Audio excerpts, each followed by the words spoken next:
Chapter 81 on Tuesdays. I had swordsmanship classes with Ellen and learned horseback riding in the afternoon. Perhaps my pseudo-swordsmanship skill was still a type of swordsmanship. My dedicated swordsmanship teacher praised me, saying that my skills seemed to have improved quite a bit. You seem to practice a lot, right? This is much better than before. The teaching assistants told me that they could see that I had been working hard even while there weren't any lectures, so they complimented me quite a lot. On the other hand, I don't think this is enough yet, Ellen. Yes, let's try a little more. It was a little disappointing, you know. You need to lower your center of gravity. Yes. Ellen was directly learning from the swordsmanship teacher, not one of the assistants, but she was getting scolded a lot more rather than receiving praise. Actually, it was Ellen who received the most criticism here. That was only natural. I started from zero after all, so even a little bit of progress got praised excessively. However, Ellen's starting point was at 100. She did extremely well to begin with, meaning no real improvement, so there was nothing to really praise. These were classes, not some sort of competition, and the teachers, no matter how perfect a student was, had to somehow teach them something. So Ellen, who had swordsmanship skills incomparable to her other classmates, got subjected to incredibly high standards. It's like someone who previously got 0 points for a test getting 10 points, so they get praised.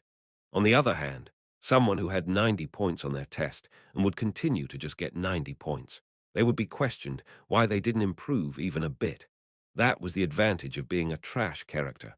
What would have happened if I entered into that sword genius, Ellen's body? It's still not enough. Your sense of distance between the swords is still lacking.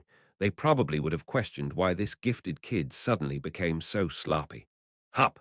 Okay, Reinhardt, let's do that one more time. You're doing great. I was actually pretty fortunate that I entered that incompetent Valier's body. However, Reinhardt, what's wrong? Ah, no, I just got a little discouraged. I got slightly disappointed in myself for thinking that I was lucky for having entered such a loafer's body. As always, I had lunch with Ellen after our lessons, then I went to my horseback riding class. Harriet probably hadn't talked with the Grand Duke yet. I wondered how things would go. In Liana's case, Bertus talked to her, but I didn't actually know how things would go on her end. Anyway, it would be nice if none of the children took a leave of absence based on Bertus' sudden action. With these thoughts occupying my mind, I returned to the dormitory. Arriving there, I found someone quite unexpected waiting for me. Ah, Reinhardt. Charlotte, do you have some time? It was Charlotte who was waiting for me there. She then made quite a weird request of me without an inkling of hesitation. How about we go outside for a bit? Will that be all right? She only asked me to go outside with her. No, but at this time. We won't be able to go out yet, though. The ban hasn't been lifted yet, right? The investigation into that demonic terrorist incident shouldn't have been completed yet, so the ban on temple students shouldn't have been lifted yet, either. Hearing my words, Charlotte looked slightly sullen. There are some exceptions. I couldn't refute that the prince and princess were pretty much treated like a special existence, even in temple. But without any escorts, is that really okay? It should be fine. It seemed clear that Charlotte was just trying to leave temple with me alone. What? Is that what one called denseness? Charlotte covered her mouth and laughed, seeing the look on my face. At the moment, there are only 3 people inside the Empire who are probably the safest at the moment. Charlotte pointed a finger somewhere. She roughly pointed in the direction of the Imperial Palace. I'm sure you know who one of them is. Then she pointed towards the dormitory. Then there's Bertus. After that, she pointed at herself. And me. I didn't know what the basis for this theory was, but she seemed convinced that she wouldn't be harmed in the least. Charlotte would only be with me, but she wasn't the least bit nervous. No one was allowed to go outside at the moment. Charlotte, on the other hand, was able to go out and even take me with her just by talking to the people positioned at the entrance of temple. They didn't even ask why we wanted to go out. Classes ended at 3 p.m., so there was still a long time until the sun set. Charlotte slipped over a robe that seemed to have been prepared in advance. Charlotte's face was much more well-known than Bertus at the moment. As I kept feeling anxious, Charlotte just faintly smiled at me from inside her robe. You really don't have to worry. No matter what might happen, there are defensive measures in place. Charlotte walked ahead as if she had no worries at all. But where are we going? The Iliga district's shopping street. That was the moment I realized why she wanted to go out today. The wanted to go to the place Valia was last seen. Charlotte planned on investigating herself. Charlotte in her robe and me wearing my casual clothes boarded a mana train. Couldn't we just use warp gates? Of course, there were only a few people who actually used warp gates to travel between districts. The warp gates weren't something one could use for free usually, but if it was the Imperial Princess, I was pretty sure that we would get a free pass. While we were shaken around by the train, Charlotte froze at my words. Since the incident last time, the warp gate management procedures have been strengthened a lot more. I don't want to leave a record. Ah, the demon prisoners escaped via the warp gates. Although that fact wasn't known by the public, because of that, the forces guarding the warp gates increased, and the security checks done on the warp gates users seem to have gotten considerably stricter. I should also have been among the ones not in the know why the security measures around the warp gates had been strengthened. What do the warp gates have to do with that incident? Um, I'll tell you when we get off. Charlotte gestured to me to wait. She probably didn't want to talk about these things in such a crowded area. We went out like that because we wanted to visit that place with just the two of us, but wasn't there a possibility that Bertus, or one of his subordinates, was following us? Could we be sure that we didn't have a tail on us? Or did Charlotte not care about that? She might be one of the people safest in the Empire, but I wasn't, you know. Bertus was already treating me like someone firmly attached to him, or at least he had his eyes pretty strongly focused on me. So what excuse should I give him if he caught me doing this? Anyway, I was riding a mana train with the princess who suddenly asked me out. This sure was a unique experience one wouldn't encounter every day. We got off at the Aligo district station and headed towards the shopping street. The suspects who caused that incident escaped via the warp gates. That's why. Charlotte didn't tell me about the demon prisoners' black market trade. Didn't they follow them through the gate? They were cautious. They activated the gate by force, went through it, and destroyed the warp gate on the other side after they came out. It was quite arduous to ask her questions like someone who had no idea about this incident as someone who knew all about it. Charlotte calmly told me what she could. Anyway, why are you taking me to the Aligo district shopping street? Can't you see that I feel like I'm walking on an extremely narrow tightrope right now? If I got stuck between Bertus and Charlotte like that, I'd lose a lot of my freedom of movement. Rather than having to escape because my true identity got discovered, I might actually have to escape because those two got wind that I'm a sort of double agent. Bertus should already know that Charlotte and I have a certain connection. He just didn't tell me yet that he knew. The same should go for Charlotte. I know what you're worried about. Still, it was true that I leaned more towards Charlotte because of the guilt I felt towards her, so I could speak more frankly to Charlotte than to Bertus. I need you for my own reasons. I don't know about Bertus, but in the end, it should be the same for him. Right. Charlotte probably saw me, or even heard me speak to Bertus herself.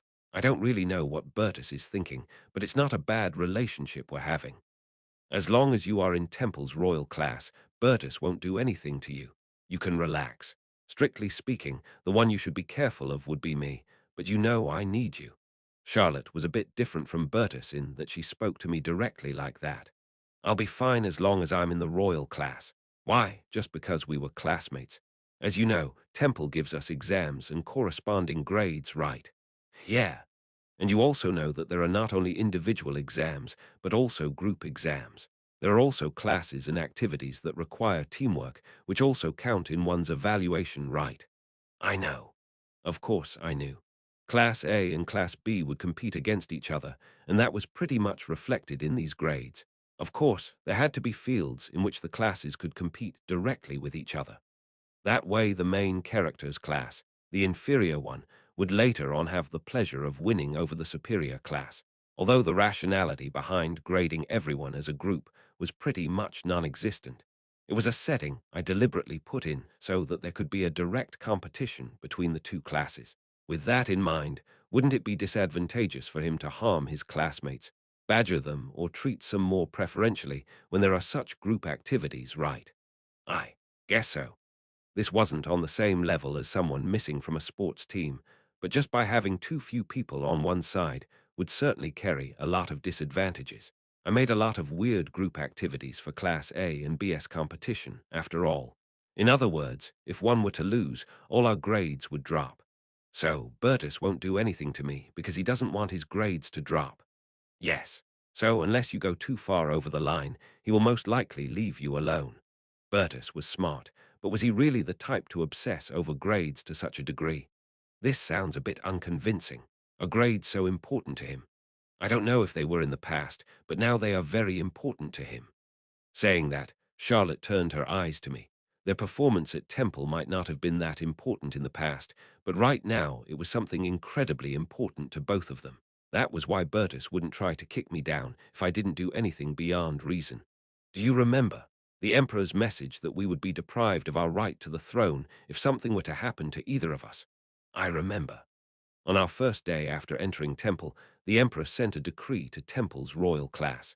It was a message directed to both Charlotte and Bertus, as well as their followers inside the royal class, to warn them not to try anything. Clearly, those two would be unable to harm each other until it was fully settled who would succeed the throne. The Emperor knew full well how Bertus tried to kill Charlotte. I didn't really know what exactly happened, but the Emperor didn't seem to hold Bertus accountable for this. However, he wanted to prevent future bloodshed between family members. He now created a situation in which both Charlotte and Bertus were now desperately trying to keep each other alive, far from trying to kill each other.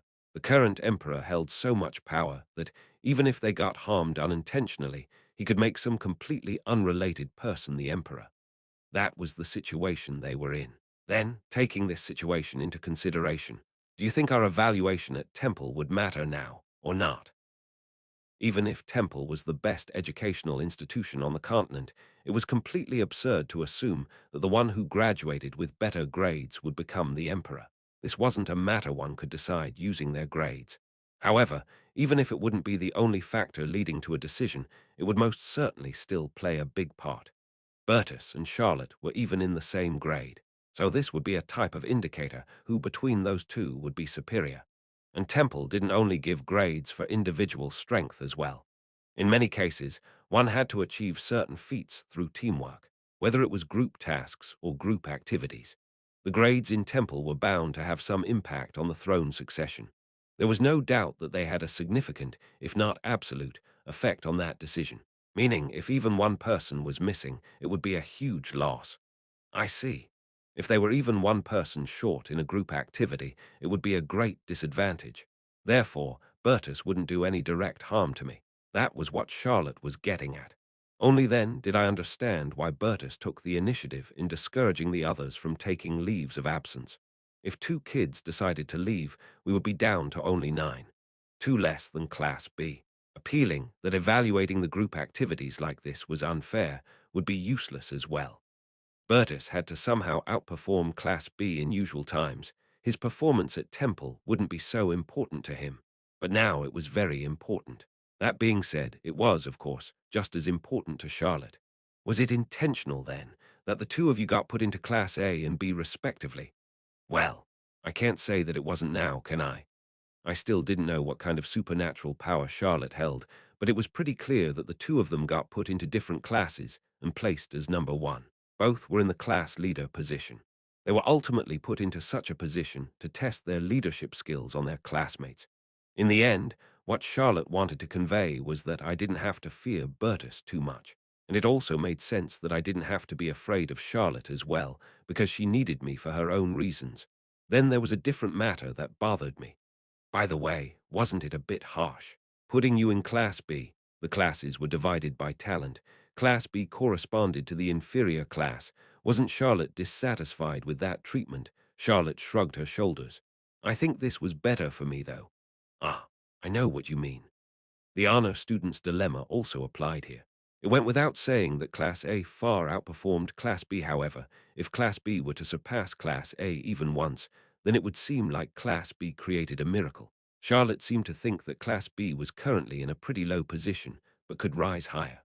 However, although the story won't play out like in the original, in the story I wrote, Class B would end up outperforming Class A. Anyway, aren't you telling me a bit too much? I'm still a member of Class A. Do you think? Even Bertus knows this much, though. Charlotte smiled, as if her telling me this much wouldn't pose a big problem to her. Okay, no more chit-chat. We arrived at the Aliga district shopping street, a place where many adventurers met their financial end, even today. The last place the boy I was looking for was seen was in this shopping street. Charlotte came here to look for traces of Valia. Ah, really? With Valia standing right next to her. Chapter 82, there was a reason why Charlotte had to take me with her. Tell me if you feel something. Ah, I don't really know if anything like that will happen, though. She didn't know what kind of miracles my supernatural power could work, so she brought me here on a whim. Maybe I would be able to give her a clue about Valia's whereabouts if I visit the place he was last seen. That was probably what she was thinking. Charlotte probably already had all the information she could get out of this place. However, there still seemed things she wanted to check out personally, and she thought, if she brought me, things might change, so that led to this situation. Have you ever seen someone that looks like this? Charlotte wandered around, carrying Valia's portrait, and began questioning people. I was pretty sure that she already went around the scroll shops, but Charlotte still went ahead and wandered around the shopping street asking passers-by. Have you seen him? If you have, do you know where he went? Of course, this was still the Aligo district shopping street, a place where you'd earn hatred if you didn't spend any money. What are you brats doing here? You can't look around. Scram! Charlotte was wearing a robe, but she was still very small, so one could see her as anything but a minor. I couldn't see her as an adventurer either. Neither did the person in front of her. He didn't even allow us to take a look. How very gangster-like. He let some choice words fly our way, saying stuff about some kids just wandering in willy-nilly without even buying anything. He even asked us if we were crazy. He sure had some fragrant words to offer. So fragrant that he'd immediately bite his tongue off if he knew he was directing them to the first imperial princess. In that case, we should have just worn our temple uniforms, not our casual clothes. That way they'd think there was big money to earn from us. I knew it was going to be tough, but there are a lot of people who don't even want to listen to what I have to say. After walking around the place for quite some time and getting pushed out of store doors, she was obviously tired. Charlotte let out a sigh. I feel like the point you're focusing on is kind of wrong. Aren't you supposed to get pissed off by commoners treating you like that? Charlotte did grumble a bit after she got kicked out and treated the way she was, but she didn't seem angry. Hearing my words, Charlotte laughed helplessly. He swore at me while I was in disguise. Wouldn't it be really weird if I suddenly said something like, "You peasant, do you know who you are talking to?" She was intentionally hiding her identity, so Charlotte seemed fully prepared for what kind of treatment she'd receive when no one was able to recognize her as the princess. It seemed like what was important for her at the moment wasn't her honor or pride. When I witnessed Charlotte getting back up on her own feet, I could feel just how desperate she was. Can you sense anything? No, as I thought. As if she didn't expect much from this, Charlotte didn't seem very disappointed. Let's go. However, she didn't seem to have any intention to give up just yet. The only place one could get any information was at the scroll shops. Fortunately, not everyone was slamming their doors in our faces. Just who is that brat that everyone's looking for? I am. Did that brat cause some incident with those fake scrolls of his? The scroll store owners who remembered me generally reacted like that. A boy who came to them to sell some fake scrolls, and that group of people who were rushing about looking for him ever since then. They seemed to think that I got involved in some huge crime. People who looked like guards just came around asking about I am, and now some kids like you are after I am as well. The store owner seemed to find this situation very strange, saying that everyone suddenly started looking for that boy. I can't tell you why we are looking for him, but it's very important. Could you tell me everything you know about him? There's nothing much to it. A few months ago, a young boy came here trying to sell some scrolls. Although they were very well made, they were very shoddy, so I thought he was trying to sell me fake scrolls. In the end, I kicked him out, that's all. Okay, thank you. Sigh, that brat must have gotten into some serious trouble. That's why people should earn their money through honest means. You should be mindful of that as well. The shopkeeper came forward and gave Charlotte a warning, then we left the store without saying a word. Sigh. In the end, they only told me things I already knew. Nothing changed. Even if one went to investigate and question the same witnesses personally, it was only natural that their testimony wouldn't be any different from what was written in the reports. What did they mean by fake scrolls? Of course, I wouldn't know why Charlotte was wandering around in this place, and why Valia even came here with my current presumed level of knowledge. Charlotte looked at me from inside her robe and opened her mouth slightly. I told you that this boy escaped with me from the Demon King's castle, right? You said he saved your life. I can't tell you everything, but this boy had his reasons for separating from me. Because of the possible retaliation from Bertus, Valia fled. That's what Charlotte believed to be the reason. Of course, she didn't know that I actually ran from her because I was a demon. But what can a kid with amnesia and no proper knowledge do? He ran away recklessly, so the future seemed rather bleak at first. But he had some magic scrolls from the Demon King's castle. Perhaps that's why he tried to raise some funds by selling them to the scroll shop owners on the Aligo district's shopping street. Charlotte deduced the truth from only these bits of information, a boy who sold fake scrolls. From that, Charlotte might have concluded that those fake scrolls were actually demon scrolls, and that boy would be Valia without a doubt. However, the structure of demonic scrolls are vastly different from the scrolls we use. Merchants who have no magician background would probably think he was trying to mess with them, trying to sell them fake scrolls. Ah, is that so? Demon scrolls and the ones humans used had structural differences. Without that knowledge, I ignorantly wandered in every scroll shop and tried to sell them before I finally met Elleris. I don't know whether he felt like something was wrong and realized that he wouldn't be able to sell the demonic scrolls, but I heard he took a fireball scroll from one of the stores to sell. That isn't the weird part, however. There were eyewitness testimonies that stated that he took a fireball scroll, but no one ever bought one around that time. Elleris falsified her testimony, so that was where the trace got cut off. Maybe he stole it, got scared, and simply ran away. That's possible. Then I would have to investigate shopping streets located in different places. Charlotte nodded her head after listening to my intentionally misleading comment. Let's go to the store from where he stole the fireball scroll. Of course, I didn't actually steal it. That guy handed it over willingly, but I couldn't correct her on this point. Charlotte walked ahead to lead the way. That must have been information she had already been aware of. So did she really think that she would get any different results just because she decided to investigate herself?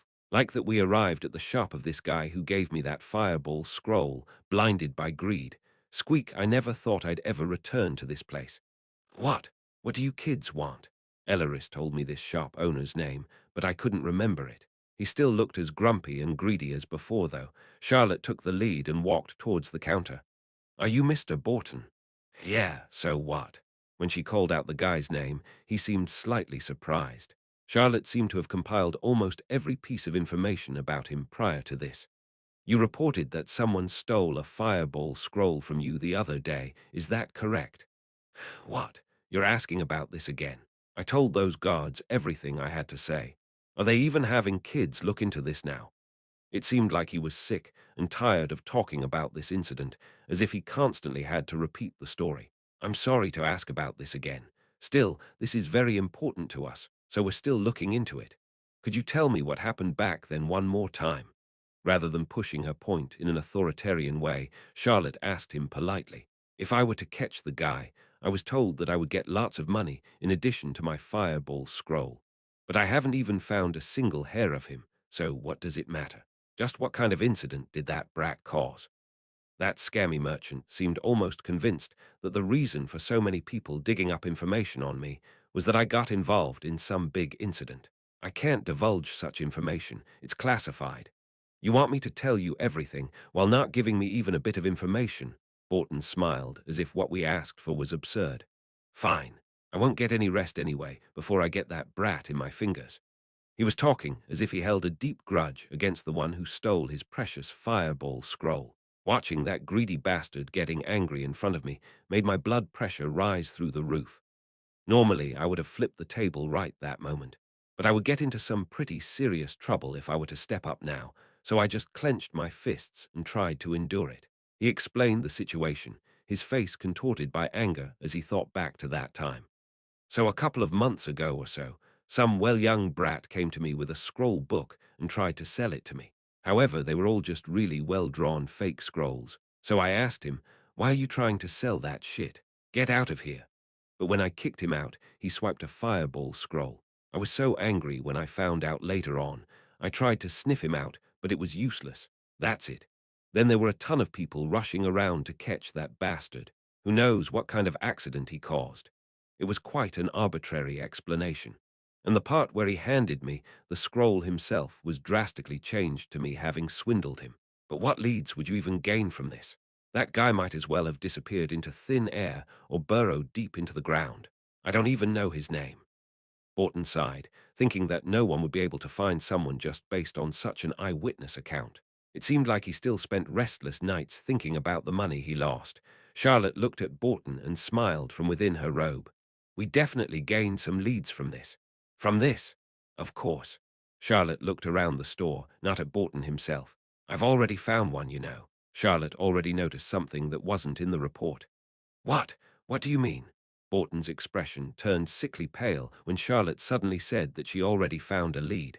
As if not noticing his state of mind at all, she pulled out a scroll from under her robe. I'll give you this scroll for a quarter of the regular price. What? It's not fake. Please confirm. When that little girl suddenly took out a magic scroll and showed it to him, Borton laid it out on the counter and looked at it, a smirk evident on his lips. Lightning scroll. It's genuine. The market price for this scroll is 1 gold, so a quarter of it would be 25 silver. You can buy it or not. It's up to you. Charlotte mentioned that 1 gold was the correct price, so she didn't have anything to complain about, so Borton handed her 25 silver as if they were candy. It wasn't exactly a lead, but we could see that he was extremely elated, having been handed something basically for free. After receiving the silver coins, Charlotte smiled. Now then, during this whole process, when would I have had the opportunity to steal your scrolls? What? You don't have an appraising machine somewhere in the back, and it seems like you're able to directly appraise if the scroll is fake or not at the counter. You said as soon as you noticed that the scroll the boy handed to you was fake, you kicked him out. Please remind me. Just how did he manage to steal a fireball scroll from the scroll cabinet behind you? Charlotte pointed to the big cabinet behind Borton. It was placed in a way that guests wouldn't be able to access it. If Valia showed him the scroll and Borton had to take it to the back to appraise it, he would have had the opportunity to secretly steal a fireball scroll. However, to stop the shop owner from sprouting such excuses, Charlotte deliberately sold him a scroll at a very low price and watched how that transaction would proceed. From the start, Charlotte was trying to see if it was even possible for someone to steal a scroll or not, taking the store's structure into consideration. Charlotte laughed, with her head slightly tilted. It's absolutely impossible that he took a fireball scroll like that. You're hiding something. Out with it. Charlotte saw through Borton's lie and completely cut off any form of excuse. Wow, what are you saying? If I tell you he swiped it, you little bitch. His face swelled, confronted with this absurdity, and he tried to step out from behind the counter. Hey, you idiot, watch what you say. What? It was me who spoke up, not Charlotte, who was still wearing a robe. The fact that she didn't reveal her identity seemed to mean that she didn't want to pressure him using her authority. I'm a student of Temple's royal class. If you don't want this to get bloody, keep talking, you hear. Since Charlotte didn't want to reveal her identity, I just revealed mine. Be thankful, you bastard. If I hadn't stepped up, you might have gotten exiled or worse. Temple. I waved my student ID right in front of his face, and I could see that he was slightly pissed off by being talked to like this by some young bastard. Yeah, Temple, you'd lose no matter what you do anyway, but are you sure you're even capable of beating me up? Well, I'm pretty dang sure that I can hand your ass to you in a fight, no matter what. So, how about it? If you have the confidence to put a scratch on me, come at me. As I muttered these words with a threatening force behind them, the store owner seemed to struggle between his feelings of indignation after being looked down on by a young boy and not wanting to get into trouble by laying hand on a Temple student. Charlotte seemed a little surprised. She didn't seem to have expected that I would interfere like this. Anyway, Charlotte already saw through Borton's lies.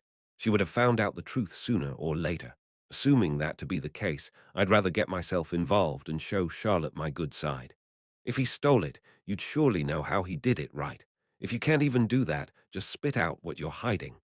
I would most certainly appear much more intimidating than Charlotte, who covered her face. When I stepped up, Charlotte fell into silence, as if she planned on just watching from the sidelines. More than anything, I just couldn't stand that bastard talk for even a second longer. Don't you get that this isn't just your run-of-the-mill case? You're gonna be accused of obstruction of justice by spreading misleading information, you know.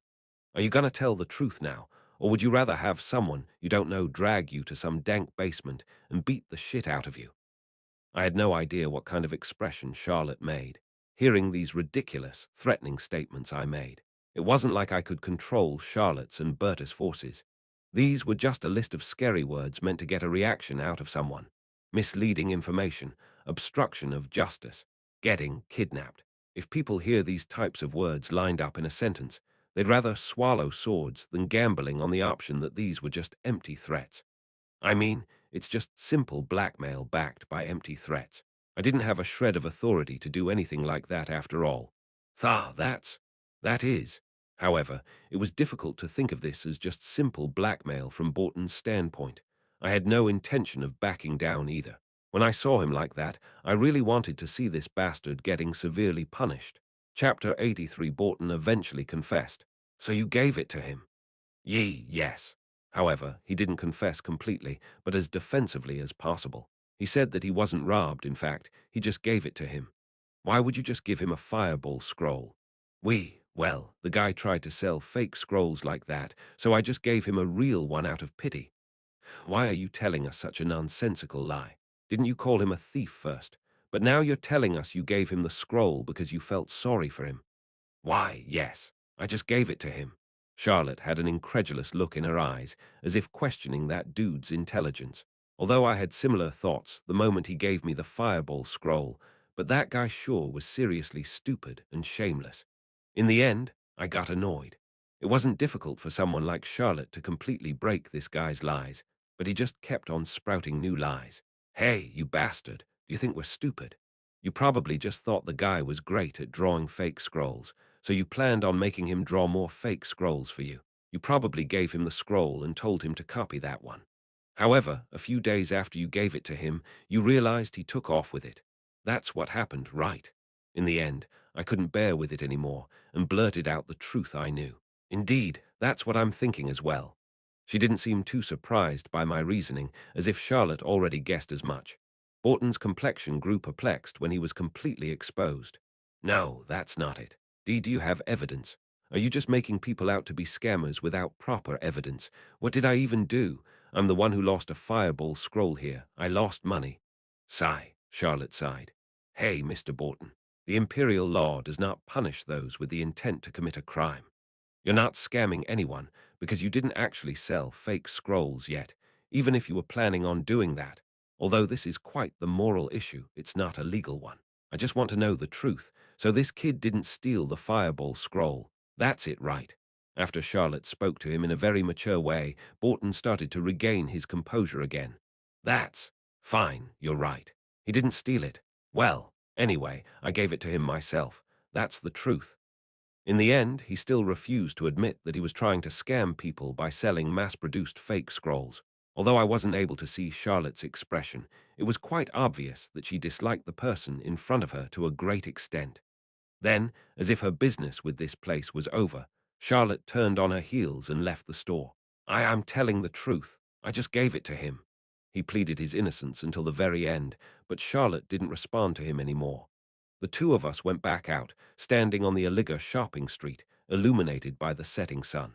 Charlotte let out a deep sigh while covering her face with her hands.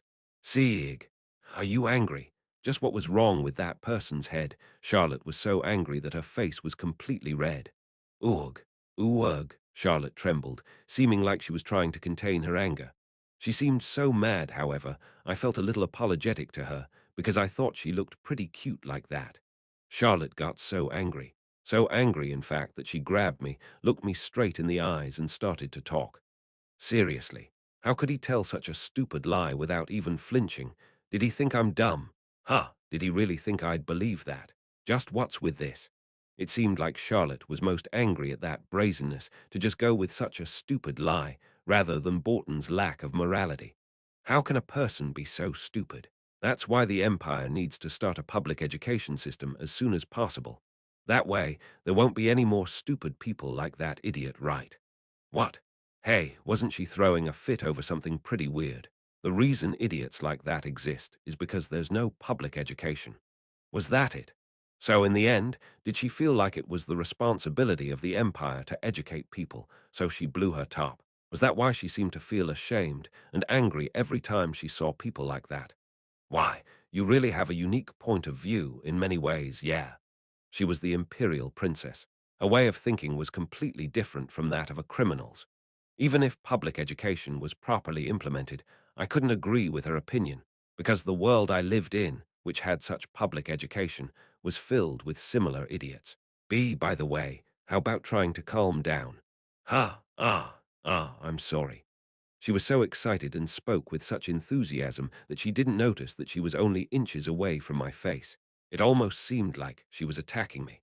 It was rather difficult for me to understand someone who got angry at people for not being too bright instead of doing something morally wrong. After a while, Charlotte calmed down, taking a few deep breaths. Okay. I did find it a little strange that he would steal something, so that is one problem solved. Charlotte seemed to have held some suspicions after reading in the report that I stole the fireball scroll. So in the end, she seemed quite satisfied by finding out the truth behind this matter. By the way, Reinhardt, you're quite amazing as well. Me, when you were pressuring him. It seemed like she was talking about the part where I tried to blackmail him to get him to tell the truth. Charlotte smiled at me. You must have a lot of experience, right? I sighed at that sinister smile. It's not like I haven't done this kind of thing before, but not that often, you hear. More than anything, I only stepped up and sprouted some nonsensical bullshit because I got extremely annoyed by that bastard. There's nothing wrong with knowing how to do something like that. I enjoyed it. I don't know if I should take you telling me I'm good at blackmailing as a compliment or criticism.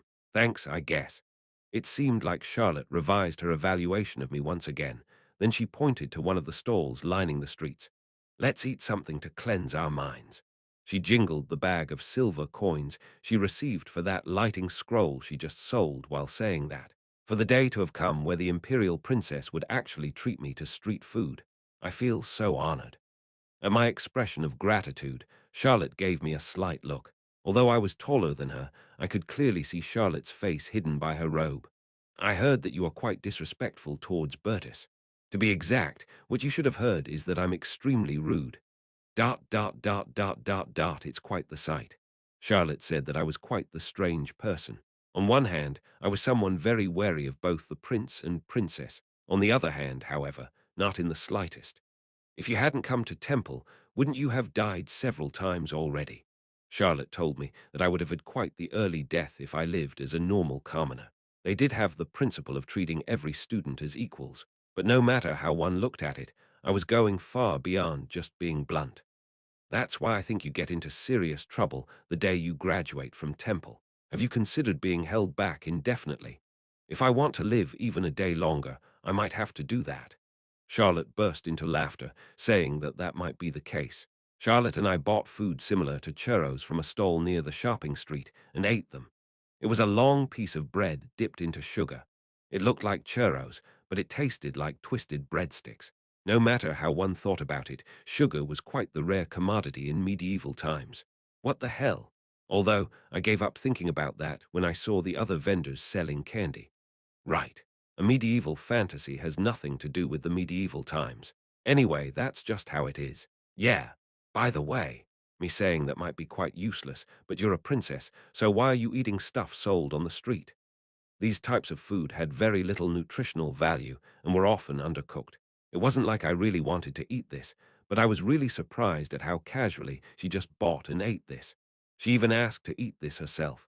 Charlotte smiled strangely at my words. Actually, I was a really picky eater in the past. Really? I know what you're thinking, and I was exactly like you are imaging. The type who'd absolutely hate street food or any kind of low-quality food. It was even more interesting because Charlotte said that she was like that in the past, but not anymore. She didn't look like that type at all. In situations such as these, I realized how prejudiced I was. No matter how kind he looked, Bertus was still a type of villain. Charlotte didn't seem like a bad or mean person at all. She probably only acted that way because she had some reasons. I was like that as well. That is what one would call the law of the first impression. In that regard, I was probably the strangest person here. If a person was close to dying of thirst with no water anywhere near them, they would even lick up the stagnant, dirty water gathering on the floor. Not to mention when someone is close to dying of starvation, they would even eat a leather shoe.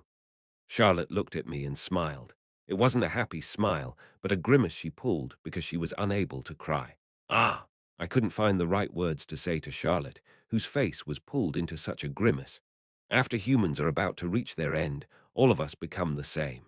Noble or commoner, in the end we all are just the same. Faced with the absolute desire for survival, she found the mask she had worn all her life, and that pride she had about her completely insignificant. She also realized that she wasn't any different from other people either. Do you know what the scariest part was? It wasn't the torture, the threats and curses they hurled at me, or having to look at their backs. I watched Charlotte, who was wearing an exceedingly dark expression on her face, as she stared at the churros she was eating a while ago. There were people who ate each other because they couldn't take it anymore. And after they ate, they went crazy, shocked at the very fact that they did something so terrible. Charlotte looked at me. It wasn't the demons. The humans were the scariest. What she feared most were the humans. The fact that the people around me became like that also meant that I could turn out like that as well. That was the most terrifying thing to me. Because she might become like them, Charlotte didn't fear the demons as much as she did these broken humans.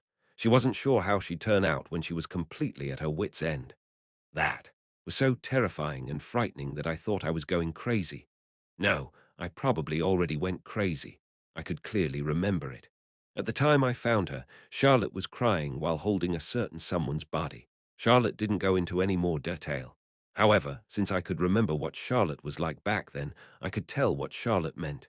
She was cradling that body. She seemed to be in excruciating pain. At that time, a certain boy came to me. Other than me, there was one more child that survived. I couldn't believe it, but he appeared right in front of my eyes. When Charlotte's tears were just rolling down from her dead eyes, unable to even cry properly anymore, I appeared in front of her, the only other survivor besides her. He gave me the only food he was able to find. He didn't even think of taking it for himself. It was only a biscuit. It was much too little to fill one's stomach. Thanks to that boy, I was able to remain as a human. No, I had already gone half crazy at that point. I was finally able to let my sanity resurface. He was a boy who freely handed over the food he should have been so desperate for as well. He was the only other survivor except herself. At that time, Charlotte seemed relieved by my very existence. It seemed like she was touched just by knowing that she wasn't the only one left. Knowing that all of this was nothing more than a dirty lie, I was hardly able to look Charlotte in the eyes. Charlotte said some heavy things, so she ended up laughing somewhat exaggeratedly. After that, I never complained about food again. After that, whatever you ate tasted delicious. Something like that. Charlotte shook her head. After that, I just realized that nothing would be more delicious than that biscuit I had back then. Whatever I put into my mouth, it just tastes so-so. She didn't become grateful for the food that she could eat freely after that, knowing that nothing she would eat for the rest of her life would taste as divinely as that biscuit she had eaten after almost starving to death. That was why Charlotte stopped being a fussy eater. No matter what she ate, it just tasted bland, so it didn't matter what she ate. Isn't that kinda pessimistic? Isn't it much better that I became a pessimistic person instead of a crazy one? Charlotte frowned slightly while smiling. It was a bit sad to hear that it was already good enough that she hadn't gone completely crazy in that situation. However, Charlotte's smile was so beautiful that I forgot to breathe for a short while. Why do you keep telling me things I shouldn't hear? Let's just keep it at that. I wouldn't be surprised if you suddenly told me something like, "Now that I told you this, you have to die." To be honest, we weren't actually that close right now. Of course, it certainly seemed like she opened her heart to me to some extent, but wasn't she rushing a bit here? Did she want to talk to someone about this, but didn't have anyone she could actually turn to? So what was the point of grabbing me of all people and complaining to me? Charlotte laughed at my words. Aren't you smart? Yeah, I need you to die now. I'm going now. Bye. Sorry for being rude. I jumped up from my seat without hesitation, but Charlotte grabbed the hem of my clothes. Hey, it was just a joke. Charlotte seemed to be having fun teasing me like that. Chapter 84. By the way, you didn't even eat half of those, you know, Charlotte muttered, as if she found it incredulous that I barely touched my churros. I don't like sweet things. Refined carbs fried in oil and sugar added to it on top. I felt my heart burn just thinking about it. Why were we eating this? Of course, I did eat the candy Elaris gave me, but that was it. At my words, Charlotte opened her mouth slightly as if what I said was ridiculous. It was as if she was telling me that I was seriously missing out. You think it's weirder for a beggar from the streets to not like sweets than a princess that eats anything regardless of quality? Am I really that weird? A princess who would eat anything, no matter what it is, and a beggar who stopped eating after a single bite simply because he didn't like sweets. Both of us were pretty rare sights. To be honest, the princess had a reason for her behavior. It was a bit harder to explain why I was like this, though. Well, I'm different from you, princess. I always had to eat cheap stuff, but now that I get to eat the highest quality food, I realized what it really means to eat. That's how it is. I apologize for asking, but are you truly satisfied? Of course. How could I not be? I get to study in the world's best education institution and eat the highest quality food. I have no words. Charlotte was completely speechless, looking at me as if I was a weirdo. What do you like to eat then? Something like hot meat stew. Charlotte's expression grew more and more bewildered when I told her what I liked. What's with this? When I talk to you, I sometimes feel like I'm sitting in front of some stubborn minister. The way you talk, your tastes. Did she mean I act like a geezer? Well, to be fair, looking at my mental age and the princess, it might feel that way. Why, thank you. I take it as appearing mature then. Maturity isn't always a good thing, though. I clearly understood that what she meant wasn't that I was actually mature. She was being sarcastic. After that, I forcibly stuffed the rest of the churros into my mouth. What? Didn't you say you didn't like sweets? Why are you eating it all of a sudden now? After forcing down that terribly sweet thing, I mumbled something. Throwing away the gift the princess gave me would be a waste, though, right? I didn't know what Charlotte would think of me if I threw away the thing she gifted me. Well, there was nothing good about wasting food anyway. Of course, it wasn't that important to me that a princess bought it for me, but that Charlotte bought it for me. It's truly ridiculous that you care about these types of things. It seemed like Charlotte was on the verge of giving up trying to understand me. It looked like she doubted whether I was conscious of my actions or not. Our brief break was over. We sat on a bench and kept on watching people passing by. It seems like there are some things you have to experience yourself to come to a proper conclusion. Well, seems to be the case today.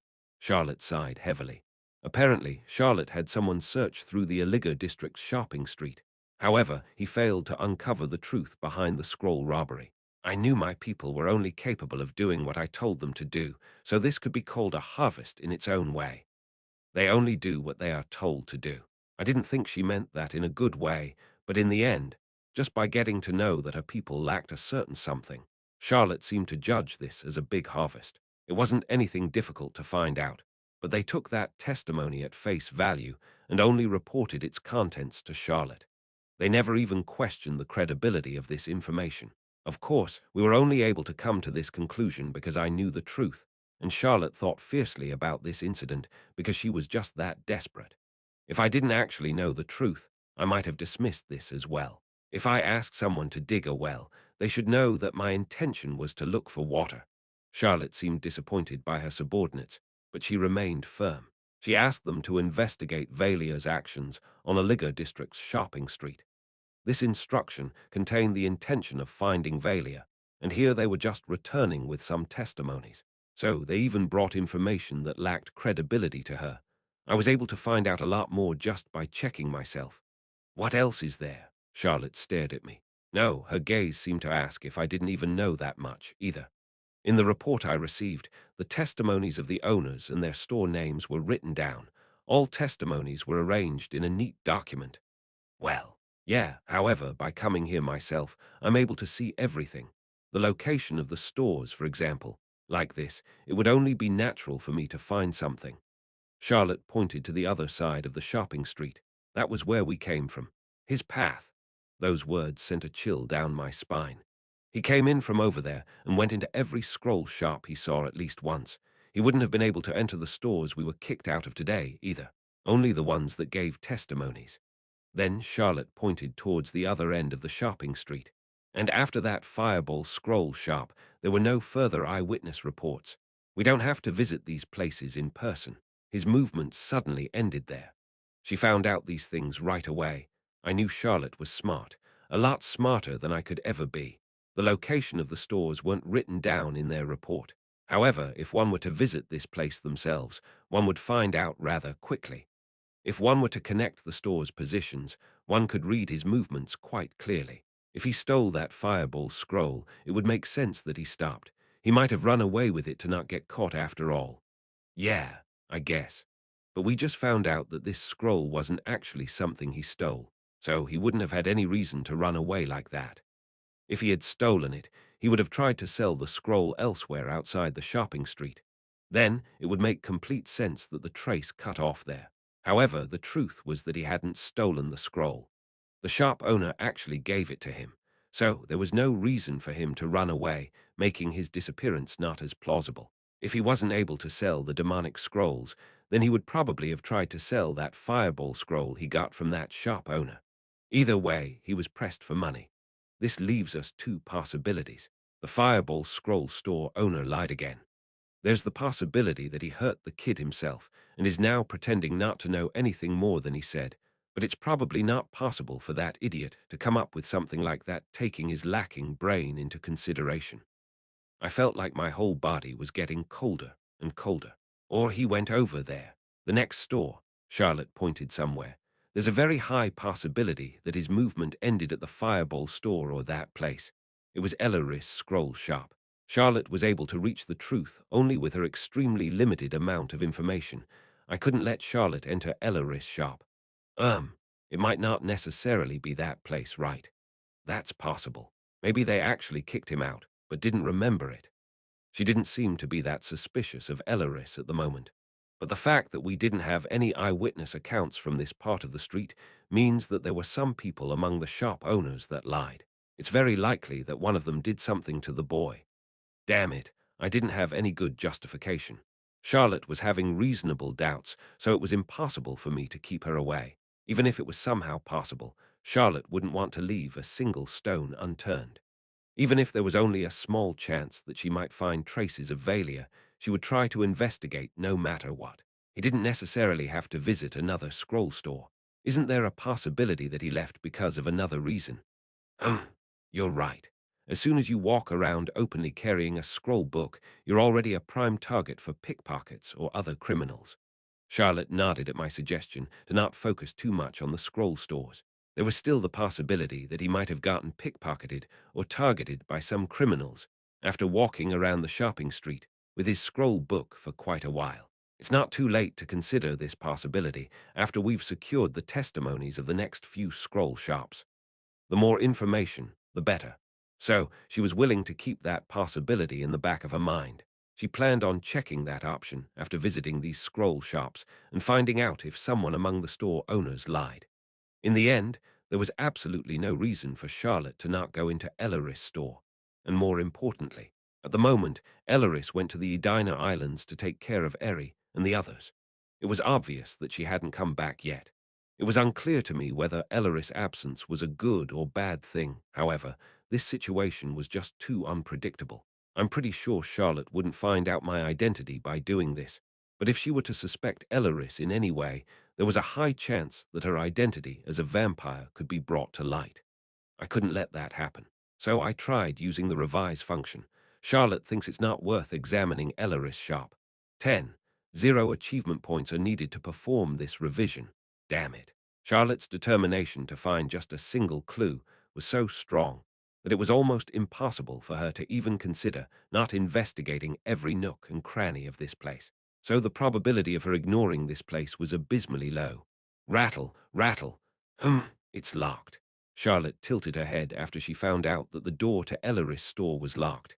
Elleris hadn't returned yet. It could be their day off today. Then why don't we take a look at other places? They have to return to this place someday, right? I talked as calmly as possible, pretending nothing was wrong. However, Charlotte was still fixated on this locked door. It seemed like she was starting to get some doubts, realizing a certain possibility. I could clearly see subtle joy radiating from her face. Her expression seemed to express that she was finally able to come across a clue she never thought she would ever find. It was surprising. Charlotte was able to find out at what place my traces really ceased, with only these insignificant eyewitness testimonies. Charlotte went straight to the next store, which was a weaponry store, not a scroll store. I thought we would go to the next scroll shop. There was no way this person would have any information. What business do you little kids have here? Does the scroll store next door have a day off today? The middle-aged owner with a shaggy beard shook his head and smiled. Charlotte asked him about the owner next door, not Valia. No, Miss Elena seemed to have gone quite far away. She doesn't open her shop these days. I now knew that Elleris' pseudonym was Elena. It had been a while since Elleris closed up shop. Of course it was like that, because she was in a situation in which she couldn't be here after all. This was unexpectedly getting worse and worse. Since when has the shop been closed? Since last Monday. So right when the festival started. She might have gone somewhere far away to relax. That's what young people do. Hearing that, Charlotte had a slightly sullen expression on her face. The owner's reasoning that she might have left for somewhere further away in time of the festival was quite plausible. The festival was now over, but she may have just extended her vacation. Is that owner young? She's young and very beautiful. There are a lot of guys gathering around her. No, what am I saying? He shook his head, wondering why he even said this. The thing he talked about was obviously something Elleris was greatly troubled by. Why are you looking for Elena? If it's a scroll shop, even if I feel sorry for sending Miss Elena's potential customers away, there are quite a few of those around here. He was talking quite gently, because he thought we were her guests. Obviously, he seemed a lot kinder than the other shopkeepers around here. I have my reasons. Do you know when that person named Elena will come back? Hmm, not really. I don't even know where she went. I mean, she just left without a word. Do you know anyone who knows? I want them to stop, but I wasn't able to just put a hold to this conversation. Well, Miss Elena doesn't even attend the merchants' meetings, and although she does get along with everyone, she isn't particularly close with anyone or anything like that. She doesn't even go out with others to eat lunch together. However, people say she has a very kind heart. That's why it's said that she doesn't have the right constitution to be a merchant or do business. She got along well with everyone, but never got really close to anyone. Although she makes a living as a merchant, she wasn't like the other oligo merchants, who could only survive by scamming others. Slight doubts turned into suspicion, and that suspicion would soon turn into complete certainty. She hadn't yet grasped all the details, but it seemed like she got a feeling that this person was very strange. HM. As if she had made up her mind, Charlotte started to laugh. Reinhardt. Follow me. Charlotte, leaving the wide-eyed owner behind, dragged me outside and went back to Elleris' store. We have to force our way in. As her suspicions grew closer to certainties, it seemed that Charlotte was ready to make use of any method possible. From inside her robe, blue light emanated from the earring Charlotte was wearing. There was a reason, after all, why she was able to go around all alone. Charlotte wore some kind of artifact, similar to my flame of Tuesday. I was pretty sure that this wasn't the only one either. Break it, Cruac. With just a short phrase, an explosion rang out from Elleris' shop's door. An invisible shockwave smashed through it. Wow, what's going on? What are you guys doing? The street was drowning in a huge commotion caused by this sudden explosion. Let's go in. Charlotte, however, didn't seem to care about anything else going on around her and walked through the smashed door without hesitation. Chapter 85 Elleris didn't put any protective magic on her door, so it was easily broken. However, if she had put some protective magic on it, that in itself could be seen as a piece of evidence. That locked door would have caused trouble no matter if it was able to be broken or not. The moment this place caught Charlotte's eye, it was already over. This situation was no longer stoppable. I couldn't do something crazy like smacking Charlotte in the back of her head, either. Leaving the commotion brewing outside behind, Charlotte entered the shop. The cabinet is locked. The scroll cabinets everywhere in this shop were now literally shuttered down. Charlotte went over to the counter and carefully checked over every scroll cabinet. There are magic locks installed. Still, everyone uses these, though. The property of scroll shops were the scrolls themselves, so it was only natural for the cabinets to have magic locks to prevent theft on them. Charlotte tapped on one of the shuttered cabinets that occupied one of the walls. Reinhardt, if there were any fireball scrolls in there, what do you think is the probability of it being the one from that other shop? Well, pretty low, right? Right. Although it's quite expensive, it isn't a rare type of scroll. Even if there were any in there, they could simply be up for sale. Charlotte knew that even if there was a fireball scroll in there, it certainly wouldn't make good evidence. She took a book out of her pocket. It was a scroll book. After flipping through the pages, she immediately pulled out a single scroll. Still, it wouldn't be a waste to check. It might contain the demonic scrolls he had with him. Elleris might have taken the scrolls and killed me. There was a good possibility that she was thinking like that. It was obvious what kind of magic scroll Charlotte took out. I didn't even have to look at it. It was probably a scroll of type unlock or dispel. The moment Charlotte was about to rip apart the scroll to cast the spell. Ha! No, what is this mess? Elleris, who should not be here, appeared on the stairs leading to the upper floor. Why you? Who are you? She was looking at me and Charlotte, who was about to cast dispel, alternately with a startled look. She simply asked who we were.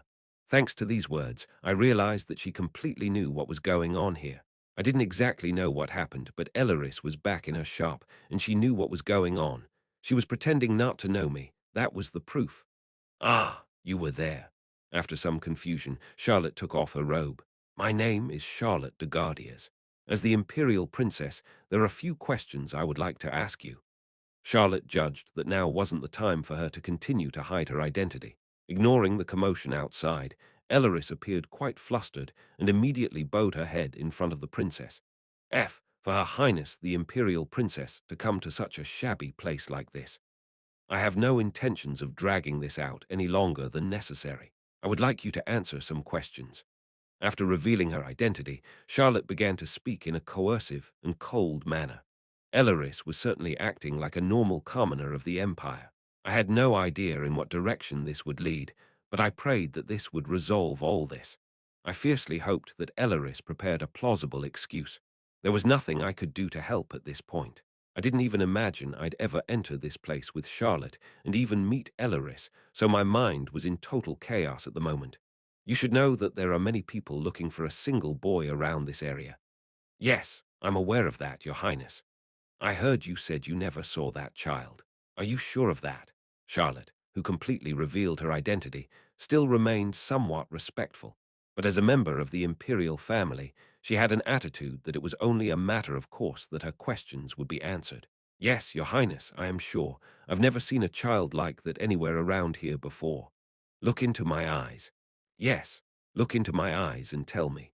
As if she was trying to see if Elleris was lying, Charlotte stared into Elleris' eyes with a completely blank look. Elleris also struggled to move her head facing Charlotte away. Have you really never seen him? Yes, definitely. I wondered what she saw in Elleris' eyes, as she was clearly lying. Charlotte looked like that at her for a long time, then pointed her chin to a specific place. Unlock the scroll cabinet. The fireball scroll. Charlotte was trying to see if she had any. I didn't even know where she placed it. Only Elleris knew. She trembled in fear and soon unlocked the magic lock. Please show me your ID. Ah, yes. Here you go. Charlotte checked the ID Elleris had given her and soon lost interest. Then she went to open the scroll cabinet and began to rummage through it. While rummaging, Charlotte asked a few more questions. Is Count Perger a decent lord? It was a pretty meaningless question. What the hell did she want to achieve by asking something like that? That. Count Perger. The one in charge of the region is Bishop Rendry. Count Perger isn't actually a lord. Oh, is that how it is? And as I heard Elleris' sudden response, I felt a chill running down my spine. Charlotte was questioning Elleris about her origins. I didn't know where it was located, but it seemed like Elleris set up Perger County as her place of origin. If Elleris said that Count Perger was a pretty decent lord, Charlotte would have mentioned that it was actually ruled by Bishop Rendry. It was a trap. If one wasn't from that place, one wouldn't actually know that it was ruled by someone of the church. If she wasn't actually from that place, there was no way for her to have known such a tidbit. However, Elleris answered correctly. Charlotte was, of course, aware of such issues within the Empire. Elleris did some preliminary research about that place as well, to be able to answer questions about her supposed place of origin. Both were rather creepy, in my opinion. As she continued to rummage through the cabinets, Charlotte didn't stop asking questions. Are you a wizard? No, Your Highness, but there are tools that I can handle using magic power. Wizards wouldn't have a reason to run a scroll store. However, it's not like there aren't any such cases. After she was done going through that cabinet, Charlotte looked at it with crossed arms. There aren't any fireball scrolls. Anyway, it seemed like the fireball scroll was already disposed of. This seems to be quite the unique store. They don't sell any attack magic scrolls whatsoever. Charlotte noticed a peculiarity that made Elleris' store different from other stores. Bring the ledger. It seemed like Charlotte wouldn't leave this place until all her suspicions had been answered. I realized again how meticulous Elleris was. Regardless of whether the business was going well or not, Elleris thoroughly managed her books.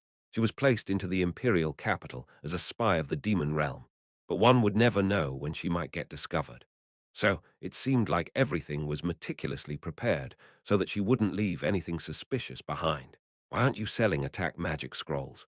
That, because attack magic can be easily abused for violent crimes. It would be fine if they were just used against monsters, but I know there are quite a few cases where they aren't used as intended. Elleris kept in mind that the scrolls she sold could be used for crimes. That was why she didn't sell attack magic scrolls. That was absolutely something Elleris would do. However, in the end, this aspect turned into a weakness in a way. Elleris wasn't as meticulous in that area. But aren't attack magic scrolls in high demand? Yes, that was why her business wasn't doing all that well. It was impossible to find fault with the fact that the merchant herself refused to sell certain things, though. After Charlotte looked through the whole ledger, she closed the book. It seems like you have nothing to do with the boy I'm looking for. Charlotte predicted that the one who recognized the true worth of these demonic scrolls probably took it from the boy and did him in. However, Elleris didn't deal in attack magic scrolls, and according to the people around her, she didn't really have any business sense or drive. It goes without saying that she wouldn't even consider stealing something from someone else. So this made it seem like all doubts had been cleared on that side. However, Charlotte still pointed at the ledger. But it seems like you didn't write down the store's maintenance fees here. Ah! After having taken a look at Elleris' shop, Charlotte seemed to have some more doubts. Having taken a look at Elleris' sales, she must have noticed that they were really little. Where do you take the means to maintain this shop, refusing to sell attack magic scrolls, which are in high demand? It seems that you don't have the smallest intentions of making money. The maintenance fees are covered by the Rotary Gang. However, if Charlotte managed to figure out things up to that point, it was very likely that she'd come to the conclusion that I was entangled in this as well. I was getting goosebumps. Would she really manage to do that? I'm actually losing money. Of course, Elleris told her that she was doing business while gnawing away at her own capital. In the end, she chose this simple excuse that was just incapable of doing business. She jumped into the business world half-heartedly, but she was stubborn, so ended up bleeding herself dry. And yet you went on vacation during the Victory Festival. Ah, where did you go? I just went camping near the capital. Then I heard that there was a terrorist attack, so I decided to stay there a little longer and only came back today. If she said that she went somewhere using the warp gates, one could easily check that by going through the gate usage history, so she probably tried to avoid saying anything about that for that reason. Camping, is it? You had a good time, huh? Was what Charlotte's expression seemed to express. Why, it seemed like Charlotte's feelings towards her were slowly changing, didn't they? She seemed to find her truly pitiful. I heard that all the Aligo district merchants were filthy savages. I now believe that not all of them are like that. As if she never heard of anyone who was willing to go bankrupt for their principles, Charlotte seemed happy in many different ways. It seemed like all her doubts had finally been cleared. That was what I thought until she pointed towards the stairs. Could I go up there? Charlotte pointed towards the stairs leading up to the second floor. The upper floor was where Elleris lived. There was only a living room and another room. It doesn't seem like much of a living room. Charlotte said so after seeing this minimally furnished room. There was only a single table and some chairs in the room, and a bed with a blanket in the other room. That's because I can't afford more.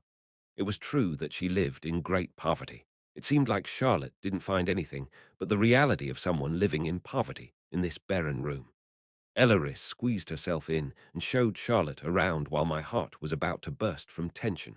Actually, these types of rooms were found in many households, but there were some that were actually worse off. In her kitchen, there was just a simple fridge and some cookware.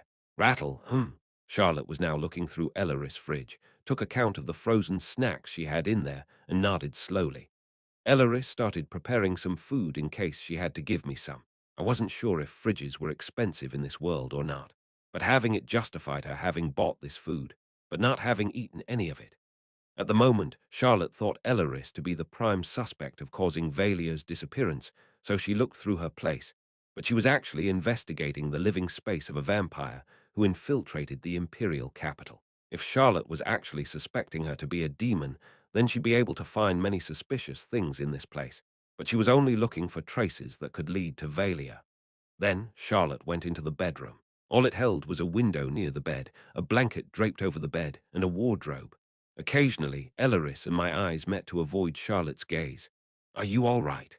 "I think so." We held such conversations with our eyes. Charlotte kept looking at the bed and then grabbed something. "Elena." "Yes, Your Highness." "This hair, whose is it?" There, on her bed, was a hair that was clearly blonde, completely different from Elleris' red-brown hair. When I hid my horns and took on my human form, my hair turned blonde. And the hair Charlotte picked up was exactly the same blonde tone. That was obviously my hair. I was here at the start of the festival for a few days. Charlotte probably would mistake that hair for Valia's hair. That's right. My hair was my hair. That much was obvious. However, would it still be my hair if it fell from the head of another me, not Valia's hair, but Reinhardt's hair? In the first place, why did that hair even fall out? No, well, one usually loses 1 or 2 hairs, right? It just naturally happened when one slept. It was fine as long as it wasn't black. No, how could it even turn black? I was blonde like this, after all. I clenched my fists and held back the desire to immediately check how many hairs were missing from my head. I asked whose hair this is. Of course, Charlotte, who had a view completely different from me on this, began to question Elleris again. Elleris' face was already getting red. For the day to come where I got to see a vampire's face turning completely red. Did vampires actually have that much blood in them? Charlotte was questioning her on this hair that was obviously from someone else. That's my boyfriend's. It seems. What else could Elleris say to that other than this? Gasp! Charlotte freaked out and immediately let go of that piece of hair. I see. Yes, Your Highness. As Charlotte was still rather young, she seemed to have pretty low tolerance to these kinds of things. Both Elleris and Charlotte had tomato red heads for varying reasons.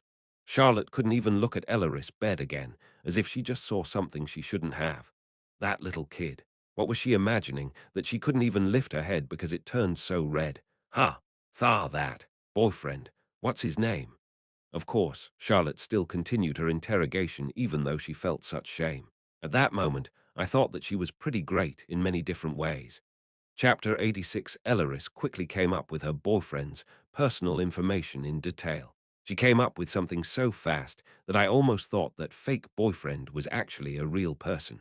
No, this might be the personal information of an actual person. There was a high possibility that Charlotte would run a background check on him after all.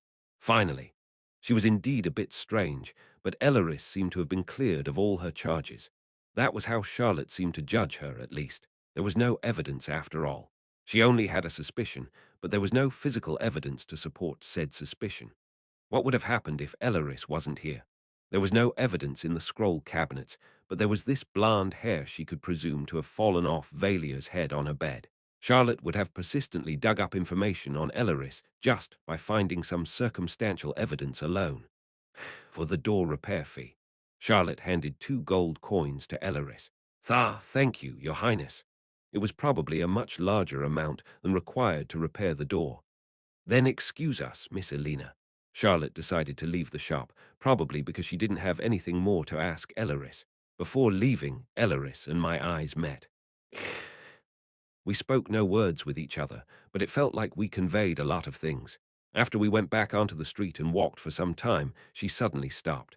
No matter how much I think about it, it's very suspicious. It seemed like Charlotte still hadn't put her doubts aside. She dragged me into an alley and stared at me. Then, do you think that her testimony was all a lie?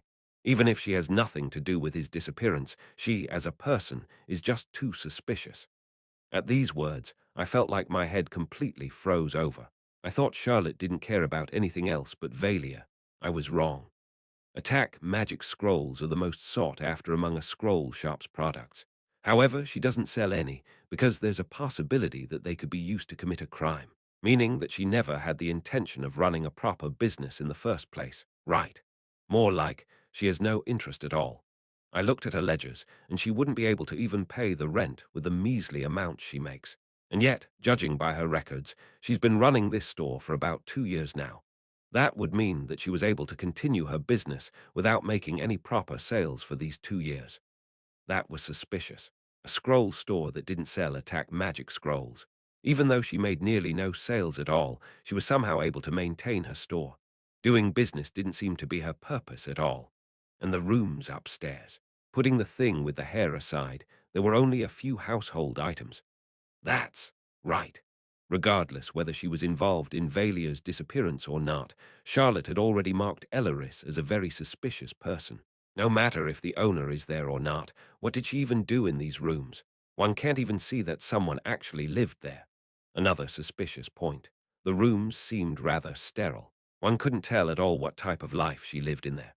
It wasn't strange to call Elleris' apartment, which was completely void of a sense of being lived in, totally empty. Leaving the problem with Valia aside, it seemed like Charlotte came to the conclusion that the shop owner called Elena should be thoroughly investigated, as she was highly suspicious. What should I do if the thought that Elleris might be a demon spy came across her mind? Of course, Elleris would be able to escape on her own, but that would mean that I wouldn't be able to see her in the capital ever again. I had to do something. Whether I muddy the water or not, I wasn't the one who was in immediate danger, but Elleris. She already became convinced that the store was just a front and that she actually had a different goal. And in order to prove that conviction, Charlotte would absolutely investigate every aspect of Elleris using all her might. It was only a matter of time before she realized that Elleris was a demon. Charlotte, don't get me wrong here. Just listen. If that was the case, then it might be the better course of action to stop Charlotte's train of thoughts by telling her some of the truth on my part. I think we should stop here. This became too big a deal. We should stop here. Charlotte furrowed her eyebrows hearing these words, as if I was talking nonsense. Stop! What do you mean? She finally was able to find a clue, so she, quite understandably, wore an expression as if she couldn't understand why we should stop now. It wasn't the most conclusive evidence, but anyone could see that this situation was suspicious. Charlotte thought if she dug up anything about Elleris, she would be able to find Valia. As you said, this person is running this shop for some other reason, right? But she's deliberately shooting herself in the foot by doing something as strange as not selling attack magic scrolls. Isn't that right? Yes. Charlotte listened quietly, showing me her willingness to listen to what I had to say. There's no reason for her to act like that, so couldn't that mean that this person is just so kind bordering on stupidity? I wouldn't know for what other purpose she'd do something like that. She had this strange principle of not selling attack magic scrolls because she was afraid that they'd be used to commit crimes. There was nothing else to it but her being simply that kind. Hearing that, Charlotte nodded subtly, although she didn't seem conceived yet. I guess so. But what does that have to do with us having to stop here? The boy you're looking for must have entered that store, just as you guessed. That's certain. I was trying to stop Charlotte from thinking any deeper into this by telling her the truth backed by plausible reasoning. And that kid obviously realized that there was something wrong with the demonic scrolls he was trying to sell. He tried to sell the fireball scroll in the next store, right? That's only logical. It must have been like that. What would you have thought seeing a kid carry around something as dangerous as that if you were someone like that shopkeeper? What would the shop owner, who is so wary of crimes to the point of not selling attack magic scrolls, do faced with a kid running around with a fireball scroll? I would have taken it. Something like that, right? You wouldn't have let the kid carry around that thing with him, no matter the price, right? In fact, Elleris was trying to buy that fireball scroll off of me without even knowing who I was. It was also true that she became angry with me for carrying something so dangerous with me.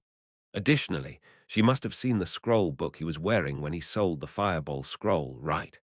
That could be the case. Elleris thought I was someone who stole and sold scroll books, so she almost took away my scroll book as well, saying that I probably had more dangerous scrolls in there too.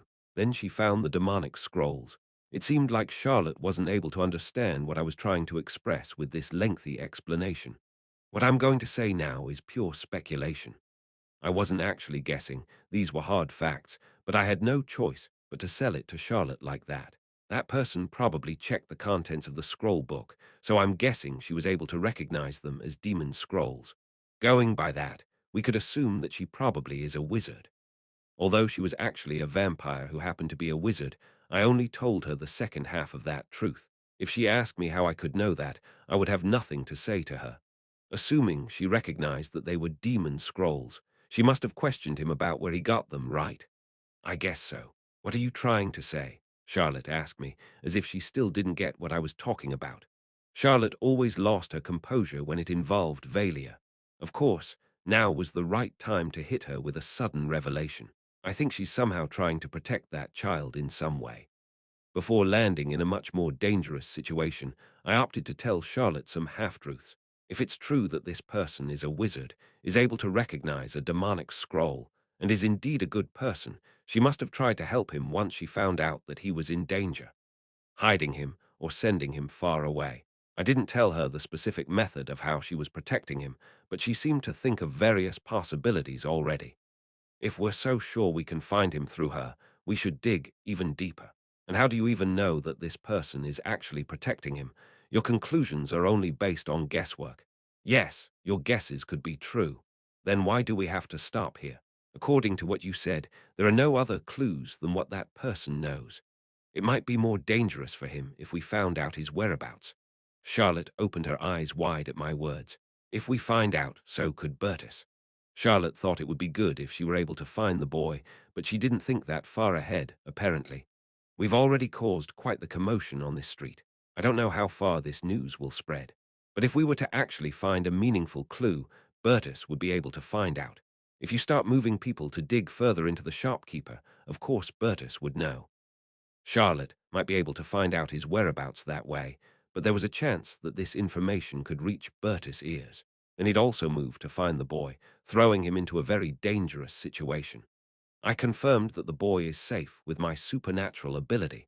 I don't exactly know how he's doing, but if we were to forcibly find out the information that person is hiding, things would become even more dangerous for him. I didn't have enough evidence to prove my speculations.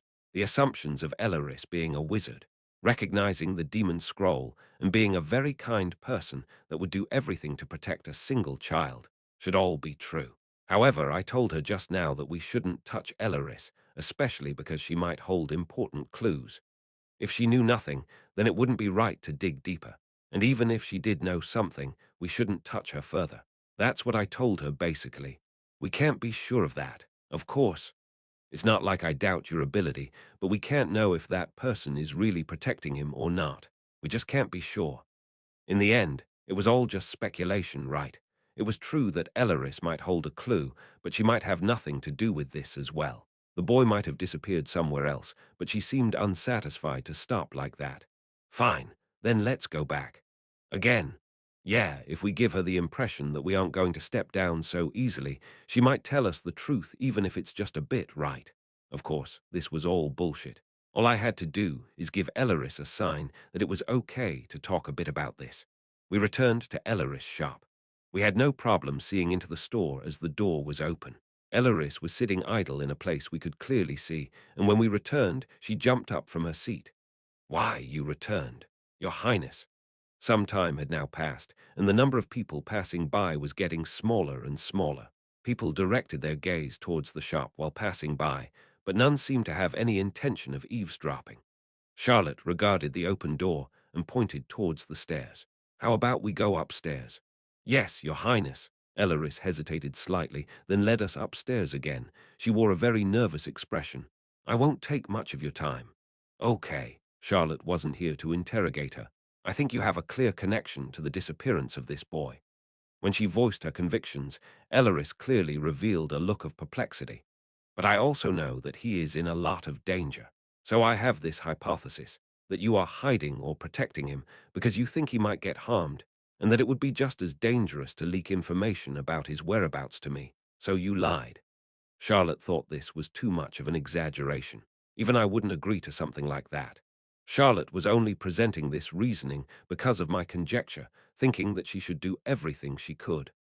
I will investigate you in any way I can, whether you tell me something or not. If there's anything you are hiding from me, you should tell me now. If it is true that the boy will be in more danger if the truth is revealed, I was thinking of stopping here for now. After taking a few deep breaths, Charlotte was looking at Elleris. Elena, do you think it would be dangerous for him if I were to find out where he is? Is that why you are hiding information from me? I looked at Elleris from behind Charlotte.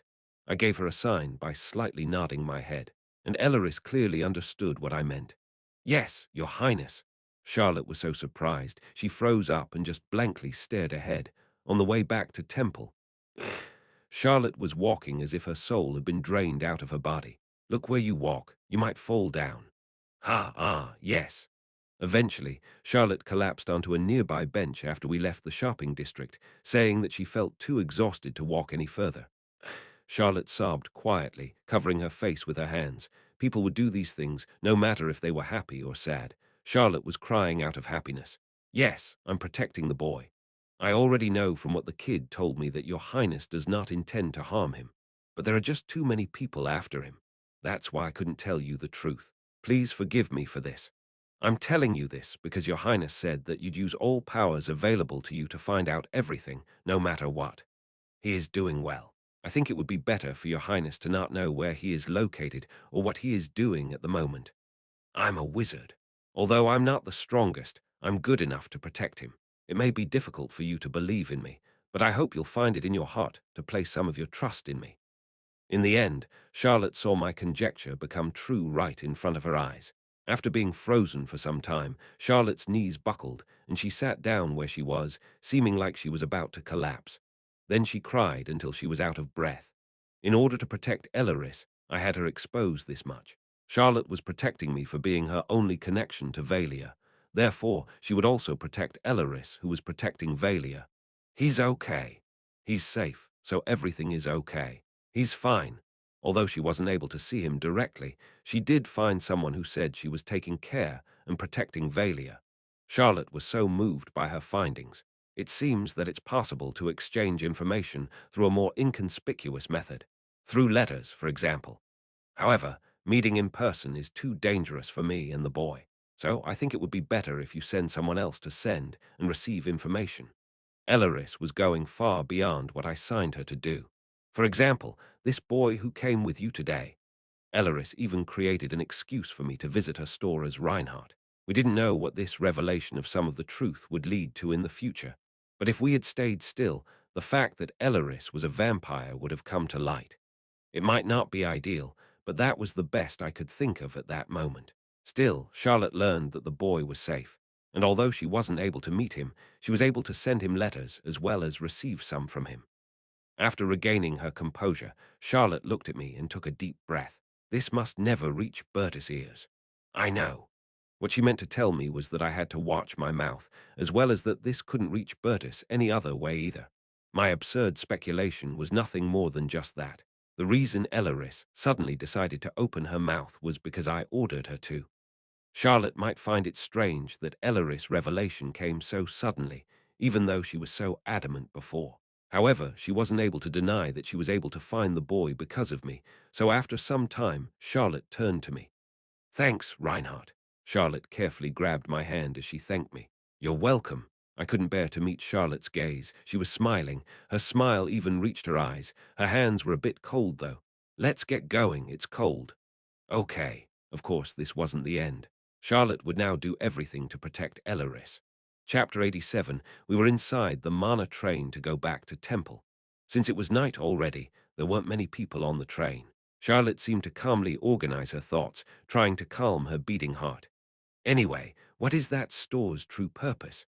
She was so surprised that Elleris knew the boy's whereabouts that she forgot that line of thought. It looked like she successfully managed to organize her thoughts. Well, I don't know much about this topic, but don't wizards usually have a lot of secrets? It's hard to accept, though. Wizards are usually pretty much weirdos, but among wizards, being weird was rather common. Even if harmless, there are a lot of people with strange personalities among them. So, even if one didn't really understand why they did certain things, since there were a lot of weirdos among the wizards, there might not even be a reason for them to do something as nonsensical as that. I should think more about this after I fully confirm that she is indeed protecting him. It was still just an oral testimony. No matter if she could send letters or not, as long as she was sure that Elleris was protecting the boy, Charlotte would do her best to protect her. In Charlotte's current state, As long as Valia's safety was confirmed, she would be able to let this matter go, even if she found out that Elaris was a vampire. I hope she isn't some member of a magic association. Magic association. Charlotte let out a mournful voice and tilted her head. Sigh, there are organizations that focus on magic research. They often try to evade the public's eye.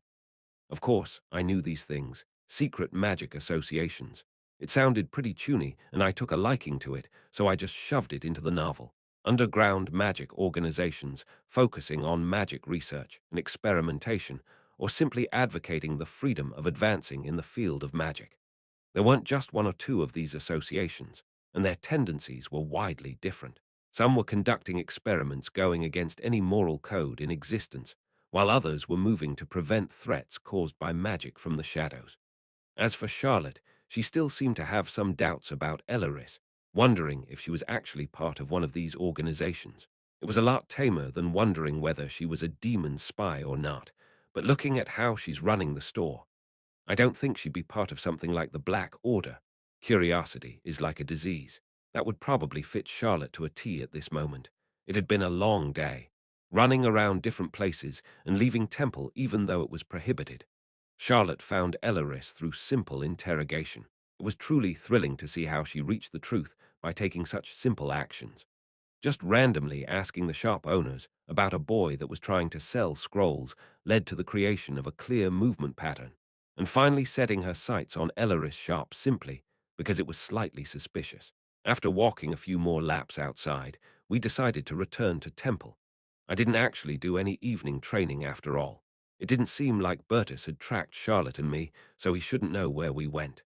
To be honest, Bertus probably didn't have any time to care about me and Charlotte. It turned out that his people were behind the black market, so he probably had to focus on solving this incident amicably. His head was probably about to explode. Anyway, Sakigar's trail shouldn't get exposed. As soon as I returned to the royal class dormitory after exercising, there was a single person waiting for me. Where have you been all day? I've been training, Harriet de Saint Owen. She looked a bit annoyed for having to wait quite a long time for me. I hadn't really thought about that, preventing Harriet's leave of absence matter, because I was following around Charlotte all day. How did it go? Well, if the matter got resolved, she probably wouldn't want to meet me. Why was she waiting for me like this? There was also Betuse who objected to her leave of absence, so it should have been resolved well. Harriet was just crossing her arms and not saying anything. What? Are you actually going to take the semester off? No, that's not it. They told me I don't have to take a leave of absence. They can't help it if it's something Bertus requested after all. And then, isn't everything well? That was what she wanted, so she could have just told me directly. Why did she seem so restless? What? Are there any problems? If there are, out with it already. I'm losing it here. When I put my hand next to my ear, Harriet's expression changed subtly. I felt something very ominous about the way she acted. It's, my father wants to meet you. What? What kind of nonsense was that? Harriet was just a kid, but Grand Duke Saint Owen wasn't someone I could handle at my current level, you know. No, why is your high and mighty father looking for me? Harriet's eyebrows twitched a little at my remark, but it seemed like she gave up getting angry over every little thing I did. Rather, Harriet fidgeted around with her fingers. It was incredibly cute how she looked at me with upturned eyes, but why was she looking at me like that? It's just. He didn't believe his daughter would come up with something like this. So, after I told him what you told me to say, that I can't take a leave of absence because of this and that, he asked me, who came up with this? So, no matter how talented and smart she might be, Harriet was still just the cute little daughter of the Grand Duke of Saint Owen. She probably only said cute things like, I love you forever, Dad. Dad is the best. I woo you, to him. Well, she was set up as a character that grew up being loved by her entire family, so she probably was the world's nicest, cutest, and most adorable daughter to him. She probably was the kind of girl that would only say things like, I hate you, as a form of rebellion. Something like, buy me that. No, I hate that. Then his little girl suddenly started saying things like, Father, I believe that it would seriously offend Prince Bertus if I were to take a leave of absence. The prince even talked to me directly about this matter, requesting me not to take the semester off. If I were to be forced to go against his wishes, I fear for my family's safety. From Grand Duke St. Owen's point of view, this had to be quite the bizarre situation. So naturally, he must have thought that she was saying something. Someone told her to say or made her read from a script, because Harriet was doing something she had never done before. Actually, Harriet did say that she might forget what she had to say, so we did prepare something close to a script. Anyway, I told him it was me who wrote the script. Oh God, he didn't believe you now, did he? You want someone that could talk like that. Even if she had a good head on her shoulders, she was still too young, so no one would believe bullshit like that. The child who wasn't able to even put her opinions into logical sentences suddenly matured, so he thought that there was some force pulling the strings from behind, and that was the correct answer. So, for some reason, the Grand Duke now wished to see me. Harriet eventually couldn't resist her dad's coercion, so she mentioned me to him. That's why she seemed so apologetic. You little brat, that was why you've been waiting for me until this late at night, looking all fidgety. It's fine. What happened, happened. So how did you introduce me? That's.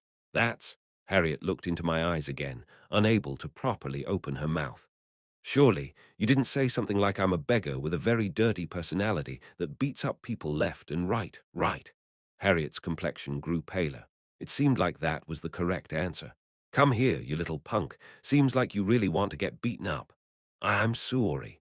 As I slowly approached, Harriet wept bitterly while retreating. So the day came when this brat actually let the words I'm and sorry leave her mouth, huh? I'm really surprised that you actually apologized, but you threw me into some deep shit right now, so I'm going to hit you even more now, you know. I couldn't help it. Even if she was acting cute, it won't help that punk in the least right now. Come here, let me give you a finger flick. Tack, ouch, why you? Really hit me, you actually hit me. Did you think I'd fake it? I can't believe it. How preposterous. You really hit me. Harriet looked at me with a bewildered expression plastered on her face, rubbing her forehead. It seemed like her last doubts about my willingness to hit her had finally crumbled. How dare you? You didn't just say you'd flick my forehead, you actually did it. That was what kind of expression she was showing me. Also, she really was the cutest. Welp, I'll keep it at that for now. Her face reddened again at my words. What's with that look? You hit me, you bad guy, you bastard. Harriet eventually ran back to her room, huffing angrily. Wednesday, the next day. I had magic sensitivity training and supernatural power classes on that day. The magic sensitivity training was filled with only the first years of the royal class. Students majoring in divine powers and supernatural powers didn't usually have to take these classes. Of course, I majored in supernatural powers, but I was still taking this class. I planned on sitting through it later, as magic had its own uses different from supernatural powers. You feel it. This class had a teacher that was more like a yoga instructor who made all the students lay down and mumbled some suggestions to them. When I listened to him, I felt somewhat strange and fell asleep. Weren't we actually getting hypnotized by this yoga master? Of course, I never mentioned anything about falling asleep, but every time I woke up I felt really refreshed, so I actually liked that class. Actually, the only thing I had to do in that class was standing up on time after being idle all throughout it. Feel the universe. Receive. Its strength. Whoa, it was coming. The god of sleep. When I woke up from my slumber, everyone had serene expressions on their faces. It felt weird. If I had to describe it, it felt like waking up after being dead for a bit. By the way, was that yoga master dude actually a wizard? He looked more like a swordsman than a wizard at first glance, though. There will be a midterm evaluation next week. At those words, all the kids were rather dumbfounded. I was also confused. Of course, the exam period, which would be corresponding to the midterm exams, would start next week according to the schedule. I don't think we've learned anything, though, so how will we get evaluated? Kerr Viarden from Class A posed the question that everyone seemed to have. How could one evaluate a class in which one only slept? What did he even teach us? This course won't have any exams. We are just checking your performance up to this point. Performance. Everyone was almost shouting these words. I could understand that we weren't taking any exams in this class, but what the hell did performance mean? We were never taught anything, but we somehow were supposed to achieve something. That was what everyone seemed to want to say. I will check if your magic power has increased. You will be given points the more it has increased. Understood? Magic power increases. That was the measure of our evaluation. As you all should know, during this class, you have been continuously trained to increase your magic power as well as your sensitivity to it. Of course, we should use your magic power increase as the evaluation criterion. We weren't just sleeping. We were somehow still training while sleeping. Actually, I didn't really know why, but the amount of my mana had continuously increased regardless of what I trained in. I started with 9. 9, but now it has risen to 11. It didn't just randomly rise. The class was helping us increase our magic power. Now then, I hope you'll have a magical time until next week.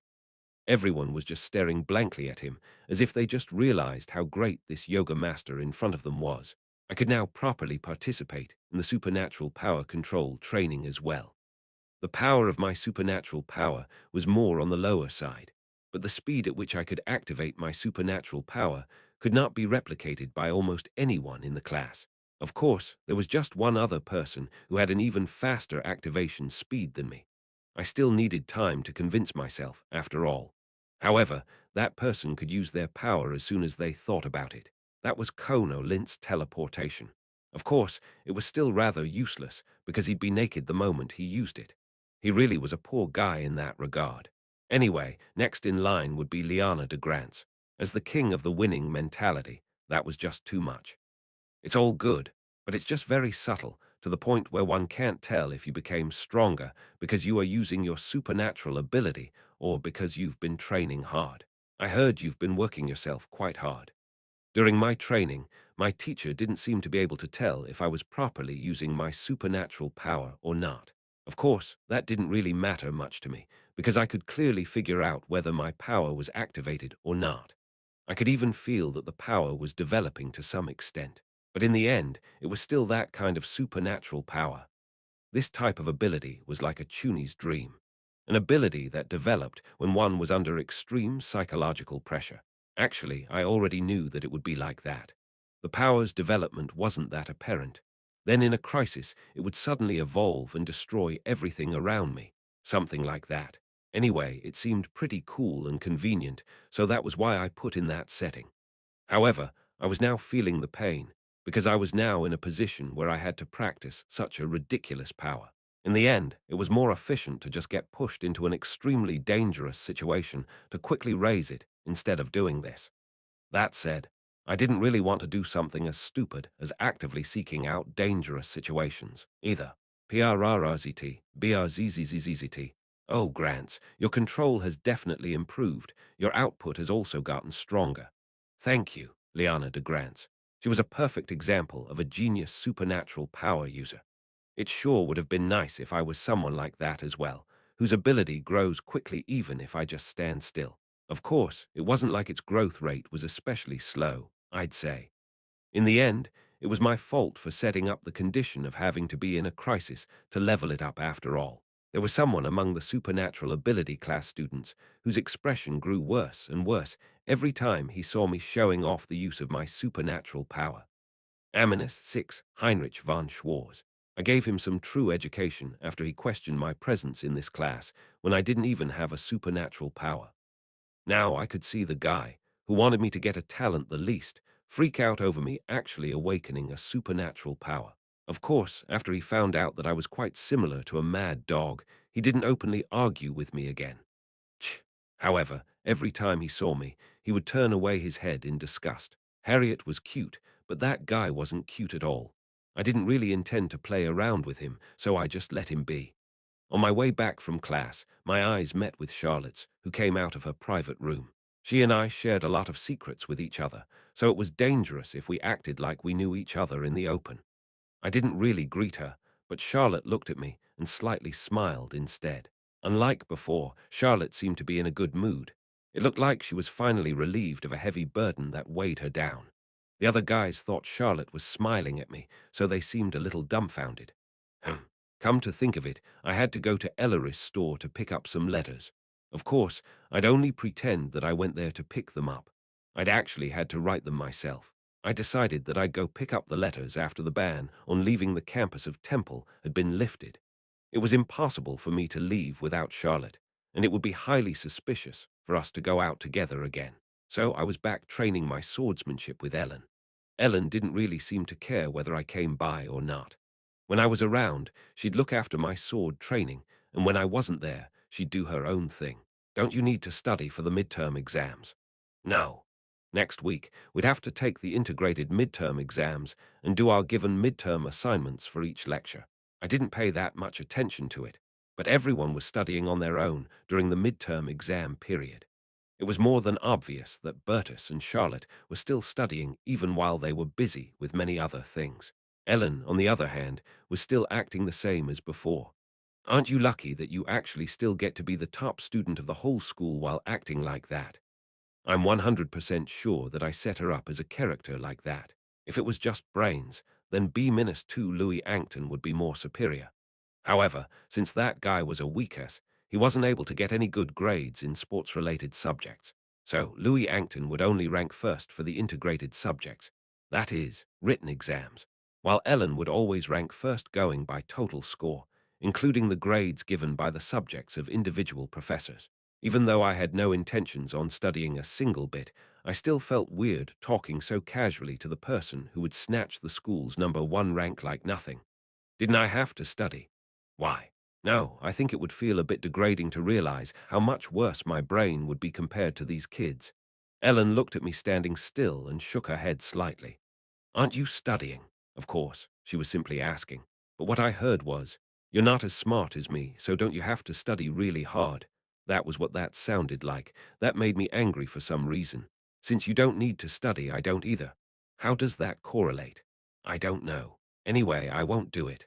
I went into crazy mode. Grades. Let us happily throw them out the window.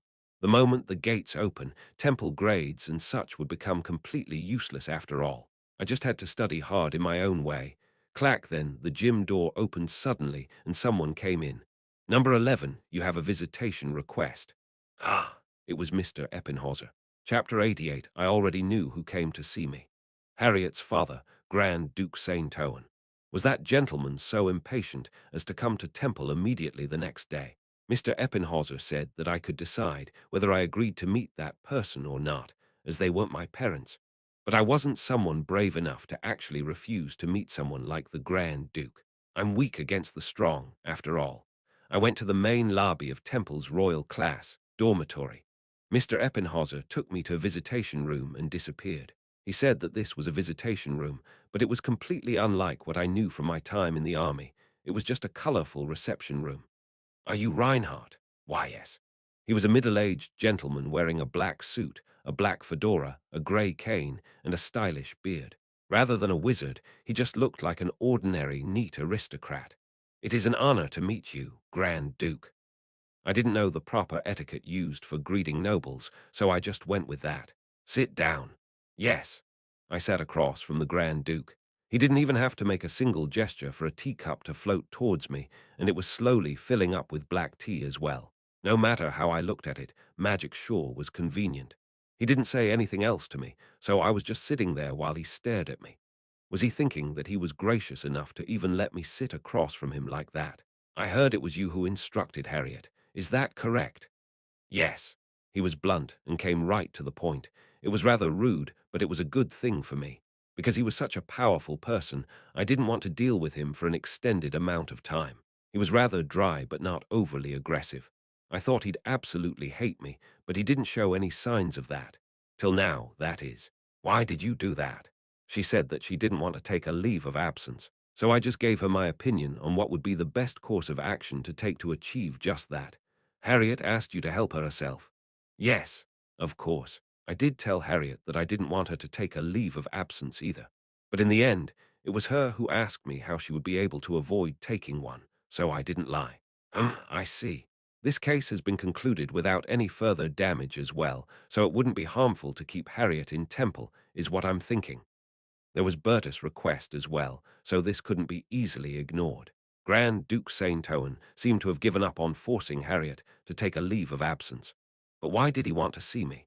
Was he just curious about the person's identity who dared to manipulate his daughter? But Harriet wouldn't do something like that. Pardon? At my question, the Grand Duke just looked at me. Harriet would never ask a child of such a lowly background like you for their opinion. Grand Duke St. Owen stared at me after he finished what he wanted to say. Why was he acting up all of a sudden? That might be true, but she did ask me. Reinhardt, I'm not trying to insult you for your humble origins.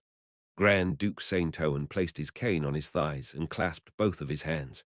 Harriet wouldn't want to talk to someone of a humble background, so of course Harriet wouldn't have wanted to speak to you based on your origins. Alas, she actually asked for your advice and even accepted it. Harriet was someone that didn't want to mingle with commoners because she thought they were dirty. She came to have such an opinion because she lived intoxicated by some sense of superiority she felt. So she tended to despise anyone that she didn't seem fit to be around her. So, does Harriet like you or something? Or do you like her? I don't know about her, but that wouldn't be the case for me. What was he doing now? You don't like her. How does that make sense? Do you perhaps have some problems with your eyesight? How could you not take a liking to my daughter? That was how the Grand Duke was looking at me. He sure was startled. What was with that guy's sudden change? He was just someone completely crazy for his daughter after all. And then bang. D-Dad, W, what are you talking a boo out? Harriet, whose face was tomato red, barged into the reception room.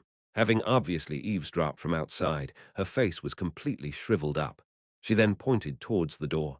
Gee, get out. You get out. Wait there. Wait just a moment. Please wait, Reinhardt. Let's talk more. Why you're loud? Dad, please be quiet.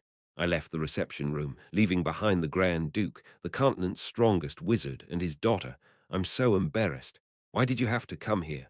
Why did you ask him that? And no, sweetie, what I meant was, I don't care. Get out. Don't stay here any longer. I told you not to come. I just wanted to know who you like as your father. Don't say anything anymore. Just don't.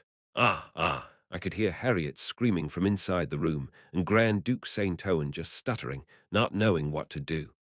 I was quite the fool worrying about getting harmed, I guess. She grew up under such a father, so it was no wonder that she turned out the way she did. Sigh. I hate you, Dad. I absolutely hate you. You're so annoying. And no, I just did this all for your... I don't care. Like that, I also got to know how Harriet was usually talking with her father. If she was behaving like that, it was quite obvious that she read from a script, huh? I didn't want to be involved with either of these two anymore, so I ran away. Fortunately, the Grand Duke didn't look for me afterward, thanks to Harriet's admonishment. Of course, I wasn't actually sure if Harriet kicked out the Grand Duke or not, but after some time, she came knocking on my door, her face completely red. It wasn't me. You know, right. As soon as she saw me, she shouted that. What are you talking about? Dad misunderstood. I believed she was talking about the thing her father asked me, whether I liked her or not. That was why her face was so red, and she was all fidgety. It made me want to tease her even more, you know. Ha! You don't like me? Wow, what? When I threw a fastball, that girl's face went even redder. Aye. Why would I like you? I don't even like your looks. D don't talk any nonsense. Why would I like a lowly beggar like you? Don't be ridiculous. Harriet was stomping her feet as if she didn't even want to imagine something like that. Or not. Why are you getting so angry? You seem like a person that's about to stab someone. After I said that, I closed the door with a smile. Hey, Reinhardt, open the door. Clang, clang, clang, clang. I won't stab you. I really won't stab you. Open the door, you jerk. No way. I didn't open the door, fearing for my own life. After Harriet went away, exhausted from her rampaging, I sat down in front of my desk. I currently had 6130 achievement points. If I made one more talent bloom, I would have 4,000 points remaining. If my assumption that the points required to get talents doubled every time I bought one was right, then I had enough to add 2 more talents at the moment. However, going by my past experiences, it wouldn't be a bad idea to leave some points in case of an emergency. If I used the revise function in such cases, I might get myself out of a crisis. Spending too much at the moment seemed to be a bad choice. After thinking about what kind of talent I should develop next, I narrowed it down. This decision would also decide my future path. Magic sensitivity, 2,000 points. Magic manipulation, 2,000 points. These 2 talents were required to become a master in the field of combat, and were also necessary talents for a wizard. They were the basis for everything having to do with magic power. In the wizard's case, they were necessary to evoke magic and move magic power.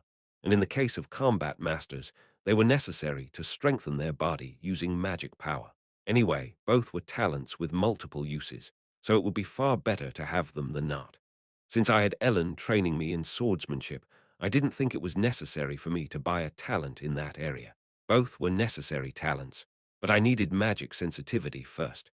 It was a type of talent that contributed to the growth of one's magic power, and at my current level, it was more important to increase my magic power pool than being able to manipulate it. You have spent 2,000 achievement points. With that, I had two talents, self-suggestion and magic sensitivity. My remaining points were 4130. As I expected, it would take me 4,000 points to get my third talent. I refrained from hastily spending my remaining points. In the first place, magic manipulation wasn't something that they taught yet, so acquiring it beforehand would be useless.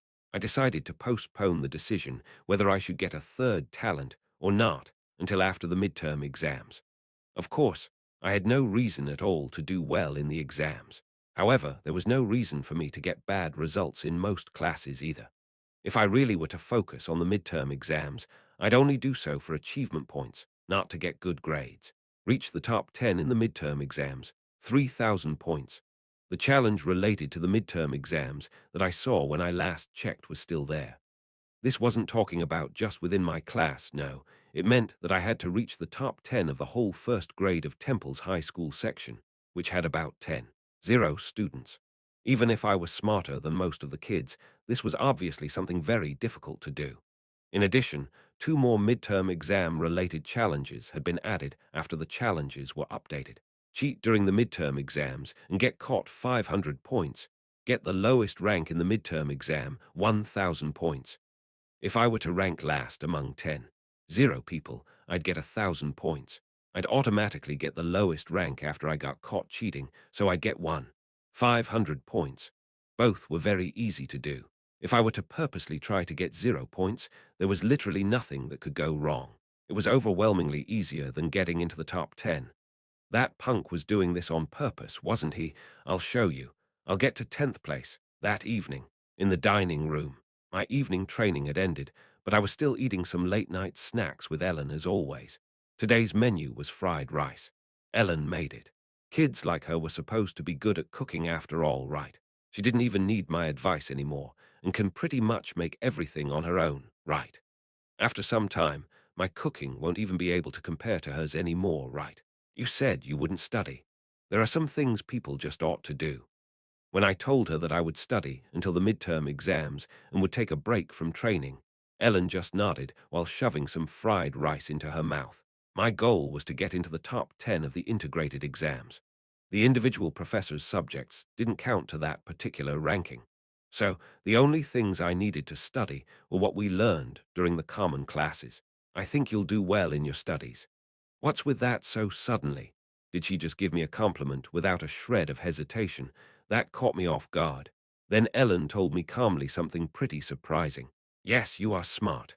I really didn't know what was going through that girl's head. What was with this? Of course, I might think that way because of the words she was usually using with me. Oh, thank you. Well, yeah, it did feel pretty good. I also felt like I already lost after getting happy by being praised by a high schooler for being smart. Also, she was probably a lot smarter than me as well. Hey, would you like studying with me then? No. Of course, Ellen would refuse my request of mooching off her intelligence. Anyway, I had a new short-term goal, cramming, that is. Even if they were just first-year high school students, was it even possible for me to beat 10 students and make it to the top 10? I'd see the answer to that question next Monday and Thursday during our common classes. The other professors' classes would also hold their midterm evaluation next week, but I didn't pay that much attention to those. I could study on my own and was pretty confident that I would reach a high rank. However, I had to get the best results, not just pretty good ones. How did the midterm exams go in the original again? It was one of the parts that were supposed to showcase Ludwig's tremendous improvement. Wasn't there that common, old-fashioned main character trope? The energetic protagonist with a strong sense of justice, who was pretty much an idiot. So even though Ludwig studied really hard, he would still end up at the bottom of the rankings. Of course, after he studied together with a certain guy named Louis Ankton of Class B, his grades gradually improved. As far as brains goes, Louis Ankton was the smartest one of the royal class, first years. Of course, that guy was highly selfish on top of being a nerd. He also was someone quick to run away. He wasn't a bad guy, but he was the type of guy I would have loved to give 100-finger flicks to because he was just so annoying. In fact, it was probably that same Louis Ankton who went to tattle to the teacher about chaos and my fight in the changing room on my first day in Temple. Only after Ludwig helped and took care of that guy would he open his heart to others and help out. It should have been right when they got into second grade. Ellen had no intention of studying at all, while I was trying my hardest to get myself to rank 10 if possible. That was the conclusion. Hey, Thursday evening. Ha! Me, I called out to Louis Ankton, who was on his way back after the common classes. Who else is there other than you, ha? I approached Louis, who was shivering out of some form of fear, and placed my arm on his shoulder. I have a question for you. Who? What do you want to ask? If I were to study with that punk, my chances of getting into the top 10 would be very high. The fact that I, who was pretty much infamous among the first years, spoke to him made Louis' complexion grow very pale. Hey, am I hitting you? Why are you acting like that? As I laughed loudly, his complexion grew even paler. The delinquent route was actually surprisingly good. Chapter 89. In the original novel, Louis Ankton openly ignored Ludwig for his stupidity, and he looked down on anyone who wasn't smarter than him. Even in Class B, that got along well with each other, he was an outsider. He looked down on everyone in class as lowly humans with no influence, and lived intoxicated in his belief to be intellectually superior. So, after receiving some true education a few times, he would later turn into someone open-minded who cared for his fellow classmates. That was Louis Ankton, the annoying guy. Why are you in our dorm? However, notoriety was also a type of fame, right? Louis knew that I was quite crazy, so he just crawled before me. I entered Class BS dormitory with Louis Ankton, who just came back from his classes, with my arm forcibly placed around his shoulders. That was actually my first time entering Class BS dormitory. Of course, there were quite a few instances of me running into students from Class B during classes, but I never held much of a conversation with any of them. Charlotte, Ludwig, and Scarlett. These were the only people I knew there. When Reinhardt, the first-year super-villain, suddenly appeared here, people felt like they were about to get swept away as soon as they made eye contact with me. I was even dragging around Louis Ankton like a prisoner. Oh, Reinhardt, what's the matter? Charlotte smiled when I ran into her in the hallway. It seemed like she didn't find it strange for me to be here. My heart tightened as she smiled at me. On one hand, I felt guilty, and on the other, I felt quite happy as it seemed that we finally managed to get along. It was complicated. Oh, I'm going to study. Ah, with Ankton. Yeah, I heard he's smart. Right, so she thought I came with him. That was why she smiled. Yes, that's right. Charlotte nodded her head and moved her gaze to Louis Ankton. Would you mind if I joined you? I had to get some good grades in the coming exams, but so did Charlotte. When I said that I was going to study with that guy, she seemed to want to come along. If this were the original, he would have said something rude like, "Why should I help you with something like that?" and coolly passed by us. However, these developments were quite different from the original. Super-villain Reinhardt and the princess were standing before Louis Ankton and asking him to study together. Ah, no, not at all. I didn't know what he was thinking on the inside, but that was the answer he gave us. On top of that, something that I didn't expect happened. Ha, Reinhardt, why are you in our dorm? Ludwig, the empty head, appeared. Oh, Ludwig, we are going to study together. How about you come along? And then the cute, pretty, lovely, and kind princess proposal reached our ears. Sure. No, that guy's a black hole. Ludwig was unable to study. That didn't mean he didn't, though. He studied hard because he was a very hard-working person. However, his grades were still disastrous. My original plan was to get private tutoring from Louis Ankton. However, I was fine with having Charlotte around. She was smart. Ugh. Ah. However, all my plans were thwarted by that destructive idiot Ludwig. We were now sitting around a table in Class B's common reading room with textbooks piled up next to us. Ah, that. Ludwig. Oh, Charlotte, I'm listening. So, going by the context, you can see that the speaker is denying his or her own fault, right? While solving some literary problems, Ludwig asked if we could explain that part to him, saying that he didn't understand it. That? I don't know what you mean with denial. They said that they were wrong, right? Right, that's what they say, but they're trying to change the subject, saying it was actually someone else's fault, right? Is that so? Even though they said that they were wrong. No, no. So you see, that void-headed idiot was bad in all subjects, but he was worst in literature. He was unable to read between the lines and could follow context even less. He was a madman who just read a single line and only continued reading after he supposedly solved a problem. Charlotte was patiently trying to teach Ludwig little by little, while Louis just watched the mouth agape. How could such an idiot even exist? That was what his expression seemed to say. No, you gorilla. How can you pretend not to know that, huh? What do I even need to explain? How the hell did you even learn how to write with that shit brain of yours? In the end, when I actually said something, Ludwig just shook his head and laughed. Sorry, seems like I can't study that well. Reinhardt, don't be too harsh. Charlotte looked at me with her brows slightly furrowed, asking me why I was talking so harshly to him. I didn't want to go against Charlotte, so I tried to calm my anger and just remained quiet. Wow, so that was what my main character was like. This was all my fault, everything. Anyway, with the appearance of that black hole called Ludwig, we were not just studying, we were working on a miraculous salvation project out of nowhere. Now, what is the name of the largest and first vassal state in the southern part of the empire? Ludwig's expression seriously hardened at Charlotte's cheerfully conveyed question. Key. Key something. Kernheit. Kernstadt. It's Kernstadt, you idiot. How can you get the same question wrong 10 times in a row? Ha! Even 10-year-olds know this. It's so easy that it probably won't even appear in a test. You can't even memorize that. It wasn't me this time, but Louis Ankton who jumped up with zeal. Louis, who had begun to go beyond simple astonishment to straight-up disgust, jumped up in fury. However, when he saw Charlotte and me looking at him, he paled and slowly sat back down. He did mock some kids, but he wasn't someone that was easily angered. However, he got so angry at that moment that he completely forgot us too and jumped up. Charlotte didn't say anything to Louis, seeming to understand what he was feeling at the moment. However, Charlotte only looked a little sad and carefully placed her hand on Ludwig's shoulder. Ludwig, when I was young, I had a very serious head injury. Has anything like that ever happened to you? She seemed to think that Ludwig was that way because of some type of injury or disease. Wow, the nicest person in this room actually said the worst thing. Ha, nothing like that ever happened to me though. Ha, ha, nothing like that ever happened to him, so why is he like that? Charlotte had her mouth slightly open. It seemed like she sincerely wanted to ask that question. As I thought, the Empire should really start implementing a public education system.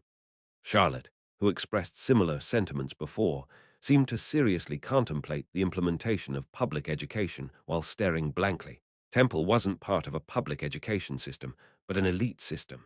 And Ludwig somehow got into the high school department of Temple the same way I did. He did say that he never received proper education before.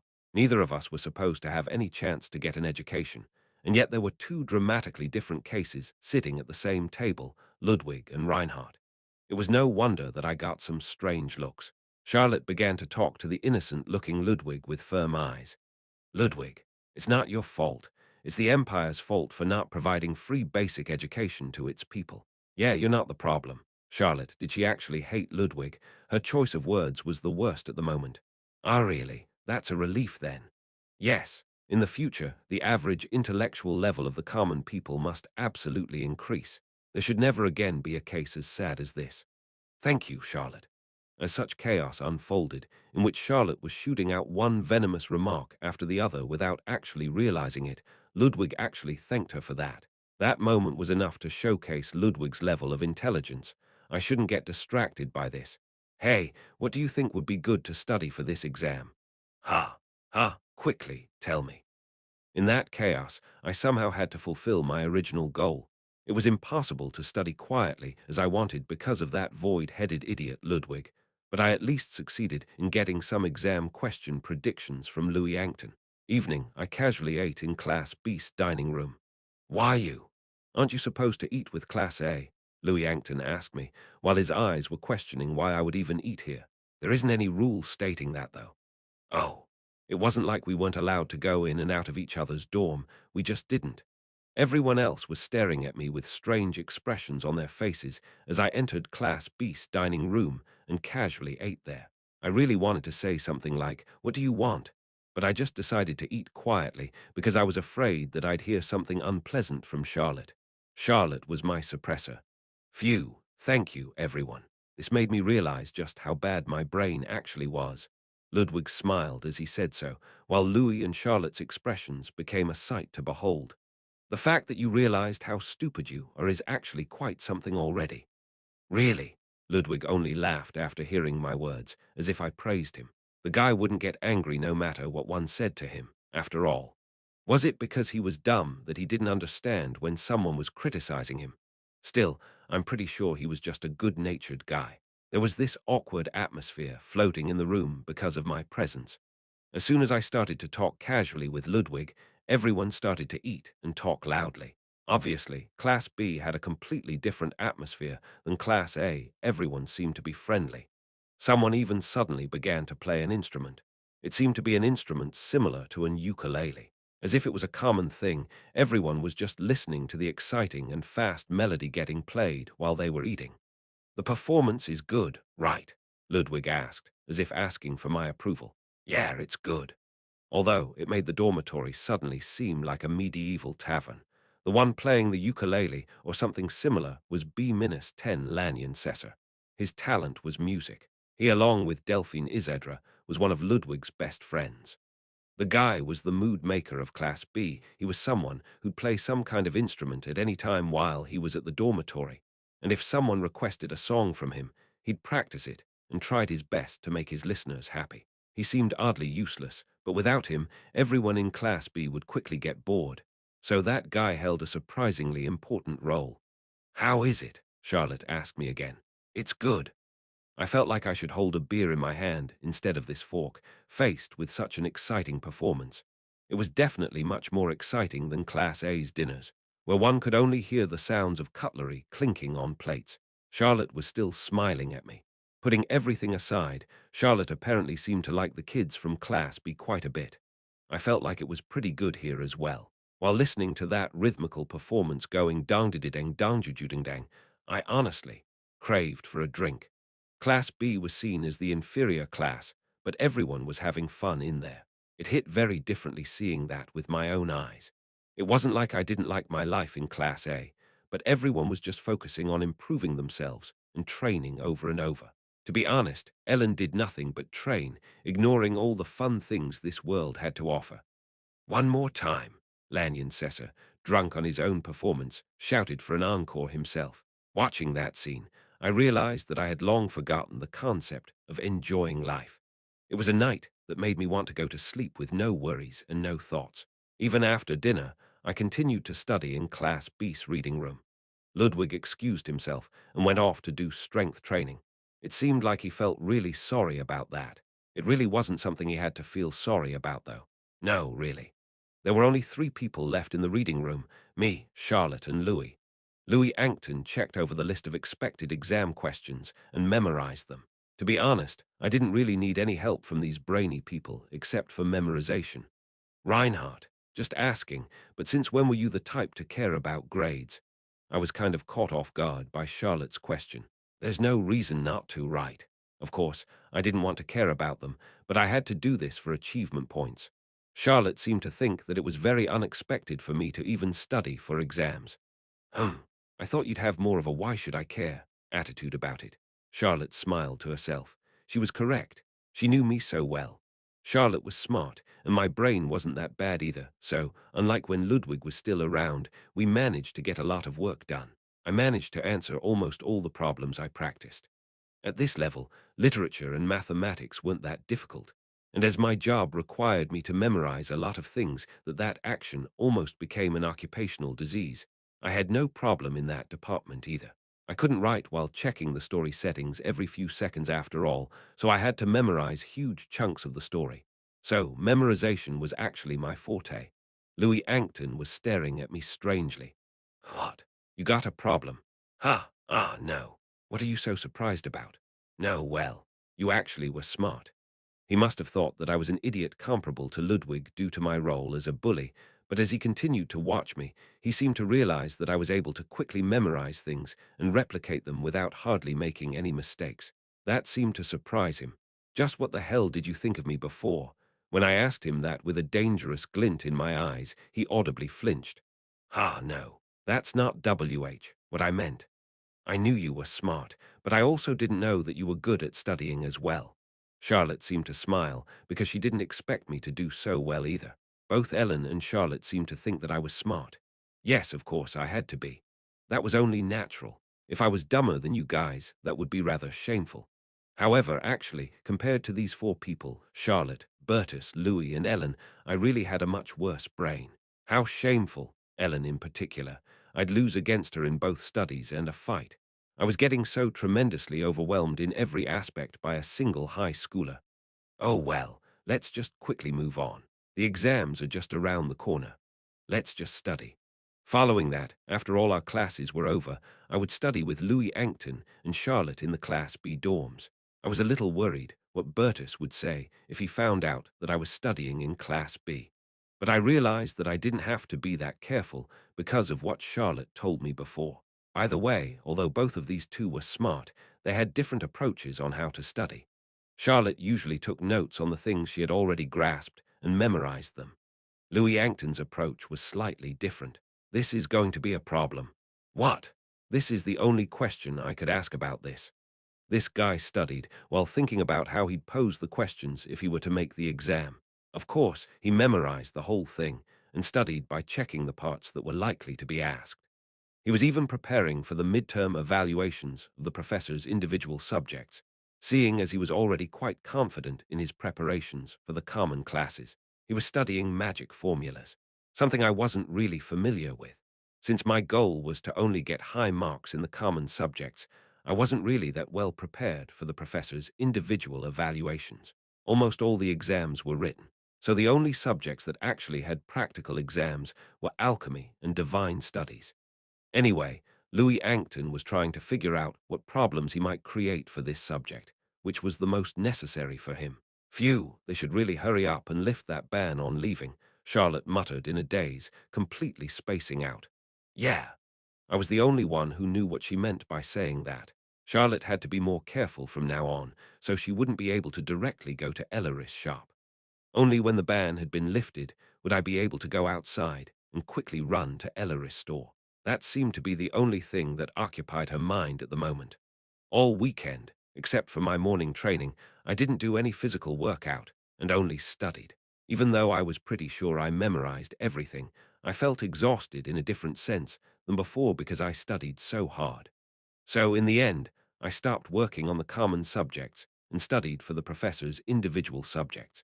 I felt like I was going to go crazy if I continued to stare at the same thing over and over.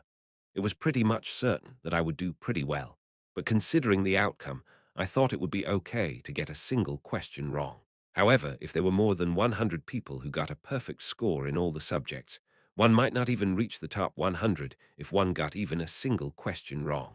Anyway, I really got only one question wrong on the midterm exam. Therefore, my ranking for the integrated midterm exam was 784th place.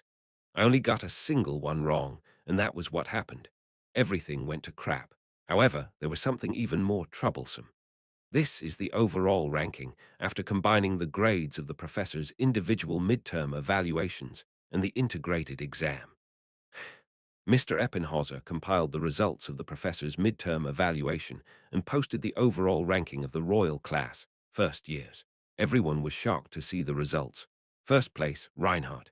Second place, Ellen. Third place, Bertus de Gardiers. Fourth place, Louis Ankton. I got first place on the wrong ranking. Chapter 90, in the integrated exam, I reached rank 784. However, my overall score got me to first rank among all the first years of Royal Class.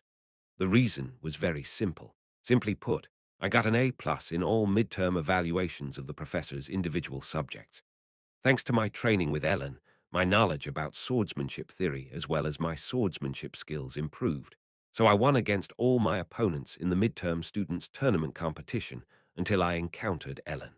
Did that mean that these guys weren't even as good as my pseudo-swordsmanship? Or perhaps the requirements for turning swordsmanship into a talent were just that strict? I didn't even have to use my supernatural ability except when I was fighting Ellen. Of course, when I faced her, I was beaten down in less than 5 seconds as usual. Anyway, Ellen obviously got an A+ for the swordsmanship classes, and I, who showed tremendous improvements, also got one. The regular class students, with whom I took the classes together with, initially ignored me for being nothing special, even though I was also part of the royal class. However, that day when they witnessed the tremendous improvement my skills underwent in just a few months, they also seemed to acknowledge me as someone from the royal class. I also wasn't very good at horseback riding at first, but I now knew how to ride a horse better than anyone else in that class, so I got an A+. The evaluation for the magic sensitivity class was done by checking the total amount my magic power increased, and that yoga master told me that mine had increased abnormally fast. My score was only surpassed by Kea Viaden, who had a huge magic pool, so I got an A+ there as well. As for the supernatural power classes, it was inevitable that I would get the highest score in them, because I had enormous control over my power after all, and it seems like I received the highest score in meditation, because apparently my concentration was just as tremendous as my control. I was just pretty patient though, and since divine studies and alchemy were reliant on memorization, I simply got the highest score by studying normally. As for comprehensive physical education, with the assistance of my supernatural power, I was able to clear all the physical tests, also giving me the highest score. Ellen and I were the only ones who received the highest score in all of the professor's individual subjects. However, Ellen got 2 questions wrong in the integrated exam, so I ranked first. I was only aiming to be among the top 10 of the integrated exam, but I ended up reaching first place on the wrong ranking, and because of subjects I didn't even properly prepare for. All the students except Ellen, even Bertus, were looking at me somewhat strangely. Just what is that bastard? Their expressions showed a complex mix of surprise and doubt. Apart from me, Bertus also seemed to have been victorious in his competition against Charlotte. Charlotte's total ranking was 6th. She did well on her written exams, but she couldn't get a grade for the physical classes because of her weak constitution, so this result was only natural. What the? How are you ranked first? How does that make sense? Harriet asked me something like that, ready to fight the results. It seemed like she didn't understand how this could have happened. It doesn't matter whether you think it makes sense or not. It's reality after all, you know. Lies. I can't believe it. Sure, by the way, good work reaching 8th place. Harriet was placed 8th. At my slight provocation, her face turned bright red. I'm majoring in magic, so my magic subjects are all that matters. I don't have to do well on something like some lowly integrated exam. Of course, Harriet was only interested in magic, so she didn't even spare a glance on any other subject that didn't have anything to do with her major. I see, so what? You still lost. Her face turned even redder when she heard me say that she lost. All our classmates were watching what was happening here, so I stood up and tapped Harriet on her shoulder. Hey, 8th place. Someone ranked 8th should just live like someone ranked 8th. Just stay quiet. W what? What? Are you jealous? That you can only admire the life of someone ranked first from afar? Ha ha ha ha ha ha. Now Harriet's face turned bluish as I showed her a deliberate and malicious smile, teasing her to the limit. Bertus covered his mouth and was quietly chuckling at this rather funny scene, and the others seemed to suffer from cognitive dissonance, because they just witnessed me teasing Harriet so openly. They knew I was rather blunt with Harriet, but they didn't know that it was to such an extent. Why you dirty beggar. Harriet, calling me a dirty beggar, hurt me as much as an ant's kick. And you're the young lady of a grand duchy who lost against a dirty beggar. No, you didn't even barely lose. You're 8th place. You lost to me by miles. He he he. Our grand princess truly is great and sublime. Ah, you're dead. Harriet couldn't stand my teasing any longer and charged towards me, so I just opened the classroom door and left. Stop. Just chase me. Try following me at the speed of someone ranked 8th. Ag. I didn't mean to place first, but now that I did, it kind of felt good. At lunchtime, Bertus sat down next to me. Aren't you amazing, Reinhardt? To be honest, it just somehow ended up like this. Bertus was satisfied as long as he got to win over Charlotte. In fact, Ellen kept on outperforming him in the original novel, but he didn't really care. Rather, he'd appreciate that person even more as a talent he needed to acquire. I didn't really know if I was treating that whole being first thing too lightly, but I just didn't care all that much. I knew you were rather hardworking, but it's still surprising. Apparently, Bertus decided to rate me even higher. Then he looked towards Ellen, who was sitting across from me. I truly thought that it was rather strange for a troublemaker to get royal class, first place, over a certain someone, right? Ain't that a bit harsh? No, it's the truth, though, don't you agree? Yeah, I can't deny that. It seemed like Bertus thought that Ellen would be the undisputed number one. However, I was ranked first, not Ellen. Bertus found that quite amusing. Ellen didn't respond to his words. She was the type of person that wouldn't care whether she placed first or not. And then there was Ludwig, who stopped as he passed by the table Class A was sitting at. Reinhardt, you got to first place, right? Congratulations. That guy got an A+ in everything that involved moving his body, but he was just awful in any written exam, so his rank would never change. Ah, yes, thank you. It was Ludwig who landed in last place without a doubt. Charlotte also passed by my table, giving me a slight smile. I knew what it meant without having her to tell me. Whenever she smiled while looking at me, I thought I might die, not in the literal sense. It was always that complex mix of joy and guilt that bubbled up in me. She got pushed back by Bertus this time. Did she not care at all about that? By the way, Reinhardt, you seem to have become quite close with my sister, right? These words sent a soul-numbing tingle down my spine. I didn't know if that was all he knew or if he found out anything more. However, even the other guys in my class knew that Charlotte and I had a pretty good relationship. Well, kind of. It's fine. No need to be so nervous. Bertus told me that he didn't really care about that, so I didn't need to worry. If anyone else told me that, I wouldn't have minded, but this was Bertus, so I couldn't just believe that. When he told me to not be nervous, I got even more nervous. Since the midterm exams have come to a conclusion, the group missions will start soon. Hearing Bertus' words, I now felt that the next event was inching closer. Are they going to follow the normal schedule? Since nothing has happened ever since that incident, the ban on going out will be lifted soon, so the schedule won't be changed. Group missions. They were exams disguised as a trip. They were fast approaching. It was May. The weather was getting warmer during that month. During the monthly physical scan, it was revealed that I had developed a new talent called magic sensitivity, so there was quite the uproar. A lot of people were skeptical about my infinite aptitudes, so it was quite surprising that I actually awakened 2 talents already. It caused such an uproar that I decided to postpone the awakening of my 3rd talent.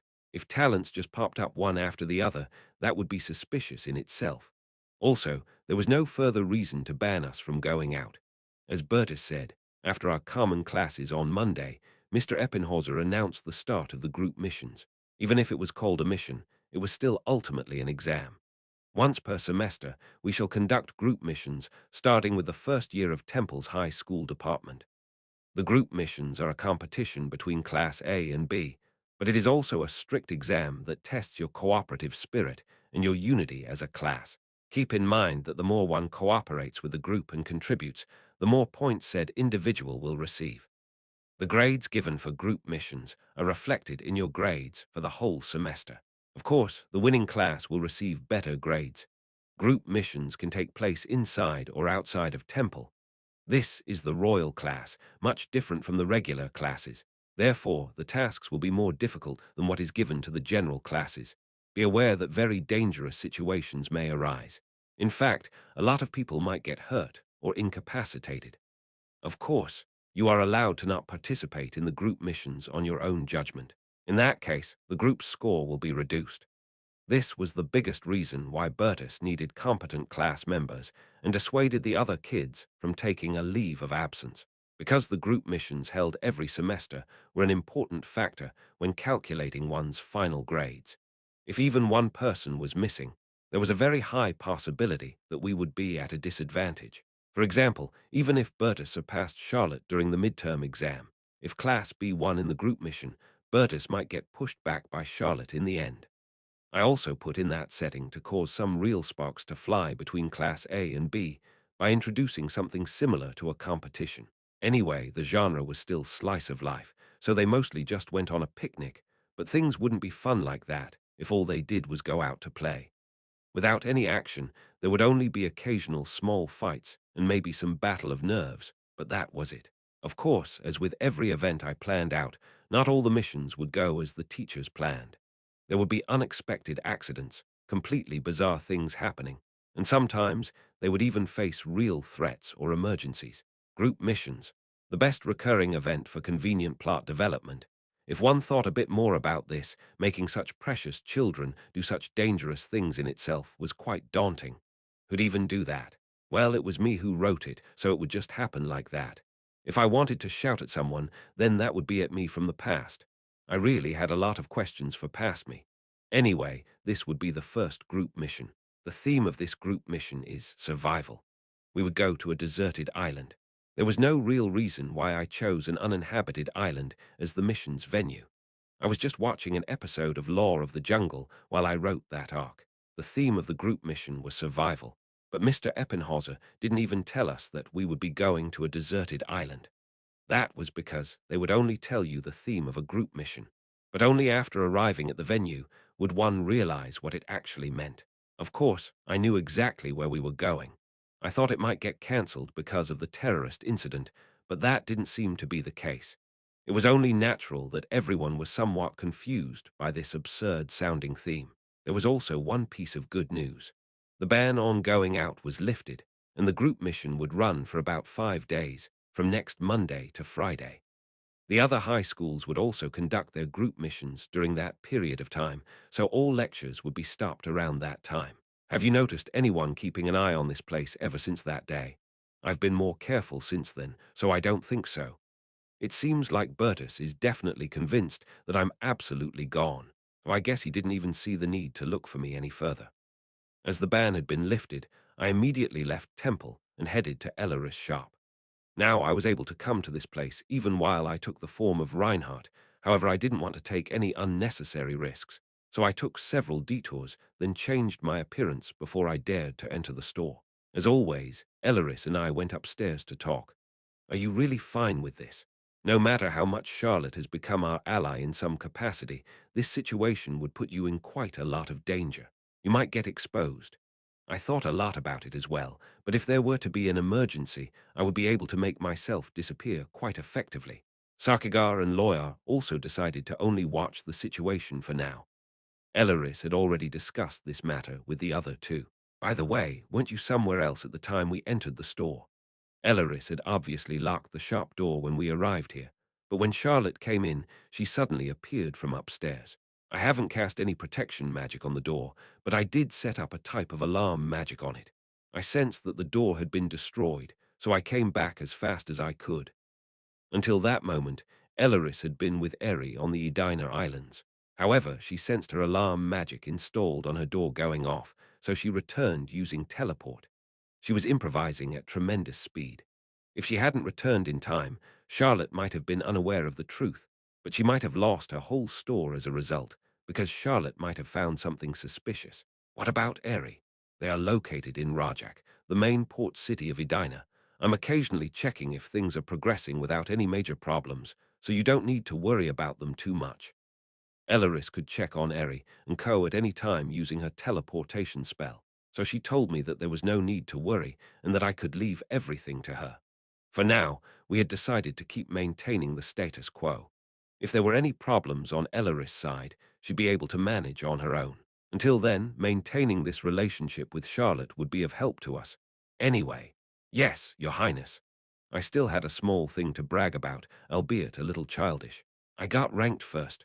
What? I said I got ranked first. If it was Sakigar, he'd react quite violently, going, "You-woo-ah." But Elleris reacted a bit differently. That's incredible, Your Highness. She just smiled and complimented me, which made me feel quite good. Chapter 91, I left as soon as the ban was lifted to get Elleris' progress report and tell her about my current situation.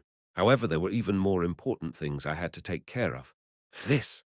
I thought you'd be waiting, so I went there right away.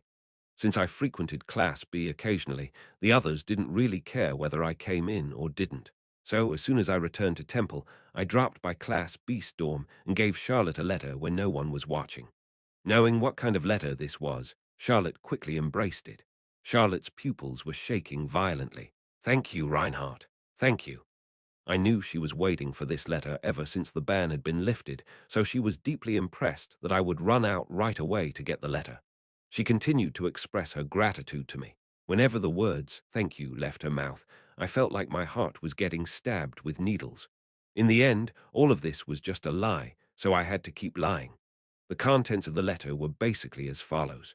I'm sorry for leaving without a word. I'm fine. This person is protecting me well. I hope you are safe. I only elongated it a bit, but that was all I wrote. I also mentioned some things that only Valia would know, so that Charlotte wouldn't question its authenticity. Well, that was all. I'm leaving. Ah, yes. I couldn't stand seeing Charlotte's face while she was in this state any longer, so I just turned around to leave.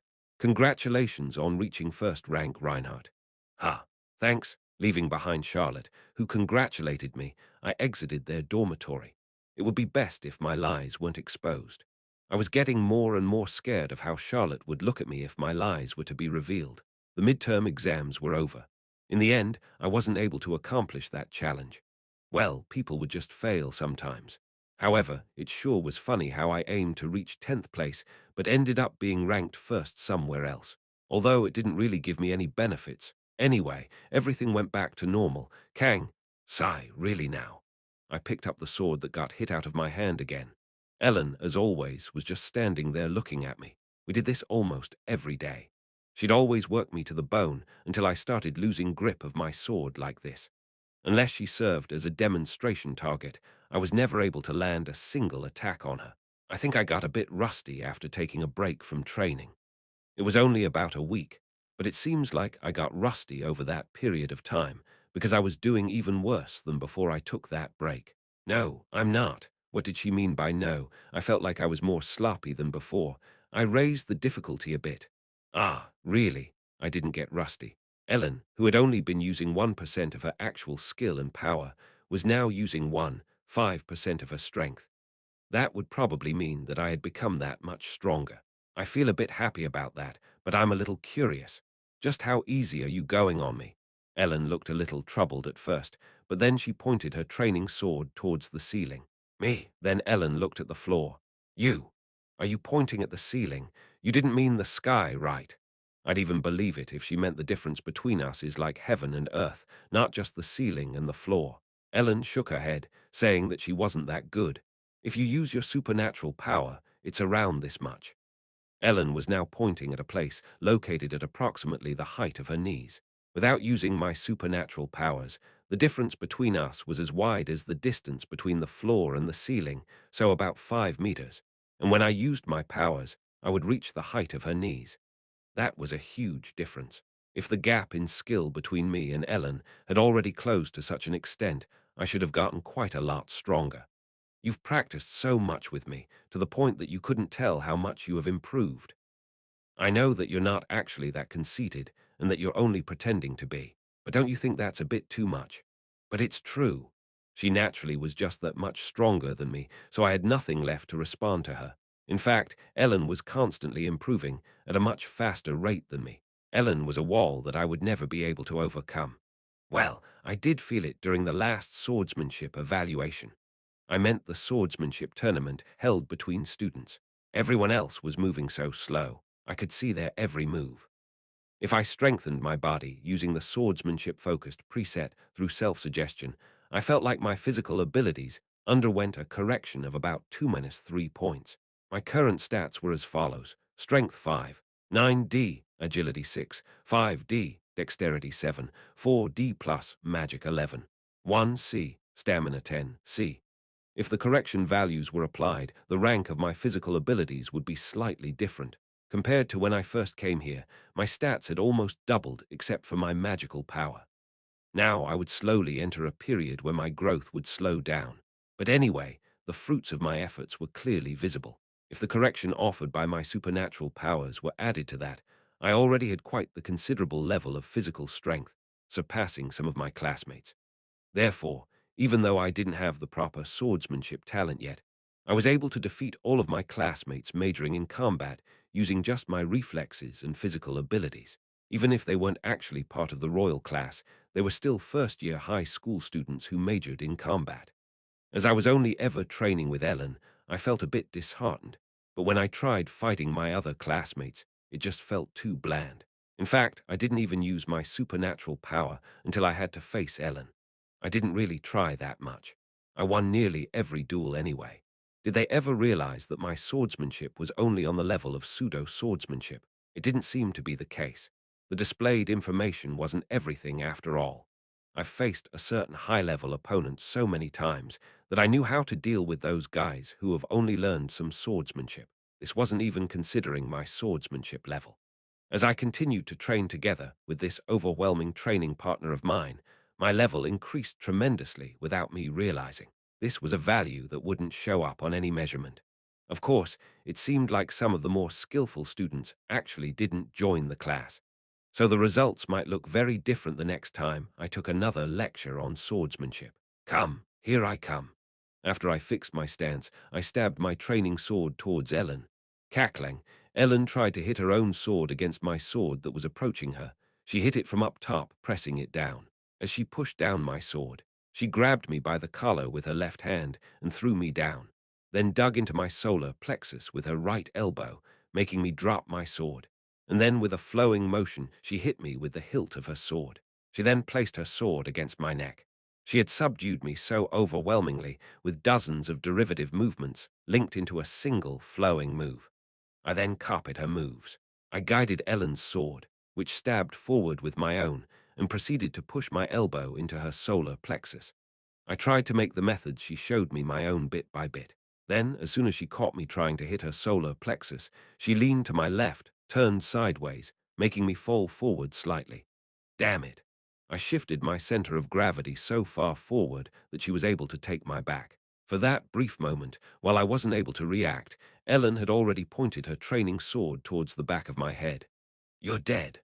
Knowing how to count to 1 didn't mean I could count to 10. This kid who knew how to count to 10 would show me how to count to 2 when I could barely say one. And when I managed to somehow count to 2, she'd demand I count to 3. Then, when I could count to 10 one day, she'd probably demand me to count to 50. Learning, sure, is hard. Morning training. Adriana stared blankly at me, with her mouth slightly open, when I told her that I ranked first on the first-year midterm evaluation ranking. I already know that I don't have the best image, but ain't it a bit sad that everyone's reacting like that?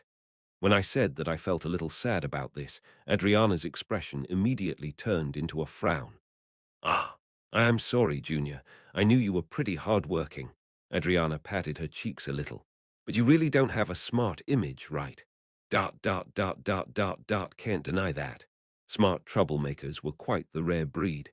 Everyone, no matter where I went, just held that prejudice that I was a bastard. Well, it's not really prejudice, though. The more I get to know you, the more I get surprised by you, Junior. At first, she must have thought of me as nothing but a mad dog who'd openly swear at his senior, so no matter what I did, I'd end up surprising her. On top of that, I even apologized to the second year's Aminus 1 Redinner. I was now in good enough shape that I was able to talk with Adriana while we were running. My classmates' average stamina scores were about 6-7, D rank, however my score was at 10, C rank. It was definitely above average, and it would be even higher if I applied my supernatural power. Of course, I wasn't talking about the average score of the guys with combat talents. I didn't think I could sprint around Temple at full speed like Ludwig. He had a stamina score of 30. That would be a plus rank. In that regard, he was an even more monstrous kid than Ellen. By the way, your first group mission will start soon, right, Junior? Yes. The first mission's theme is survival, right? Is the theme supposed to be fixed? Well, it's usually something like that. The first group mission usually had something to do with survival. I didn't actually know this. What is your theme this year, Senior?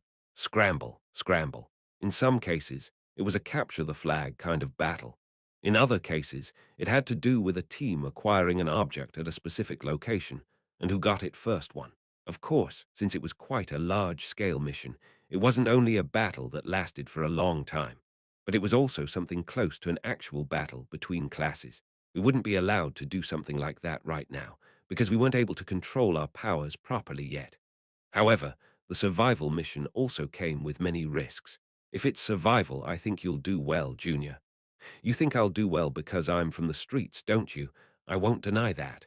I said I'm from the streets. I didn't say I grew up in a jungle. It's not really about that, though. Adriana smiled as she ran next to me at a constant tempo. The survival mission is the one the kids from noble families give up on the most. They suddenly told the precious children of noble families to live in some damp and humid environment filled with bugs. Of course, there would be a lot of kids who wouldn't be able to accept that. It was May at the moment. In this world, May was a rather pleasant month. Honestly, with weather like that, it was best to just leave everything behind and lie down on the grassy riverside of the Han River. There were actually people who did just that. The festival was cancelled, but people seemed to have returned to their daily routine. The terrorist incident ended up concluding with its perpetrator still at large. Anxiety about the demon realm's revival still remained, but the people regained their original vitality. The Empire secured a lot of loot from the demon realm, and all the nations that participated in the war came to great wealth. Eventually, the Golden Age would begin with the wealth obtained from the demon realm. May was the beginning of said Golden Age. The weather was perfect for camping. Ugh, why is it so hot? Rather than hot. It feels so sticky. All the first years of Temple's royal class went through a large gate and were teleported somewhere by some temple officials, who seemed to be high-ranking wizards, and that somewhere was an uninhabited tropical island. Event Quest Group Mission Description. The theme of the group mission is survival. Please survive until the end of the mission. Goal: don't get eliminated before the mission is over. Reward: 1,000 achievement points. And of course, an event quest appeared. Chapter 92, 22 students, me included, were standing on a white sandy beach from which the clear water of the sea could be seen.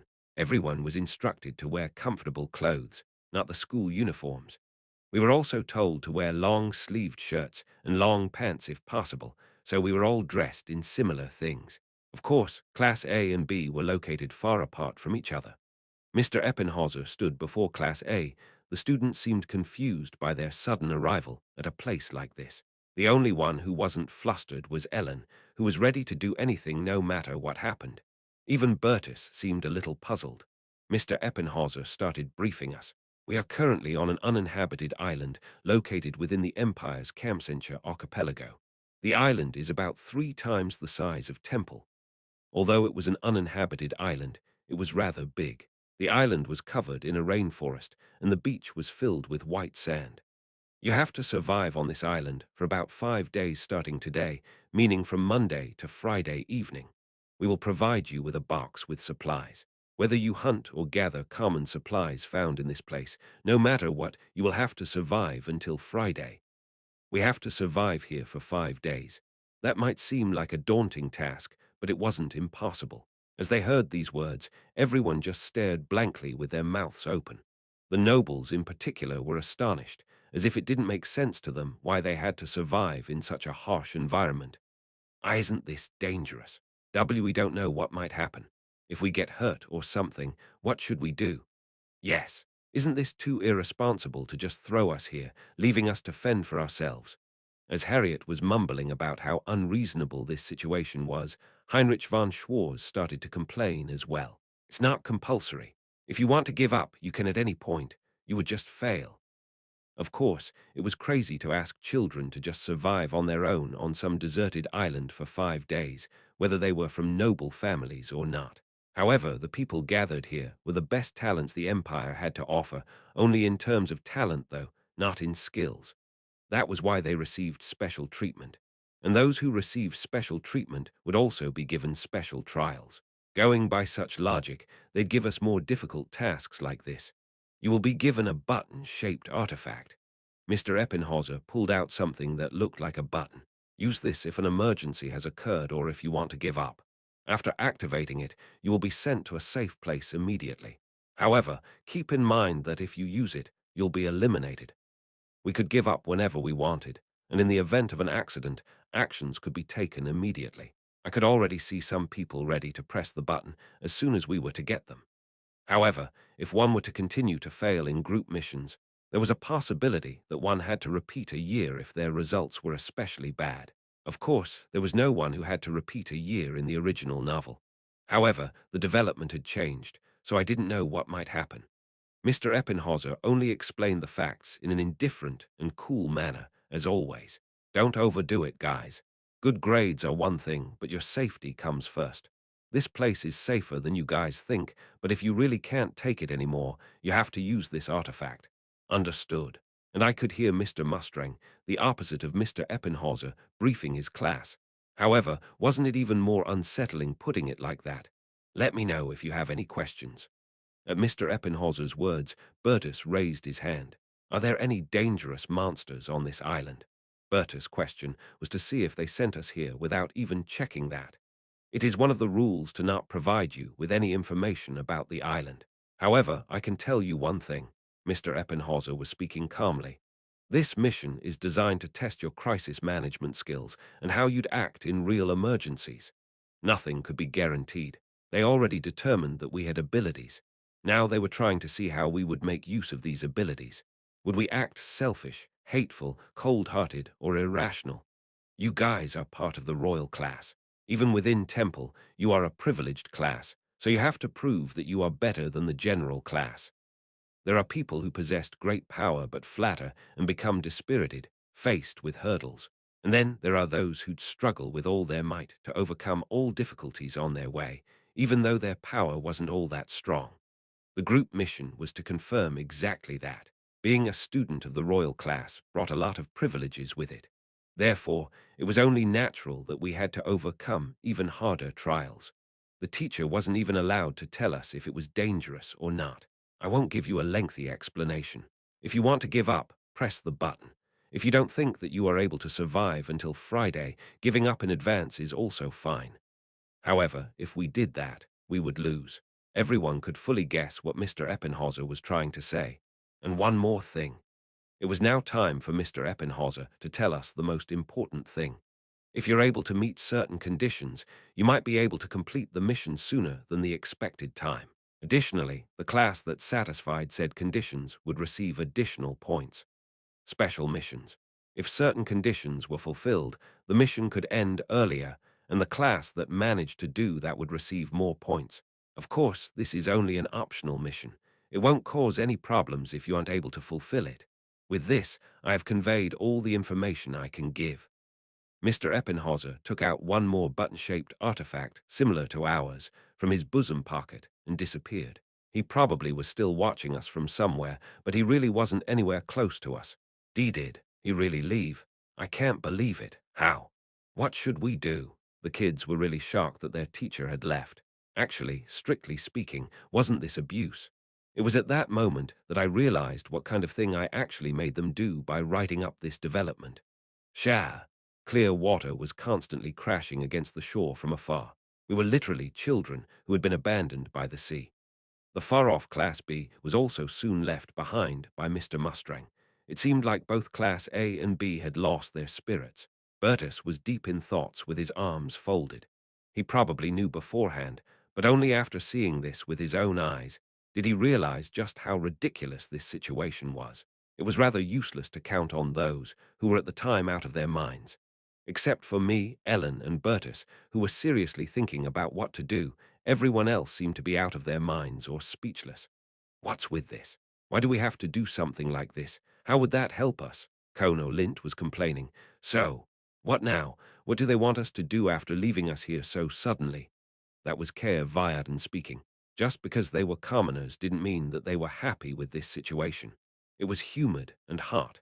No one would be accustomed to something like that. The guys from noble families already seemed to have their heads filled with thoughts of giving up. They thought this situation was so ridiculous that they couldn't even put it into words. Even the commoners couldn't stand the situation. The only fortunate thing was that the noble kids, who only knew how to wear good clothes, eat good food, and sleep in soft beds, didn't start crying. In the original, Class A, which had a lot of nobles in it, somehow managed to survive the first day, but then most of them gave up voluntarily. Everyone gave up one by one until only Ellen remained. Class B would be able to complete the mission led by Ludwig's initiative. As the development had greatly deviated from the original already, I didn't know what would happen in Class B's camp, so I had no intention of letting the current Class A follow that development either. First of all, I needed those achievement points, so I had to be patient.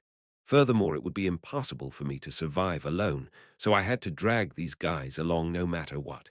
I opened the communal supply box left behind where Mr. Eppinhauser stood before. Everyone stared at me as I moved. In this situation, it was more normal to whine and complain. It was more unusual for a 17-year-old to be so calm. I took out the contents of the box and organized them. Everyone was just staring at me blankly. 2 machetes, 10 arrows and 1 short bow, a bundle of rope, 3 types of pots, 1 large, 1 medium, and 1 small, 3 throwing javelins with barbs, 1 axe, 3 small knives, 1 fire starter, 11 canteens of water, and 11 button-shaped artifacts. I thought that was a decent amount of supplies. They were just the basics, but they provided enough tools to leave us alone here. Everyone was just staring at what I was doing. I just ignored the other guys and looked at Ellen. Hey, you won't give up, right? Yes, Ellen nodded. Bertus, you're not going to give up as well, right? Bertus nodded when I called out to him, albeit with a somewhat more serious expression. Unlike in the original, Class B had Charlotte in it, so Bertus wouldn't give up. There were 2 more people who wouldn't give up no matter what, aside from me. I grabbed the machete and handed the short bow and arrows to Ellen. I'll go in there. You take care of this side, okay? Ah, you're going in there. I have to. I need to find something. Enno, are you going to be okay? We don't know what's in there, you know. Will I die? When I said that I would go inside the jungle without much hesitation, Bertus looked really flustered. It would be 100 times better to leave the overall leadership of the other kids to Bertus. He seemed a bit perplexed at first, but soon found his composure again. Okay, Reinhardt, I'll take care of this. Anyway, this was Bertus we were talking about. He wouldn't want to do a bad job either. However, what I asked of him was a pretty simple job, which was taking control of the kids and taking up the leader position. He must have felt some reluctance to this situation as well, as he grew up in an extremely good environment. Come with me. Yes. I took the lead, and Ellen followed me without saying much. Ellen and I were probably the most abnormal in this situation. Ellen was good with bows as well. So when any beast appeared, I told her to follow it, leaving the hunting to her. CHK, CHK. Ellen and I slowly moved further in, while sweeping through thick bushes and lush greenery located in the jungle. It's fricking hot. It is. Both me and Ellen were drenched in sweat. Ellen found her long hair rather cumbersome, so she tied it up with a string. There were sweat drops all over her face, nape, and neck. Fortunately, there were no mosquitoes, the worst fiends usually found in a jungle. This was an exam as well as a mission. Even though Eppinhauser only gave us next to no information about this island, I knew a lot about it. This island was a controlled environment. Therefore, mosquitoes, which could spread dangerous infectious diseases that could cost our lives, were completely eradicated. Of course, that didn't mean that there weren't any bugs. There was an obvious possibility that unexpected accidents might occur, but we wouldn't be faced with the uncontrolled dangers an uncontrolled environment would house. Flap, flap, flap. We could hear birds flying away because of the noise we caused by cutting down the bushes. Can you shoot down those flying birds? I'm not that good. Ellen was pretty good at archery, but she wasn't a professional. She didn't have such advanced skills yet. I didn't really intend to go much deeper. I'd soon be able to find what I was looking for. There it is. What is that? I grinned and pointed to some densely packed trees. Is this your first time seeing a coconut? They were a staple for uninhabited island scenes. There'd definitely be coconuts. Chapter 93, Survival on a Tropical Island. The most important thing to secure first was water. Afterwards came food. One could end up in a pretty dangerous situation because of dehydration. So coconuts were the perfect food for survival as they covered both aspects. I twisted off one coconut after the other. It was my first time ever climbing a tree, but I was able to climb them surprisingly easily because of my increased physical abilities. I felt like I could climb even better than monkeys. Ellen also climbed up a different tree and easily picked some coconuts. I mean, I also climbed up the trees without any hesitation, but just who is so good at climbing trees? After picking some coconuts, I climbed back down and landed on the ground. While carrying 5 coconuts each in our arms, we returned to the beach. Wah! What? Clack, clack, clack. When we put down the coconuts we were carrying, the others were still looking at us in a daze, but they did seem glad to see us. Even Class B further away from us seemed to do something, while our Class A still seemed undecided. No, why did you bring all of this here? Bertus looked astonished at my behavior. Once we run out of water, we can drink from those. There were 11 canisters, but after we ran out of that water, we could drink as much as we wanted from these coconuts. Everyone already held a canteen and an artifact in their hands, making it seem as if the distribution of the supplies had already finished. Everyone was sitting idly in the shade. seeming like they didn't know what else to do. Even Bertus was like that. Well, it would be even weirder if this prince actually managed to set up a camp in this situation. First, the most urgent matter of securing a source of drinking water could be put off for a bit, and it didn't seem like anyone had given up. Reinhardt, let's talk for a second. Ah, sure. Bertus led me to a place slightly farther away from our classmates. Have you done something like this before? It's not that I've done something like this before, it's just that I'd rather do something instead of just sitting on my ass. One has to rest to preserve one's stamina, but before that, certain things have to be done. Ha! It seemed to him like I was familiar or very experienced with situations like this. However, although I had a lot of indirect experience with these things, this was actually the first time I landed in a situation like that myself. I was just like Bertus, who ended up losing his cool in our current situation. It looked like I had to give him some advice. First, we need a place to sleep, no matter how crude it is. A place to avoid the heat of the sun, as well as to protect us from rain. We needed something like a hut, even if it was just something crude. Bertus nodded his head, seeming to have understood what I meant. But how do we make something like that in this situation? He had to make something he had never made before. There also weren't any famous shows depicting the eternal battle between humans and nature in this world. It was only natural that Bertus was stumped. There are trees, vines, and palm leaves all over the place. I think we'll be able to make something that would help by roughly intertwining them. Can we really make something helpful with only leaves? Even before the survival mission started, I was already thinking about what we should do. I kind of knew how to make a hut, but I wasn't really confident that it would turn out good. I mean, if I had no other choice, I probably would have tried at least. Neither you nor I need to think about that too much. There are others much better at these kinds of things. However, there was no need for me to actually do it when there was someone much better at these kinds of things than me. Number 7, Adelia. If we leave it to her, she'll be able to do a good job. Her ability was magic tool crafting. Of course, I didn't really know how related the crafting of magic tools and the building of a hut was, but she was very talented at designing and making things compared to a normal person. If it was her, she'd at least be able to come up with a plausible blueprint. Better than anything I could come up with. It kind of felt like how the military made students paint fences. Is that so? Bertus didn't seem to have any clue about all this. Bertus returned to the shady area where most of Class A, who were severely mentally exhausted, had gathered and called Adelia. Then he said to her that he was of the opinion that we should make a hut and asked if she had any idea how to go about that. That. If you ask me to make something so suddenly, I don't even have any equipment or tools here. She was someone specialized in magic tool crafting and summoning magic. However, if she was asked to suddenly make a hut like this, it seemed that she was evidently flustered. The pillars can be made of wood, and the roof could be tiled with something like palm leaves. Do you have any good ideas? At Bertus' words, Adelia, who was quite cowardly, murmured in a timid, crawling voice. I think we could structure it like a tripod. Do we really have to sleep here? If you don't want to give up, we have to, right? Bertus was smiling, and there was no one around that would go and say, I really can't do this, directly to his face. Of course, after spending a night here, they'd probably want to give up even more than they do now. Harriet didn't say a thing, her face buried in her legs. She might end up crying. I mean, it was a situation that made one cry after all. If I were to make this, I'd need wood and vines, really big ones. I think we'd need a lot of leaves as well. Adelia murmured, as if she was already drawing up blueprints in her head. Great, then let's do it like that. Bertus didn't feel that great about this situation either, but losing to Class B was even worse, so he forced himself to raise the tension. Okay, let's try doing something at least.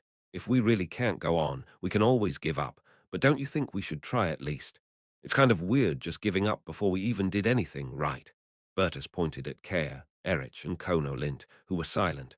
You three are in charge of getting us vines and leaves from inside the jungle, as many as possible. Everyone had their assigned duties.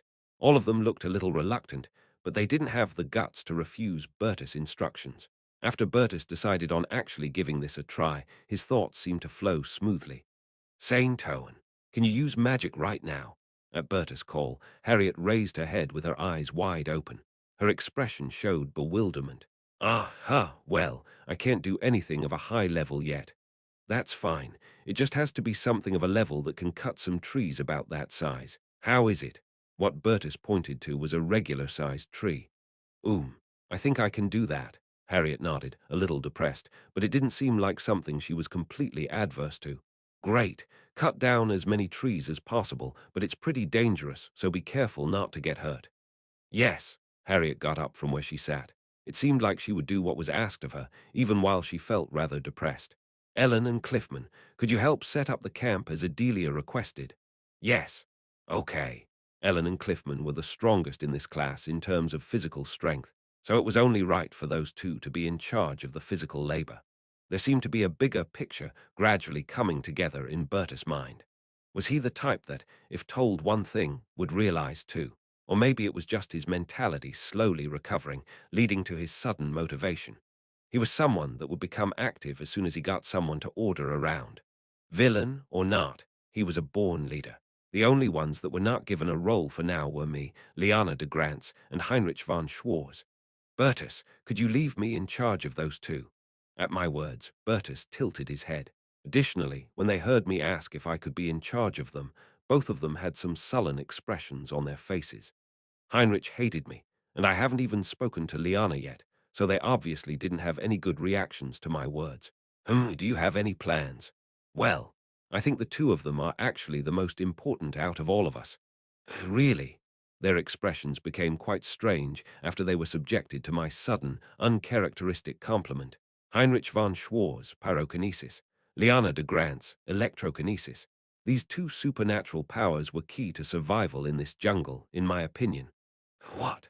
Heinrich's eyes were filled with distrust, as if he only ever got lied to. Till when are you going to stay mad at me? We're in the same boat here, so let's cooperate. Heinrich quickly turned his head, saying that he didn't want to deal with private things right now, even though we literally had to work together to keep our heads above water. Why me? Just wait, I'll tell you everything. It seemed clear that Liana was just as wary of me. I didn't want to explain everything to them just yet, while they were like this. I didn't want to get closer to them either. Since the situation was the way it was, I would make as much use of them as I could. If they didn't like it, I would make them listen, even if I had to crush them. From now on, we'll be able to light fires whenever we want to, so for now, we'll start making some fresh drinking water. Fresh drinking water. Yes, we'll need water. You're the only one here except Harriet who can light fires whenever he wants. Although, I once said that he wasn't even as good as a flint, of course he was much better to maintain than one, though. As long as he kept his mouth shut. I asked Adelia to make a vapor condensing device. After that, we can keep making water. Are you treating me like a flint? And do you seriously think that you can order me around? Heinrich frowned as if he had been insulted just now, then I sighed. I'm so fucking annoyed. Should I just hit him? No, let's not make the situation worse. Phew. Whether you hear it from my mouth or Bertus, it doesn't matter, mate. Do you want to get us into trouble? If you don't do this, the water will run out within 2 days or so. In this tropical environment, dehydration would be a serious threat. I mean, I was indeed treating him like a flint, but if we didn't do this, we would have to keep hydrate using coconuts only. After we had something like a vapor condensation machine, we could make drinking water from seawater continuously. It was a simple but important role. Even if he told me that he didn't want to follow my orders, he'd just end up hearing the same order from Bertus shortly after. I'm doing this for everyone, got it? Yeah, got it. Work hard. After having understood what I was telling him, Heinrich just disappeared as if he didn't want to speak with me any longer. Heinrich was gone, leaving only Liana de Grants, who seemed a bit reluctant behind. You have to hunt. Hunt? Yeah, I pointed towards the beach. Fishing might be the more correct term, though. I was going for something similar to stunning fish by electrifying water with a car battery. If I were to introduce a car battery to a pool of water or a river, all the fish within it would be stunned, floating to the surface. Of course, that was highly illegal. However, there were no such laws in this world, and even if there were, we had to survive on this deserted island no matter what, and through any means.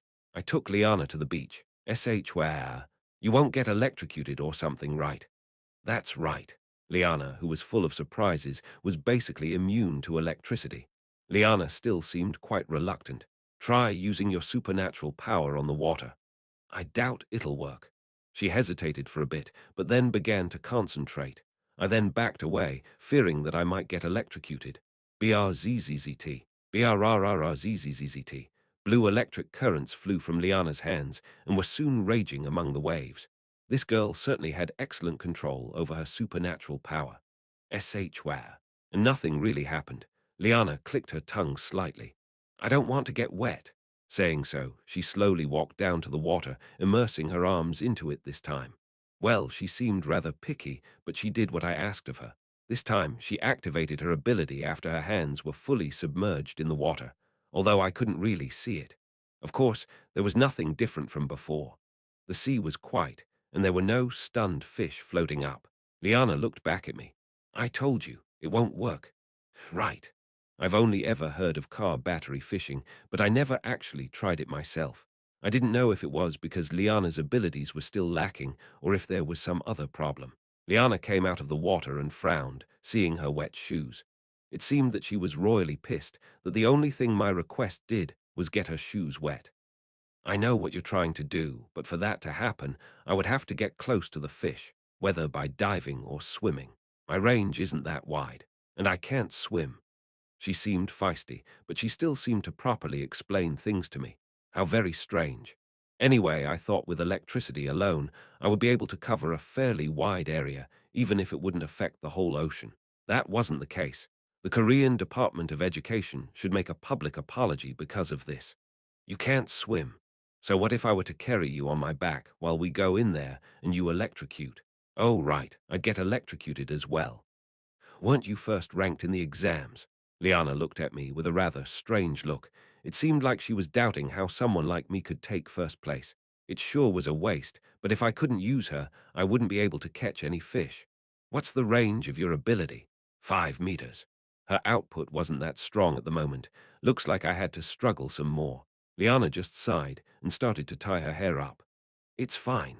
I can just walk around the place and electrocute a fish if it gets close enough. Liana headed towards the sea again, saying that I should go out of her way because I'd just bother her. Liana de Grants. She only ever said slightly harsh and chilly things, so in the beginning she was seen as a somewhat harsh person with a bad temper by the class. However, later, after the separation between Class A and B got resolved, it was revealed that she wasn't actually bad-tempered. It was just the way she spoke. And since the kids from Class B didn't cross ways with Class A very often, they didn't know what kind of person she was. That was how I set her up, but it was still strange seeing her act like that right before my eyes. It was a subtle feeling, she being kind of nice, while still speaking pretty harshly. As she entered the water, Liana suddenly turned back and looked at me. Come to think of it, I can't even touch fish.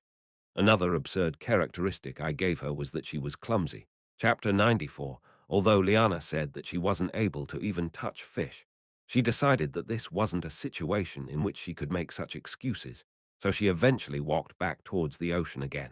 I had never been to a tropical resort in any of my lives, so I never imagined that I would end up witnessing such beautiful scenery on an uninhabited island like this. Of course, this scenery was reality breathtaking, but I didn't have any time to enjoy it at the moment. Get out of the way, it's falling. Ewa, Roosh. After the tree began to fall into one direction, it made a thunderous sound as it hit the ground. Harriet just felled a tree. However, she seemed to be the most confused about that. Gyra, bugs, there are buwags. Or more like she was busy being terrified of the bugs that fell from said tree. She was probably the one most uncomfortable with this situation, in many ways. But we needed her the most as well, as she was the only one that had many different types of magic spells available to her. I think this should be enough trees. Now, let's cut them smaller together. At Adelia's words, Harriet nodded helplessly. She managed to fell 5 trees. Now those trees had to be trimmed down and then turned into either pillars or flooring. Cliffman was cutting down some bushes to create a road in the jungle, and Ellen was cutting the trees with an axe. Palm leaves and vines were still in the process of being procured, and Bertus was directing the workers and helping out when needed. What's going on over there? Bertus seemed to be curious about Class B's progress. Looks like they're doing the same thing as us. Class B, located on a distant place along the coast, could be seen bustling about making something as well. Just what is that special condition? If we were able to meet a specific condition, we could end this mission early, and we'd receive additional points. If we didn't want to stay here for a long time, it would be better if we explored the island a bit more. Even Bertus didn't want to stay in this place for too long. That was why he'd much rather find a way to fulfill that condition. Reinhardt, well, after trying to tell me something, Bertus just sighed. No, forget it. We don't even know what it is, so it would be foolish to just blindly fumble around. Let's not do anything dangerous for now. Let's think more about this after we complete our camp. No matter how much I went into the jungle without any hesitation just a few minutes ago, it seemed like he didn't want to burden me with that. After talking for a bit, Bertus and I began to roll away the trees. Someone catch this. Then an urgent voice could be heard from the beach. Wow, what's that? Why is it so big? Ewer, it's so gross. Liana caught something, but she wasn't able to touch it herself. So when they saw me bringing that thing to the camp, everyone just stopped working, standing there in a daze. Harriet and Liana were evidently grossed out by it. It wasn't a fish. We caught something that looked similar to a crayfish. It was 5 times bigger than a common lobster. This thing is absolutely delicious. Ellen nodded violently when she heard me say that. She seemed to be thinking about devouring it already. It went without saying that the bigger the crustacean was, the better it tasted. I think we should first check if this is edible or not. Bertus expressed some concerns and tried to calm me down, who had his eyes completely focused on that delicacy that unexpectedly appeared before me. Won't it be fine if we just cook it well? Still, we don't know if it's poisonous or not. In fact, Bertus' concern about what would happen if we were to eat something unknown like that was completely rational in this environment. I mean, the teachers are probably watching us from somewhere. They'd probably give us a warning if we were to try to eat something weird. If the kids were to try to eat something like a poisonous mushroom because they were just that hungry, they would be stopped immediately. This wasn't an actual life or death situation, but only a mission. Going by that reasoning, Bertus seemed to agree with me. But how do we prepare this? Its taste aside, Liana seemed terrified at how disgusting it looked. She was probably someone with cabarophobia. Why are you making this so complicated? We'll just cook it, simple as that. The nobles, especially the girls, grimaced as they imagined grilling something over an open fire in this place. But one of these won't be enough. We caught a huge lobster, but this wasn't enough to feed 11 people. At Bertus' words, Liana, who had been drinking some water from her canteen, seemed to feel like they were directed at her. I'll go back. It seemed like she was going to a battlefield, having to catch something she couldn't even touch. By the way, everyone was sweating buckets, as all of them had to do their assigned jobs in this extreme heat. So everyone was guzzling water from their canteens, not knowing that it was quite the waste. You'll regret it if you don't conserve your water. Isn't it okay since you gathered those coconuts?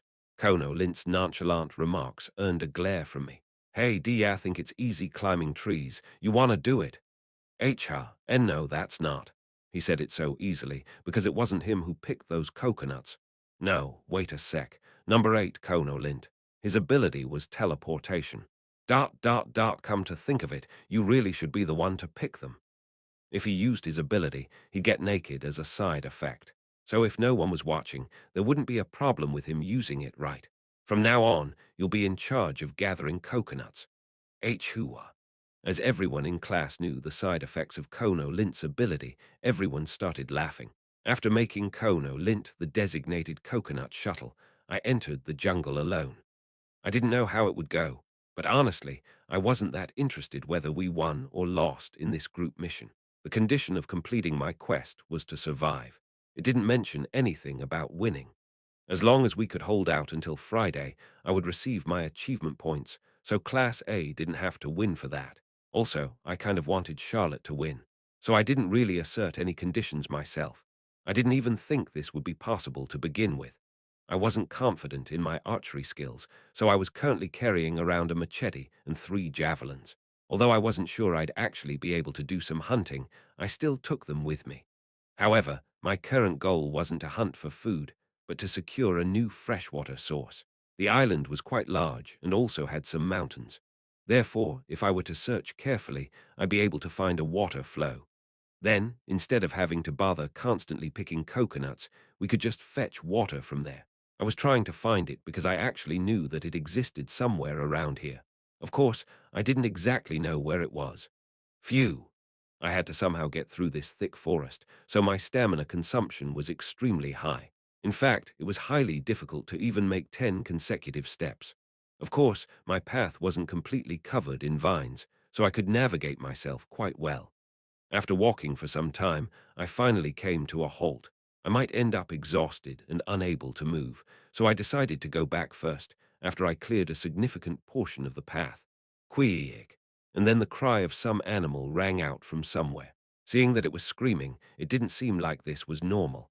I looked towards the direction the cry came from and saw someone running through the jungle chasing something. Fling! Queeg! The scream of the beast was getting louder as someone was chasing after it with a bow, shooting arrows at it, and actually hitting. It was a girl with long braided hair fluttering behind her, who was running through the forest like a squirrel. It was B-9, Delphine Isedra, who had an archery talent. FL Ling, Fling, Queek. Apparently the chased beast had fallen, as the girl holding a bow also stopped her charge. Not only was she able to rush through the jungle as if she was flying, she was also able to shoot down a beast that was running with all its might.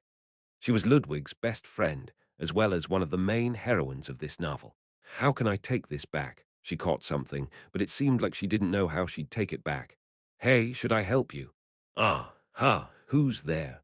Delphine was startled when she suddenly heard an unfamiliar voice. When she saw it was me, her expression softened slightly. Reinhardt. That was you just now, right? I frequently came to Class B Storm, so even if we didn't talk directly, she had at least seen my face before. What, did you catch that big thing? It was a pig-like thing, almost the size of a large dog. It had been hit by 4 arrows, and one of them was lodged in its head. If it's too hard for you to carry alone, I could help you. Oh, yes, please, thank you. She caught it, but wasn't sure how to carry it back, so she felt quite fortunate meeting me here.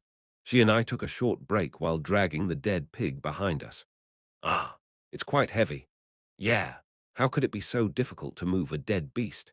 Your archery is no joke, you know. To be exact, it was amazing how she was able to run around and shoot arrows at the same time. Delphine smiled at my words. I'm used to it. Really? Yep, I'm from Talprad. Almost everyone there learns how to hunt from a young age. Ah, is that so? Of course, this was something I was already aware of. Delphine Isedra came from a long line of hunters, calling the mountainous country, Talprad, located in the northern part of the empire, their home. Talprad was quite known for every citizen to know how to use a bow, and even among them, Delphine was considered a prodigy. That was why she was able to enter Temple's royal class with only her archery talent.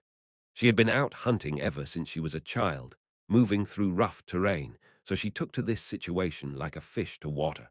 Although she only had her archery right now, she'd later become able to use an unusual power called spirit magic. In fact, there was this setting that the hunters of Talprad actually inherited the blood of elves, who had been annihilated a long time ago. Delphine inherited their powers the strongest, so she had tremendous talent for archery, as well as an affinity with spirits, which would develop later on. Of course, it would still take a long time for her to awaken that talent. Seeing as she was best friends with Ludwig, she was quite the kind and affable person. It didn't seem like she was scared of me or anything. I mean, she did see me frequenting Class B Storm quite often after all. What are you guys up to? Is everything going well? Well, we're doing this and that, but I have no idea how it'll turn out. Really, there are so many outstanding students in Class A, so I'm sure everything will turn out well. Originally, Class A and B were supposed to be bitter enemies. However, because I tanked all the aggro since the start of the school year, the students from Class A didn't hate Class B all that much, even though they still looked down on them a bit. The students of Class B didn't hate Class A because they were just that good-natured. So, the relationship between the two classes wasn't as bad as in the original. Or actually, it wasn't bad at all. So that was why we were able to casually ask questions like that during this cooperative mission. As Delphine said, Class A was definitely full of bright people. However, they were just as whiny as they were talented, so I was rather uncertain about the outcome. After tonight, I bet there'll be more than 1 or 2 kids that will feel like they're about to die. Really? Well, you're right. I'm used to camping, but I'm still worried about the others. Delphine had hunted a lot in the past, so she was used to sleeping in the open. However, she was worried about the others, who weren't as experienced. That was why she jumped into the forest right away to secure some food. After taking some breaks in between, we were finally able to drag the pig to the beach where Class BS camp was located. Phew! Good job. Thank you, Reinhardt. Delphine smiled brightly as she stepped on the beach. If she had been alone, she wouldn't have been able to bring the pig along. Wah! what is this? All the Class B kids, who had been struggling to create a camp, were shocked to see that a pig had been caught. Wow, how did you do this? Reinhardt, what brings you here? And just as Bertus was leading Class A, Charlotte was leading Class B. She smiled seeing the pig we dragged here, but she was just as surprised seeing me here.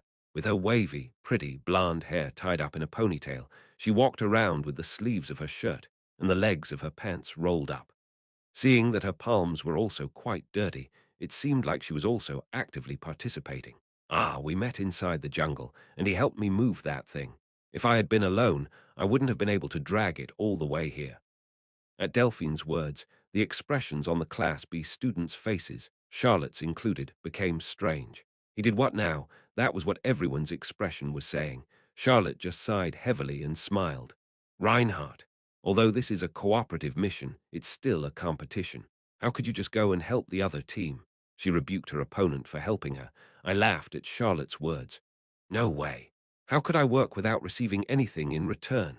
Charlotte burst into laughter when I asked them if I could take one of the pig's legs as a reward. What do you mean, reward? So you did have ulterior motives after all, huh? Well, Delphine caught it, so the decision is hers to make. Delphine froze up, hearing Charlotte's words. Well, sure, we already have enough anyway. Delphine pointed towards the beach and chuckled. Whoa, goo-wise, I caught another oowan. Because a certain idiot is about to gather enough food for the whole week in just a single day. I could see Ludwig holding a big fish stuck on a javelin, shouting excitedly. Chapter 95, Delphine did the dismantling herself. Perhaps because she had hunted a lot in the past, she was also good at handling knives. There were some who watched her with interest, and others who couldn't watch her because the scene was too gory. Even though I'd much rather not watch, I kept my eyes on her, trying to internalize how she was doing it. I mean, there was no one among Class A's precious kids who could do something like this. I didn't either, so I watched. Wow, is it as difficult as it looks? Definitely. I don't know how to do it properly either. I'm just trying to follow what the adults did before. After removing the pig's intestines, Delphine hung the pig upside down and slit its neck to remove the blood. She naturally removed the arrow from its skull as well. I felt kind of sick, seeing the blood dripping down its throat.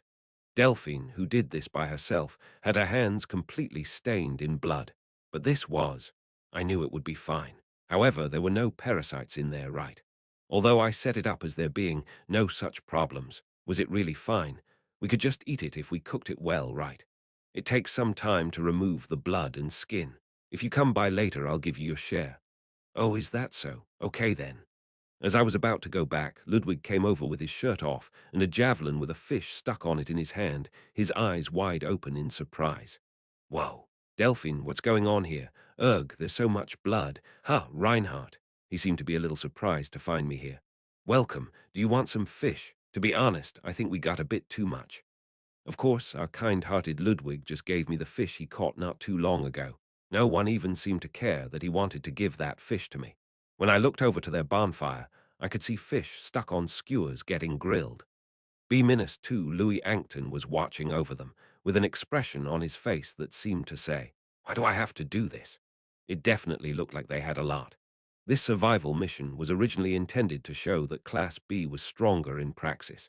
It was supposed to showcase that even though Class A had a lot of talented students, they were rather reluctant to do tough jobs, while the students of Class B, who were seen as less talented, knew better how to make the best use of what they got.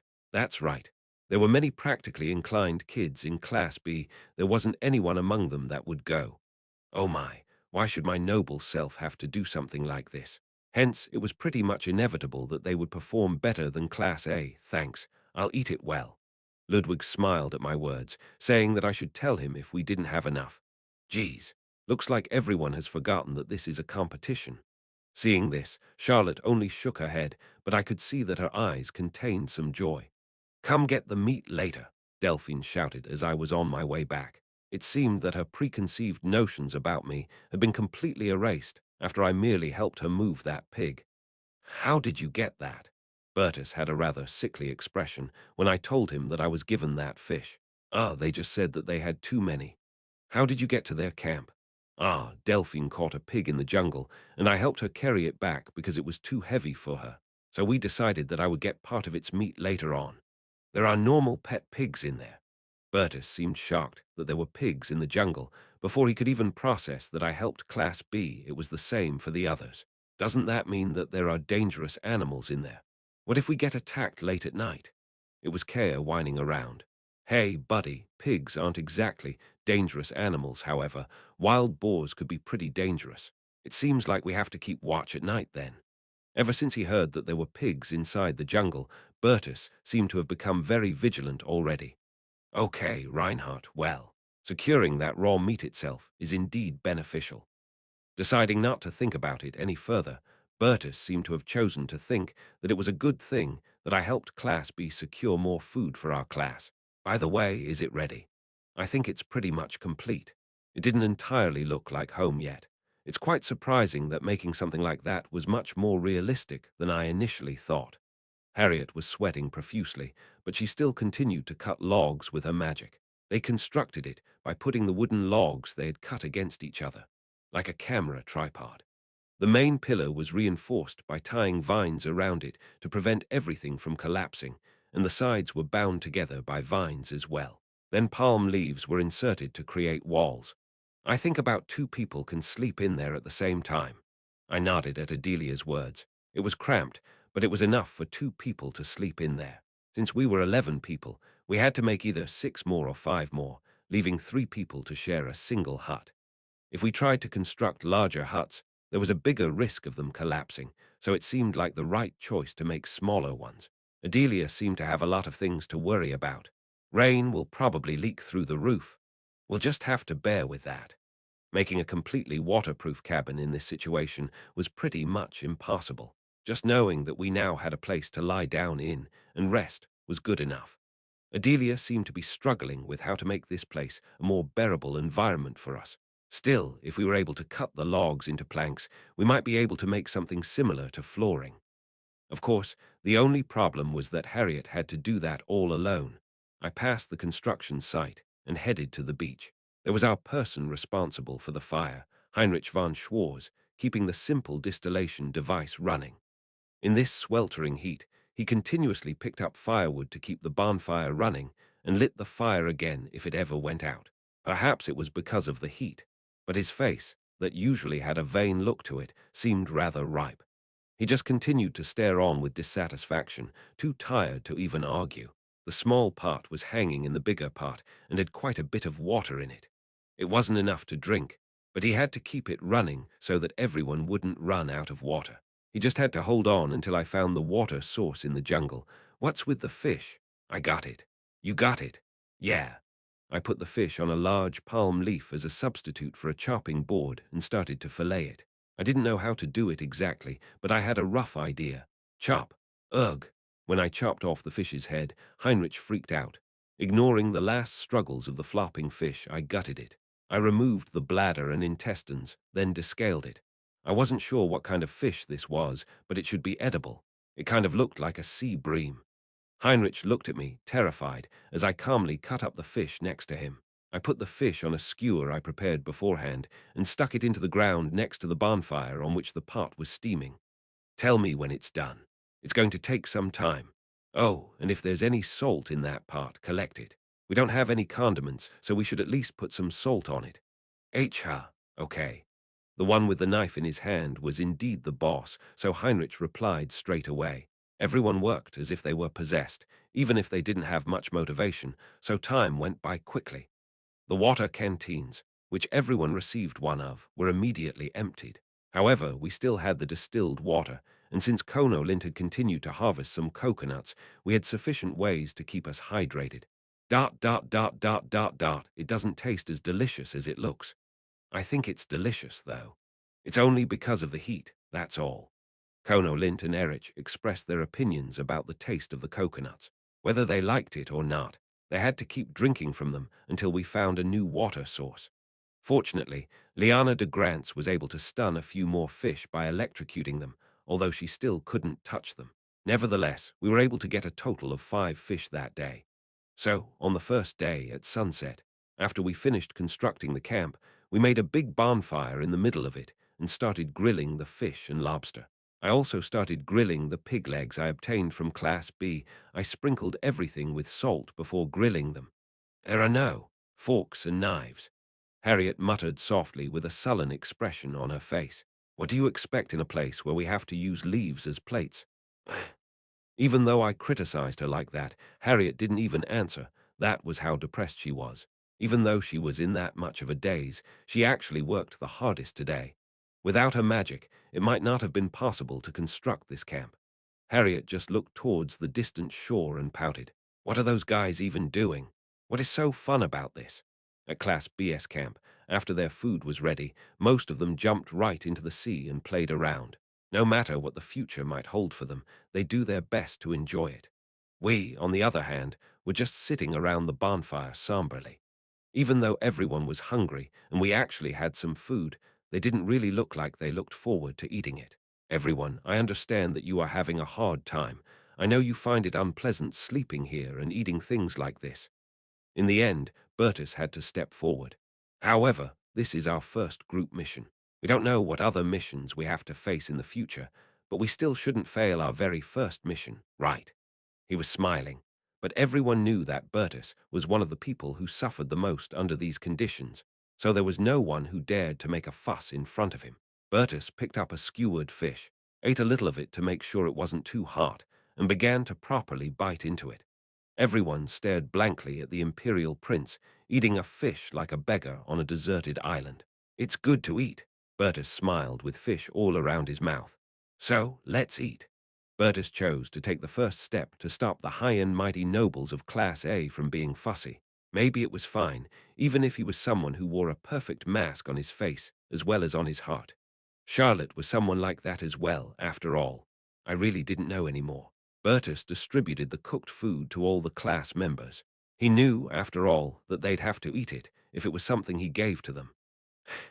Harriet took a bite out of the gigantic lobster's meat, then her eyes widened.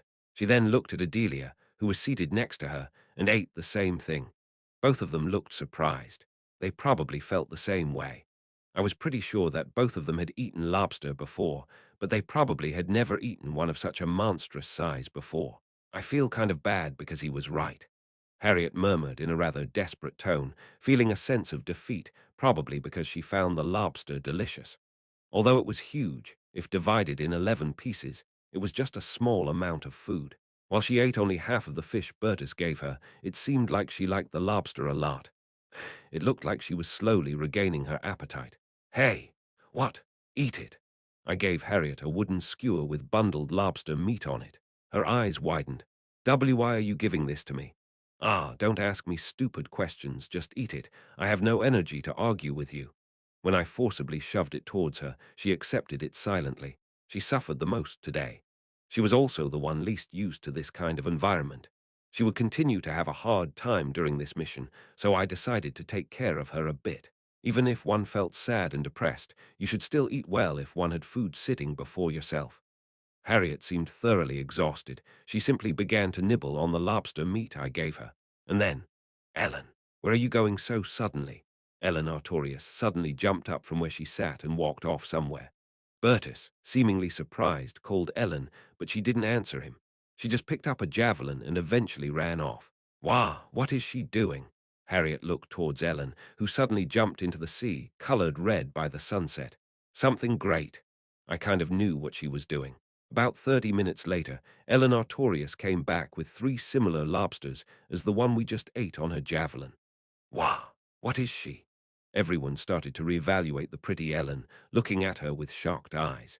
Chapter 96 in the end, thanks to Ellen, who spontaneously went on an evening hunt, everyone was able to stuff themselves with lobster meat. Lobster just tasted better than grilled fish or the chewy pig legs, which irritated those nobles' picky taste buds. I'm full. At that moment, everyone felt so blessed, even while they were still stuck on this uninhabited island and undergoing a survival mission. Of course, Ellen was still eating the wild boar meat, slicing it with a knife. You're amazing, Ellen. We lived thanks to you. Bertus smiled after finishing his food with a satisfied expression on his face. Then Ellen pointed towards the beach. There were a lot of very big clams as well. Oh, really? That's good. It looked like she was already thinking about what to eat tomorrow. Pigs ate while thinking about what they'd eat next. Everyone probably thought that Ellen was a calm and capable person, but in reality, they didn't actually know all that much about Ellen. But today, they got to know Ellen a bit more. They saw her suddenly jumping up after eating, silently, going to the beach to hunt. That was how they found out that she was actually pretty good at hunting. When she was helping chop the wood, they witnessed just how powerful her axe swings were. They also got to know her bottomless appetite. Up until now, they might have thought that she ate slightly more than others when we sat together in the dining hall, but today they got to see just how much she could eat. I did see her eat before, but she sure does eat a lot, Harriet muttered blankly. She felt strange that Ellen still managed to maintain her monstrous appetite even in this kind of situation. Hey, eat this. Wah, what is that? It's edible, try it. Harriet carefully took a bite out of that thing that looked like a white squid leg, then her expression turned bizarre. What is this? Is this coconut? Yeah, you shouldn't waste any food. Harriet, who ate some coconut flesh, swallowed after chewing on it a bit. Everyone just stared at me while I was eating the coconut's insides. You can eat this too, so don't just throw it away. Use a knife or something to cut it out and eat it. Then, one by one, they drank some coconut water with rather exhausted and casual expressions and began to collect the empty shells.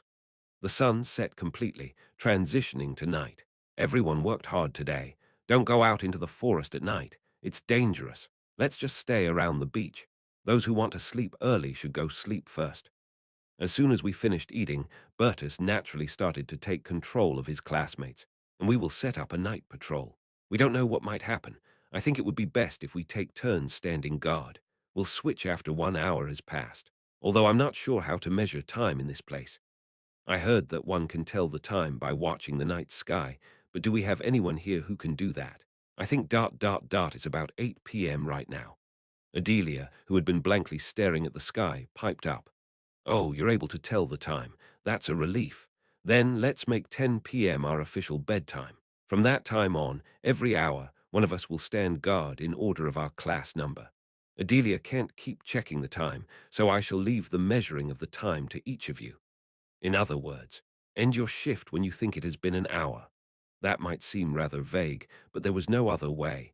Going by that, Bertus would be the first to stand guard, and I'd be the last.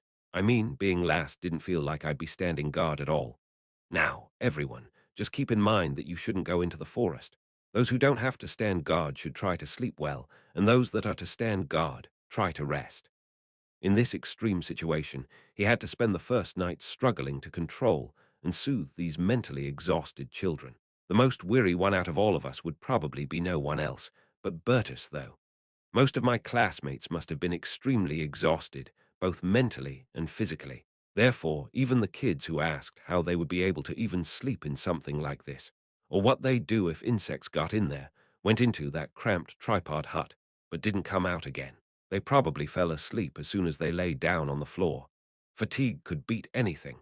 As for Heinrich, he was still managing the fire, making distilled water, and filling the emptied canteens. As he spent the day, he realized just how important water was, so that was probably why he came to think that what he was doing was very important. It was a moonless night, so one could see a huge amount of stars. It looked like the Milky Way. I moved closer to the beach and sat down. I watched the clear water and the night sky. This really was a scenery to kill for. Now I was finally able to enjoy this landscape with a little less to worry about. Class BS camp still looked really lively. It almost seemed like they came here for the sole purpose of playing around. Phew! Why are these guys wasting their stamina like that? Slump Bertus sat next to me after he saw me sitting here. Looks like they still have a lot of energy left. Sigh, I envy them. What Bertus said was rather vague. Maybe he was envious of them for being able to enjoy this situation so much, or that they still had so much energy left to play till this late at night. Reinhardt, you did well today. Well, I don't know. If not for you and Ellen suddenly going into the jungle, we all would have given up right then and there. As soon as I took some abrupt actions, the kids, who had been set on giving up, faltered, and above all, Bertus stopped thinking of giving up. One side is constantly crying, "Why does my noble self have to do this? How could that make any sense?" I was like that as well. And then we have the other side, that seems so excited by all this, that it makes it seem as if they came here for vacation and having the time of their life. Class A, who was uncomfortable with this. Class B, who was thoroughly enjoying this. Even Bertus could feel this gap now. This isn't even a competition anymore. He smiled bitterly. We were struggling while they were enjoying this. The result of the mission seemed quite obvious, even if the mission had only just begun. In a way, he looked kind of weak. It seemed like Bertus was so mentally exhausted to the point that he had to say such things. Although it was a fabricated situation, in the end, getting food, clean clothing, and shelter were very difficult on this uninhabited island. However, Bertus would never admit that he was stressed out because of this inconvenient situation. If he did, he would admit that he was merely that small of a human being. It would hurt his pride. Reinhardt, I'm glad to have you here. That certainly sounded sincere. Class A consisted of 7 boys and 4 girls. There were 6 completed huts. So 2 people had to share one hut, but one of the huts could be inhabited by just one person. That hut went to Bertus. He was playing the role of the leader in this situation. Moreover, he was a prince after all. Of course, everyone knew that this wasn't the best. It was still early in the morning. Care Viaden, the one standing guard before me, woke me up. It was obvious that he had major problems sleeping in a place like this. Keep filling the pot with water, and if you notice anything dangerous, wake everyone up. Also, don't turn out the fire. That's all you gotta do. Okay. He still hated me, but I didn't care about that guy anymore. Honestly, from my point of view, he was nothing more than a small fry, so I didn't really like or hate him. The fire was still burning, as the one on guard would keep it running. As I saw Kea crawling into his hut, I left mine and threw the remaining wood into the fire. I didn't have to wake anyone else up, because I was the last on guard duty.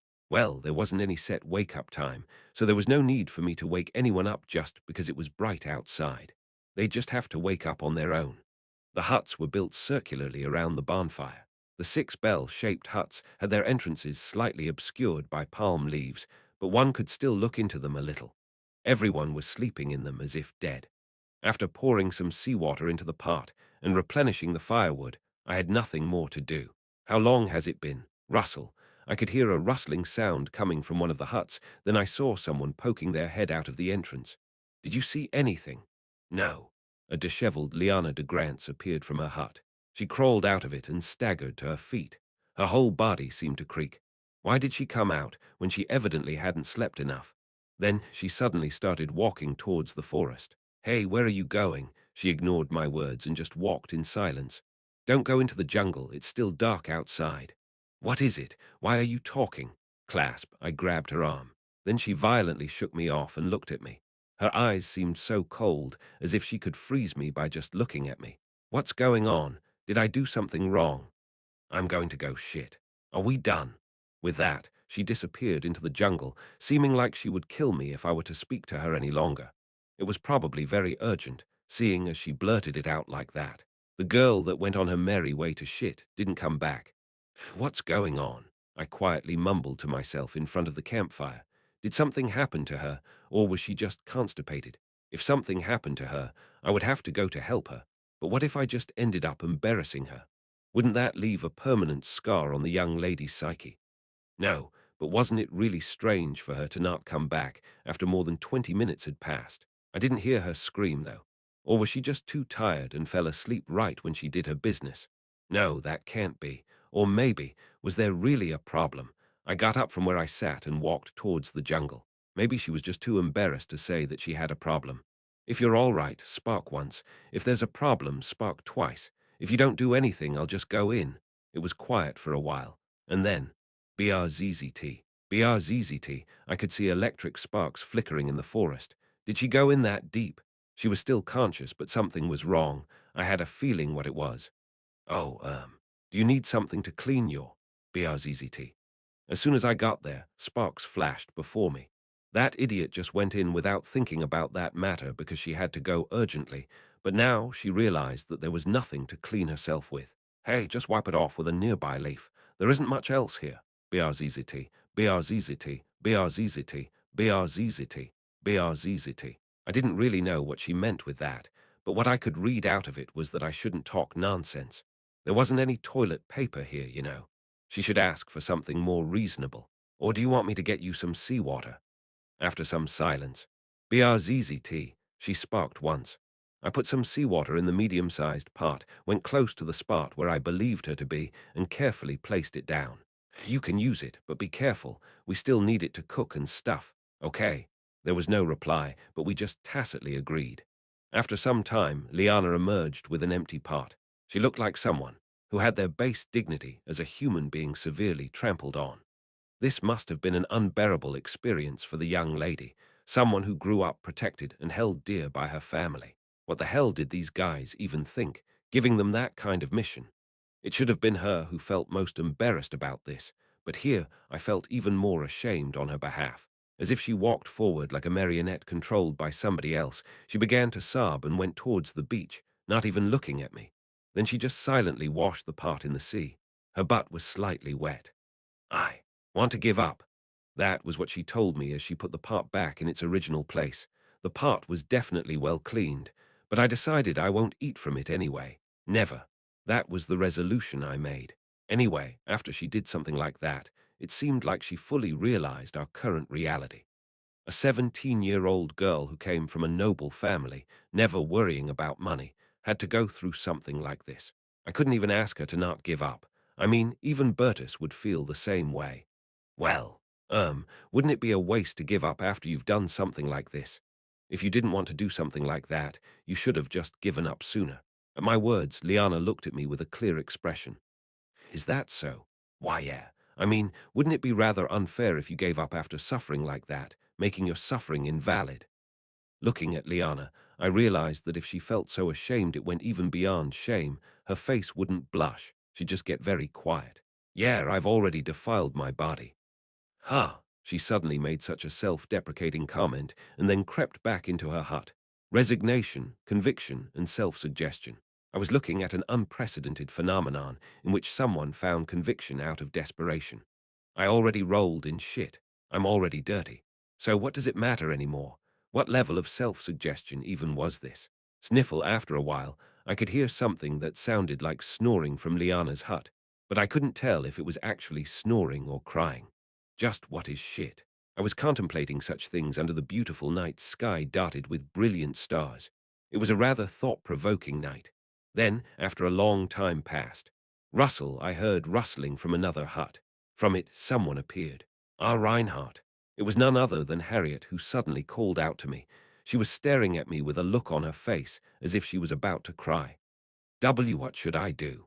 She looked at me as if this matter was pretty urgent.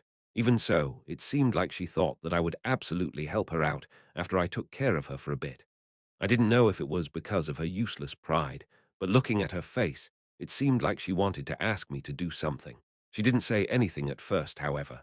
That look was also quite cute, but in a different way. A bit pitiable. There was nothing more difficult than having to watch Harriet being like that. This is. Get some water. I quietly put a medium-sized pot into her hands. Chapter 97. That girl was so afraid of going alone into the forest, she just stood there in front of it for a considerable amount of time, and she kept looking back at me. I knew she wanted to ask me if I could go with her, but I also knew that much worse things would happen if I were to go with her. Eventually, Harriet went alone into the jungle. Harriet, who was prone to blushing, returned with a staggering complexion after she finished. She also quietly went to the beach, washed the pot thoroughly, and seeming as if she had given up on everything, put the pot back in its place. This pot shall never be used. If you tease me with this, if you make fun of me, I'll really, really die. I didn't say anything to her, but Harriet, who felt like she had stepped into a trap, just looked at me. Tears pooled in the corner of her eyes, while her face was completely white. She seemed exhausted. I could clearly feel her sense of shame just by Harriet saying that she'd die if I were to tease her, rather than that she would kill me. If you tease me with this, I'll die. Do you really want to see me die? Do you hate me that much? That was the type of expression Harriet showed me. I had no intention of teasing her with this. If I were to tease her, I might hurt her for real. I mean, I am a bastard, but I'm not that much of a bastard. Ha! Did something happen? If you have no business here anymore, you should go to sleep. As she saw me pretending as if nothing had happened, Harriet eventually shed some tears. Thank you. Harriet wiped her eyes with her hands. No, you. That hand. Well, I shouldn't make fun of her, even if it was just in my mind. When people were subjected to extreme stress in an environment they were completely unfamiliar with, there were usually two things that would happen. They would either get an upset stomach or get constipated. In general, these things happen a lot in military training centers. It wasn't all that uncommon for said constipation to last for more than a week. Some guys who were lactose intolerant just got an upset stomach because of all the milk they had to drink in the morning. Of course, there were also some that just got stomach aches. So at this point, it was inevitable that some of the students got some very bad stomach aches because of this very unfamiliar and shocking situation.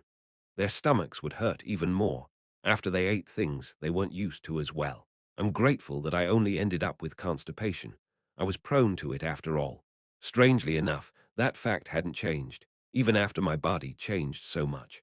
Of course, I never described any of this while I was writing this novel. However, as soon as this became reality, I came to a realization.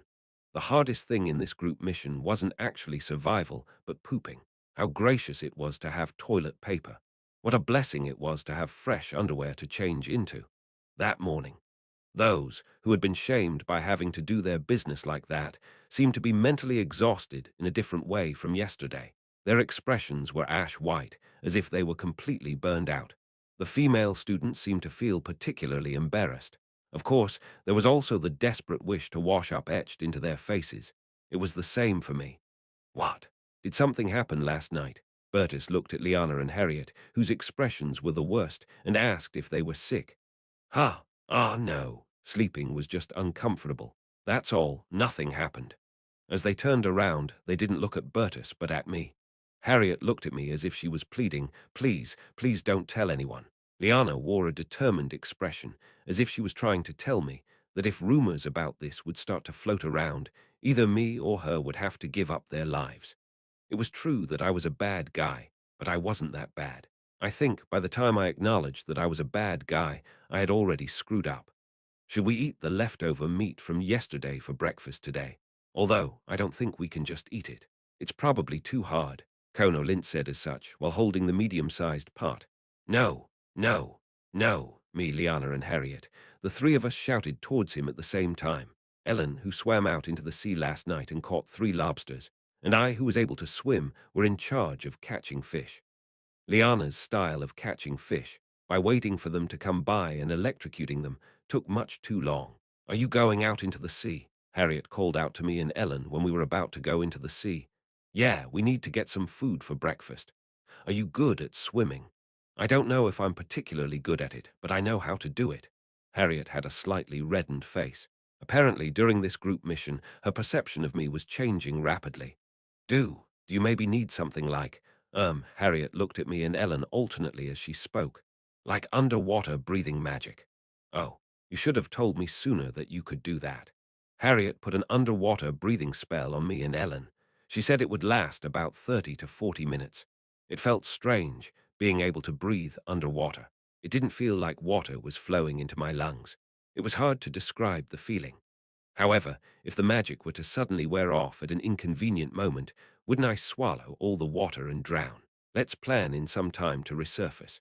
It wasn't too difficult for me to open my eyes underwater.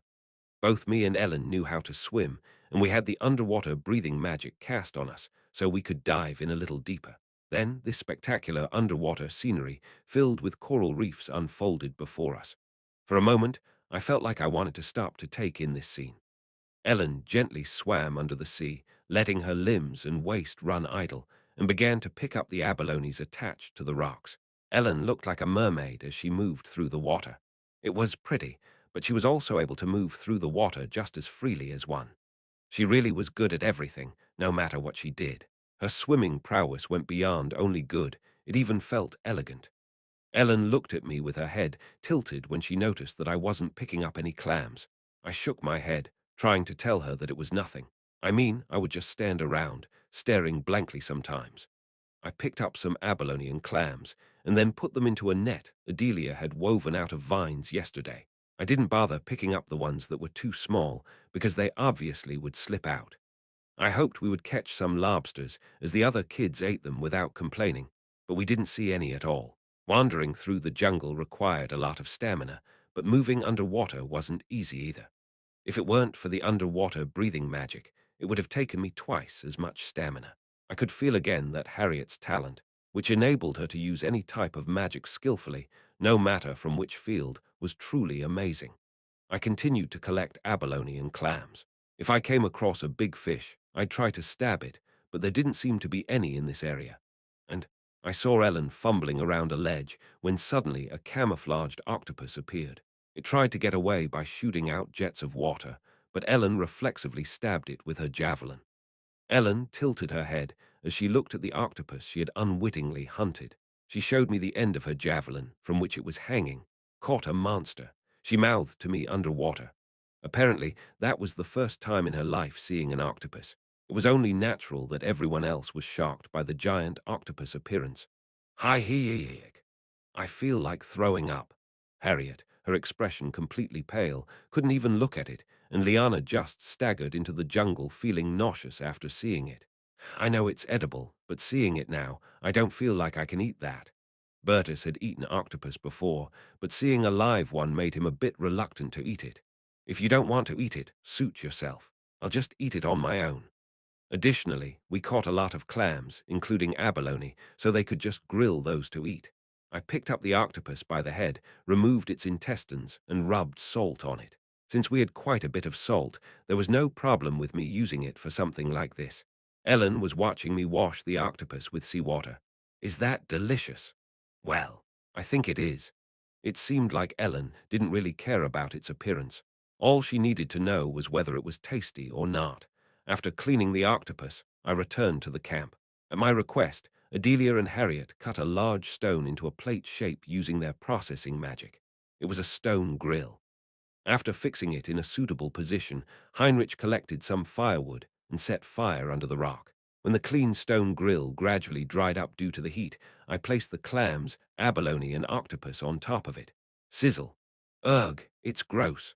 Everyone watched the octopus twisting on the grill with terrified expressions on their faces. In the end, it was just me and Ellen who helped themselves to the octopus. We set up a camp, and finding food wasn't that difficult using underwater breathing magic. However, we were still busy, because humans, when their most basic needs are satisfied, crave to reach the next level. Croc. Sigh. We barely made one. The camp was completed, but we were now trying to upgrade it. After spending a day here, they all came to the same conclusion, that they felt extremely uncomfortable because of the floor's moisture. So, our current goal was to cut some logs in half and stick them together to make flooring and put the tents on top of them. Most of the trees were cut down with magic by our two magic officials, Harriet and Adelia, but the others were also busy picking up vines and palm leaves, just like yesterday. I entered the jungle together with Ellen. Is there really water here? Ellen seemed unsure whether there was any drinking water on this deserted island. She came with me on my search for a water source on Bertus' behalf. The fact that there are wild animals on this island means that they have some place where they hydrate themselves. There must be something like a creek with drinkable water or a place where rainwater gathers. Right. Ellen seemed convinced by my words, assuring that there should definitely be a water source somewhere on this island.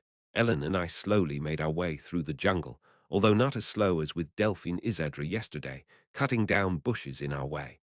I was armed with 3 javelins and a machete, while Ellen had a short bow and a machete. I even packed a water canteen, so we should be able to push forward for quite some time. We didn't really have to look for a water source just to get drinking water, though. If my predictions were correct, there would be rain tomorrow. According to the original novel, all of Class B's poorly built tents would be blown away, leaving their bodies soaked and making their body temperature drop. So if we made enough rainwater collectors, we wouldn't have to worry about drinking water soon enough. However, what I was looking for now was water for use, not drinking water. One could see that everyone was rather stressed out because they couldn't change their clothes. But if we knew of a location with fresh water, they could go there to wash themselves or their clothes, even if we didn't move our camp there. At this rate, it was highly likely that the others would voluntarily give up one by one, because they couldn't endure not being able to wash their clothes. Although I seriously disliked their whining, I did need some of their abilities, so it would be good for me to hang on to them. Although this uninhabited island was mostly covered in jungle terrain, it had something in the form of a mountain rising up in its middle. Although it was difficult to see due to the overgrown trees, there was a chance that there were pools of water in the mountain's valley and folds. We determined the valley's location by climbing up a tree. I feel terribly tired. I wondered if it was because of this terrible heat. It felt all around unpleasant just wearing these sweat-soaked clothes on my body, to the point where I wondered if my whole body had become liquid. Huff, huff. Ellen was exhausted as well. Her breathing became labored. Should we go back? She might become even more exhausted if we were to go in even further, so I asked Ellen that, but Ellen just shook her head, although it seemed to be really tough for her. I think I can hear the sound of water. Aren't you just hallucinating? Of course, I did think she had a much better hearing than me. However, wasn't it just that thing? You know, that thing that would make one mistake, seeing an oasis in the middle of a desert. Something similar to a mirage. No, I really think I can hear it. Ellen just spoke to me as such with a blank expression on her face. No, come to think of it, I could also strengthen my hearing, right? I have super hearing. That was what I was self-suggesting myself with. Certainly, as I focused completely on my hearing, I felt like I could pick up sounds more precisely. I wonder since when I was able to use these kinds of reinforcements. I could hear the sound of leaves rustling in the wind, the cries of some unknown insects, and the chirping of birds. In the midst of all these sounds, something like splash or gurgle, I could clearly hear something similar to the sounds water made. I can hear it over there. Let's go. When I finished checking, Ellen took the lead, as if there was nothing else to do anymore. According to my settings, there was supposed to be a stream flowing through the valley. The stream, that I presumed to have its source at the top of that mountain, was flowing down as if descending. It was quite large. Some places of the stream were quite wide, and looking into the deep blue water, quite deep as well. The flowing water was clear, not muddy at all. Originally, drinking this kind of water would kill you. It would be infested with parasites and germs. However, this wasn't an authentic jungle. We could drink this water with unknown origins because it was under strict quality control. They probably used purification magic or whatever. There were no dangerous beasts around as well. Ellen carefully approached the pool of water and cautiously scooped up some of it with her hands to moisten her throat. It must have been incredibly hard on her. This was my first time seeing this kid act so actively. After she drank some of the cold water, even her body trembled as if she had just come back to life. Of course, I was the same. I'm going in, splash. I didn't need anything else, and just threw myself into the water. Since it was a pretty deep stream, there were places where the water was just as stagnant as the water found in a swimming pool. In a fairly wide part of the stream with a maximum depth of about 3 meters, I was sitting in a somewhat shallow area. Ellen swam through the water like a seal, diving from time to time. It didn't show on her face, but she seemed like she was excited. Because of the clear, blue water, I could see all of Ellen's enthusiastic swimming movements while she was submerged. It was like watching a real seal swim at a zoo, although she was more like a mermaid than that. Normally, one had to check first if the water was drinkable, but as I already knew that it was, I just filled the empty canteen and drank as much as I could. Few, however, would the kids want to come here, even if they knew there was a stream here. Even if they came here to wash themselves or do their laundry, they would get sweaty again on their way back. That said, I think they'd get upset as well if we were to move our camp to this place, because it would just be a repeat of yesterday's hard labor. Let's leave the decision to Bertus. Ellen came out of the water after she swam for a while. She squeezed her hair, looked at me, and pointed down the stream. Go over there. Why? I'm going to take all my clothes off. Ah, you're that excited, huh? Of course, she probably did this, not because she wanted to swim naked, but because she wanted to wash her clothes. I also went down the stream and rubbed my clothes under the running water, shook them out, and placed them on some rocks on which the sun was shining. The sunlight was strong, so they would be bone dry pretty soon. No, they might not dry well because of the moisture, right? I didn't know what it would be. Splash, splash. I couldn't see her, but I could hear Ellen swimming upstream. It looked like she took turns washing her clothes and herself again. Well, it wouldn't hurt to wash myself once. Originally, Delphine was supposed to find this stream. Probably not today, though. Of course, the variable Charlotte got thrown into the mix, so I didn't know what would happen. Reinhardt. And suddenly, Ellen called me in a loud voice. Let's go back. Ellen, wearing some clothes that weren't fully dried yet, had a stiff expression on her face. She felt nervous. Why? Did something happen? This place is kind of weird. I don't think we should stay here. Ellen began to point at certain places up and downstream. There are animal bones all over the place. You're right. If Charlotte is considered a variable that started to stir the original development into a different direction, me bringing Ellen here would also be considered a variable. Ellen didn't just enjoy the stream, she also noticed some suspicious things and got some clues. And over there, Ellen pointed to the other side. There were animal bones as well as traces that were a little different from the others. Someone made a fire over there. They shouldn't be traces left by the teachers. I think this is related to those special conditions. Ellen carefully concluded something. I don't think this is a deserted island. Someone other than us was living here. Ellen just took one step closer to the secret hidden on this island. Chapter 98, seeing the traces of a fire and food. Ellen concluded that there were others living on this island, separate from Class A and B. Then, is this somehow related to those special conditions? That's right. Ellen was a lot more vigilant on our way back. She knew that nothing life-threatening should happen because we were still within the bounds of the mission. Of course, that didn't mean there wouldn't be any emergencies. Ellen vigilantly took the lead while I followed her. Perhaps because she was smart, she was able to find hints regarding the special condition right away. Anyway, we were so nervous that we wore our wet clothes and returned to the camp immediately. This was important information, so Bertus immediately stopped all work and gathered everyone in one place when I reported it to him. The kids became happy when they heard that we had discovered a stream, but looked surprised when we told them that there was someone or something else on this island besides us. What should we do? Are they cannibals? Wah, what are you even saying? As Kono Lint's face turned pale, fear began to slowly spread among them. It was only natural that everyone's faces turned completely white. The fact that this island isn't actually uninhabited is probably part of this mission. This must have been planned by Temple. There's nothing to be scared about. I think this is related to the special conditions. Of course, Bertus stayed calm, since this was only a mission. He came to the natural conclusion that this situation was a controlled one. That means if we find that person that isn't part of our group, we'll be able to finish this mission right away, right? That's what I hope for, but we can't be sure if that's the case. I guess so. If the presence of this other person besides us had something to do with those clear conditions, the mission would end if we found that person. At Bertus' words, the mood changed drastically. Then, do we just have to find that person? Harriet's mood suddenly became bright. It was everyone's dearest wish to quickly get out of this environment. Bertus nodded his head as if he understood the feelings behind Harriet's words. I don't know that much yet, but it's true that it would probably help us finish the mission early if we were to find that person.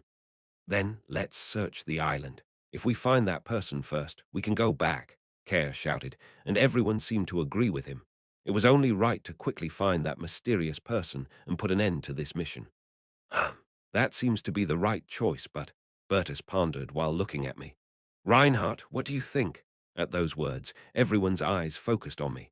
I knew that their opinion of me had drastically changed. Those guys, who'd been treating me with indifference before, had become all fussy over whatever I did. They seemed to think I was something like a vending machine that would spit out the right answers. Even those guys who hated my guts felt that it was only right to listen to what I had to say for the time being. But honestly, I didn't want to give them any more hints. It was true that I wanted Class A to get better results than they did in the original novel. But if I were to give them a hint, Class A would win. To be honest, I wanted Class B to win this mission so that Charlotte's side gained more strength. I'm not sure, but how about we all go to the stream first? I didn't know about any of those complicated things, but my suggestion about going to play in the water was probably the best answer I could give in that situation. Ellen was of the opinion that it would be dangerous, but failed to convince any of them. The only thing they wanted to focus on was talk of that stream. It took about 30 minutes for all 11 of us to reach the stream through the route Ellen had laid out. Everyone was sweaty and exhausted, but spurred on by the hope that they'd be able to wash up at the end of the journey, they kept on following Ellen without complaining. You are. As soon as we arrived at the stream, their eyes widened. The stream was even bigger than they had imagined. After a moment of silence, everyone plunged into the stream all at once. Ugh, it's so cold. Be careful, there are some deep areas in there. However, those guys who threw themselves into the water didn't seem to hear me. Ellen also threw herself in again and started splashing around. She told them not to go there because it was dangerous, but when she laid her eyes on the water again, she seemed to lose all sense of caution. Whoa. In a situation where they had felt like they were about to turn into puddles of sweat. Those kids immediately began to play in the water like the kids they were as soon as they arrived at the stream. Bertus also jumped in without hesitation, smiling unpretentiously. Yes, that was what kids should be like. The water in the stream was quite deep, so there were some guys who ended up thrashing and squealing after they stepped into deeper places. Of course, Ellen, Bertus, and I, those of us who knew how to swim, fished them out. There were also times when things got a bit bizarre. Nuo, Kono Lint suddenly appeared outside of the water. Perhaps he had fallen into the deep parts of the stream. Kaya, why you crazy bastard? Hey. Naturally, he escaped by teleporting, leaving his clothes in the stream. The female students who saw him screamed, and the male students burst out into laughter when they witnessed that scene. You are. Don't look. Clothes. Someone bring him some clothes. Harriet shouted in agitation while covering her eyes with her hands. Bertus giggled after fishing Kono Lint's clothes out of the water as he handed them to him. It made sense that he used his teleportation in the face of death, so I put up with it. Everyone was playing in the same pool as the girls started to chatter among themselves. Bertus, Harriet called out to Bertus, who was sitting idle in the water as our representative. Saint Owen, what's the matter? We'd like to, wash up, further upstream. Harriet mumbled with her face reddened, too embarrassed to say what she meant directly. Of course, Bertus nodded his head, understanding what she was talking about. I know what you're trying to say, but are you sure? We don't know what's up there. It seemed like he fully understood that they wanted to go wash themselves and their clothes. However, Bertus didn't know what might be up there, so he asked them if it was okay for them to just take their clothes off over there. Ellen said she'll be on the lookout. Then I'm relieved. Okay, I won't let any of the other guys go up there. The other female students, along with Harriet, began heading upstream to a place that couldn't be seen by the boys. You roughly know what they are doing, right? Bertus announced, as if he didn't want to explain it with his own mouth. Everyone nodded quietly, becoming a little shy. Just thinking about their female classmates being naked up there seemed to make their hearts flutter. It wasn't hard to read that they were imagining things they shouldn't imagine. Were they all lewd devils, these kids? Kono Lint stared at the female students going up with a sullen expression. He seemed to think about using his teleportation to peep on them. Don't even think about doing something so useless. You'd be caught right away. W said I'd do something. At my warning, Kono Lint shook his head violently. Of course, they eventually forgot about these things, washed their clothes, hung them on rocks, and started playing in the water again. It didn't really matter because the two places were so far apart that one couldn't see the place upstream from below or the place downstream from up top. The biggest pain in the ass was Kono Lint. Look, Pat. When there were only men around, he started to play around with his teleportation. He suddenly teleported to the water's surface after diving in and did some bizarre things. Water walking, Pat. Kono could teleport continuously. The only problem his power had was the fact that his clothes would come off. His activation speed and control were actually top-notch. However, he was a pitiful fellow whose true worth only came to the surface after giving up all his dignity as a human being. Bertus took off his clothes as well. It wasn't that unusual for us to see each other's naked bodies, because we'd often see them when we used the shower rooms after pee. There's definitely something over there. Bertus seemed convinced that the island wasn't so uninhabited after seeing the traces of meals being eaten, including the hardly visible bones of animals. Bertus looked at me as I was just sitting around idly. Would it be too risky to move our camp here? He asked. Well, it has its merits and demerits. It would be good to find that person, but wild animals might appear quite frequently. Bertus nodded at my explanation. Since the stream was filled with plenty of drinking water, it would be good to set up our camp there, and we might also be able to find that other person. However, we wouldn't know what kinds of threats would await us at night. We would also have to throw away the camp we'd already built up. Let's talk about that with everyone else later. Bertus put this decision off for now.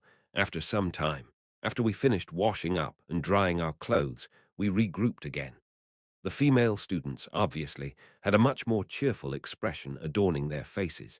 Harriet was smiling for the first time ever since we had arrived at the island. I thought it was good seeing her mood improve some. Everyone is of the opinion that this would be a good place to set up our camp, right? Everyone nodded at Bertus' words. Let's think about whether we want to make another camp here or go back to our old camp. I don't think we can make one here. Liana, who seemed to have something to say about this, shook her head. The other female students did the same. Except for Ellen, all of them looked a bit exhausted. A snake came out, up there. This one. Ellen held up a fairly big, dead snake, stabbed through its head with a javelin. Snake. With the single mention of that word, it was unanimously decided that we'd withdraw from the stream. After we returned to our camp, everyone let out a sigh again. Still, one couldn't say that we hadn't achieved anything that day. We were able to refill our water canteens, after all. Of course, they drank as much as they could from the canteens. However, we filled up the large pot with water so we wouldn't have to worry about it for a while. Should we rest today? Bertus came to me to speak as the sun was beginning to set. If we were to sweat again, what we had done just then would become useless. How about we take a break after we finish the camp? However, I disagreed. We weren't done making the wooden flooring for the tents yet. At my words, everyone glared at me with daggers in their eyes. They wanted to rest, but I criticized them, asking them to work more. No, I just think that it's only appropriate that we finish what we started first. You punks, get ready to bow down to me tomorrow. After working on our camp, Harriet cast underwater breathing magic on Ellen and me before we went hunting for our dinner. Just walking underwater with that magic cast on us was amazing, even if we weren't hunting. Ellen was probably thinking similarly to me, as she stopped sometimes to admire the little fish moving through the coral reefs. Ellen looked at the small yellow fish that were biting her finger as she reached out for them. While I was watching that scene, Ellen met my eyes. We weren't able to speak while underwater, but we could tell what we felt at the moment just by looking at each other's faces. Ellen's black hair that moved with the flow of water was quite impressive. Our harvest was 3 lobsters and 2 large fish that resembled snappers. They were so large that it seemed like we could feed all 11 of us with just those. After leaving the water, completely drenched once again, we stood on the beach and watched the sunset. Ellen didn't follow me back to the camp. When I looked back, I saw Ellen still staring at the flaming sunset. What are you doing? Aren't you coming? Yes. Ellen stopped admiring the scenery after I called out to her and walked towards me with her back to the setting sun. I wasn't able to see what kind of expression she wore with the light shining from behind her. I think this is fun. Perhaps she was smiling.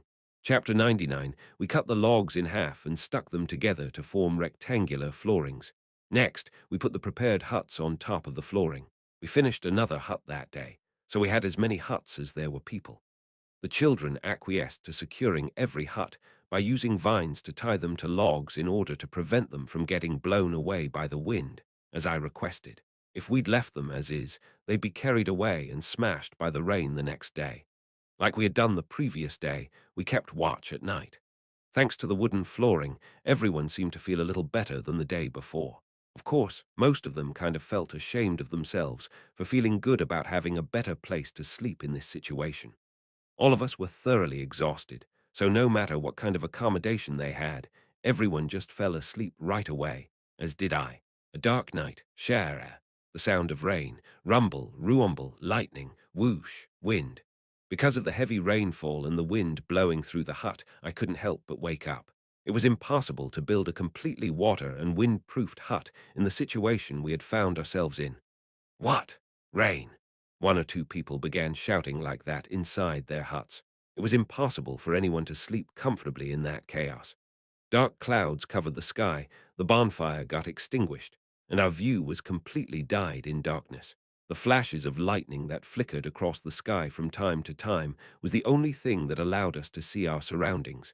A storm was coming. Don't go outside. Stay inside for now.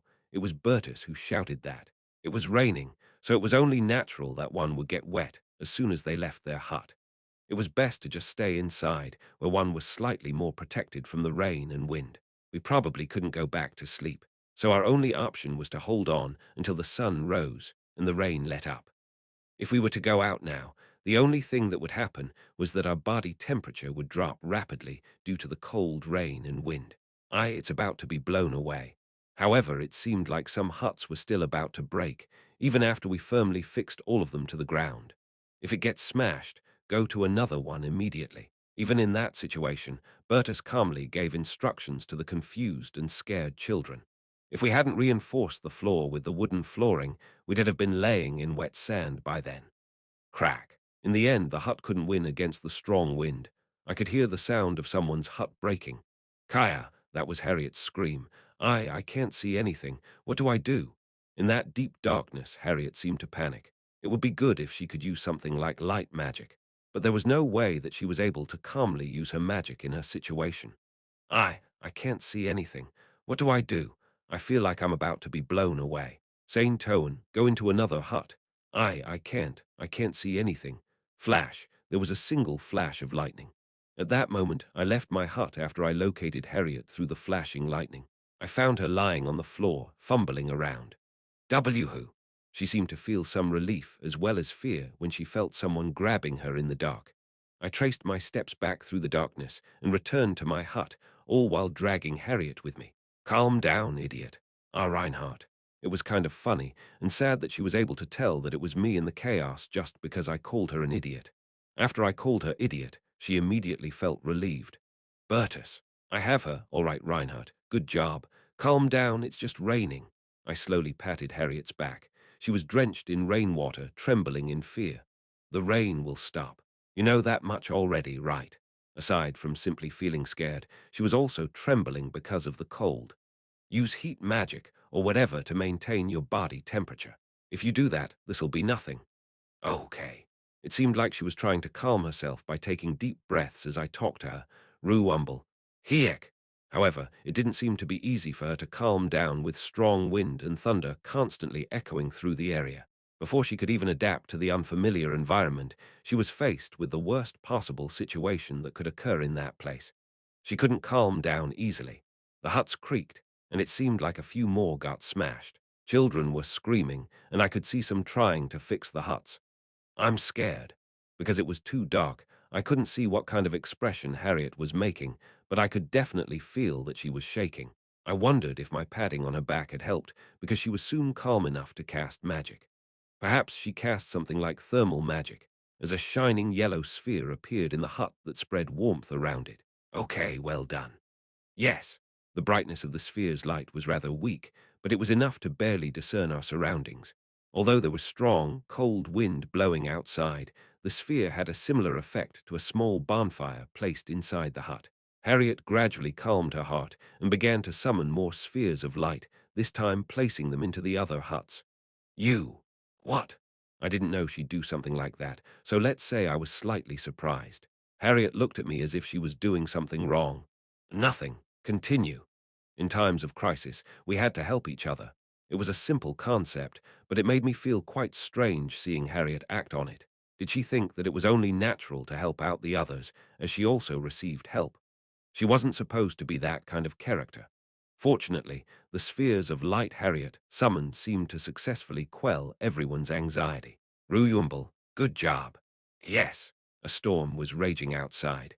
It would be difficult to fall asleep again, but at least it didn't feel cold anymore. The storm that had been raging on throughout the night let up in the morning. Of course, the rain didn't completely stop. It was still raining cats and dogs. It was close to a torrential downpour. Waves were thrashing about wildly, crashing onto the beach. Looking into the distance, one could see overwhelming waves jumping up and crashing down. No matter if we had underwater breathing magic cast on us or not, going out into the sea when it was in such a state would be suicide. It was morning, so our view became a bit clearer. It would be best to avoid going out until the rain stopped, but the rain would continue until nightfall. If we stayed like this, we would not only be unable to act that day, but we wouldn't be able to do anything until the next morning. Securing drinking water wasn't a problem, but securing food was. Where are you going? As I scrambled to get up, Harriet looked at me, perplexed. She seemed exhausted from summoning heating spheres all night long. She must have been the most exhausted out of all of us. I have to do something. Go rest. As I walked out into the pouring rain, Bertus, who had already come out before me, looked at me, a hand raised in greeting. It's a mess. I know. I didn't know if it was really necessary to come out, but it seemed like Bertus had been checking the 3 smashed huts all night. He probably tried to make sure that all of us were safe. Reinhardt, there's a problem. A problem? Bertus' expression hardened. Care is gone. Originally, all of Class A except Ellen should have given up at that point, so the things that normally should have happened to Class B instead started happening to Class A. Care Viaden was gone. Bertus was trying to figure out the situation. It's strange. Normally, the one standing guard was supposed to wake up everyone else in case of rain. Why didn't he do that? Care's turn was before mine. He was supposed to wake everyone else if he noticed a storm was brewing so that we could prepare for it, but he didn't. Erich, who was standing watch before Care, said that he woke him up, and he said that he went back to sleep as soon as he saw him take up the post. He didn't wake me up. Care didn't come to wake me up. We all just got woken up by the storm's sounds. Something happened to Care while he was on night watch. At least that's what I think. So, before he was able to wake me up, something happened to Care, and he went missing. There's the possibility that something happened to Care, and he gave up voluntarily, or maybe this situation in itself is part of the mission. Or he might have accidentally run into the jungle and gotten lost. It's complicated. Bertus nodded his head at my guesses. Are you sure that this might be part of the mission? I mean, wouldn't that make the most sense? Well, it seemed like Bertus needed certainty. I wasn't sure if Care gave up, wandered into the jungle, or what really happened. We didn't know if the situation was controlled or if Care's life was in danger. But the teachers wouldn't give us any further hints. Everything had to be resolved with our own judgment. Whether we searched for Care, gave up, or uncovered the truth, it was our choice. We have 3 strong possibilities at the moment. Bertus continued his calm speech in this heavy rain. Number 1, Care went into the jungle in the middle of the night for some reason. If he went there to do his business, it would make sense. And while he was at it, the storm started, leading him to get lost after wandering around the jungle. Number 2, the other people on this island kidnapped or harmed Care in some way. If that is the case, there is a high possibility that Care gave up or was eliminated. You said that these others were part of the mission, so this situation was under the teacher's control. Number 3, Class B kidnapped Care or something like that. Bertus considered a possibility I would never have thought of. Bertus suspected Class B, Class B. Why? The only way to complete this mission is to hold on until Sunday. However, that's not the only way to win. Surviving until Sunday was the clear condition for this mission, but that wasn't the way to win it. After all, this was a cooperative as well as a competitive mission. Bertus considered all possibilities, which involved being suspicious of one's competitors. There are different ways to win this mission other than meeting the special conditions. I understood what Bertus was trying to say. If one made one's opponents give up, one could win just by holding on until Friday. Bertus already thought of other methods of winning in the mission that even I, the writer, hadn't thought of. He truly was an incredible kid. Of course, Bertus also knew that it was unlikely. However, he thought that there was no way that Charlotte couldn't come up with something like that. Although the possibility of her using such a radical method was low, it seemed like he judged that it still was a possibility. Therefore, he asked me to go check on how Class B was doing as a form of reconnaissance. I was the only one among the students of Class A who had frequent contact with Class B, so he said it wouldn't be all that suspicious. He also told me to take care of issues such as sharing our situation at my own discretion.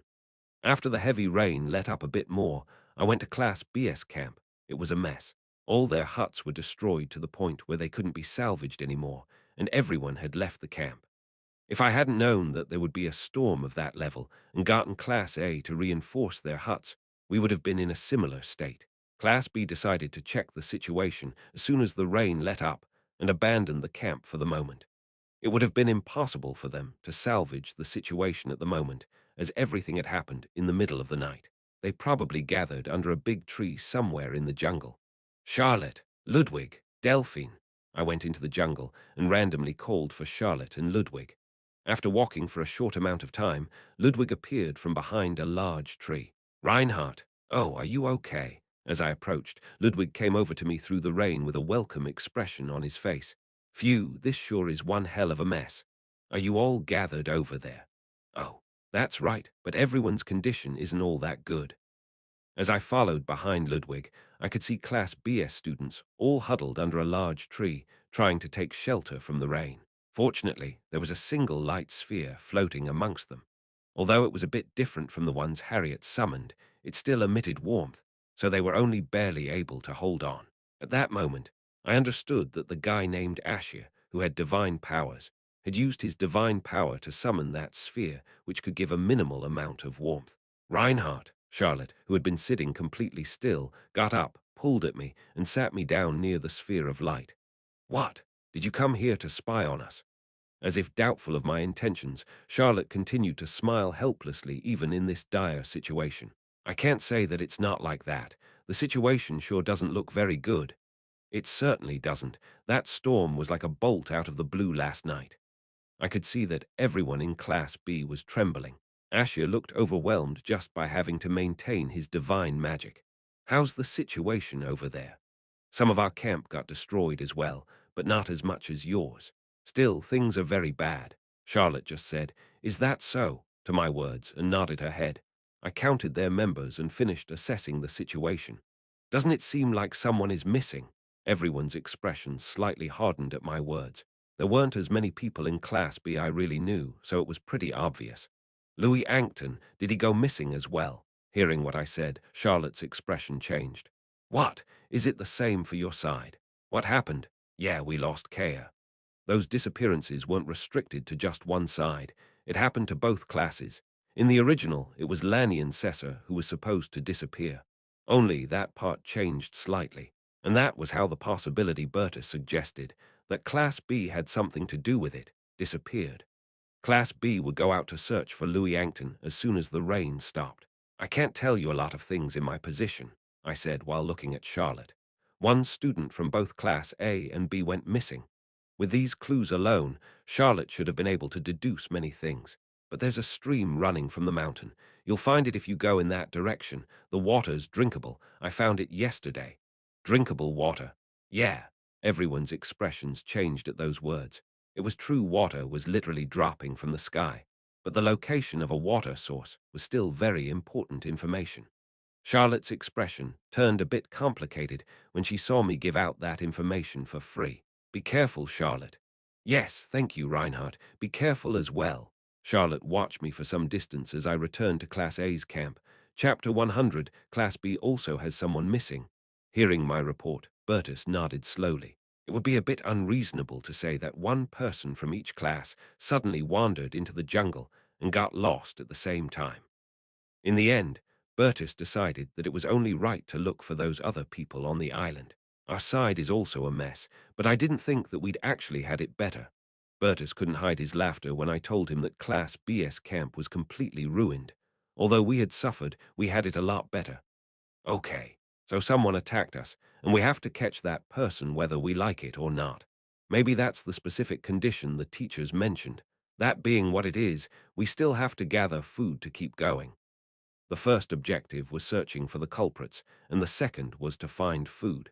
It was already hard enough to do just one, but suddenly I had to work on both tasks at the same time. Cliffman, Ellen, and Grants are probably the only ones who are able to fight properly in an emergency situation. Harriet's magic required casting time, and Adelia didn't learn any attack spells.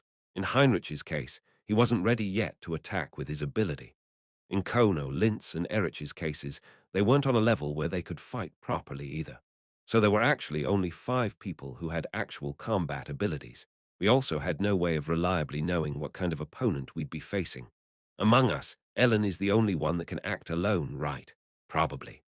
Okay, fortunately, we have Heinrich, who can light fires even during this rain, so it won't be difficult to cook whatever we catch. If we don't find anything, we will have to eat coconuts. Bertus went towards the camp. Okay, although it might be a bit hard because it's raining, please come out everyone, he shouted loudly. Everyone started crawling out of their huts like beggars at Bertus's call. Care had disappeared, so there were only 10 people left. Everyone was wet from the rain, and after the storm had hit us, none of us could sleep anymore, so everyone looked extremely tired. Bertus explained to them what we talked about step by step. Care Viarden was missing. There was also someone missing from Class B's side. It looked like the two of them had been kidnapped by the other inhabitants of the island, who might hunt us every night or target those who entered the jungle alone. We had to find and subdue them before any more of us got caught by the inhabitants. Otherwise, we get completely destroyed, and both our classes would fail the mission. From this point on, I, Ellen, Grants, and Cliffman will be divided into 3 groups to search through and hunt in the jungle. Those remaining should organize the camp and repair the damaged huts. And if you could, make some rainwater collectors. Make as many as possible so that we can secure enough drinking water, but don't go too deep into the jungle. I don't know what might happen. After instructing the remaining people on what to do, Bertus gathered the ones that were selected to go into the jungle. Ellen, I think you should go in alone. Are you okay with that? If you think it's dangerous, you can move with others as a 3-person team. I'll go alone. Ellen took a short bow, some arrows, and a knife. That was enough. Okay, Cliffman, you'll go with me. Yes. Grants, you'll move with Reinhardt. Okay. Like that, we managed to organize 3 groups. Don't just try to subdue the inhabitants as you come across them. Please try to first check what type of people they are if possible, then come back. We'll make a plan together then. For now, our top priority is securing food. Everyone nodded at Bertus's words. Let's go in, Shara. Accompanied by the heavy rain, we entered the jungle. Liana was a bit different from the other Class A students who entered the jungle. She was a supernatural power user. Of course, I was also one, but my talent was actually closer to a combat talent. Huff, huff. That was why Liana had much less stamina than the other guys, and she was really suffering from the drop in her body temperature due to the rain. The sphere Harriet attached to her had also disappeared, so she was struggling to move through the rain. Should we go back? No, just keep going. This girl was completely exhausted, but she still walked ahead with her eyes squinted, seeming as if she didn't want to be a burden. I could feel that my stamina had increased tremendously, but I also noticed that this girl had incredibly little stamina. Of course, in a combat situation, her electrokinesis would be much more useful than my abilities. After walking for a while, we had no other choice but to stop. We can't go on like this. Get some rest. Huff, huff. As if she had no more energy left to speak, she just sat down and leaned her back against a tree. Her lips turned blue, and her body temperature seemed to have dropped drastically. Is your condition worse? I think we should go back now. Liana struggled to raise her hand instead of giving me a response. Give me that. That? You mean this? Yeah, that. Liana grabbed the machete I held in my hand and suddenly began to focus her strength in her eyes. Crackle. Raindrops began to evaporate as soon as they touched the machete. It seemed like she was heating it up by applying electricity to it. She let it cool down slightly using the rain and then hugged it like a hot pack. It looked like she already knew how to attach her power to things. I want to burn it all down. Liana was muttering nervously. It seemed like she didn't like roaming through the jungle in such conditions. Of course, who the hell would? After doing that for some time, Liana's complexion turned back to normal. She then handed the machete back to me. You do it too. The machete was heated to a somewhat hot level. Okay. The more time I spent with her, the more she seemed like a kind weirdo rather than just kind. Due to Liana having a low level of stamina, our progress was a lot slower compared to the other teams. We had to take a lot of breaks. She would hug the machete hot pack to recover her body temperature. Then we'd move forward again. But what if we get lost while we're searching around? No, aren't we actually already lost? The rain was very heavy, so Liana seemed to have already lost her sense of direction. I pointed to the sky. We can climb up a tree to check. Ah, it would be enough to just climb up on a tree, and then we could figure out our approximate location. Like that, we could find our way if we ever got lost. If one still didn't know where one was, one just had to look towards the ocean to find the direction of the closest beach and go around to our camp. As if she was satisfied with that answer, Liana just hugged the machete like a doll. But how are we even supposed to find any animals to hunt in this heavy rain? Liana grumbled, then her eyes suddenly became wide. Isn't that one? As I looked towards the place Liana was pointing at, I could see a roe deer drinking rainwater from a puddle. I made a shushing gesture, to which Liana nodded with a firm expression on her face. It hadn't noticed us yet. The distance between us and it was about 15 meters, which was too far for Liana's ability to reach. I had a javelin, but I wasn't familiar with using them. Even with the support of my supernatural power, could I even graze it? Let's get close to it slowly. Liana silently nodded her head when she heard my words. Fortunately, the deer didn't notice the sound of our footsteps because of the heavy rain. After slowly moving 5 meters closer to it, we were able to reduce the gap to about 10 meters. At this distance, I thought I'd be able to hit it well enough. But if I can't kill it in a single blow, it would just run away. What should I do? I only had one javelin, only one chance. I took it out and showed it to Liana. Was this possible? Can you leave electric energy in there? A while ago, I found out that it was possible for her to attach electric energy to metallic objects, but was she able to make electric energy remain in an object? Under normal circumstances, that would be impossible, but she already knew how to attach her ability to objects. To put it simply, I wanted her to put an electric enchantment on my weapon. I think I can do that. Liana concentrated and began to attach her electric energy to my javelin's tip. And BRZZZT. Agra. Oh, right. Of course, Liana and I both forgot that if she were to let electric currents run through a rain-soaked javelin, my hand would also get electrocuted while holding it. Fortunately, I didn't die. However, the roe deer naturally ran away, surprised by my loud scream after I got electrocuted. Ditzy and stupid.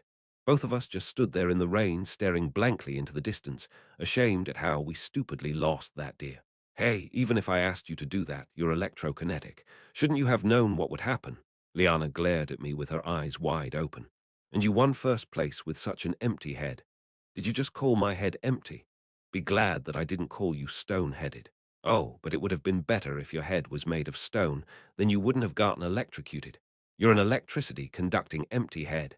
She was way different from Harriet. She was not one to lose in a fight of words. Even beyond that, she didn't get affected at all and even dealt out quite a bit. If I argued with her any more, I think we might have ended up at each other's throats, so I decided to be more lenient.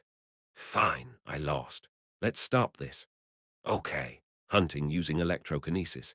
It seemed like we wanted to die of a heart attack. Anyway, both of us got overly excited about finding prey that we couldn't think clearly. Thinking back, even I thought that asking for a lightning enchantment on a rainy day made me seem just as bad as Ludwig. The same goes for lashing out at the kid whom I asked to do it. Sigh. Let's look for it. I think it already ran away. We resumed walking in the direction the roe fled to. The ground was muddy because of the continued heavy rainfall, so there weren't a lot of traces to follow. Neither of us had any tracking talents, nor any other related skills. Just because I watched Law of the Jungle or Bear Grylls videos a few times didn't mean I perfectly knew how to track animals. We had no other choice but to walk around randomly. It couldn't have gone far. SHH. Fortunately, the roe deer didn't run that far. After walking around for about 10 minutes, I could see some grass shaking in the distance. Russell, the bushes were shaking quite unnaturally. I wasn't sure if it was the roe deer or something else, but there definitely was something over there. Liana and I slowly approached the place while keeping completely silent. I prepared my javelin so that I could react at any time. Gruel. Then we heard a clear, low-pitched growl that made our muscles stiffen. It was an animal. What we were able to see when we got closer was a jaguar that had hunted down the roe deer we were chasing, giving us a warning growl. When Liana saw the beast, she froze up. I wasn't much different, though. Just looking at that beast, which wasn't even an actual monster or something, I felt my whole body growing weak. What was with this? Crazy. This didn't come up in the original novel.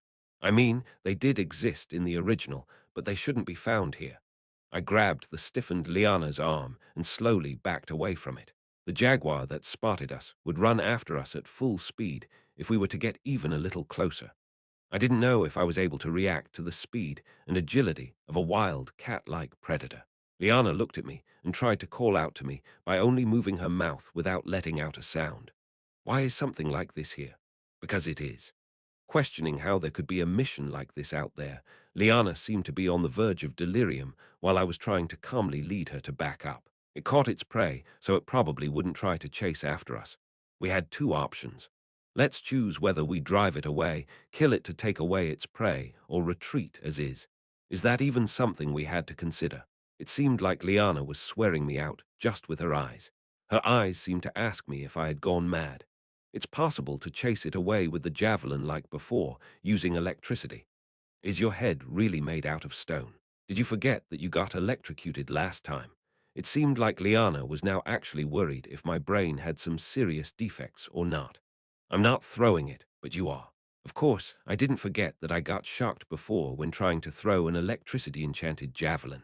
However, I wasn't the only one able to throw it. That girl was immune to electricity after all. Me. You want me to throw the javelin and hit that thing? You think that'll work? Who told you that you have to hit it? I pointed towards the bush the beast was in. There's a puddle over there. You just have to throw it in there. Because of the rain falling, the puddle was almost overflowing, and the place where the jaguar caught the deer was clearly in the water. It was only then that Liana seemed to understand what I was going on about. What if it dodges? Won't it attack us? If that thing comes at us, I'll do something about it. What do you mean, you'll do something? Anyway, you'll be able to do it well, so just do it. My physical abilities might not have been on par with a wild beast, but if it was a jaguar rushing straight at us, it would come into Liana's range. Rather, if I were to aggro it and kite it for a while, Liana could attack it with her electric shock. This mission wasn't supposed to be life-threatening, but we were able to do whatever we wanted. Liana seemed worried, but she eventually grabbed the javelin. After I got further away to avoid getting electrocuted, Liana threw the javelin with all her might with an unsure look on her face. And, pack. Ah, how does this even happen? It was a fairly large puddle. However, the javelin was horizontally embedded in a tree in the area. She had not only missed it completely, it seemed like she had aimed at a completely different place. Snarl, the jaguar sensed our intent and ran towards us. Wow, what should we do? What do you mean, what should we do? I picked up my machete and aimed at the rushing jaguar. The speed of the beast's charge was unbelievably fast, so fast one couldn't even follow it with one's naked eyes. If I tried to stab it, it would just evade it, so I grabbed the blade of the machete and held it horizontally. It was the half-swording style Ellen had occasionally shown me. Rather than attacking it, it would be better to block it. My purpose wasn't to kill it, but to stop its charge. Just shoot at it. Self-suggestion. I didn't use it to enhance my physical strength that time. I told myself that my body had become an insulator. Cacking. Just as the jaguar bit into my horizontally held machete, ice blue sparks flew around Liana's eyes. Snarl. Ugh. I felt a throbbing pain run through my body, as if the electric current was forcing my muscles to continuously relax and contract. The jaguar that pounced at me staggered. I didn't miss that chance. I forced my stunned body to move and rush towards the jaguar. Crack! I slammed the machete right into its head. Rather than the sensation of cutting something, the sensation of crushing something got transmitted to my hands. Gasp! Gasp! The battle didn't even last 5 seconds. However, Liana Shaw could activate her ability quickly. If we both weren't able to activate our abilities so fast, the situation would have ended very differently. Ah, are you okay? Phew. I looked at Liana and grinned. Sometimes you just gotta get electrocuted a bit to get rid of all the parasites on your body. Wah, what are you even saying? Hearing my ridiculous bullshit, Liana was genuinely worried that I had lost my mind after getting electrocuted twice in a row. Damn. I was amazed that I was able to react properly when that beast had rushed towards me. Had I made a mistake, I would have gotten eliminated. Chapter 101. It was already difficult enough to take the roe deer with us, so we didn't take the jaguar. I had heard from somewhere that the meat of carnivorous animals wasn't edible, so that was one more reason why we didn't take it with us. Just moving the one roe deer with Liana, who severely lacked physical strength, was already enough in our extremely exhausted state. Huff, huff, huff. When Liana returned to the camp, she almost collapsed near a tree in front of the bonfire Heinrich was struggling to keep lit. The pouring rain kept on extinguishing the fire, but there was still steam rising from it because Heinrich maintained it with all of his effort. Grants, are you okay? Heinrich asked her with worry. Liana just stared at him while her limbs shook. Right, Heinrich was set up to like Liana. Does it look like I'm okay? Ah, that's right. I now knew what it was. That uncomfortable feeling. Wasn't she just a female version of me? She was a female Reinhardt, right? Wasn't she like me?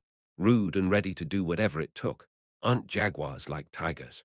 When I told Harriet how we were able to catch this roe deer, she was surprised to hear that we actually encountered a wild beast. They aren't exactly like tigers, but they are somewhat similar. You killed it. You. She looked at me as if she couldn't believe it. Surely, if someone heard that two 17-year-olds caught a jaguar, they'd wonder if pigs started flying. I pointed at the roe deer. Then do you think I made those bite marks? Ah, looking back at it, it seemed like Grant's, and I really did talk similarly to each other. Anyway, the bite mark on the roe deer's nape, the one that had killed it, wasn't something one could achieve with human teeth. Only after showing her that did Harriet believe that we had really encountered a beast. Didn't you get hurt? Harriet looked at me with slightly teary eyes. I got electrocuted, but I'm fine. Electrocuted? Why did you get? Ah, Harriet nodded blankly, seemingly having remembered that Liana was with me. It was obviously Liana that almost killed me, not the jaguar. By the way, it didn't feel all too bad that she asked me if I got hurt. The camp had been heavily rebuilt during the rain. The smashed huts were repaired again. And when the kids felt too cold, it looked like they'd returned to the campfire maintained by Heinrich to warm up before getting back to work. As I spun around, I tied up the hind legs of the roe deer with vines and hung it from a thick tree branch. And thud, hig, puck, ugh, crack. I struck the deer's neck with an axe to cut it off. I could have just cut its artery, but it was already soaked in rainwater, and the part that the jaguar had bitten into was probably severely infected with bacteria. Blood started to gush out, and honestly, it didn't look all that pleasant. Then I cut open its stomach and removed the intestines. All my classmates who were watching me seemed terrified. Harriet, Liana, and Adelia were even trembling. They wore expressions that seemed to question how I could do such a thing. I was also disgusted and about to vomit. But they wouldn't be able to do it, so I was the one who did it instead. You bastards. Do you think I want to do this? What are you looking at me like I'm some bloodthirsty butcher for? Do you want to do it instead? Ha! When I nervously shouted that, everyone slowly evaded my gaze. Of course, my face, hands, and clothes were completely covered in vermilion blood, making me seem really creepy. The camp and hunting teams both had to do tremendous amounts of manual labor in the heavy rain without even eating breakfast. Even if no one was showing signs of dehydration, it was only natural that everyone was extremely exhausted. Even with Heinrich, grilling meat in the rain was still very difficult. Therefore, I let it bleed out and completely skinned the roe deer with the axe and machete. Rather than calling it cutting it up, the expression crushing would be more fitting, as the process was that radical. It couldn't be helped because my chopping and butchering skills weren't all that good. I put the meat, cut up into chunks, into a large pot, and then we boiled it. It was only a simple meal. If we had seasonings and other ingredients, we could make proper meals, but we didn't have such things there. The only seasoning we had was salt. Together with Heinrich and Liana, who applied electricity to the pot, we heated it up. When the water in the pot started to boil and the meat started to cook, I could definitely see the looks in the kids' eyes change. It had been only 3 days, but their eyes were about to spin because of how hungry they were. They were ready to eat anything as long as it was tasty, so they just waited for the meat to cook. Right when the meat was about done, Bertus and Cliffman returned. Oh, you caught this. Bertus' eyes grew wide as he saw the remaining chunks of deer meat. Perhaps because he also hadn't found any traces, Bertus caught a total of 7 birds and small animals. No, I mean, how did you catch so many? In a way, one could say that we stole this prey from something else, but he actually caught 7 animals. I felt like I forgot that Bertus was actually an amazing guy with both great physical strength as well as intelligence. There aren't actually that many pieces you can eat from those. Still, I thought it was amazing that he was able to catch 7. Bertus started to chuckle as if he had read my thoughts. Reinhardt, hunting is a fairly common hobby among nobles. Of course, it isn't that kind of hunting, though. Oh, that seemed to be the reason why Bertus, the epitome of wealth, was familiar with hunting. Wasn't aristocratic hunting just shooting arrows at prey driven by hunters? Bertus seemed a little more skillful than that. Ellen took the bow, so he hunted like that only with a single spear. Bertus's hunting skills were excellent, actually. He looked around the camp and directed a question at me. Ellen isn't back yet. I don't think so. Ellen had yet to return. I didn't know where she was or what she was doing. Of course, Ellen wasn't one to get into grave danger, so neither I nor Bertus was all that worried. The other kids seemed worried, though. I don't think Erich is here either. Come to think of it, Erich de Laffery wasn't in the camp either. At Bertus' observation, Heinrich hesitantly opened his mouth. Erich, that guy. What? He said. That he was going to look for Care. His friend went missing, and no one seemed to actually look for him, so he went into the jungle himself. Kono Lint was also staring blankly into the jungle. Kono Lint, Kea Viarden, and Erich de Laffery. Since those three were best friends, it was only natural that they worried about each other. This. He went in before I could stop him. He took individual actions at a time when doing that couldn't be worse. Bertus frowned, seemingly pondering a bit before sighing. We'll think about this situation later. Let's eat first.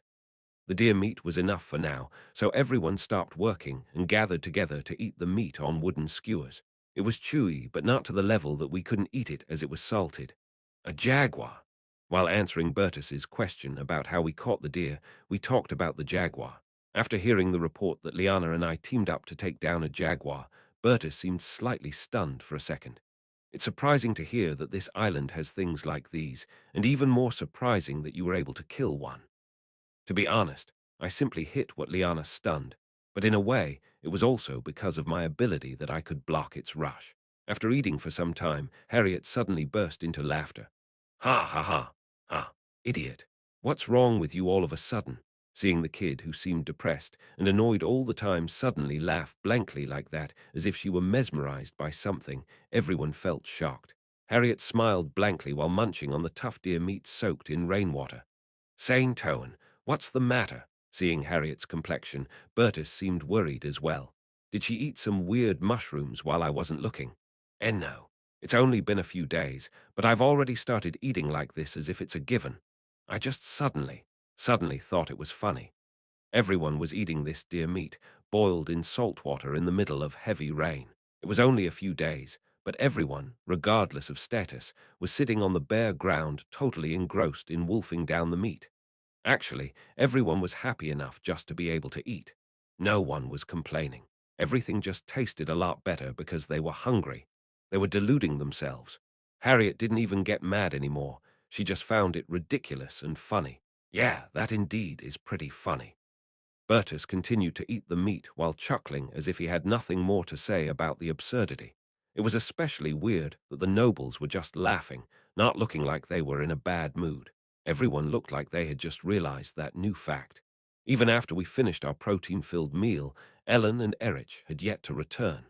Even after we cleaned everything up, they hadn't come back. Kono Lint seemed especially anxious about Erich not returning. If I left him alone, he would also jump into the jungle, wouldn't he? I'm not worried about Ellen, but Erich might be in danger. Bertus seemed to deeply struggle with whether he should worry or not. If we were to go in to find them, we might get caught up in a situation again. It was pretty much a pain in the ass. Okay. The camp team should continue with what they were doing, while the hunting team will go and look for Erich as well as scout. Don't go in too deep. I can't do anything more today. Liana sat down and held up her hand. She had replenished some of her energy, but she had dragged that roe deer here together with me, so she spent more stamina than she could. Are you that exhausted, Grants? I wouldn't be able to move even if you threatened to beat me to death. Grant seemed to talk to Bertus without any hesitation either. Okay, nothing we can do about it then. Then just the three of us, Cliffman, Reinhardt, and I, shall go in to look separately. We'll be going in there on our own, so don't walk in too deeply. Let's just look around in the outer layers of the jungle and then come back. I think we should be back after an hour or so. Sure. Understood. Because one person decided to act alone, three other people had to do the same. Erich probably left the impression of being a useless, unhelpful bastard on Bertus because of this incident. Bertus and I had a machete, and Cliffman took a javelin and axe into the jungle. All of us entered the jungle in different directions. Class A's low-ranking trio, the three arrogant brothers, Kerr Viarden, Erich de Laffery, and Kono Lint. Kerr was a minor villain who hated and ignored members of Class B. Erich played the role of Scarlet's bully and was fated to receive some true education from Ludwig. And Kono Lint didn't bully anyone in particular, but he lusted after women. It was supposed to be the entirety of Class A that was like that. But honestly, It was just those three. I, who was placed last in Class A, was able to crush them after they picked fights with me and received my true education. The talents they possessed were excellent in and of themselves, but their lack of effort put into developing their talents led to them having the ability worth maybe half a penny, or their talents were outrageously tremendous, but had fatal flaws. Still, those three were very close to each other. It was only natural that Erich rushed into the jungle on his own, as he was really worried about the missing Kea, but it was still somewhat surprising. It was pretty clear that Kea was probably eliminated, but if we were to go by typical horror movie logic, Erich would also end up eliminated. He might have ended up thinking something like, although they told me I should stay here, it should be fine, even if I go out to search for him. Then, while we entered the jungle alone, every one of us would end up being sacrificed one after the other. That was the standard development. When I thought about it as a standard horror movie, I found it kind of funny. Of course, Ellen Artorias, who was thought to be the final girl, would probably end up dying while trying to save the main character at the climax. And Harriet, who was whining non-stop, wouldn't survive for long, obviously. No, would that mean that Adelia, who was scared of everything and everyone expected to die first, would be the final girl? So, in the end, Adelia would be the main character. That was roughly how horror movies went. At that moment, we were at the stage where we were going around trying to find that one person that wouldn't listen, which would end in the tough guy character getting killed. Then of us three would get sacrificed first. I don't think it would be Bertus. It was either me or Cliffman. Wouldn't it be Cliffman in terms of physique, putting skills aside? Or the camp with all the non-combatants might get attacked while the three of us were out. I walked around while thinking about useless things. I wasn't all that concerned about what would happen tonight after all. What would happen to Erich was honestly no skin off my back. I had no intention of seriously looking for Erich, so I just walked around the jungle. As long as I survived until the last day of the mission, I would be awarded with achievement points. So whether we won or lost didn't concern me. So it was enough to just go out and act like I was looking for Erich, while I wasn't really. Another reason was that, if possible, I wanted Class B to win. That said, I couldn't do suspicious things, such as giving Class B direct hints. I was able to take in the jungle's scenery as I was walking alone in the pouring rain. If there was a hell on earth, I think it would be that. Nature was beautiful, but if there was too much of it, one would realize just how shitty it was. Everything in moderation. Shara. Since I was in a place like that, I wouldn't ever need rain sound ASMR again. Of course, hearing it in person like that was pretty shitty as well. Even if the rain stopped, it would cause problems. Although I might be able to sleep with a dry body that night, as soon as I entered the jungle the next day, it would be so much more humid than usual. I might die from that humidity. While I was thinking about the next day and feeling like shit in advance, I heard it right when I was about to head back. I said, "Get out of my way." And what would you do if I don't? I could hear the sound of a conversation through the rain. Chapter 102, a strange scene unfolded before me as I carefully walked through the bushes. Erich and Scarlet were facing each other. There was something next to Scarlet. From where I stood, it looked like a beast, so it seemed like her hunt was successful. The fidgeting Erich stood before Scarlet, who blocked his way. It seemed like that bastard started arguing with Scarlet as soon as he encountered her out of some kind of habit. "Hey, cursed eyes, looks like you grew a lot, huh? Talking back to me and all. Leave while I'm still being nice." It seemed like he was trying to steal away the prey Scarlet hunted. Why did this punk go in and find this kid just to make fun of her? Right when I decided to step out before that guy tried to do anything more. Bam. Ugh. I could clearly see Scarlet strongly kicking Erich in the abdomen, making him fly. Then she slowly walked towards him, gently trampling on the fallen Erich's face. "You know, the princess told me something." "Why, you cursed bitch. No matter what I do to you, she'll protect me." "Wah. What?" Scarlet landed a second kick into the bewildered Erich's stomach. I could clearly see him sharply inhaling and rolling his body around. Scarlet looked down at him with cold eyes. "The only reason I'm not returning everything you did to me 100-fold is because I don't want to be someone like you. Kick." Ugh. Finally, after kicking Erich in the face, Scarlet left while muttering, "Be careful. I don't know what I'd do if I were to lose my reason." It seemed like Scarlet held back and ended her vengeance there. She seemed to think that she might end up killing Erich if she were to lose her self-control even the slightest. Erich couldn't even look at Scarlet, who was leaving, his complexion ashen. He must have known that Scarlet was far superior to him. However, once he found out that Scarlet would just tolerate his bullying because she was terrified of getting expelled from Temple, he turned into a villain that just continued bullying her. However, now that she had a strong ally, Scarlet wasn't afraid anymore. Different from the original, Scarlet now had Charlotte as her ally. So, instead of having Ludwig help her, she overpowered Erich with her own hands. After waiting for Scarlet to completely leave, I made my way through the bushes and was confronted with the scene of Erich sitting there, completely terrified. Ray, Reinhardt. Yeah, it's me. I grabbed the arm of that dude that just continued to sit there stupidly and forced him to stand up. YUS saw it. You saw it. You saw that bitch beating me up. I saw it. That cursed-eyed bitch finally showed her true colors. She's like a demon. Oh, shut up. I was annoyed at hearing him whine, so I just stared at Erich. Are you proud of getting beat up for your fucking actions, you bastard? Bam. Ugh. Why can't you just sit still? Why do you always have to cross the line? The guy just got hit by me for no reason. He knew that I was a crazy bastard, so he didn't shout nonsense like, how you dare to touch this noble body. Because, if he did, he knew that I was crazy enough to just hit him more. However, that's the least you gotta worry about. You should be worried about what Bertus will say, you know. Wah! What? Three of his classmates had to risk going into the jungle alone just because he decided to take independent actions. His expression turned pale, not because Scarlet beat him up, but because of my words. He wasn't sure what he should expect when he returned to the camp. It's okay to be useless. When people gather, there are bound to be such people after all. Bertus leaned against a tree and talked to Erich while the latter had his head lowered. Bertus had a smile on his face, but I could see that his mask was on the verge of slipping off. By the way, I think there's a clear difference between a useless person and an unnecessary one. Usefulness and necessity were different concepts. It was okay to be useless. At least those people didn't cause any harm to the group. An unnecessary person, however, meant someone that would only cause harm to the group. Someone like that was better off thrown away. He wasn't strong enough to scout the jungle like me, Cliffman, and Ellen, nor did he have supernatural powers or knowledge about magic like Harriet, Adelia, and Liana. Kono Lint played the role of steadily supplying the group with coconuts. He was able to use divine power similar to Class BS Asher, although they were still very weak, but that guy couldn't even help out with that.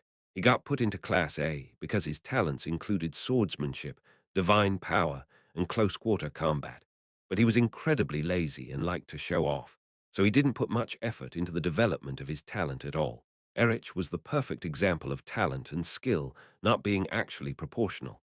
Therefore, along with Kea, Erich just did chores anyone could do, and then he decided to take the unnecessary risk of acting alone. Bertus explicitly pointed out that he was even beyond useless, he was unnecessary. Erich, do you want to be someone unnecessary? N. No, no, no, sorry, I'm sorry, Bertus. His tone of voice was rather gentle, but the content of what he said was very creepy. Bertus, who was under a lot of stress, was trying to keep his calm with all his might. However, that idiot acted alone, even though he was told not to. He offended Bertus, while the situation was as bad as it was. Perhaps this would have an effect for quite a while. This must have lowered Erich's usefulness by several steps in Bertus's mind. Erich trembled as he heard Bertus say such things for the first time. The others might not be able to hear what they said properly, but they looked over here from the side. Okay, since you made a mistake, let's give you a punishment. From tonight on, there will be two people standing guard at night. Kea, who stood guard alone the previous night, disappeared. So, starting then, Bertus decided to increase the number of night watchers to two. Stand guard for the whole night. Let's end it with this. One of the people having to stand guard would be regularly switched out. Erich, on the other hand, would have to stay as a guard for the whole night. That was why he decided the night watch would consist of two people. Thank you, Bertus. Erich, however, was grateful to Bertus for being so generous. The camp had been reorganized, and we had enough food for dinner. Everyone was eager to make rainwater collectors to store the rainwater. After the rain stopped, we would have to go back to making distilled water.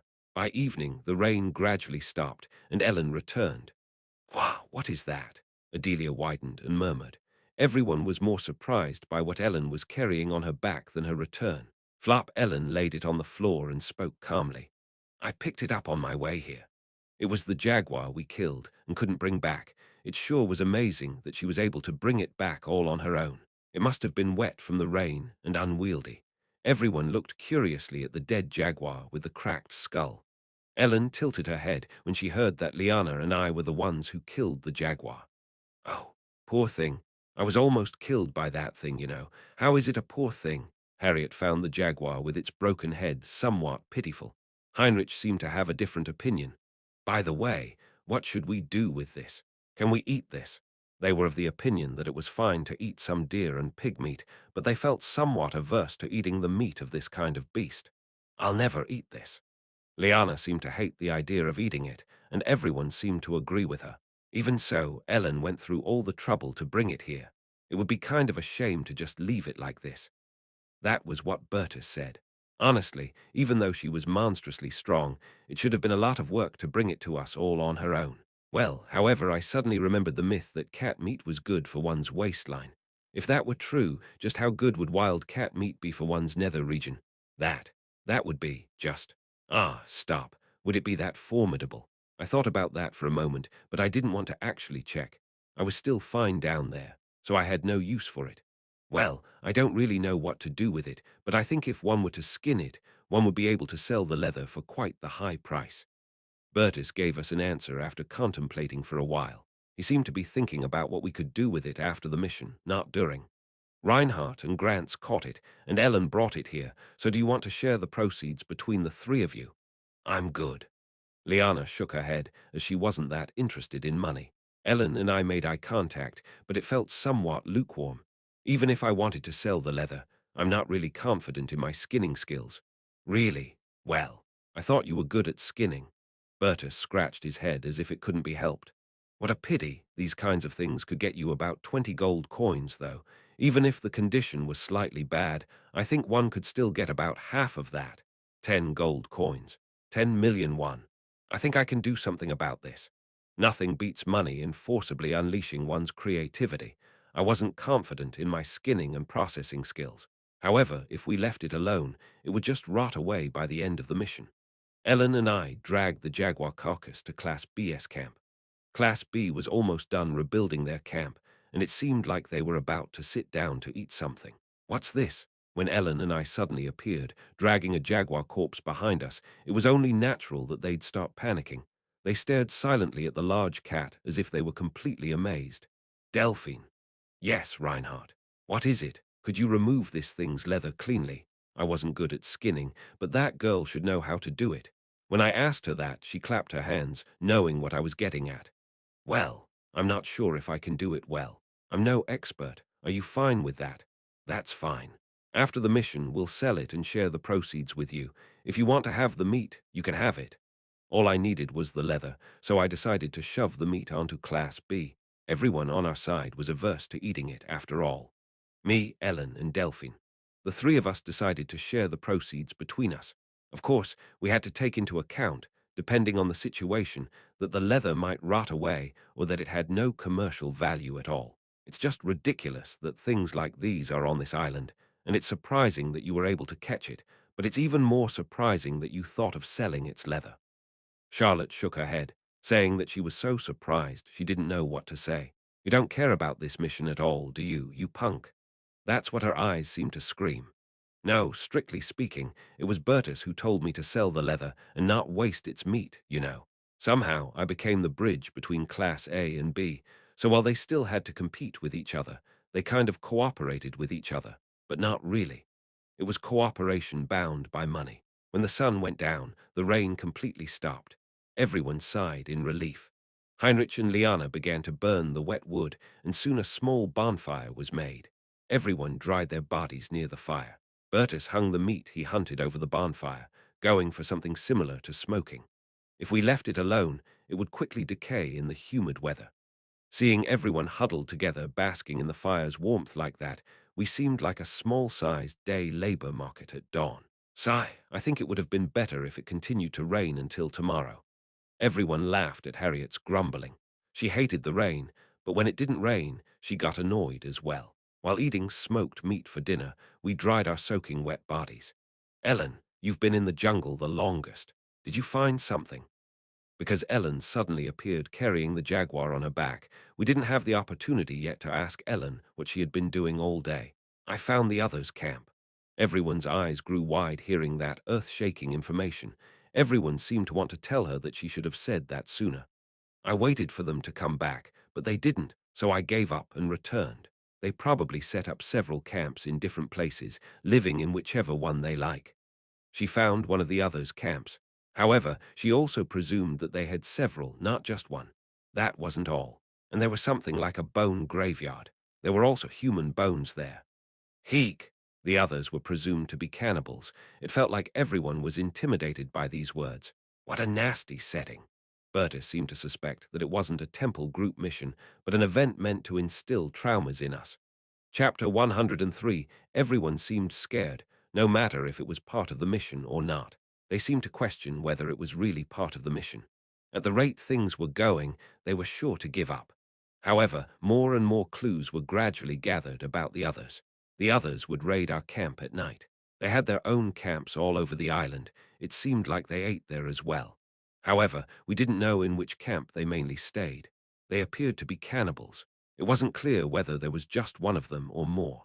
Everyone understood that catching these others was that special condition.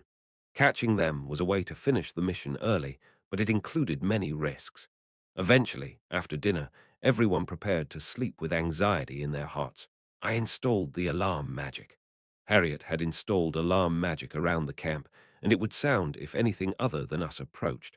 That was the only safety measure we could take at the moment. Everyone went into their huts, the anxiety apparent on their faces. Erich would stay up all night to stand guard. Yep. The camp was thrown into chaos when the alarm sounded. What's going on? The people that came to their senses the quickest crawled out of their huts. The first to react were me, Cliffman, and Ellen. The alarm went off, but it had already happened. Wah, save me, ah. We could hear two screams sounding from the darkness of the jungle.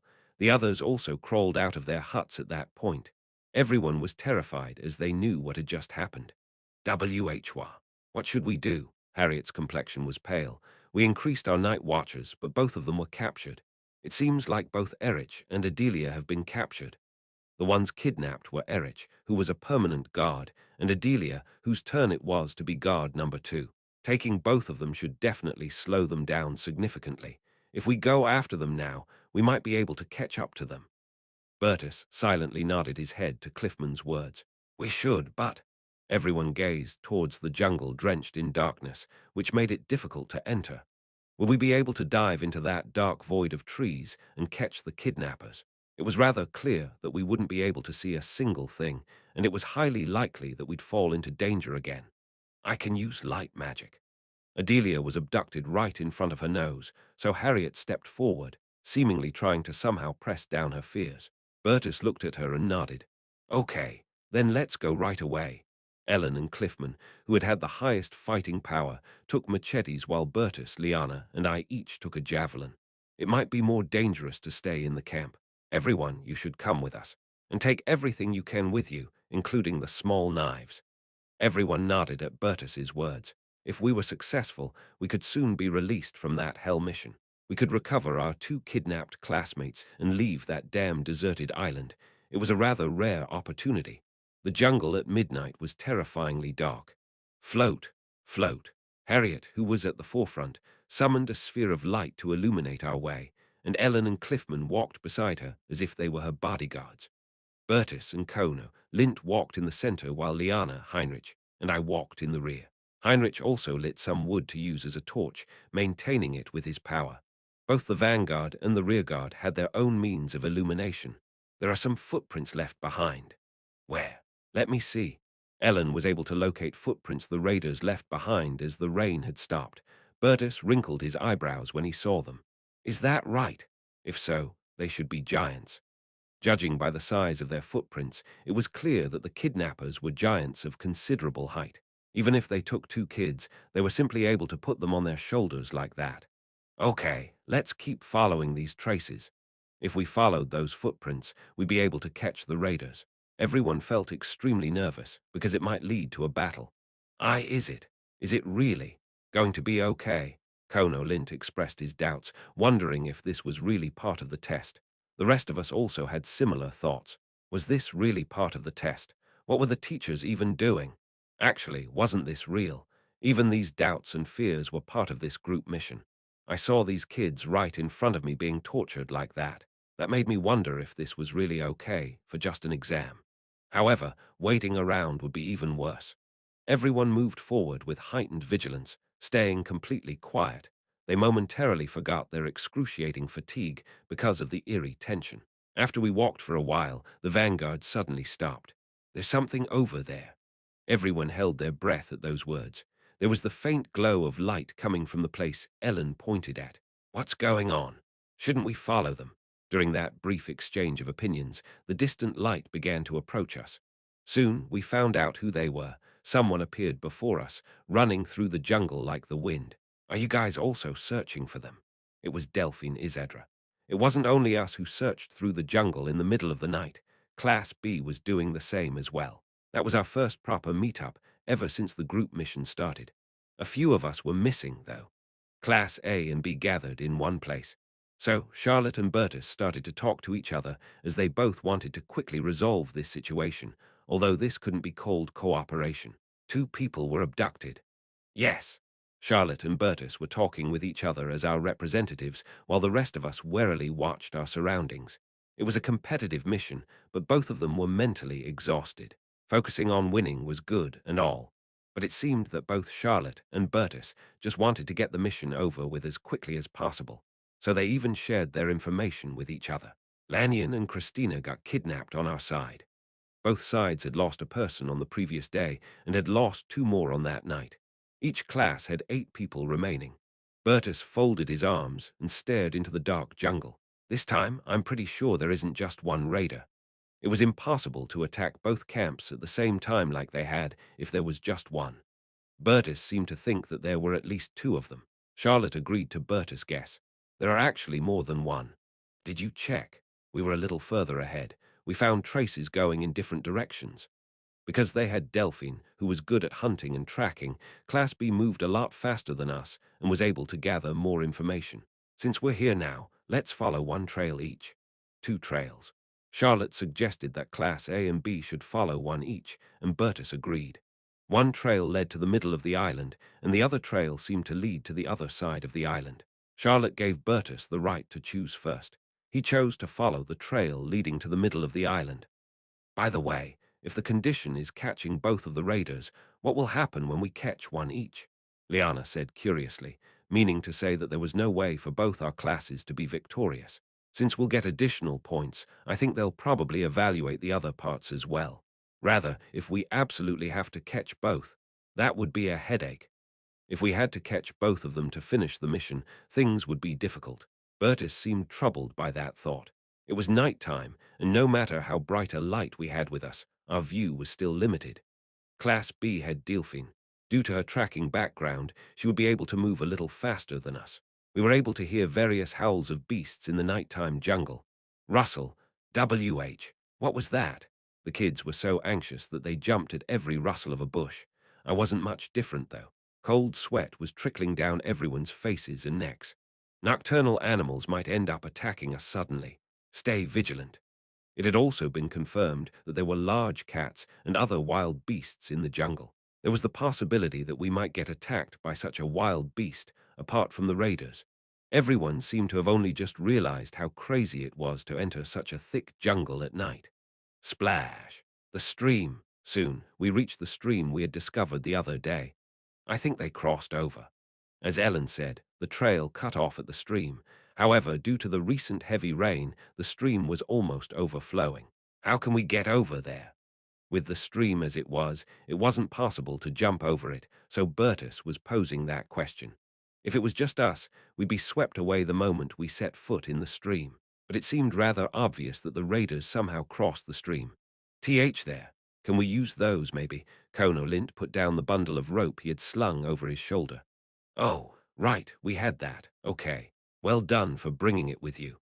Following Bertus's instruction, Kono Lint brought whatever he could carry. Honestly, that guy probably didn't think it would be of much help, but he couldn't just leave it in the camp, so he brought it with him. It had actually turned out to be quite helpful for us. If we tie this to a tree on the other side, and this side, I think we can somehow cross the stream. Of course, everyone had that thought floating in their heads. How do we get it to the other side, though? However, that didn't change the fact that we had to take one end of the rope to the other side. Bertus looked at Ellen. Ellen, do you think you can jump across the river? No. When Ellen said it was impossible for her to leap across a river of such breadth, Bertus just nodded, saying, Is that so? Anyway, we somehow had to cross over to get one end of the rope to the other side. Wait, there was a way. If we tie the rope to something like a rock and throw it over there, we could send it over to the other side. Bertus nodded after listening to my explanation. We could do that. We can send it to the other side like that, but we won't be able to tie it to a tree. In the end, one of us has to cross the river to tie. Bertus suddenly closed his mouth, as if he had just realized something. It wasn't just Bertus. There was only one person that could cross the river safely. Everyone wordlessly stared at Kono Lint. It was possible for him. Excuse me, guys, me. Why me? Bertus put a hand on Kono Lint's shoulder. We believe in you. Lint. Kono Lint didn't have the guts to refuse Bertus's gentle coercion. The plan proceeded without a hitch, with all the female students covering their eyes, not looking across the stream. Kono Lint teleported to the other side. Naked, obviously. Cliffman tied one end of the rope to a rock and threw it over, then Kono Lint hurriedly tied it to a nearby tree. After that, with both ends of the rope tightly tied to trees on both sides, I crossed the river, handing him his clothes. Wow, what is it? You really can do this anywhere, huh? At my words, Kono Lint shouted with his face tomato red. I didn't want to do this. Still, Kono Lint's ability was quite useful during the mission. Just by giving up his dignity, he would have no equal among the supernatural power users. Oh, now we can cross the river. Terrifyingly powerful torrents were raging below, and they had to rely on that single rope to go across. Of course, all those that had no combat-related talents were rather reluctant. Harriet shivered, looking like she would absolutely refuse to do it, her face particularly pale. It was Ellen who came after me, then Cliffman tried to cross over. By the time he climbed about halfway across, Ellen, Kono Lint, and I could see it. Something was approaching our party from behind. What is that? Kono Lint muttered as his complexion grew ashen. Run away, Ellen shouted. Run away, you fucking idiots. Only after my shout was added did they turn around to look behind them. Something was approaching the kids, its eyes shining red in the darkness. The others living on that island. Bertus looked at the approaching giant and muttered blankly. They weren't humans. What came after us wasn't human. Ruwaa. It had green skin and red eyes. Gara. With the appearance of the orcs, the kids began to run away, scared to death. Chapter 104, the orc was neither grabbing them nor attacking them. Thud. It cut the rope with its stone axe, making it impossible for us to climb back or climb over. Cliffman. Splash. Ugh. Naturally, Cliffman, who was hanging from the rope, fell into the stream and was about to get swept away.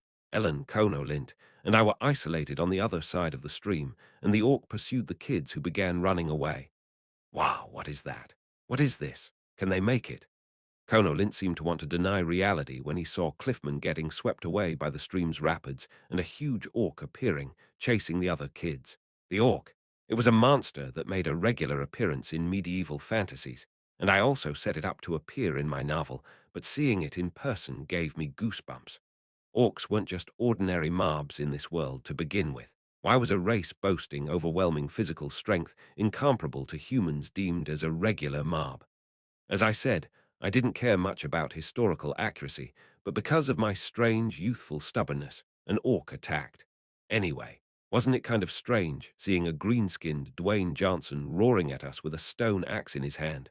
What a load of crap! I didn't expect it to appear like that, so I had chills running down my spine. Kono Lint muttered in shock, his face as white as a ghost. Cliffman, he's out. The teachers will save him. Because it was more or less confirmed that he'd drown, they probably already rescued him. The button-shaped artifact we were provided with in the beginning was a tool with which we could give up the mission. But it was also a tool that would activate in an emergency, casting a recall spell. Sensing that Cliffman's life was in danger, he must have been summoned to where the teachers were. In the end, the mission wasn't supposed to be life-threatening. It would just create situations that were rather close to it. The orc was also a puppet that only listened to its summoner's orders. In fact, as soon as the students were in any danger of being killed by that orc's attack, the recall spell would immediately activate, automatically eliminating them. But even though I knew all of that, I still felt kind of queasy. I didn't know how many unfamiliar settings had been added. If we kill that thing, the mission will be over, right? Ellen asked casually. It should be. Hey, are you going to hunt that thing? Kono Lint seemed to be dumbfounded by Ellen's casual words. She was looking at the twinkling light in the distance, fixing her posture with her machete. I'm not sure. Although it was just a single orc, it still was a monster with a height incomparably taller than an adult man. Because of that, Ellen wasn't all that confident that she was able to kill that thing.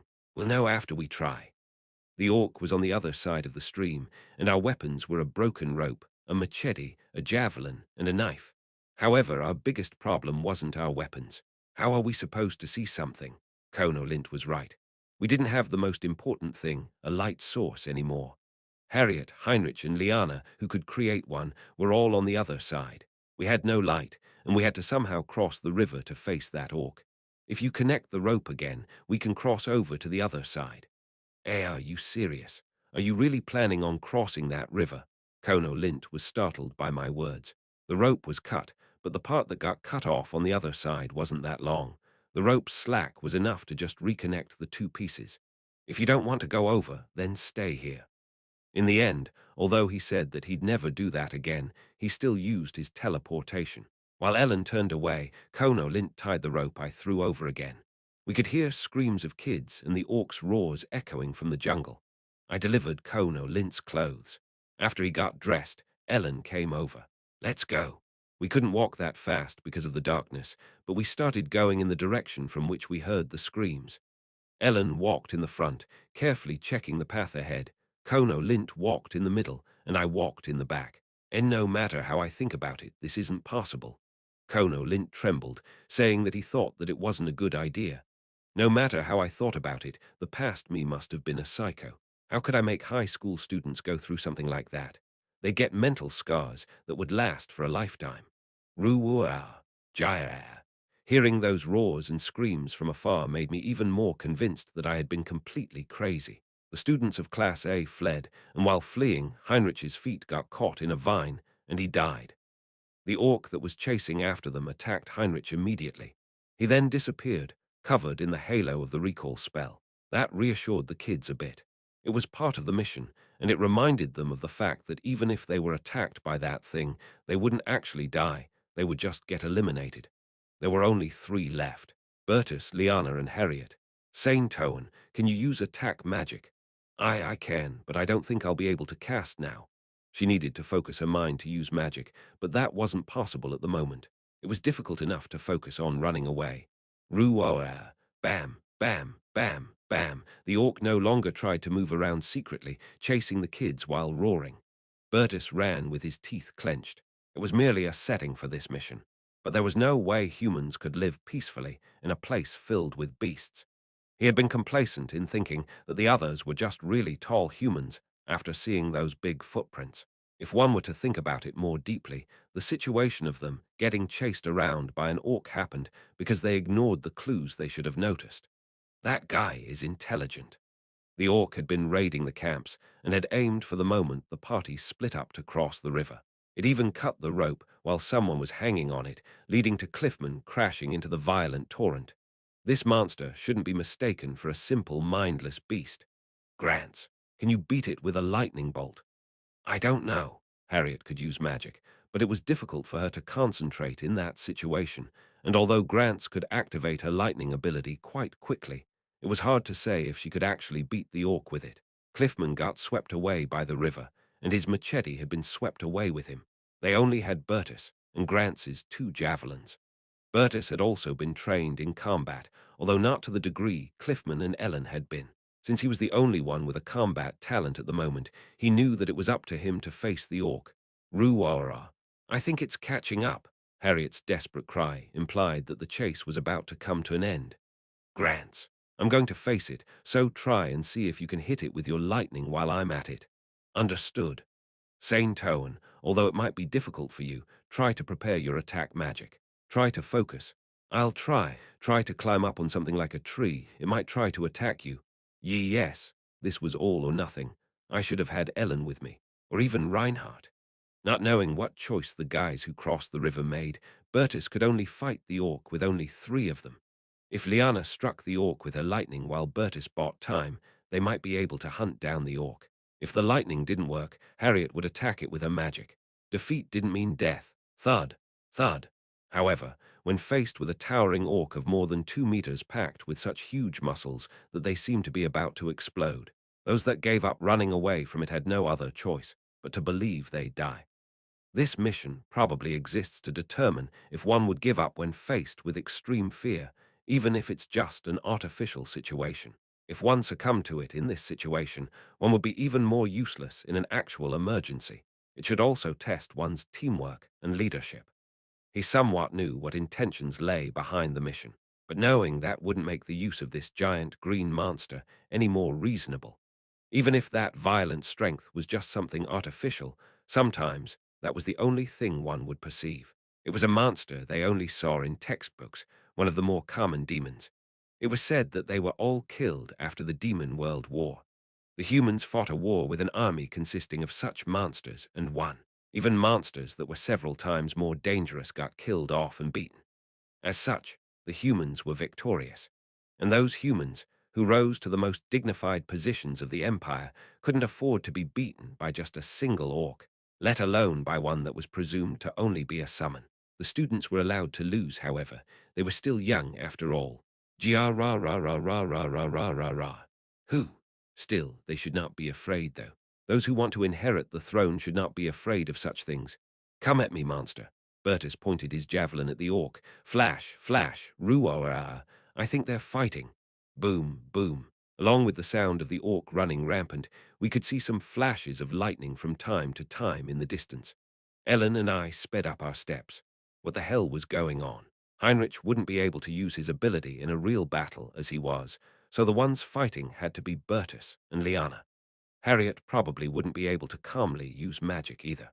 As we came closer, I could somewhat understand what was going on, even though they were still pretty far away. There was literally a desperate battle going on over there. Crack. Kuak. After the orc got hit by Liana's lightning bolt, it frowned and took a few steps back. Her lightning was definitely effective, but it wasn't effective enough to kill the orc. A javelin was already stabbed into the orc's abdomen, while Bertus parried the orc's charge with the javelin he had received from Liana. Just how the heck did Bertus endure all that? His body was completely torn. He couldn't have had enough strength to fight with that thing head-on, so he should have done whatever it took to dodge its attack and roll on the floor. Lightning did some damage, but all it did was make it stagger for a bit, and javelins didn't seem to be able to deal lethal damage to the orc.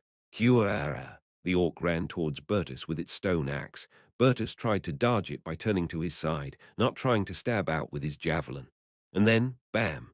Thigh this. Bertus's foot got caught on one of the many vines covering the floor, then he lost his balance and fell. It was a mistake that could only happen in a state where one's view wasn't clear. The orc's axe slammed down on Bertus' head. Bertus! Flash! With a flash of light, Bertus' body completely disappeared.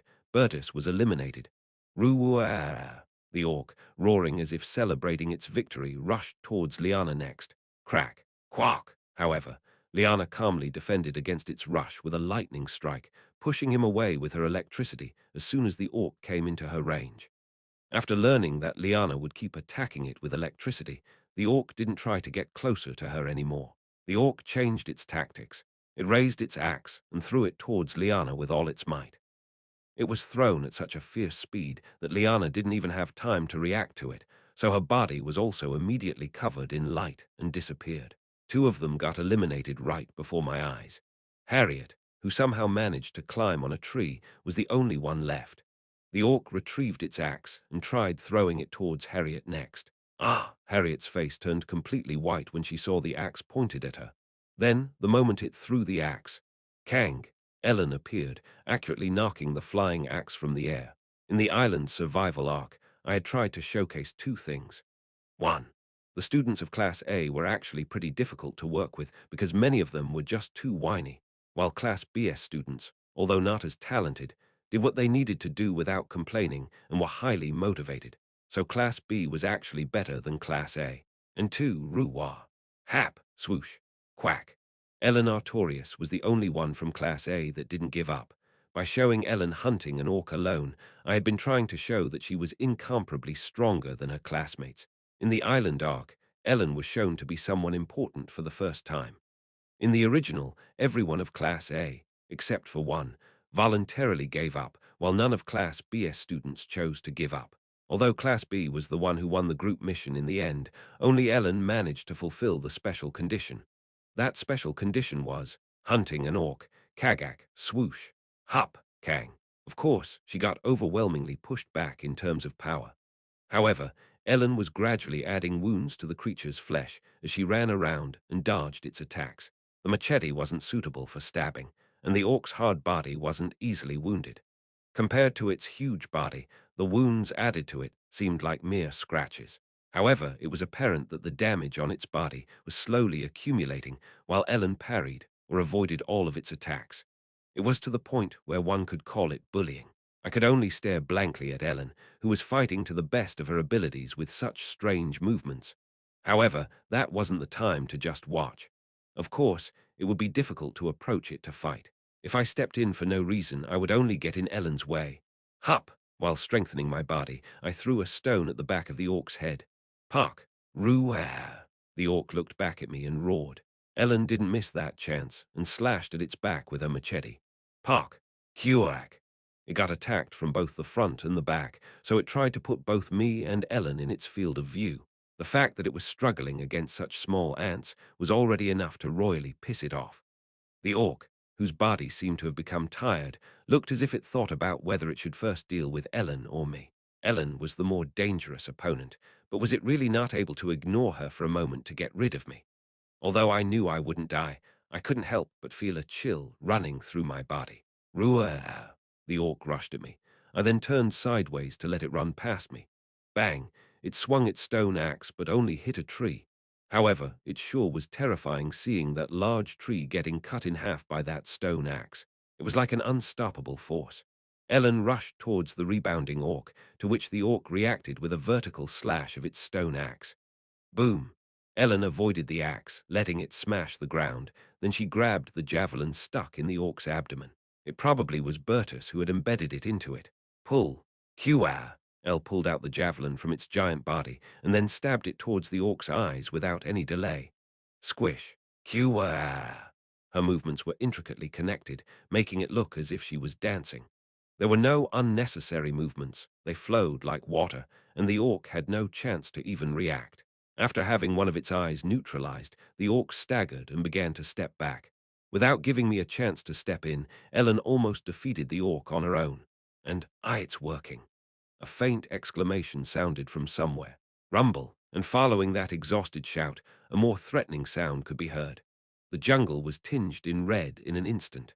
I looked behind me and saw a big fireball burning next to Harriet's face, who still sat awkwardly on that tree. Grrrr. I'm going to pay back everything it did to us. The orc, whose eye got hurt, began to step back, but Harriet, who had already finished casting her magic, was faster. See, Izzle. Both me and Ellen threw ourselves backward, getting away from the orc at the same time. Soon, Babara. The sound of a roar and an explosion engulfed the jungle. I set Fireball up to be a spell comparable in performance to an anti-tank rocket, if put in modern terms. Gee-ing. The explosion was so loud that I could hear a ringing in my ears. So it was only natural that the orc, which got directly hit by that, was completely torn apart. Harriet, who had cast that spell, lost her balance from the aftershock of the explosion and stumbled from the tree she had climbed. Uug. If we didn't do something, she might get eliminated because she fell down from a great height right after killing the orc. The distance between us was too great for me to catch her. I immediately called out to Kono Lint, who was rather far away from me. Hey, catch her. Wow, what? Catch her, you idiot. At my urgent shout, Kono Lint seemed to be struggling between keeping his dignity or saving his classmate. However, soon he teleported several times and caught Harriet mid-fall before landing softly. Naked, of course. Thank why. He. I couldn't help it. Harriet was surprised that someone caught her, and then was shocked that it was the naked Kono Lint. He put Harriet on the floor and then disappeared, teleporting several times again. He looked extremely embarrassed. Just how many times would he have to get naked and put on his clothes again that day? A puzzled expression on her face, Harriet alternated looking between Ellen and me. Soon her face twisted up, then she crawled towards me and hugged me recklessly. Hi hick. Sob. I was so scared, so scared. Hick. Sob. Now that the tension was gone, Harriet clung to me and started crying. While she was casting the fireball spell, she probably didn't even know how she actually managed to do that. Also, the one who saved her was Kono Lint. Why was she clinging to me? Wouldn't he be very upset if he knew what was going on? What should I do? I thought I might have demanded a bit much of her during the mission. What's there to be scared of after you completely tore it apart? You did a hella good job. Wah. I patted Harriet on the back while she was crying bitterly. In the original, it was Ellen who hunted the orc. Of course, Ellen still landed a critical hit. However, Harriet, who gave up immediately in the original, showed great performance while fighting the orc. Chapter 105. 4 students of Class A survived. Ellen, Harriet, Kono Lint, and me. After getting exposed to a great amount of fear and stress, and using high-tier attack magic, somehow maintaining focus, Harriet almost immediately fell asleep, seeming as if she fainted. I returned to the camp carrying the sleeping Harriet on my back. Then, after laying her down in one of the huts, I went to the campfire. The fire was extinguished, but it was already dawn. The sky was getting brighter. Isn't the mission supposed to be over with this? We found out that the others weren't actually humans but orcs, and we killed one. Kono Lint made the hopeful connection that the mission should be over. There might be one more left. That's. There were 2 targets. If the trail Class B followed also led to an orc, the correct answer would have been that there were 2 orcs. Then, do you mean we have to go out and hunt that other orc as well? If Class B managed to kill that orc, the mission would be over. But there was the problem. Class B didn't have the ability to actually fight an orc. So originally, they would just be chased around by the orc, getting eliminated one by one, leaving only Ludwig and Delphine. Then Ellen would dramatically appear and block the orc. In the original, Ellen had already hunted the other orc by herself, and she also killed the remaining one on her own as well. At that moment, seeing Ellen displaying her skills for the first time, Ludwig started growing. Because Ellen was right in front of me, that probably wouldn't happen. While Class B would self-destruct while trying to fight the orc, Ellen was sitting next to me, staring blankly into the sky. What should I do? I would have liked to help Charlotte, but for that, Ellen had to step in, not me. Although it seemed that she'd come along if I asked her. That was what she was like. HR. Wow, what is this? Suddenly, all of our artifacts began to light up. Flash. And with a flash, we were all transported somewhere. After the recall artifact suddenly triggered, we landed on the shores of a different island, similar to the one we were on before. The only difference was that there were a lot of bungalows one could only find in a resort built near the beach. The special mission has been completed. As such, the group mission will now end. Standing in front of us were Mr. Eppenhauser and Mr. Mustang. Harriet seemed more surprised than us because she had been transported all of a sudden while she was asleep. The sky gradually brightened. Class A had a total of 4 survivors and killed the orc. The student who killed it was Aminus 5 Harriet de Saint-Towan. Mr. Eppenhauser looked towards Class B. Class B had 1 survivor and killed the orc. The student who killed it was B-1 Charlotte de Gardiers. Charlotte frowned as if she wasn't happy with the result, crossing her arms. There was only 1 survivor in Class B, and Charlotte was the one who killed the orc. There were so many implications coming with that simple result that I couldn't help but be a little dazed. Since Charlotte wouldn't have been able to hunt the orc using a weapon, she must have used her supernatural power. Although it was not known what kind of power Charlotte held, that confirmed that it could be said that it was strong enough for her to kill an orc on her own. Originally, Ellen was supposed to kill both, but although the rest of Class B didn't manage to kill one, there was the variable Charlotte, who actually killed an orc. We will inform you of the overall results of the mission and who won at a later date. Go rest for now. After telling us to use the bungalow found at the back, Mr. Eppenhauser walked away, blunt as usual. You guys have been through a lot. Take a good rest today. Mr. Mustang guided us to the bungalow, telling us to rest regardless of class. The group mission was over. Quest completed. You have earned 1,000 achievement points. My strongest desire at that moment was to go to sleep, disregarding the points I earned. The ones that got eliminated first had been summoned there as well by the recall magic and had to wait until the mission was over. Although they had to wait, it was a place completely different from the wilderness we stayed in before. It was decorated like a resort. The island was shaped like a crescent moon. The bay-type beach was calm and perfect for swimming, and we were served proper food and fully equipped accommodations, completely different from the rough housings and food we'd eaten thus far. After the mission was over, we had time to play in that place for the whole weekend. Therefore, in a way, the ones who were eliminated first had it quite good. I fell asleep as soon as I lay down and woke up around noon. Of course, they prepared a new set of clothes for me, so I changed out of all my clothes, from my underwear to my coat. I could see Ludwig and the other guys from Class B playing on the beach. The only thing that was different before was that they were wearing proper swimwear. Hey, Reinhardt. Hey, Bertus, dressed in comfortable clothes, looked at me and raised his hand. He held a cup filled with a lemon-flavored smoothie in his right hand. I, too, was lying on a sund, absent-mindedly sipping at a fruit punch. I didn't really like sweets, but sometimes I craved them, especially after going through something like that. I was replenishing calories. I just completely spaced out because something cool went down my throat while I was that mentally exhausted. The way Bertus looked seemed like a wealthy, handsome young master. He collapsed on the sund next to me and burst into laughter. If I knew things would end up like this after giving up, I would have done that sooner. That's right. It seemed that Bertus found it rather ridiculous that the ones who got eliminated the earliest got to live the high life while he was working his butt off. Of course, those who had survived the longest would get a higher individual score, so if one cared about their grades, it would be the best to survive until the very end. He sighed as he laid down on the sund next to me. It's like heaven because we are now supported by our environment. When I thought of the place as an uninhabited island, I was so sick of it and wanted to leave as soon as possible. But now that the place was properly equipped with the required facilities, I could finally enjoy the scenery. It was an outrageously beautiful place, but I sure hope I won't have to do anything similar to this in the future. I wholeheartedly agree. It felt even more terrible because I had to experience all the dog shit I wrote myself. How could I have made kids go through an episode of Law of the Jungle? It was even more amazing how I managed to sleep peacefully after doing that. Anyway, the group mission ended on Thursday morning, earlier than the originally scheduled Friday evening. We could spend our weekend and the remaining time at that jewel-like beach. In other words, that was the start of our real trip. Bertus got up from the sund, looked down at me, and laughed. Anyway, you did a great job, Reinhardt. Tell Ellen and Saint Toan the same. It seems that both of them are sleeping.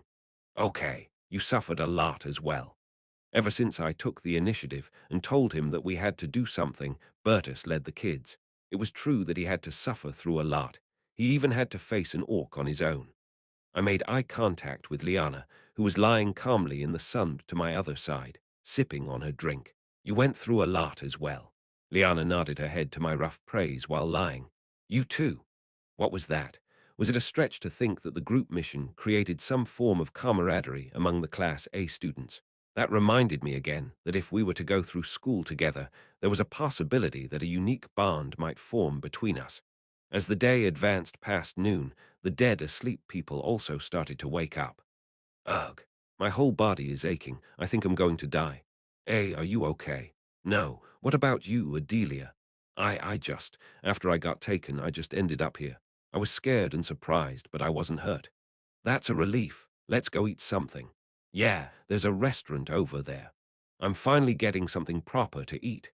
Harriet came out with an empty expression on her face and then headed towards the restaurant together with Adelia. It seemed like she was physically as well as mentally exhausted because of the spell she cast in the jungle in the middle of the night. When she walked past me to get to the restaurant, Harriet met my eyes. Are you okay? Yeah. She avoided my gaze for some reason. After reaching a safe environment, she might have recalled many things, like how she hugged me and cried while whining to me. It seemed like she came to her senses after she entered a safe zone and remembered how she relied on me when she had a mental breakdown. Wow, what have I done? Just what did I say? I must have gone crazy. That just had to be it. It seemed like that was what she was thinking. She'd probably be that way for a while. Reinhardt, won't you come swimming as well? In the distance, I could see Ludwig, who was playing with the other boys up until then, beckoning me to come over. Since the mission was over, these guys were frolicking about just because. I'm sick and tired of swimming, you bastard. Is that so? Then there's nothing we can do about that. Were those guys actually crazy? How could they keep on playing like that? Pewhack. And I could see a girl in a swimsuit splashing around in the sea outside the bay far off in the distance. That girl. Ellen shook her head for a while and eventually returned with some lobsters skewered on a javelin. She trotted over to me in her swimsuit and pointed the spear and the large lobster towards me. Let's eat this. Again. It was a little surprising that she asked to eat together with me. Did she really want to eat that again? The restaurant. The children ate different types of food, and a lot of them. Only Ellen went ahead and caught another lobster for herself. She only wore one of her training suit jackets over her swimsuit. In fact, there were quite a lot of students only wearing their swimsuits to eat. Do you really want to eat that again? I want to eat it properly cooked. That girl seemed to wonder what the giant lobster would taste like if it were properly cooked, so that was why she handed the lobster over to the restaurant staff at the time. All the staff there were people who worked at Temple. So if the chef of that place was the same person that made our dinners, then they were definitely skilled. Of course, Ellen didn't want to only eat lobster. She already stuffed fried rice, sausages, and pasta into her mouth. She ate even more than usual because she couldn't properly fill her stomach for the last few days. Soon, lobster grilled in garlic butter with gratin on the side got brought to our table. When I tried that properly cooked version, it tasted even better. It was only natural that the eyes of the students who were stuffing themselves with various dishes in the restaurant crowded over to us because of the delicious fragrance. However, there was only a single lobster dish as Ellen hunted it herself. You can eat some. When I said that, Harriet, Liana, Adelia, and Bertus came over and tasted some of it. It's okay. I might be sick and tired of this, but it certainly is still very delicious. Everyone said that the cooked version of the lobster was even more delicious. I do like it, but I think the one we had on the first day was a lot better. Harriet seemed to remember the lobster she ate on the first day to have tasted even more delicious because she didn't expect it to taste good. It was a psychological thing. Seeming as if she really hated remembering that time, her face turned really red. Those factors couldn't be ignored either. The guys from Class B also came closer and asked Ellen if they could eat some of it. They even took turns tasting a bite. Did you learn how to share your food now? I can just catch more. Oh, is that so? It was a rather simple way of thinking. If there wasn't enough, she could just catch more. I thought I wouldn't be able to eat lobster for a while, but when I put it in my mouth, it was so delicious that I ate quite a bit of it. Then I remembered something I had completely forgotten. Ah, the leather. Oh, Ellen seemed to have only recalled it at that moment. After dinner, Ellen and I went to Mr. Eppenhauser. In the end, he also wanted to enjoy the same things we enjoyed, so he was lying on one of the suds wearing an aloha shirt. To be honest, I certainly felt it again at that point, that the world there was really weird. There were even things like aloha shirts. It was like my mind was in a complete mess when I put in these costumes. There were even synthetic fibers. I had no idea how they fabricated them, though. It was a ridiculous world that could be better described as a mix of modern and contemporary medieval fantasy. If it's about that, you can take it back with you. I've been entrusted with processing these things, so you should be able to get it by the time you're back in Temple. When we asked what happened to the jaguar leather, Mr. Eppenhauser gave us a really unexpected answer.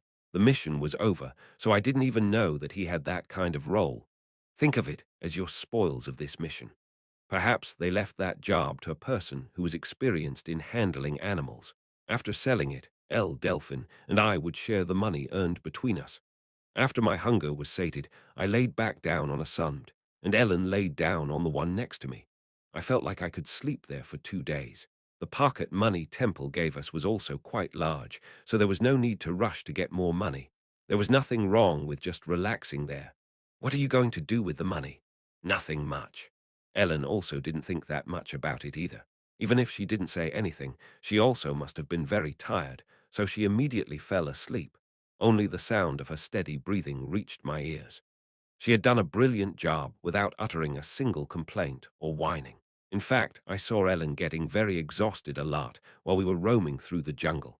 She had gotten really dirty and sweaty in the jungle, but at that moment, her face and hair were clean and soft. I put a towel over that sleeping girl's legs and got up. It was a bit sad. Really. All it took was a proper place to sleep, something delicious to eat, and fresh clothes to wear that made the most fierce hell into a paradise. I guess living life wasn't anything special after all. Reinhardt, come on, it's fun. Are you that crazy about swimming? Ludwig had eaten and gone back into the water, making a huge fuss again. Pat, who cares? Suddenly, Bertus approached me from behind and placed his hand on my shoulder. Opportunities like that won't come often, so how about we go and play? That reminded me that Bertus never actually went into the sea up until then. It was the boss's order, after all. Ha! All right, let's go. I'll show you just what it means to play in the water. Chapter 106, we went to mess around in the water. As soon as Bertus and I entered the sea, the three incompetent brothers of Class A, Erich, Kono, Lint, and Kea, soon followed us. Except for Delphin, the only ones other than us who were there were the guys from Class B. Of course, a little while later, two unexpected people began to approach the water. What's the matter? Doesn't it look fun? Let's go in. I'm shy. Charlotte, wearing a swimsuit, approached the beach, dragging Scarlet with her. Of course, they wore swimsuits provided by Temple, not bikinis or something. They were just school swimsuits. Still, all the guys' eyes turned in their direction momentarily, staring blankly at them. They were obviously great beauties, so it was impossible not to stare. Erich couldn't even look in Scarlet's direction, perhaps because he remembered her beating him up. Can we join? Charlotte asked us as she was approaching, while Scarlet stood behind her with a red face. Sure, Charlotte. Ludwig warmly welcomed them, while Bertus just smiled. As soon as Charlotte came into the water, Bertus poured water over her. Kaya, Charlotte, covered in water, looked at Bertus. Why did you do that? She stared at him with a chilly look in her eyes. This is how you're supposed to play. How could you be so serious? Really? Whoosh. Og, really now? How could you get so serious when we're just playing? Can't you let it go? That's all you can do. Whoosh. Hey, stop it. In the end, some harsh words came out of Charlotte's mouth. Hey, if you came over to play, you should play. How could you get angry? Ha ha ha. Ag, you're crazy. Bertus suddenly burst into laughter and continued to splash water on Charlotte, to which she screamed and reciprocated his actions. So they ended up splashing water at each other like crazy. Hey guys, help me. Don't bother Charlotte. Charlotte eventually asked for help, and everyone, including Ludwig and Scarlet, started attacking the Imperial Prince. Ugh, ugh. The scene wasn't really a brutal one. Bertus didn't pretend to be a good person and openly fought with the princess. Of course, it was more like a prank, so it was rather fun and didn't make the atmosphere turn sour. The plot of the earlier parts I had written down had completely changed direction. I didn't know whether that scene could be described as friendly or antagonistic. Why couldn't those two just get along? Guys, I also need some help here. Eventually, that crazy prank turned into a class competition. The fierce water fight ended with Class B's victory, as they had a larger number of people on their side. You're the worst. However, due to Bertus relentlessly attacking only Charlotte, she had the advantage, but her eyes and nose were completely red. It seemed like she was made to drink a lot of water through her nose. Of course, Bertus was the same. You lost, but you fought well. That's what you're supposed to say. Bertus spoke while groaning, earning him a glare from Charlotte. Those two were actually after each other's lives, but looking at them like that made them seem like just a pair of siblings that bickered with each other. Charlotte murmured grimly, giving Bertus a cold stare. Her glare seriously seemed like she could shark freeze someone with it. Let's play, crack the watermelon. The winner gets to knock the loser on the head. What's with that all of a sudden? Bertus seemed a little perplexed by Charlotte's casual tone of voice. It looked like Charlotte really wanted to defeat Bertus completely. No, how did she know about crack the watermelon anyway? Are you scared? Ah, ha, ha. Bertus burst into laughter at Charlotte's obvious provocation, then looked down at Charlotte with a grim look in his eyes. No way. Bring me a watermelon. On their own, Bertus and Charlotte seemed rather kind and sweet. However, when they were talking with each other, their personalities made a complete 180. A watermelon was placed on the sandy beach, and before it, Charlotte and Bertus were facing each other. The one who broke the watermelon first while blindfolded and after spinning 10 times would get to hit the loser on the head. Both their eyes were covered with a towel. That. Guys, isn't that dangerous? Mr. Mustang seemed anxious when he saw the kids holding a rod trying to crack open a watermelon. Whoever manages to crack open the watermelon first after spinning around 10 times wins. Ludwig served as the referee.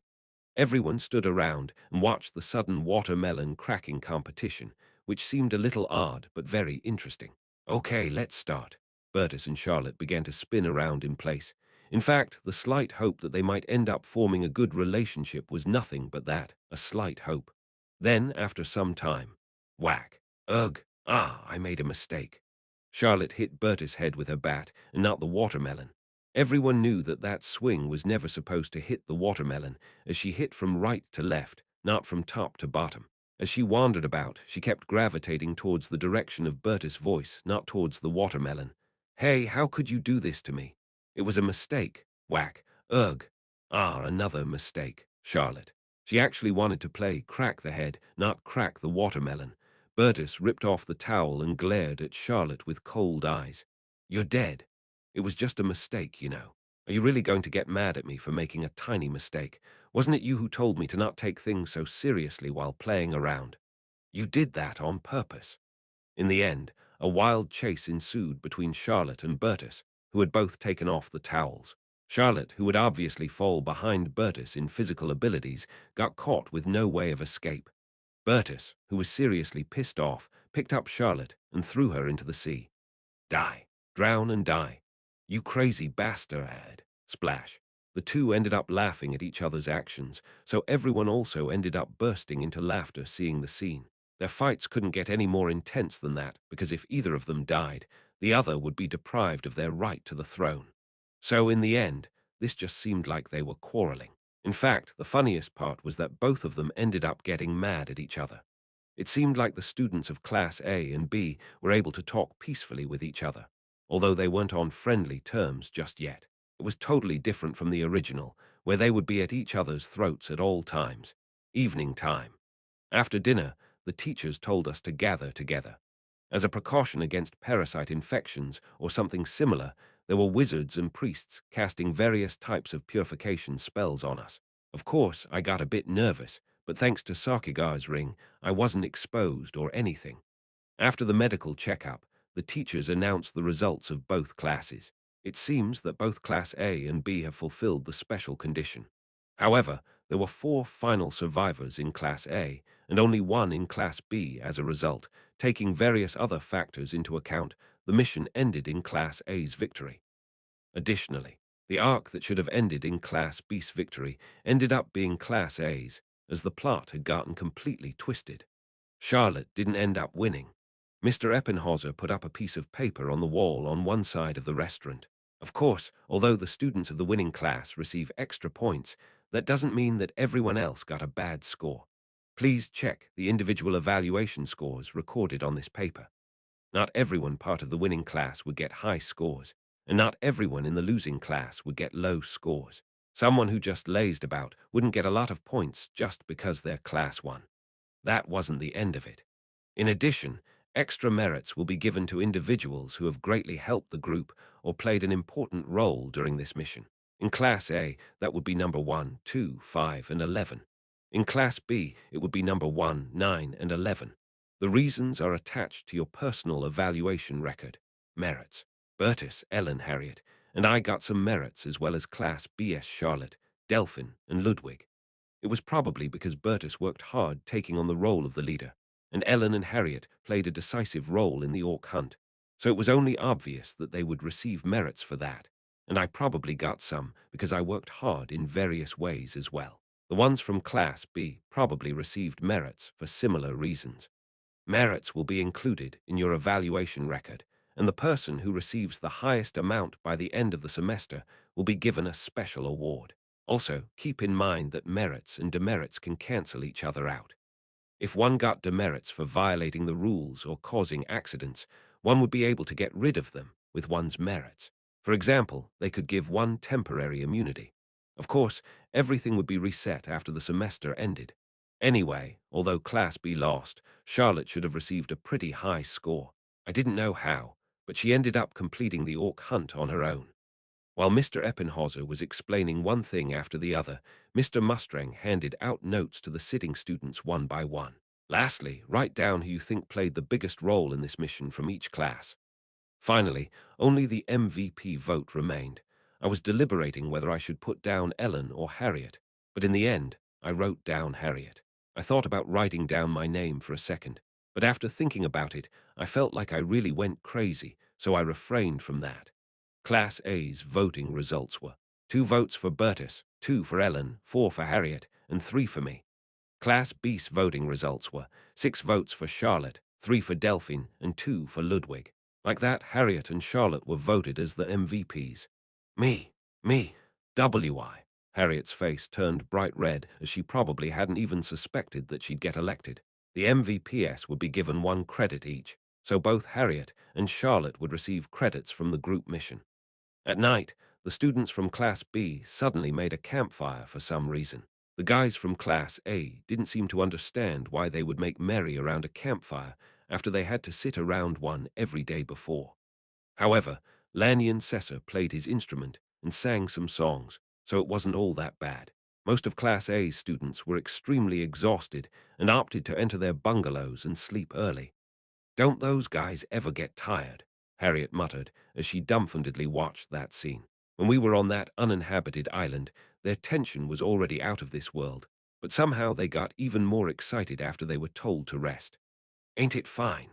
I was lying on a sund while watching them, and Harriet was sitting on the sund next to me. "Anyway, if you have something to say to me, say it." "Wah, what? Wah, what would I even have to say to you?" Even at night, I could very clearly see Harriet blushing. "That's not it." I was lying still while she got a bit closer to me. She sat down next to me, neither moving nor saying anything properly. She was just mumbling for some time. I was looking forward to what she had to say to me. Finally, after muttering for a while, she properly opened her mouth. "Well, thank you." Was she fumbling about just to say that? Apparently, she wanted to thank me for taking care of her during that mission. Of course, I ended up grinning at her. "Hee hee. Really? Why are you laughing? Specifically, what are you thankful to me for?" "Wow, what? You said thank you, so tell me what you said thank you for." When I jumped up, asking her that with a smile, she slowly pulled back. "So, what are you so thankful for? Let's hear it." Harriet frowned when I suddenly entered my teasing mode. "Ugh, I hate you. You're the worst." "I see. So why did you say thank you to me then?" "Go away." Her face turned even redder before she yelled at me and ran to her bungalow. It was a pretty long break. In Temple, I only trained and trained some more almost every single day, so it had been a very long time since I had a moment where I could just let go of everything and laze about. During the mission, I had to endure a lot as well, more than just training, so that felt like a long-needed vacation in a way. Ellen asked Harriet to cast underwater breathing magic on her, as she found it rather fun exploring the underwater world with it. "Is it that fun?" "Yes." Harriet sent her off, then cast the spell on herself and went out to the sea with Adelia. After returning from her trip, I could see them excitedly chatting with each other. Perhaps it was a very interesting experience for them. As I said, it had been a while since I had an actual break, so I was just stretching out and relaxing on the sand, except when I had to eat. When I got back to Temple, I would have to go back to my tight schedule filled with training. I wouldn't get a day off any time soon after that, so I was resting with all my might. Except for eating and sleeping, I just kept on hanging out. "Are you a mollusk?" After staying in that state until Sunday, Charlotte approached me. "Huh, why?" "No, it's just because you've been barely moving since yesterday." It seemed like what I did looked quite strange to her, as I was only hanging around the sun as if I was bound to it. "I have to work hard again when I get back, so I'm trying to rest the best I can for now." That's funny." Charlotte had her pretty blonde hair tied in a ponytail. Her hair was thick, so it looked good in any hairstyle. She wore a white sleeveless dress, seeming as if she didn't plan on swimming. She sat next to me, sipping on her drink. Charlotte hunted an orc. Her supernatural power was a secret, but it seemed like it was powerful enough to kill an orc. However, after the mission ended, Charlotte seemed to be dissatisfied about something. Did you kill the orc on your own? Charlotte seemed a bit dazed after hearing my question, but nodded after some time. How I did it is a secret, but I did. All of Class B got eliminated one after the other. The mission ended with the only survivor remaining, Charlotte, killing the orc. Why are you asking? She tilted her head as she was asking me. No, it just looks like you aren't really happy about that. I only asked things to the extent I could. I had gotten a bit closer to Charlotte, but we weren't close enough yet for me to ask any sensitive questions. She had a powerful ability, but one that had to be kept a secret. I seemed worried about her, so she smiled at me. Well, I hate relying on my supernatural power. Is that so? Charlotte laughed after that. It seemed like that was all she could tell me. I didn't know what ability she had, but she hated it. She lost her composure when the orc approached her, so she ended up using her power. As a result, she managed to kill it, but she was dissatisfied with the fact that she had to rely on her supernatural power. Were there any supernatural power users that actually hated their own power? That made me even more curious about what Charlotte's ability was.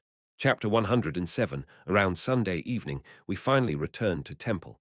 There's no place like home, right? Isn't that a little strange to say for the guy that seemed to have had the most fun? Is it? Ludwig chuckled as he listened to my words. I wasn't sure if the dormitory could be called home. Anyway, it was similar to one. After everyone laid eyes upon Temple, they realized that they had returned to their normal daily life. The same went for Ludwig. It wasn't just us who returned. Junior, Adriana and her class, also came back from their group mission, so there were second years rushing towards the Royal Class dormitory as well. Seeing how happy she was, my heart fluttered a bit. Oh, Senior, did you also just arrive? Ah, yes, that's right. What? It's just Reinhardt. Next to Adriana stood the second year's ominous one, Radian, the little kid who skipped a grade. For me to meet you as soon as I come back to Temple, next week will be an unlucky one.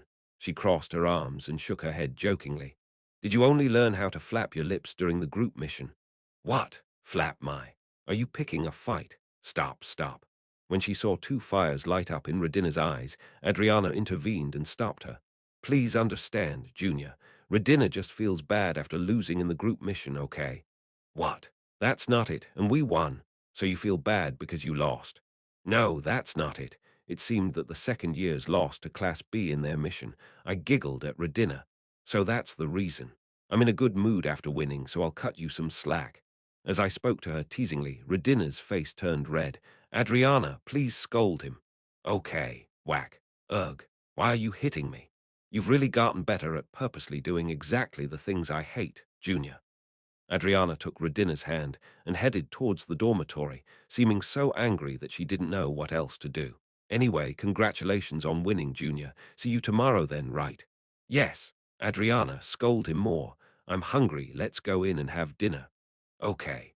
When I saw the two of them walking hand in hand, I couldn't help but think they looked like sisters. They didn't look like classmates at all. Although they had quite the height difference between them, it wasn't just that. After having our dinner at Temple after a long time. It's kind of weird for me to say this since I'm here as well, but isn't it a bit too soon to go back to your daily routine already? On the day we returned, Ellen began wielding her sword and training in the gym right after dinner. Of course, I was also here getting back to training as soon as possible. Hold it tight if you can. Ellen threw one of the training swords towards me, and my reflexes were trained enough that I could catch it easily. Sigh. I'm going to be in pain again. Ellen had so many talents that it was difficult to name them in one go. However, behind that talent stood the years that she had trained and put in every bit of effort. Erich de la Furie was also talented, but how could someone who barely put any effort into training their talent beat someone like her? Ellen trained her own talents every single moment of her life. She was a hard-working genius. In fact, when I was watching Ellen fight that orc, I thought she was simply incredible. She didn't even allow a single attack of that giant muscle pig to hit her. Even her noticing the javelin stuck in the orc, pulling it out, and immediately stabbing it into its eye made me seriously doubt my eyes. I'd never be able to defeat her, ever. I'm coming. Okay. However, being able to trade blows with someone like her for free every single day was a huge benefit already. Kang. Of course, things always ended with the same result. After returning to my usual routine, I did my morning training and practiced my swordsmanship in the gym even after classes were over. Perhaps because I had to go through some less than ideal environmental conditions during the mission, I felt like my normal training schedule was like heaven. I finally realized how incredible it was that I could drink water whenever I wanted and eat whenever I wanted. Drinking water could be found everywhere here. Even the gym was air-conditioned. It was a rather fresh outlook on things, making me feel fortunate to be able to train in such a divine environment. That was it. After experiencing absolute poverty once, one's small little studio apartment felt like a hotel. It was something like that. It was something similar to having a winning mentality. Actually, that was kind of funny, as my supernatural power was also based on keeping a winning mentality, so that way of thinking fits me quite well. Anyway, it was good that my motivation to train had gotten even stronger after experiencing having to survive on an uninhabited island.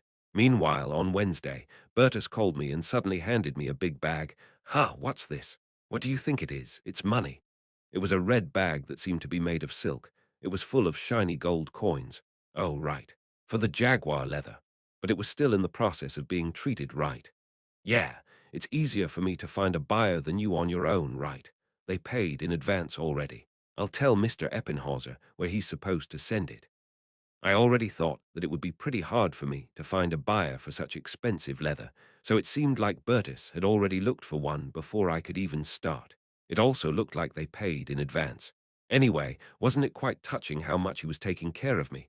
Well, it felt more like payment for doing various things for him during the mission, though. No, but isn't that too much?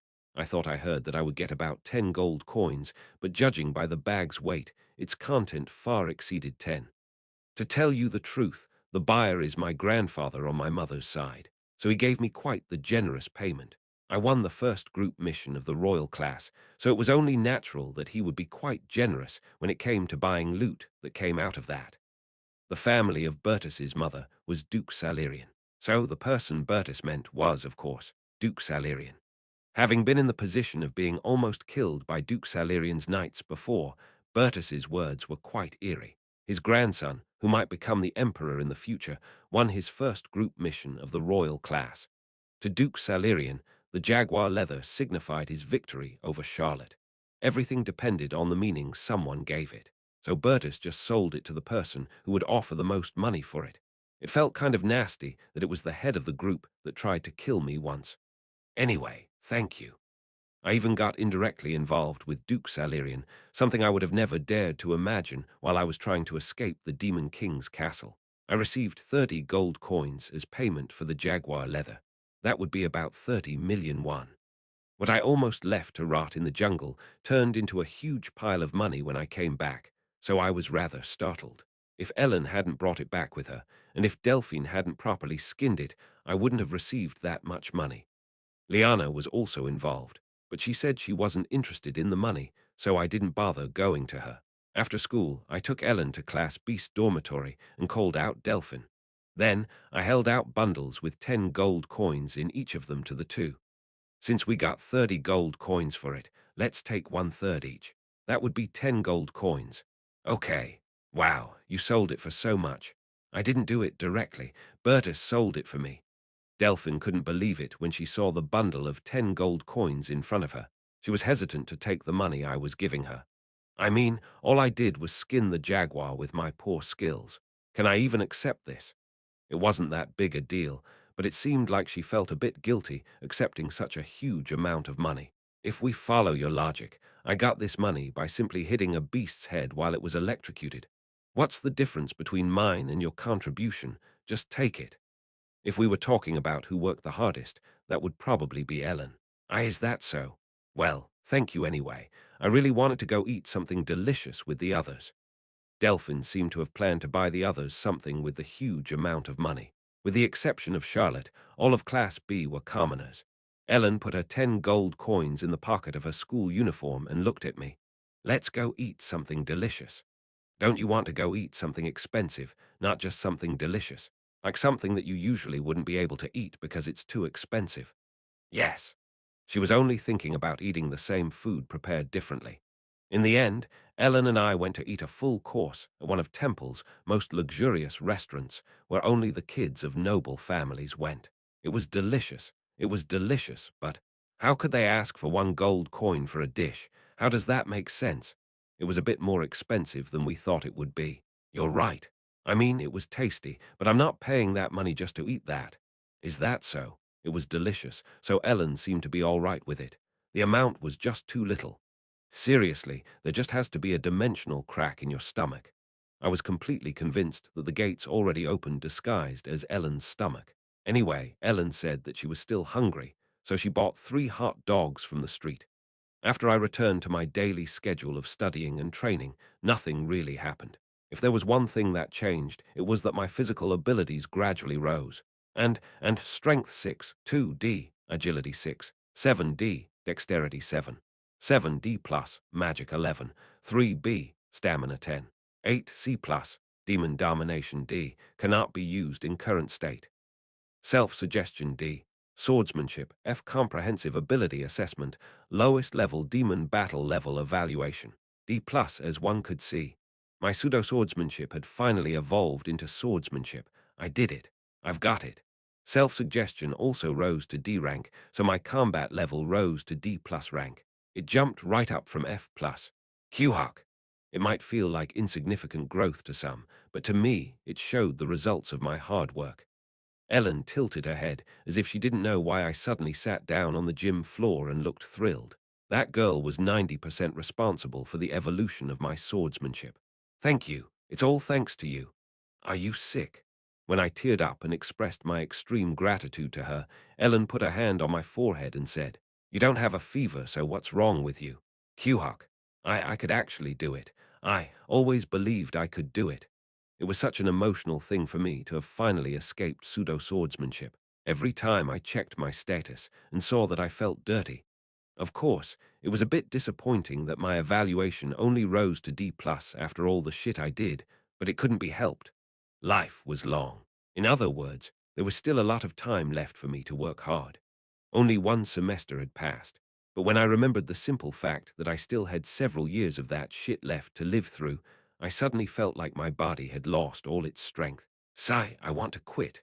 When I despaired by myself after I got all happy, Ellen just turned around and started swinging her sword on her own. However, thinking about all the people who were a lot stronger than me, who was just a D+ rank, I found my motivation again. In any case, I wasn't leading an idle life, but there just wasn't anything special happening during my daily training sessions. The only small pleasure I had was checking my gradual growth in stats occasionally. In the morning, I exercised with Adriana, and after class, I did strength training until dinner, then I would practice my swordsmanship in the gym. However, there was a problem. I was getting more and more afraid of my morning training. Let's just go once, okay? Please, Junior. The church sister was getting more aggressive with her preaching. My biggest problem was that I had to keep in my temper because I received too many things from her up to then. I couldn't curse at her after she had been so good to me, but I didn't know how to politely refuse someone kind of close to me asking such things of me. If you decide that you don't like it after going there just once, it's okay if you don't want to come anymore. So just come with me this once. Sister, you're killing me. Ah, fine. Eventually, I fell to her persistent missionary work. However, just once. That's fine, Junior. I'm sure you'll also come to like it. It was nice to see Adriana smile so broadly. With that, I eventually accepted my defeat. Chapter 108, of course, Temple also had clubs, the staple of every school life novel. There were clubs focused on magic research, swordsmanship, or any other field having to do with one's major. There were also music-related clubs or other more recreational ones, as well as some unspecified ones. There were also clubs with a religious focus. Since the student population exceeded one's imagination, it was a fruitless endeavor to count every club in Temple. Although I created the club setting, the main character, Ludwig, wasn't part of any, so I didn't describe them in much detail. If I made him join a club, the main story would unfold within it. I chose to follow the second of the 2 ways a school life story could unfold. I wasn't sure if any of Class A's students were part of any clubs at the time. Anyway, Adriana was trying to take me to one of the royal class clubs. Adriana served Toan, the god of purity, but it was said that there were many people who were part of the club and followed another of the 5 major churches. Of course, there weren't only clubs, but 5 shrines built for each religion in temple. They offered classes related to religious studies, and on weekends, students with faith in any of the gods could visit to worship them even if they didn't major in divine powers. There were many religious students in temple who had different majors, so I knew that the shrines were full every weekend. So, rather than taking me straight to the weekend service, Adriana would try to first open my heart to religion by talking to me about it. Of course, I had no intention of going to any of the shrines. She said that her club activities were every Thursday after dinner. It seemed like they had a dedicated club room on the top floor of the royal class dormitory. The club's name was Silver, and it was also said to be the club with the most members in all of the royal class. It was probably like that because the believers of the 5 churches gathered there. In the end, having skipped my evening training, I went down to the lobby with the conviction in my heart that it would be the first and last time. Ah, Junior, you're here. Yeah, Adriana was waiting for me in the lobby. Let's go then. It was also my first time taking the elevator installed in the dormitory. I had used them frequently before, but it was pretty strange that I never even took the one located in the dormitory. The 7th floor had a different structure than the lower floors where the dormitory rooms were located. There were many rooms, and written on their doors were names of clubs. Due to the nature of the royal class, where only the most talented elites gathered, there were hardly any clubs that were simply recreational. It's over there. Adriana walked into a hallway to our right and then stood before a rather large door. May the grace of the 5 lords be with us. That phrase was engraved on a silver plate in beautiful handwriting hanging on the door. A silver gate plate that was the royal class for you. Let's go in. They're all very good people, so you don't have to be too nervous. Do you think I'm one to get nervous? Adriana frowned at my joking answer, then smiled. Okay, then let me tell you something else. Don't cause any trouble, Junior. Yeah. Adriana opened the door, and I followed her in. It couldn't be said that this applied to everyone, but those believing in religions had some common characteristics, assuming that they aren't fanatics, but ordinary people that just started believing in a religion or have a healthy dose of faith in them. Should I say they didn't seem to have a shadow cast on their face, or that they don't seem to have any worries? It felt like they had some passive skill that made them extrude gentleness. Oh, is this friend the new arrival you said that would come by? Nice to meet you. I'm Adrian, a 4th year. Ah, yes, this is Reinhardt, a 1st year. They usually had that kind and wrinkle-free expression on their face. It seemed like not all of them were there yet, but they all seemed to make a fuss and welcome the arrival of a new face. If you're a 1st year, does that mean that you're classmates with Asher? Yes, although we're in different classes. It seemed that B-4 Asher, who was someone who had a talent for divine power in Class B, also belonged to the club. He looked at me from afar and seemed to want to say, "Why is he here?" Ah, hello. Ah, yeah.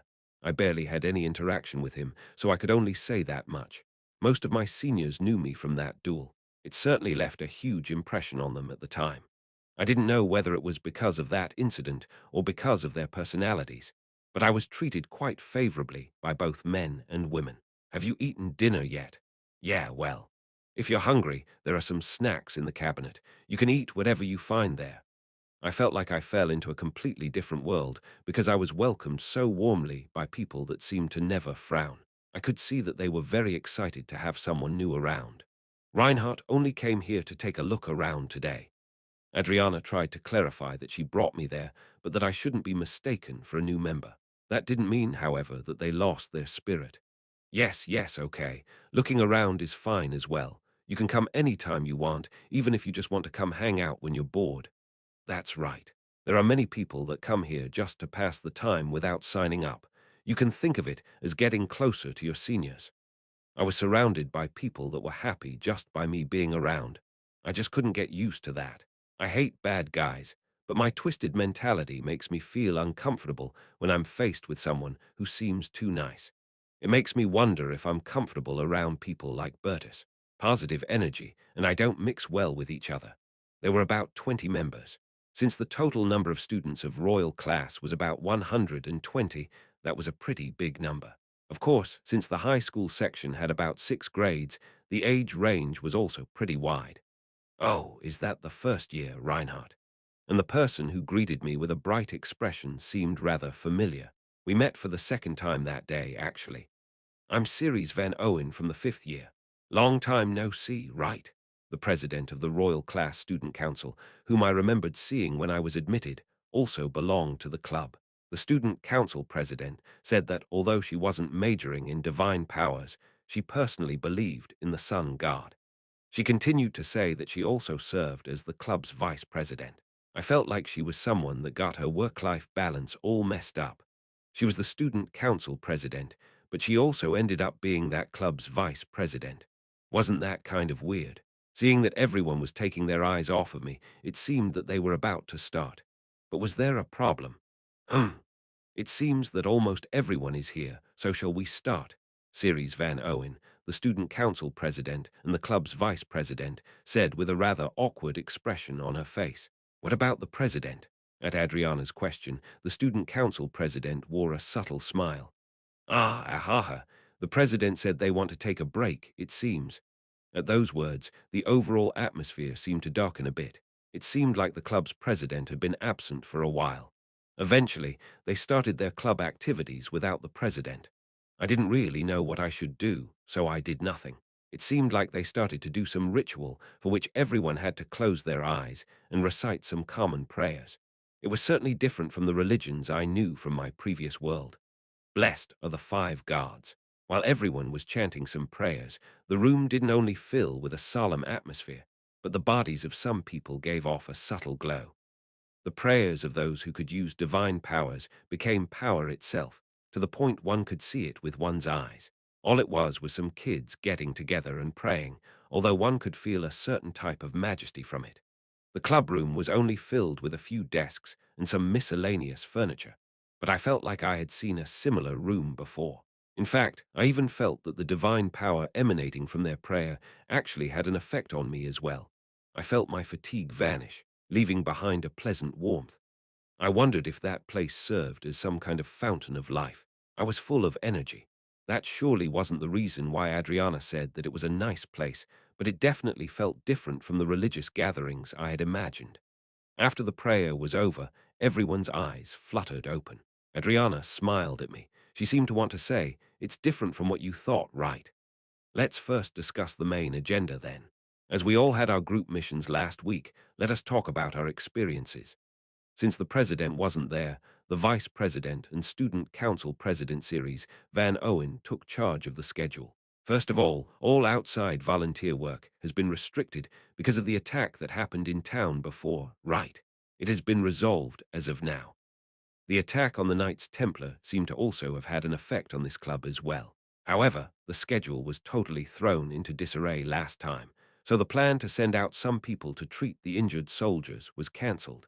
They said everything had already been resolved. I think we should find some other way to do volunteer work.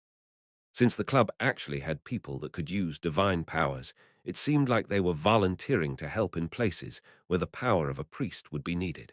What's with this? I thought. Are there only people possessed by some holy spirit present here? I didn't think that it would be a place for me in many ways. Why were they all such angels?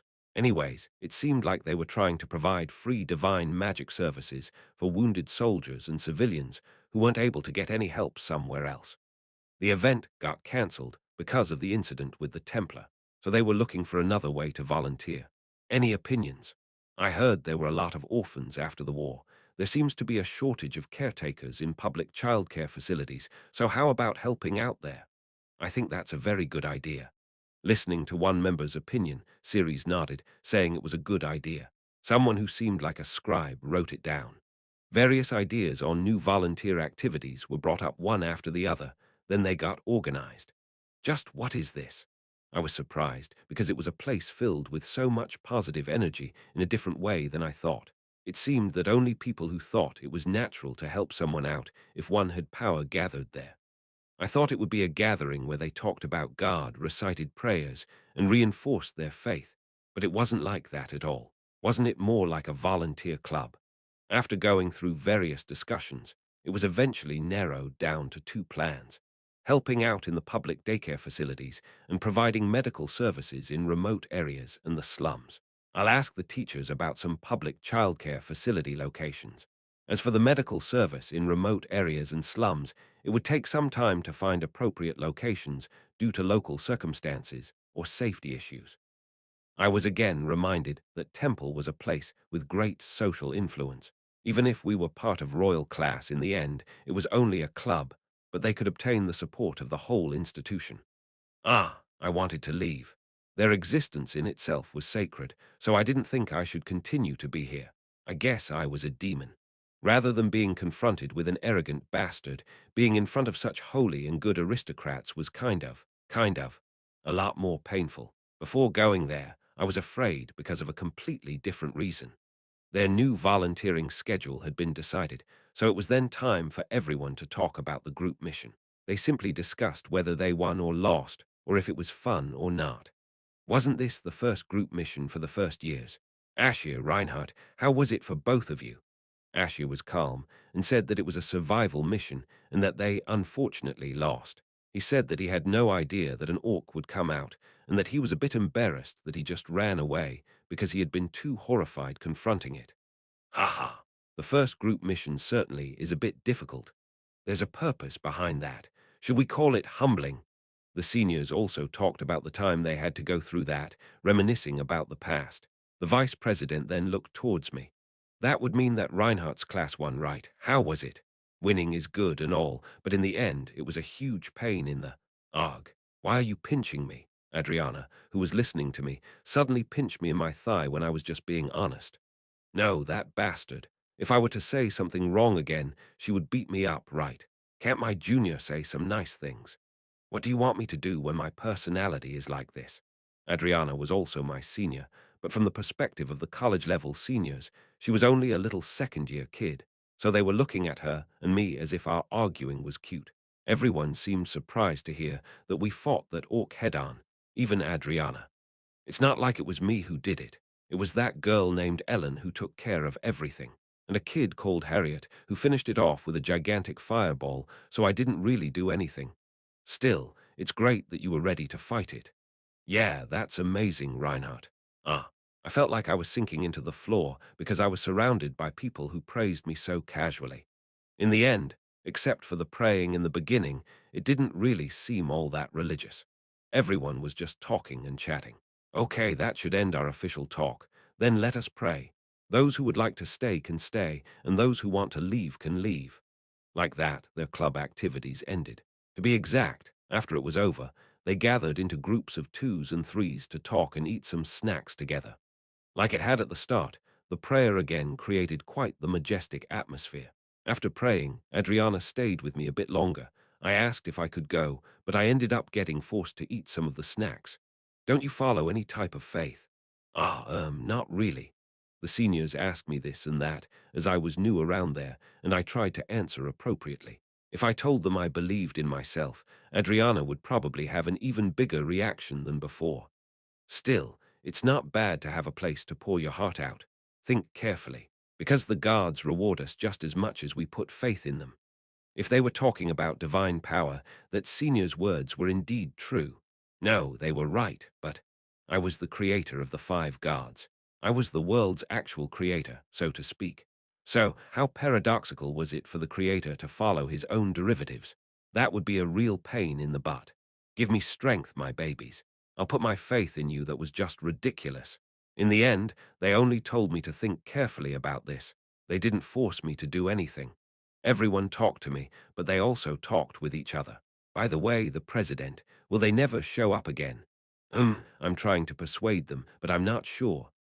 The high school seniors were talking about such topics in a hushed voice. It must have been a while since the president last showed up in the club. By the way, I heard that the Demon Guard Church seems to have re-emerged. The Demon Guard Church. Yes, because of that incident, there are rumors that the demon realm is still intact, so it seems that their belief is spreading again. I heard about it from my uncle, who is an inquisitor of the Church of Owls. Isn't that a pretty big deal?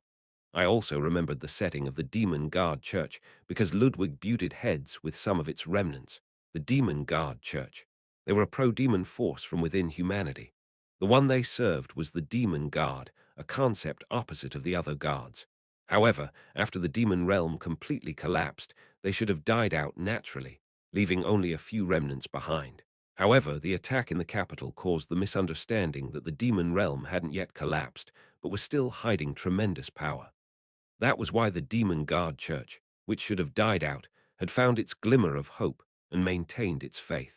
I had to keep promising myself that I wouldn't do anything that would have too many consequences that would spread like wildfire everywhere I went in the future.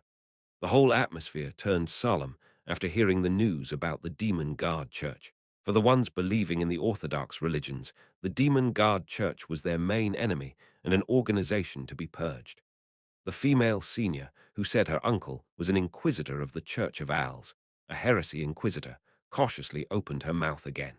I'm not completely sure about this, but I heard there might be students who believe in the Demon Guard's religion inside of Temple. Eli's. Stop, Darissa. Ceres, who had been gentle from the start to the end, furrowed her eyebrows and glared at the senior named Darissa. The girl shuddered at Ceres' warning. I know who you mean, they aren't like that. Be but still. Isn't it dangerous? What were they talking about? Ceres seemed to know who she believed to be Demon Guard cultists. I'm done talking with the student president.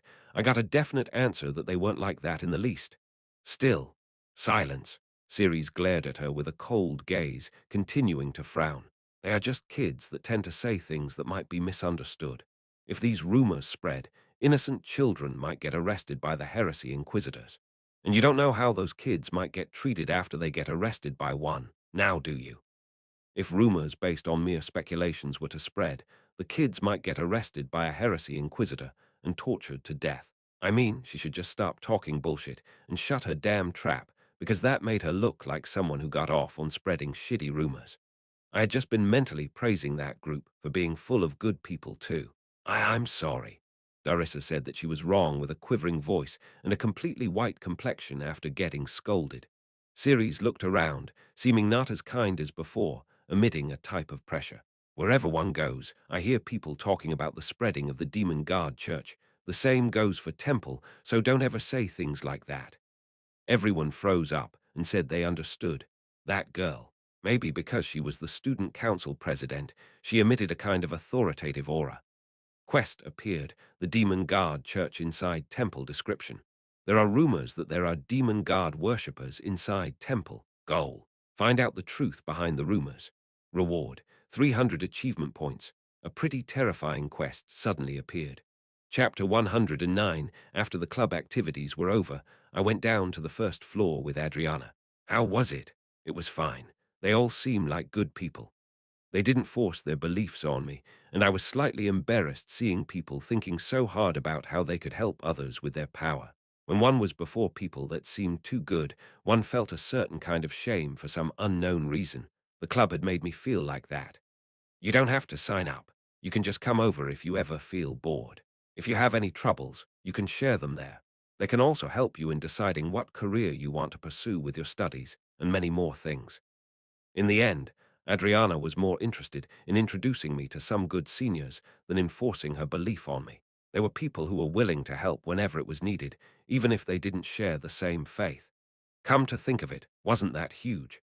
There were many children of prominent families in the royal class, and many of them were excellent individuals, especially the older seniors. I had just created a link with them, meaning I could meet them at any time and ask them for help. Wasn't it weirder not to agree to that? Yeah, I'll come hang out sometime. You thought well, Junior. Adriana smiled broadly because she was happy that I decided to visit the club occasionally. It was nice to suddenly have such a large number of connections, but I also had a question. By the way, what did they mean by there being Demon Guard cultists in Temple? Achievement points were very multifaceted. They were also more valuable than money. Adriana tilted her head at my question. Well, I think the student council president and some of the seniors know something about that, but I don't really. It's not something you can just ask. Since they said it's not a big deal, it probably isn't. Darissa is probably just someone that worries a lot in general. Apparently, Adriana didn't know anything. She mentioned a senior called Darissa and the student council president, although the latter said it wasn't that big a deal. With that, I figured I had to get behind it on my own. And there was another question. By the way, is there a problem with the club president? Everyone seemed to know something, but no one was talking about it. That. Adriana was also reluctant to talk about it, scratching her cheek. She told me that we shouldn't talk about it there, and she took me out of the dorm. It was midnight, so we tried to walk quietly and sat down next to each other on a bench with the light of a street lamp quietly illuminating us. Do you know who the club president is? No, I have no clue. Ah, you're really not interested in the seniors, are you, Junior? They were the president of the club with the highest member count in the royal class. She's famous. It's Olivia Lands. Olivia Lands. I didn't know that name. It seemed like she was someone existing in the margins of the story as well. The president is pretty famous, but there's someone even more famous than her. And who would that be? Yes, it's Riverio Lands. Haven't you heard of him? Yeah, I don't know him. I hadn't heard of that guy either. He's the commander of the Knights Templar. Ah, I had completely forgotten about him. He was that guy. I felt terribly ashamed that I completely forgot about a character I wrote myself, and someone with a lot of power at that. Then, who's the president? Well, she's the commander's daughter, Olivia Lands, a fifth year. She was the daughter of the Knights Templar commander. The Knights Templar was a group consisting of paladins and priests of any of the 5 churches. After the end of the Demon World War, it should have naturally been dissolved, but it would remain as it was. In other words, it was a group that moved according to the 5 popes' will. But in the end, the commander of the Knights Templar had a lot of power as well. Religion is a concept independent of the state, so even the emperor had to step back when faced with the influence and actual power of the Knights Templar commander. Olivia Lands, daughter of Riverio Lands, the commander of the Knights Templar. She even had the nickname Saint of the Iridian district. Not only was she incredibly passionate about volunteer work, but she also seemed to have incredible skills. To tell the truth, my dream was to be someone like her. She was such a perfect person in almost every way that she was Adriana's role model. She said that she wanted to join the Knights Templar after she graduated. It seemed that she immediately wanted to join the Knights Templar instead of continuing her studies. She was such a kind person that people called her model student and saint. That was the kind of impression she left on others. But, for some reason, she hasn't come to any of the meetings lately. I heard that she doesn't attend any of Temple's classes anymore as well.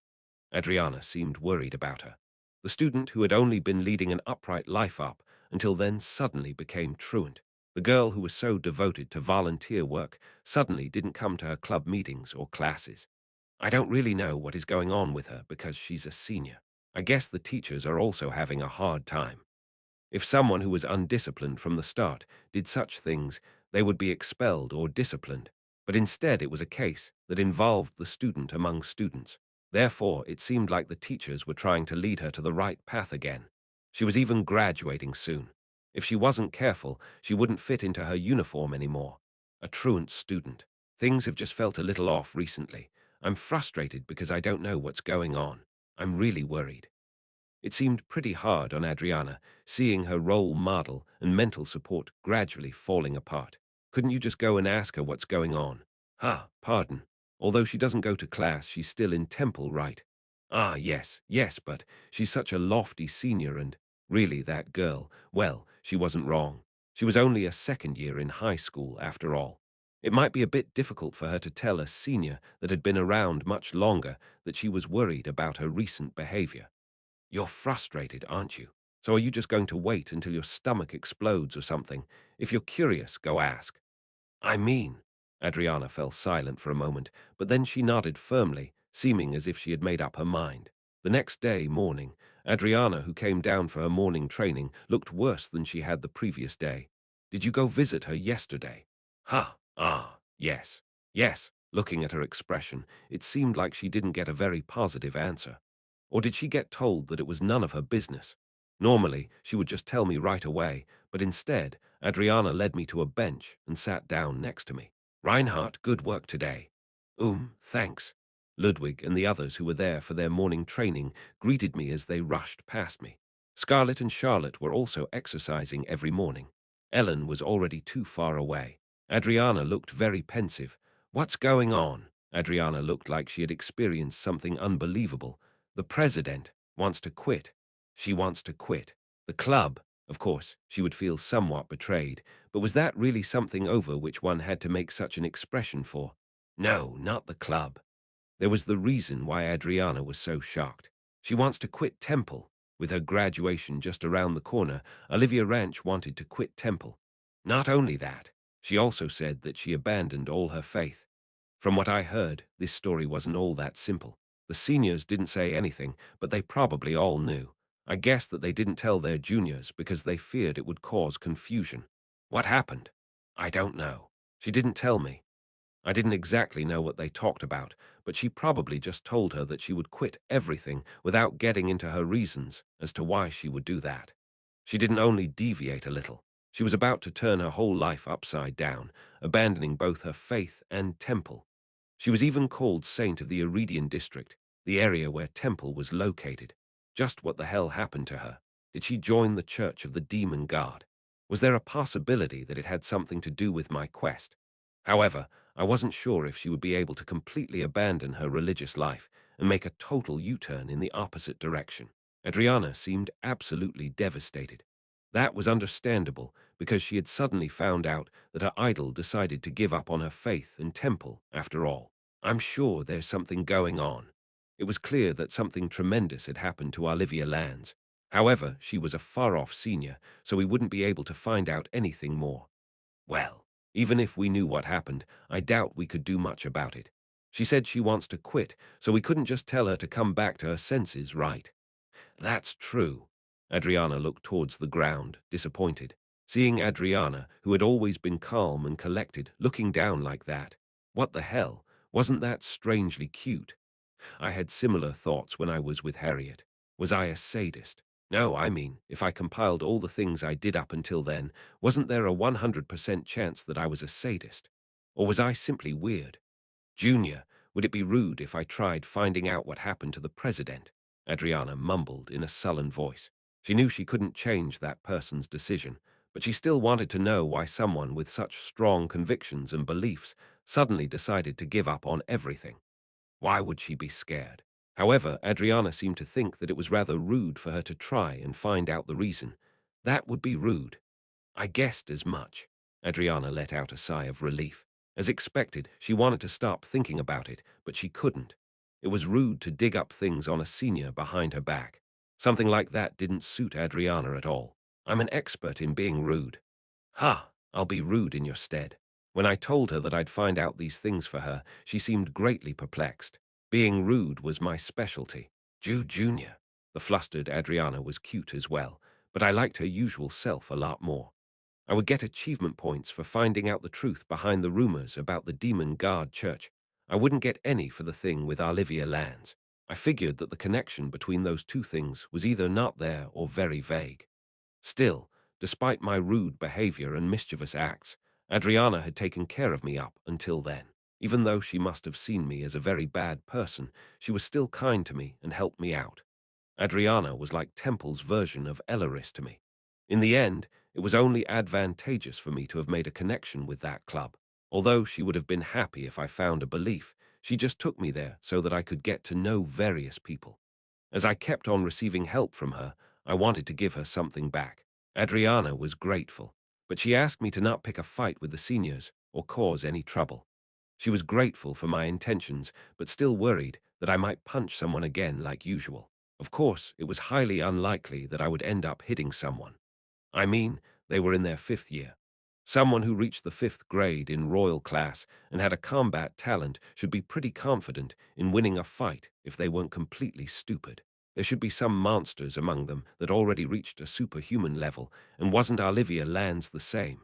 The 5th year, Olivia Lands.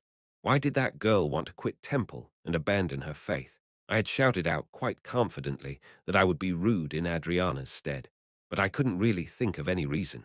If it was for a personal reason, wasn't it pretty much impossible to find out? If I didn't move, I would never find out a single thing. I started my investigation by going to see Bertus after class. Ah, Reinhardt, what's the matter? After the group mission on the uninhabited island, I felt like Bertus was pretty kind to me. While he was busy contemplating whether he should give up or not, I was able to make him move to action. He might think, deep down, that they might have lost the group mission if not for me. Ugh. It was definitely a good thing to build a good relationship with the guy. How should I say it? It felt a bit scary and a bit uncomfortable. I had rather complicated feelings about it. Still, it wasn't something I had to keep a secret. I didn't have to be wary of Bertus and Charlotte. I just want to ask you something. What might that be? We were at the tea terrace adjacent to the dormitory. The sun was still up, so it wasn't quite evening yet. Do you know Olivia Lands? Ah, are you talking about the daughter of the Knights Templar commander? Bertus nodded, saying he knew her as she was quite the celebrity. Since she was the daughter of the Knights Templar leader, one couldn't help but know about her. Do you know her personally? If she was acquainted with Bertus, he might be able to find out those things a lot easier than me. I've seen the Knights Templar commander in official settings a few times, but I have never seen her before. Although she is quite famous, she doesn't have any actual title or position.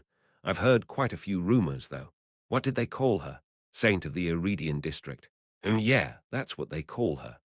Bertus burst into laughter, sounding as if he got tickled by the remaining sunlight when he brought up the word saint. He saw the Knights Templar commander a few times, but didn't know his daughter. That was right. The commander was an important person, but that title wasn't hereditary, so therefore she wasn't all that important. It couldn't be helped that she wasn't acquainted with Bertus. Why do you ask? Bertus seemed curious as to why I asked him about one of our seniors so openly. No, it's just that she seemed to have said that she would quit Temple and abandon her faith. I was wondering why she would do that. It's not anything big. She's quitting. Yeah, that's what I heard. Bertus seemed surprised as if it was the first time he heard of that. I thought I wouldn't have to worry about the senior years, and yet this happened. It seemed like Bertus didn't intend on gathering information that didn't concern him. He began to ponder over the strange piece of news reaching him out of nowhere. That's certainly strange. Even though I don't know her that well, she wasn't only famous inside of Temple, but outside of it as well. Just how famous is she? Although Bertus didn't know much about the fifth years, he knew more than I did because he was in a position where a lot of information converged. She was a Temple student, so she couldn't participate in the Demon World War. But I heard that her abilities were already at a level where they could be used in actual combat. She knew that she wouldn't be able to participate in the war, but she took a special leave of absence for a year to give out free medical support. I know that she has returned now that the Demon World War is over. She was already thought to possess divine powers similar to a high priest. There were a lot of people saved by her, so she became famous as the rumors far and wide. That's how the nickname Saint of the Iridian District was born. Her divine powers weren't merely on the same level as a regular priest, but a high priest. She was still a student, so she couldn't participate in the war, but she ended up saving a tremendous amount of people during the Demon World War. She's an amazing person. She sure is. If she were to join the Knights Templar, she would be their next commander. If she were to join the Church of Toan, she would be its next pope. She had excellent abilities and strived to use them for the people. With the reputation gained from her actions, there would be no one against her becoming the next commander of the Knights Templar. But she suddenly decided to abandon everything. Huh, this is troubling. Bertus frowned for some reason.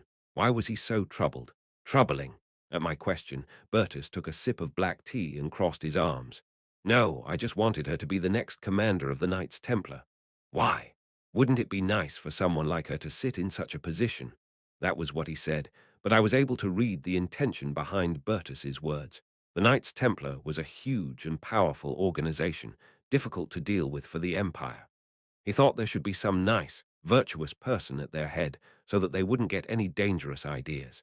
In other words, judging by those words and his tone of voice, it seemed like the current commander wasn't someone that suited Bertus's taste. Obviously, the Knights Templar had demon slaves, and during the incident last time, they actually tried to take those succubi for themselves. Since Bertus knew what was going on inside of their organization, it was clear that he didn't like them all that much. Hmm, come to think of it, no way. Perhaps the reason for her decision is one of two things, Bertus said, while looking at the scenery unfolding outside of the dormitory, where there was still some gentle sunlight kissing the ground. One would be that she became disillusioned when she learned that the Knights Templar were a very different group than she first thought. Bertus looked at me and smiled. He looked like he was about to tell a pretty nasty joke. The second would be that she found herself a man. At that moment, I remembered something I had forgotten. Priests of St. Toan couldn't marry. Chapter 110, Bertus didn't mention the type of people the Knights Templar actually were. If he wanted to do that, he would have had to tell me first that the country divided the demonic prisoners among themselves to sate their lustful desires. Of course, even if Bertus didn't explicitly tell me, I knew about it. I had no idea what became of Olivia Lands in the original novel. Her desire to quit Temple and abandon her faith might or might not be a result of this terrorist incident. However, since it was an event that had a significant impact on the Knights Templar, Olivia Lands, the daughter of the Knights Templar commander, might have been affected as well. Of course, her leaving might have happened no matter what. If she had found out that the Knights Templar were keeping the demon prisoners as slaves, she would have felt an incredible sense of betrayal. After graduating, she had planned on joining them. If she found out that such ugly desires actually corrupted the Knights Templar, it was more than understandable that she would want to quit Temple and give up on her faith from the sense of betrayal. She devoted her whole life to that group, but because she found out that it was all rotten inside, she couldn't keep going as if nothing had happened anymore.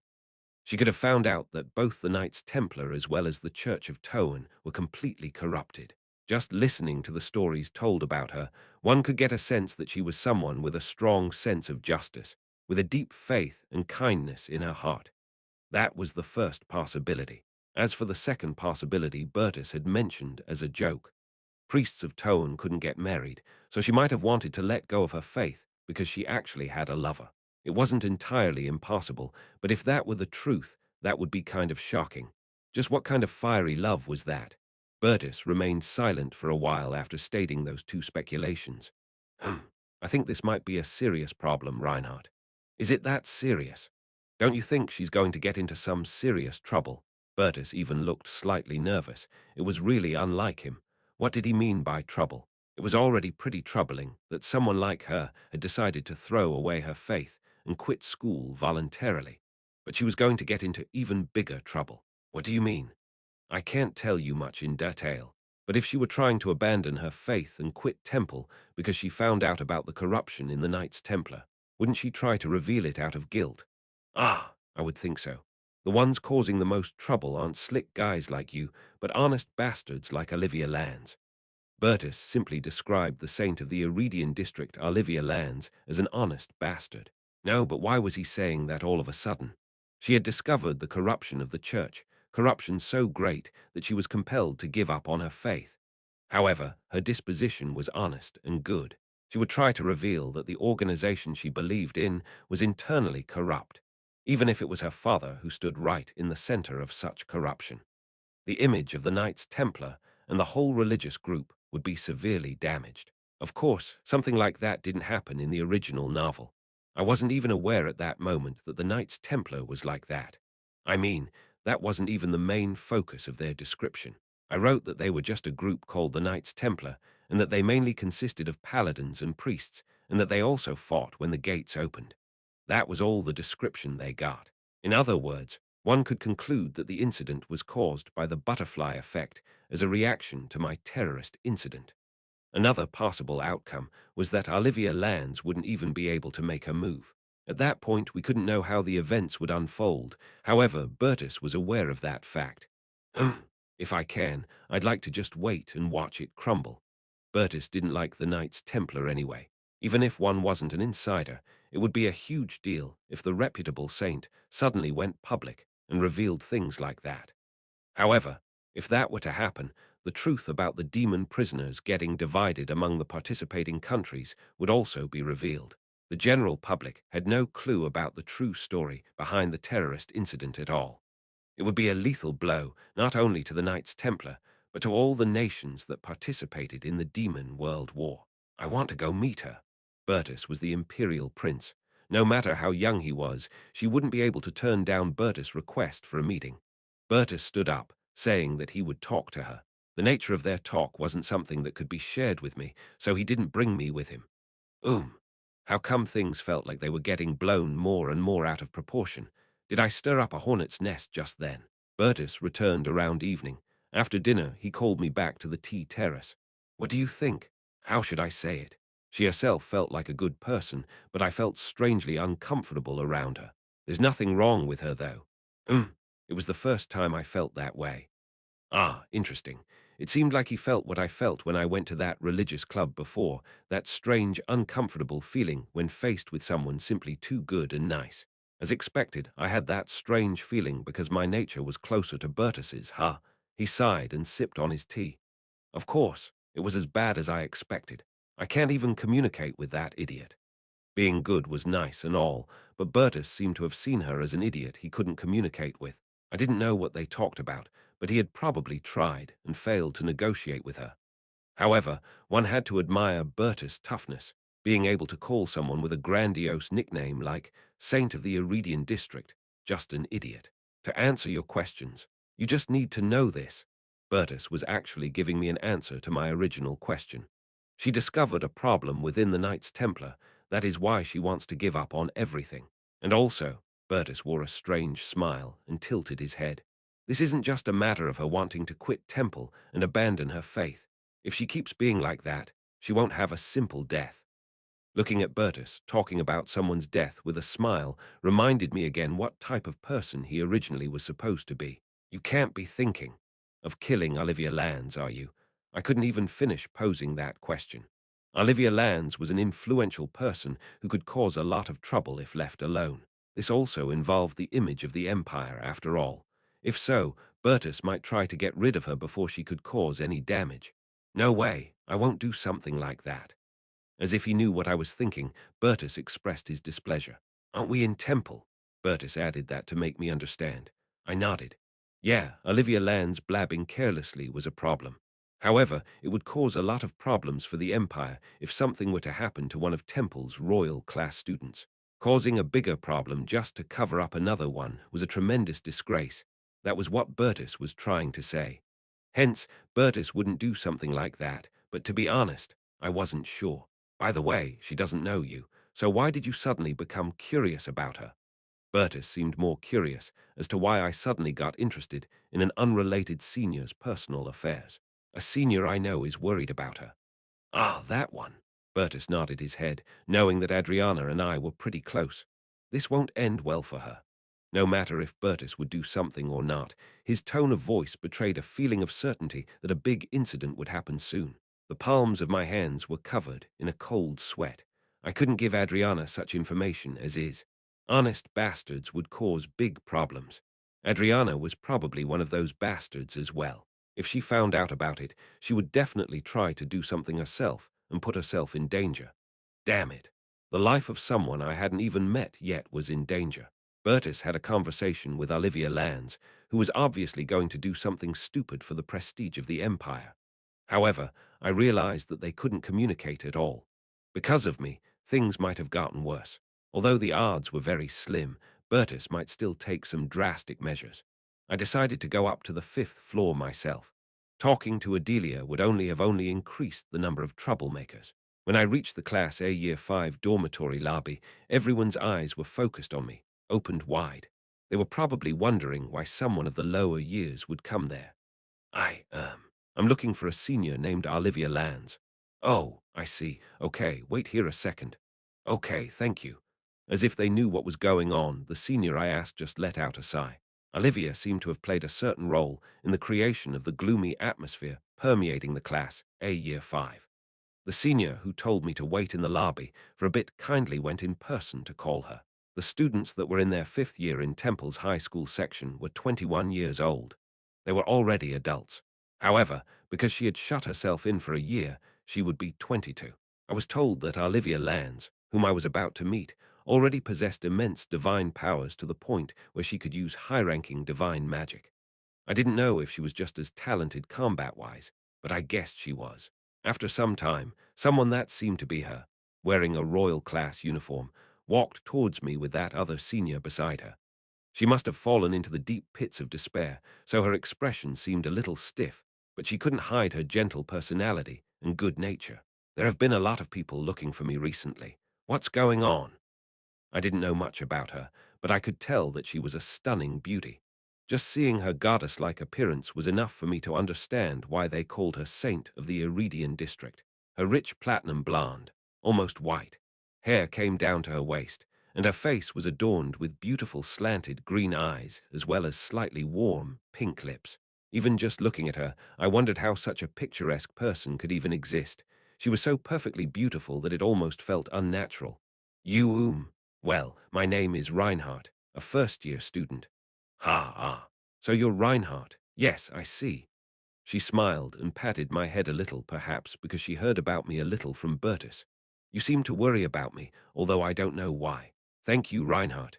Even though she had only touched me a little, it felt divine. I clearly felt my heart pounding. No, I was in trouble. I didn't go there for that. I couldn't concentrate. It wasn't like it was love at first sight or anything, but I felt like someone who had just dived into a completely different world. I wondered whether I was even allowed to face her like that. What was it? There were a lot of kids, even in my grade, that were able to turn others' eyes. But for some reason, I felt so embarrassed meeting this person's eyes. I felt like I was faced with the world's most beautiful woman. So what do you want to talk about? Hey, could we talk in a more quiet place? I couldn't even make proper eye contact with her, but I had no choice but to say it. My behavior was bound to cause some misunderstandings. No matter how one looked at it, it was the perfect picture of a first-year kid falling in love at first sight with their fifth-year senior. Chapter 111. Olivia readily agreed when a junior that she had never seen before showed up and asked to talk to her. She didn't show the slightest amount of reluctance, suspicion, or disdain towards me. We ended up deciding to talk in one of the empty clubrooms on the 7th floor. No one should be able to hear us here. Are you okay? Ah, yes. She dragged over 2 chairs before sitting down on one. She was probably about 170 cm tall. Why did her face seem so small? Even if she hadn't been religious, her benevolent expression made her seem like she would have been a great and successful person. It was the first time I felt so intimidated just by facing someone. It wasn't because I was afraid of her or anything, but instead came about because of her appearance. It was the first time I had felt that way, so it was especially bizarre. I sat on the chair across from her and finally forced myself to make eye contact. Well, I heard you talked with Bertus. Ah, the prince. Yes, I did. I don't know what you were talking about exactly, but I know the general situation. Her expression darkened slightly when she heard my words. I see, but before that, do we know each other from somewhere? I'm really sorry. Although I have heard about you, Reinhardt, this is my first time meeting you. I was a little surprised when I was told that you were concerned about me. She seemed quite surprised that a junior unfamiliar to her was concerned about her. Well, it's not me really. Adriana is the one worried about you. She seems worried about what's going on with you, senior, but was hesitant to ask in case she appeared to be rude, so I tried asking around in her stead. Ah, Adriana. Okay, I understand. As I spoke of Adriana, Olivia lowered her head with a miserable expression on her face, making it clear that she knew what I was speaking of. I think I'm worrying far too many people. Regardless of her intentions, it seemed that she found it difficult to bear having caused the people around her so much worry. I don't know you that well, senior, but I heard that many people expect great things from you, and there are many that see you as their idol. I know this might be out of my place to say, but won't you change your mind? Even while hearing such things from a young junior who appeared out of nowhere, it was enough evidence for Olivia's great personality that she didn't even flinch at that. Olivia continued to look at me. Her eyes were still gentle, but they showed a bit of stubbornness. If I were to change my mind, do you mean that I should just put up with everything and let it go? That's not what I'm trying to say, but you shouldn't act so hastily until you reach a position where you can actually cause some change. If you decide to act up now, your safety will also be compromised. You're saying the same things as the prince. My words seemed no different from Bertus's. Reach a position influential enough to cause change, and then make it happen. What you're doing right now will only put yourself at risk, and you won't be able to change a single thing. You'd cause a brief uproar, but in the end, you won't be able to achieve anything. Put differently, it was quite the arrogant remark, telling her that all she had to do was get appointed, and she would be able to eliminate any absurdities in the organization. However, I couldn't think of anything else to convince Olivia with. You're called Reinhardt, right? Yes. Olivia looked at me quietly. Justice knows no compromise. I could see now why Bertus called her an idiot. What would a writer who wrote down such cheesy things be if not a fucking idiot? Of course, her mindset in itself was admirable, but that didn't change the fact that she was an idiot. After making one compromise, I would just end up making another. While I acknowledge and realize that this is realistically impossible, if the scope of these compromises becomes broader and broader, I would eventually end up having to give up on a lot of things, and I would only start resembling those things I want to change.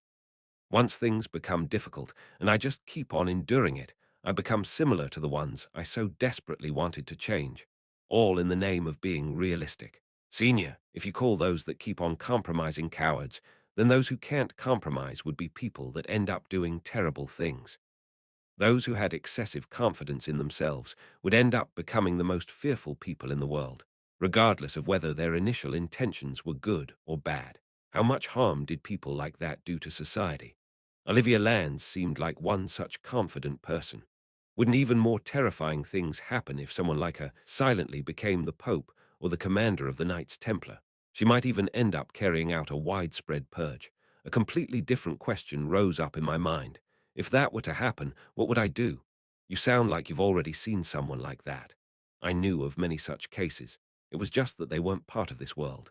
Reinhardt, I think I know what you're trying to say. You think I'm an extreme fundamentalist, someone who can't tolerate even a little bit of injustice and thinks that all priests should be part of a one and only true religion. She didn't tell me that I was too young to even comprehend what she was trying to do. She was trying to talk to me properly. Reinhardt, although justice knows no compromise, this is the only compromise I was willing to make. Olivia understood what I was trying to say. She said that her current behavior was a compromise already. If I were to endure this to save the rotten tree from its roots, I would end up becoming one of two things. Either by acknowledging reality and keeping on compromising, I would become like the people I want to change. Or I might end up sacrificing many people in the name of changing everything the right way. Olivia was an idiot, but she wasn't stupid. She wanted to show me that she had already contemplated deeply about it, as it was her own problem. She knew that there were only two paths lying before her: the path of a fallen priest or the path of a slayer covered in the blood of millions in the name of reformation. I want to become neither of the two. She only wanted to escape both these inevitable futures she would have to face if she went on in the same manner. It wasn't just a decision made out of her disillusionment with her faith or disappointment in the Knights Templar. She had put in much more thought. She made her decision while considering that she might turn into a monster. It was a problem to fall to corruption, but it was also one to not fall to it. The decision was a necessary one for herself and many others. Olivia eventually made a compromise that she wouldn't bend on. She would give up on everything. Bertus and I had told her how she should compromise a bit and hold on for the time being, but neither of us knew her well enough. We didn't know that if she were to endure, only terrible things would happen to her. I'm sorry for speaking out of turn. I think there has been a misunderstanding. I could only say that much. I went overboard. I could only judge someone's thoughts and opinions with my own limited knowledge of the truth. But Olivia Lands was a completely different person from what I had imagined. She was already prepared for her own death. I knew this without having to ask her. No, Reinhardt, thank you for being so concerned with me, even though we don't really know each other. I mean it. She hugged me gently as if she was truly grateful. It felt like she had lost a lot of things. Be happy. It sounded like a final goodbye. Olivia wasn't someone that one could convince by just telling her that her life would be in danger. In a way, I couldn't deny that her choice was the best she could make for herself. Would it be Bertus who'd take action, or would it be the other side? I would see the results on the weekend. After my morning training, Adriana and I acted the same as usual. I found out the truth, but I was still thinking about whether I should tell Adriana or not. If she knew why Olivia made her decision, it would be a devastating blow to Adriana's faith. She would be seriously shocked if I just bluntly told her. I didn't know if I had the right to tell her those things, so I had no choice but to remain silent. Both Adriana and I were both very low in tension. Adriana was depressed for her own reasons, and I felt guilty that I knew the truth but didn't know whether I should tell her or not. Then we saw something on our way back from training. Ah, Senior. Ah, Adriana, Reinhardt. It was Olivia Lands, who had just come out of Temple's dormitory. A man stood next to her. She dragged around a large trunk as if she was about to go somewhere far away. Are they your acquaintances? Yes, father. Father, with those words, the man's identity was immediately revealed. The commander of the Knights Templar, Riveria Lands. He looked at the two of us and briefly spoke up. Study hard. Adriana couldn't say anything when faced with the commander of the Knights Templar. There was also the fact that Olivia Lands was leaving right in front of her. However, I could clearly see that Olivia's eyes were red and her cheeks were a little swollen. She wasn't leaving on her own accord. She said she would voluntarily quit, but it felt more like her getting dragged away than her voluntarily quitting. Goodbye, both of you. They looked like a prisoner and her jailer rather than father and daughter. Adriana was chasing the back of this girl who was about to get further and further away. Senior, are you leaving? I think so. Senior, if I didn't see wrong, I think you cried, didn't you? Yes. Olivia said that she would quit Temple, but for some reason she was getting dragged away in such a manner. Bertus knew that he wouldn't have to take any action. Of course, Riveria Lands would have known the condition Olivia was in, and he obviously would have predicted what she wanted to do. In a way, the appearance of the Knights Templar's commander was an inevitable result. If the Knights Templar forced themselves into Temple and tried to take Olivia Lands, Temple would have the right to refuse. However, they could not prevent her father from taking away his child. Keeping Olivia Lands, of whom he didn't know what she might end up saying, in Temple must have been rather unsettling for the commander of the Knights Templar, so he decided to drag her away earlier than she originally planned. Even though I only witnessed it for a brief moment, the coercive, vertical relationship between them was plainly visible. In the end, even if it wasn't the time she wanted to go, didn't she still get what she wanted? But her expression looked so miserable while she was getting dragged away. What? What's going on, Junior? Adriana and I didn't go back to the dormitory and sat down on a bench, staring blankly. Actually, I talked with Olivia yesterday. Really? It seemed impossible at that moment to keep on hiding it from Adriana. I wasn't supposed to know the details of the incident, so I had no choice but to explain it to her rather vaguely. Olivia discovered the ugly side of the Knights Templar, so she concluded that joining the Knights Templar or the Church would hold terrible consequences for her and many others. Adriana was stunned at my explanation as to why she decided to give up on everything. Was she shocked that Olivia told me everything but not her? Or was she shocked that the Knights Templar she planned on entering herself had an ugly side? I see. Adriana couldn't even imagine just what Olivia had to go through to come to such a decision. I believed she found out about the demon slaves, but they might have committed many other atrocities I didn't know about as well. I'm so confused. I don't know what to do anymore. It seemed clear that the Knights Templar took Olivia away to cover up their dirty secret. Adriana had lost focus in her eyes, perhaps because the values that had made up her foundation had been shaken. Anyway, the conclusion was that Olivia would never return to Temple ever again. Riveria Lands had forced his own daughter to quit, dragging her by her wrist. Daughter. No, wait a minute. Olivia Lands served Towan, the guard of purity. Which guard does the commander of the Knights Templar serve? As far as I know, he serves Towan. Aren't priests of Towan unable to marry? How can he have a daughter? She must have inherited the belief in Towan from her parents, but how could the commander of the Knights Templar, who followed Towan's doctrine, have a daughter? Senior is his foster daughter. Olivia Lands was adopted. All the pieces fell into place. She didn't have strong divine powers because she was the daughter of the Knights Templar's commander. She was adopted by him because she had such a strong talent. Her father had meant to foster the next commander of the Knights Templar, or the Pope.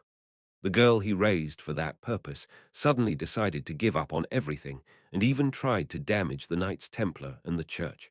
Wouldn't the commander get really angry in that situation? Junior, don't tell anyone what you told me just now. Adriana muttered blankly as if she came to a conclusion. Regardless of whether this is true or not, you might get arrested by the heresy inquisitors for slandering the Knights Templar. Don't even tell your seniors. Okay. We weren't celebrities on the level of Olivia Lands, so we wouldn't be in any position to just open our mouths as we wanted. Adriana jumped up from her seat. She looked full of determination. I'll have to follow her for now. Things won't change, even if we go and see what's going on. I decided to follow her because I felt uncomfortable not knowing what the situation was like. If we are to get caught, we'll just say that we followed our favorite senior because we don't want her to leave, okay? Understood. Even if they caught us following them, we could just act like stubborn children. Plus, if he really wanted to touch us, he had to be prepared to collide with Temple. The commander might be able to take his daughter, but he wasn't able to take us. Chapter 112. Fortunately, it was the weekend, so we were free to go out even though it was early in the morning. There weren't many people up and about so early, except for those hard-working students, but we were able to follow those two across a fairly long distance. Olivia Lands walked with her head hanging down like a criminal, and the commander was walking next to her without saying a single word. They exited Temple and headed towards the station. There was a problem. Adriana and I couldn't help but simply look at each other. Mana trains weren't free to ride. It was only natural that we didn't think of bringing any money with us because we spontaneously decided to follow them after our morning training. Therein lay the problem. It was an emergency mission that had to end as soon as we two idiots started following them. Wow, what do we do? We could leave our student IDs as a deposit. I didn't even bring my student ID through. We only came out with the clothes on our bodies, nothing else. Of course, if we're talking about valuables, there was Sakiga's ring and the flame of Tuesday that I was always wearing, but those weren't things I could pawn off. It was early in the morning, but there were already quite a lot of people at the station. Even though it was the weekend, there were still some people that came to Temple for work. We had to come to a decision as fast as possible. I just walked up to a man wearing a suit, not knowing if they were part of the faculty or someone from the shopping street. Excuse me, teacher. Ha, what's the matter? We're Temple students, but we forgot our wallets, and we have to quickly take the train. Couldn't you give us some money for a ticket? Damn it. I never thought I would have to do something like that one day. It felt like capital punishment. Ah, I forgot my wallet. Can't you give me 5,001 for a ride home? That was what it was. Really? Your student ID. Looks like you don't have it with you either. Can you tell me which school you're part of? I'm Reinhardt, first year, Class A, number 11 of the Royal Class, and this is Adriana, second year, Class A, number 2. Yes. If you contact us later, we'll pay you back. Royal Class. Ha! I don't know what it is that is so urgent, but I guess you're in a hurry. Don't forget your wallets next time. Thank you. Fortunately, he believed me and kindly handed me the money for a ticket, probably because he was part of the faculty. He seemed to have realized that I was telling the truth as soon as I stated my affiliation. The people's hearts were so pure. Was it because we had entered the golden age? Adriana stared at me blankly as I obtained the money for our tickets by begging. Come to think of it, you were. Adriana nodded, perhaps remembering that I told her that I was from the streets. That's not it. That was only a fabricated story. It was my first time doing something like that as well. I felt quite shitty being seen as someone skillful in this because of how fast I decided to do it. We bought some tickets and followed them again. We didn't get on the same train compartment as them, but we did wait for them to board before taking the compartment next to them. There weren't many people on the train, perhaps because it was dawn. Because of that, we opted to talk in whispers. Where are they going? They probably live close to the Knights Templars' headquarters in the commander's residence. We'll have to get off at the station close to the Knights Templar headquarters in Rosenack. Rosenack was the Yanshan district. To be honest, I couldn't remember all the districts, so I had put a map of the imperial capital in my room. Anyway, I had already been to the Rosenack district, where the headquarters of the Knights Templar were located, when we were rescuing the demon prisoners last time. Last time, I hadn't gone there with good intentions, but my business there was completely different this time. They changed their routes a few times while we kept following them. They seemed to be talking about something with each other, so when I strengthened my sense of hearing, I was able to distinguish their voices from all the noise around us. It seemed like they didn't notice at all that they were being followed. We were still in their blind spot. They spoke in low voices so that no one could eavesdrop on them, but I could hear them clearly. Do you really want to go down the difficult path? I'm sorry, Father. You'll give in sooner or later anyway. Can't you just excommunicate me? What I saw and heard, I'll forget everything about those things. That's not going to work. You can change your personality, you can change your mindset, but you cannot change your talents. You cannot change what you are born with. You have been born holding everything, appearance, talent, and skill. You were born with everything. That's why you became my daughter. Groups always have their good share of noise in them. Those who want to be perfect in every aspect cannot be leaders. Those humans only live drunk on their own good looks. You are destined to be a leader, not some outstanding individual. This is only one aspect you simply have to accept. I wasn't all that surprised that you criticized me. There are times where certain things have to be said and done. I can't do this. Like you said, Father, I'm just a wretched person living intoxicated by my own good looks. So please, Father, rather than stupidly getting hurt, it is wiser to just accept how things are at the moment. Getting hurt. It looked like something exceeding my expectations was about to happen. It seemed like if she didn't accept this on her own, he would continue to pressure her until she did. He wasn't trying to punish Olivia, but he had no intentions of letting Olivia go. I don't think I'll ever change my mind. So, Father, please, please, stop. I won't listen to your drivel anymore. After that, the commander didn't speak a word. They didn't say anything specific, but I heard him mention something about getting hurt. Getting hurt? Yes, something like that. I think he might be talking about coercive methods. Adriana's eyes shook as if she couldn't believe what she heard. Coercion. Adriana could only think of one thing, hearing this word. The thing that was bound to come to mind was heresy interrogation. There's no way. Does he want to do a heresy interrogation or something? Is that what it means? It's not completely unlikely. While she said that she was innocent and would live quietly, he still tried to change her mind, even if he had to do so forcibly. The commander, who had been careful with his words in a public area, had not said anything ever since. Because he didn't say anything explicitly, Adriana and I could only think about the most extreme things Olivia could suffer through. Upon arriving at the station close to the Knights Templars' headquarters, the commander and Olivia headed towards the headquarters and not their home. We had no choice but to just stare blankly at the scene. She just said that she wanted to quit Temple and forget everything about her religion, but the commander was about to force her to accept everything. It would probably involve a lot of violent methods. Olivia probably wouldn't have thought that he'd do something like that to her, even though he's her stepfather. Had she known, she would have run far away. She thought it would be enough to promise to keep her mouth shut forever, but it seemed like she didn't understand the depth of her stepfather's obsession. Why do they have to do this? Where the hell are they taking her? Adriana sobbed and hid in an alleyway, covering her face with both her hands. It was true that Olivia Lands was a great person, but why was he trying to force her to become his successor by torturing her even though she didn't want that? The Knights Templar weren't the least bit ashamed by Olivia Lands discovering their ugly side. They thought it was something she had to know in order to become their next commander. Olivia would have been faced with this situation no matter if the terrorist incident happened or not. However, the character Olivia Lands never had to play any major role throughout the whole novel I wrote. In other words, she didn't even show up when the gates opened, even though she was such a powerful person. This meant that the commander failed in changing Olivia's mind. She would either get completely ruined by this incident or, in the worst-case scenario, die. And the thing that confirmed my reasoning, Special Achievement Quest, the inflection point of history, Olivia Lands. Description. If Olivia Lands is rescued, the future will undergo dramatic changes. Reward. You will receive one characteristic of Olivia Lands at random. An inflection point of history. If a person that wasn't supposed to exist continues to live, and that person could exert a tremendous amount of influence, that was what would be called an inflection point of history. It meant that history would change drastically. I knew this because of Charlotte's case. In fact, due to Charlotte's survival, the main story had become greatly twisted, making events unpredictable. Olivia Lands was someone on the same level. The mere occurrence of such a quest made it crystal clear that something fatal would happen to Olivia Lands that day, and she would either die or suffer greatly. In other words, it was like the system told me what her future would be.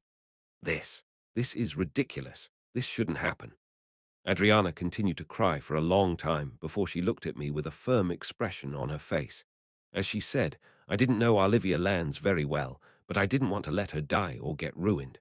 If I could save her, I wanted to do so. The compensation was only of secondary priority.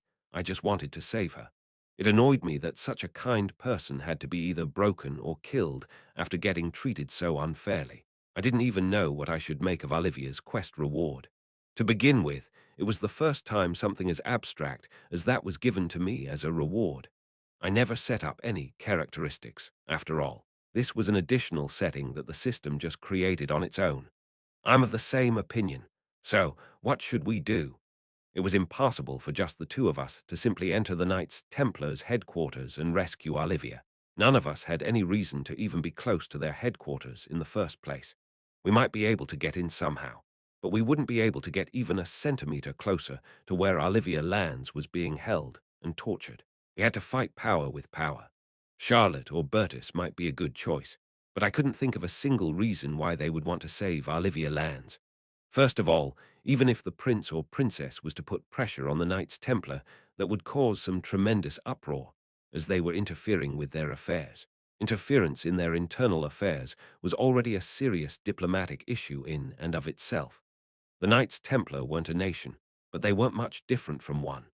No, rather, it might be an even bigger problem that a secular power was trying to interfere with a religious group. Charlotte and Bertus could be of help in that situation, but it would probably have been rather hard to get their help. If a lot of people found out about this, wouldn't things be different? Adriana found out that the Knights Templar was trying to do something completely outrageous. What if thousands of people heard the rumors that the saint of the Iridian district was being tortured by the Knights Templar? The public was sure to get angry about what those guys were pulling. Something would definitely change. However, the moment they admitted to these things would be the moment the Knights Templar crossed the river of no return, so they'll do anything in their power to deny these groundless accusations. If they were to admit that they did something as outrageous as this, they could throw their image into the fucking garbage. Of course, they would deny it with all their might. Their religious groups already had a huge following. They might regard those rumors as ridiculous slander against the Knights Templar. What should we do? It was more than clear that spreading rumors would take a long time, and there wasn't a guarantee that Olivia Lands would be safe while we made our move. The fastest way was to mobilize one of the big powers of the nation, but Bertus took his attention off of the situation, thinking that the Knights Templar would take care of Olivia Lands on their own, even if he wanted to have her as the next commander of the Knights Templar. Whether they achieved that by brainwashing or not had nothing to do with Bertus. They'd make her into something that wouldn't be able to cause any trouble anyway. In the end, Charlotte and Bertus would have to carry a high risk, and they had no reason nor justification for why they should make a move. A huge power. Mobilize big powers. Come to think of it, I was only considering the ones with the most power I knew of. There were many powerful people around me, but I had just realized that there was another huge power I could make use of. Power that would have a lot of influence as well as a justification to move. Ugh, Senior, don't laugh at what I'm about and just listen to me. Did you think of something? However, bringing the words over my lips was a little difficult. How about we talk to the teachers about this? Let's just go to the teachers. I found what I said quite ridiculous as well, so I stuttered a little. Ah! Adriana's expression began to deteriorate as she heard my words. I put it that way, but what I meant was to use Temple's power. Although it wasn't any different from saying, let's go and tell on them. Ha! Chapter 113. Not every teacher of Temple was actually strong. Some would only teach and guide the students in their classes. However, the leaders of Temple were also made up of those faculty members, so they shouldn't be ignored. Although Temple was an institution affiliated with the Empire, it still held enormous amounts of power. Of course, they couldn't exercise this power outside of Temple-related matters, but if it had something to do with Temple, then their authority was incredibly strong.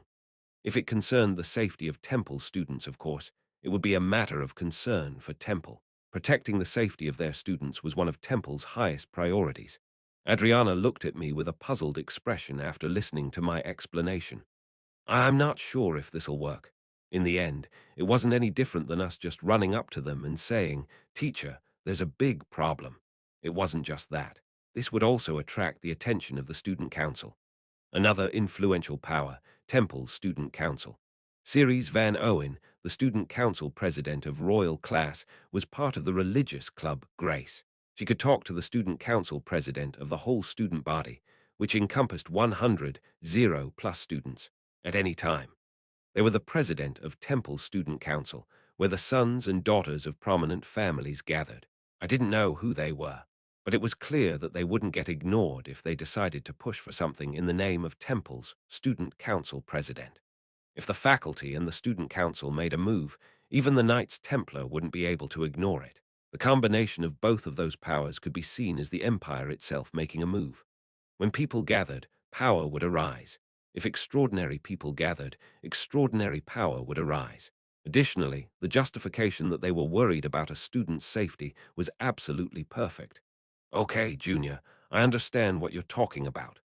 A first year and a second year in a dingy alleyway were conspiring to move the entirety of Temple. But will it be okay? What? This is very dangerous. If something goes wrong, Junior and I might get sent to the Inquisition or taken in directly by a heresy inquisitor for insulting the church. In any case, if we were to take that route, we would have to go to the teachers, as well as the Royal Class Student Council president, and tell them the whole truth about the incident. We didn't have any proof for our story yet. If we played our hand badly, or if Temple ended up colliding with the Knights Templar and they were able to identify the two of us, we would become their target. Of course, the whole thing was rather risky. Let's act a bit more discreetly. I was of the same opinion. Let's start things off with an anonymous letter. Anonymous? Yeah, we'll just write them a letter telling them what happened. Would they trust an anonymous letter? Of course they would. An anonymous letter saying that the commander of the Knights Templar was torturing his own daughter. Who the hell would believe such slander without any hard evidence? However, the people that receive the letter would believe it. They can't help but believe it because we'll be the ones to deliver it to the club. Adriana and I would send this anonymous letter by delivering it ourselves, acting as if we found it. We would probably say something like, "I don't know what this is about, but we should check things out first." We would create some suspicion within the club and make them cry out for action. The club's opinions would then get delivered to the student council and the faculty members. Doing it that way, the source of all those rumors would remain unknown, but it would still lead to decisive movement. Our plan of action had been decided. We had to move quickly. We didn't know when they would start to torture Olivia or how long she would be able to hold out without breaking or dying. We had no actual proof. After all, I had only overheard the commanders and Olivia's conversation. Well then, let's go back. Adriana and I were about to enter the station when we had to stop in our tracks again. We stared at each other numbly once again. Money? Right. When I begged someone for money, they only gave me enough for 2 tickets. I didn't even think about getting enough money to buy a ticket back. We think so hard about these important matters, but end up making stupid mistakes like this. Yeah. Up to that point, we were thinking hard as if we were planning the coup of the century, but we didn't even have enough money to go back to Temple. Adriana looked at me expectantly. Jay Jr., I pretty much knew what those expecting eyes meant. These eyes made me regret having done what I did earlier. Nope, HR. You do it this time, Senior. Jay Jr. Adriana looked at me with tearful eyes, but I just crossed my arms and smiled at her. Were you trying to sit back and not move a finger? No. You go and do it. Ugh. Okay. In the end, Adriana started begging for the money to buy 2 train tickets in front of the Knights Templars' headquarters. Adriana succeeded immediately, perhaps because this elegant and cool-looking girl looked like she really was about to cry. Thank you, thank you. May the 5 gods be with you. WL. It's fine. You don't have to do this. Thank you. Adriana thanked the passerby for giving her the money so much that he seemed to feel sorry for her. It looked ridiculously cute from a distance. Adriana's face turned bright red, as she probably had never thought that she might end up having to beg for some money in her life. She seemed to be deathly embarrassed. I just laughed with my arms folded. You succeeded on your first try. Aren't you talented? Don't. Adriana stared at me and trembled. Oh, she was cute in a different way than Harriet. And did she forget that I was a crazy bastard that would do even more if I was told to stop?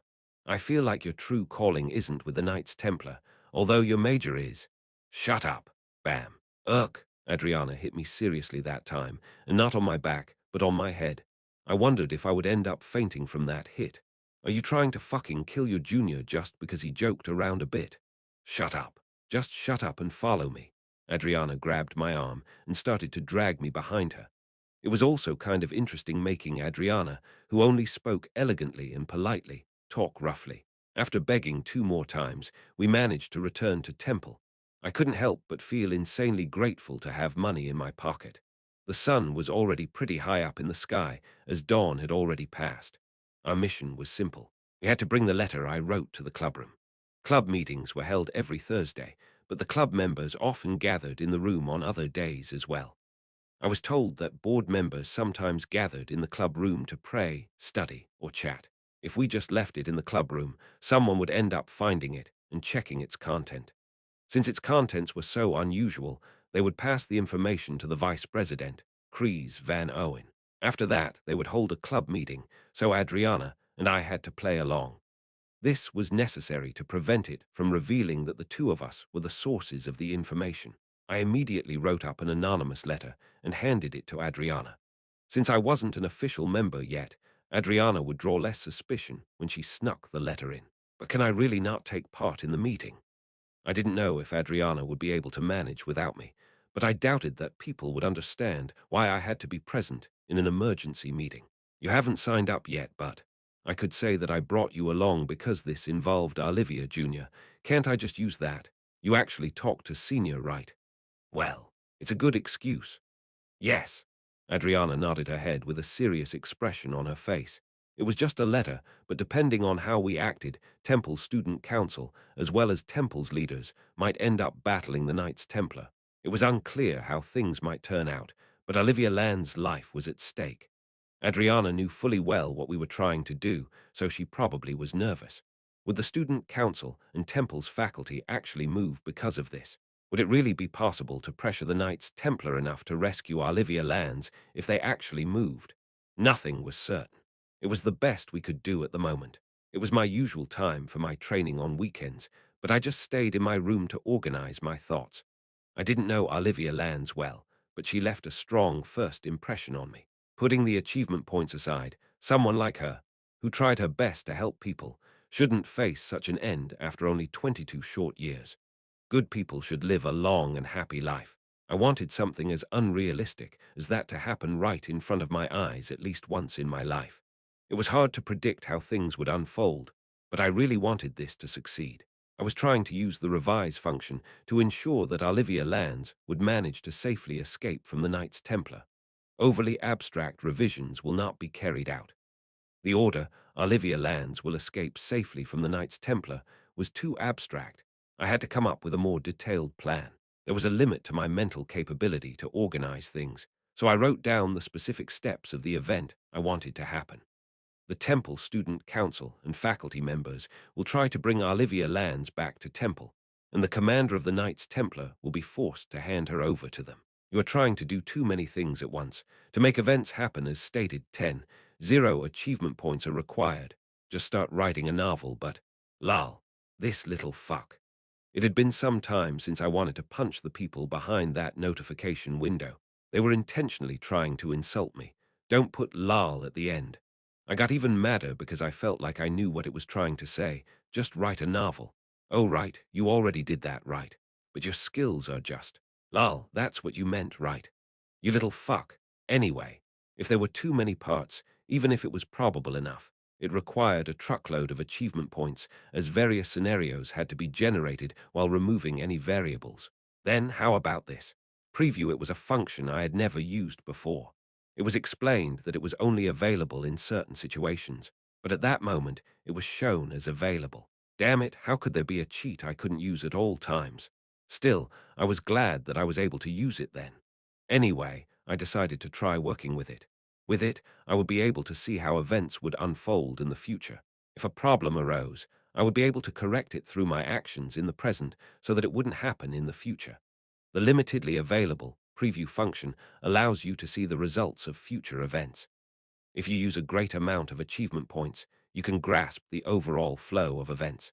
However, as you probably already know, you won't be able to do this. Previewing the entire version of the future is expensive, so don't even dream about it. Why couldn't you just keep it to yourself? Why did you have to mention my achievement points? You weren't going to let me do anything, right?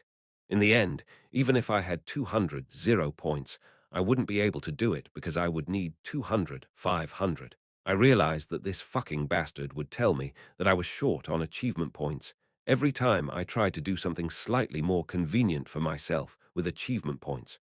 They did that intentionally. Like, I see what you're going to do with that revision, so don't even dream about it. How surprising, you figured it out. What? Something flickered in front of my eyes, but it was gone so fast I couldn't read what it said. What did they write? They insulted me again, didn't they? Now that my level of anger had exceeded a certain point, I was about to give up. Anyway, preview will show you major future events of the scenario you wish to see. Usually, there are multiple major events, so they will be subdivided. Of course, every event holds its own hints. That meant it wouldn't do something as stupid as show me the events happening in some neighborhood bar somewhere in the southern parts of the continent. I would be able to see the future of something of my choosing. But wait, what kind of events would they be? If I preview them, wouldn't my way of thinking change? That would mean that the future would change accordingly, right? Considering this case, it will be assumed that you had not used the preview function.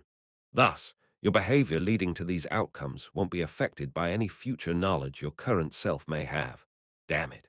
The rules of this preview function seemed unnecessarily twisted. I had to be really aware of how I'd usually act in these situations without knowing the future. That way, I could take other actions during those major events. Of course, preview might also just show me the result of everything. Well, I was only using it right then because I really didn't know how things would turn out. Please, I hope everything goes well. Let's use preview. You want to use the preview function. Since this is the first time you are using this function, a discount will be given. The prices may be subject to change the next time you use this function.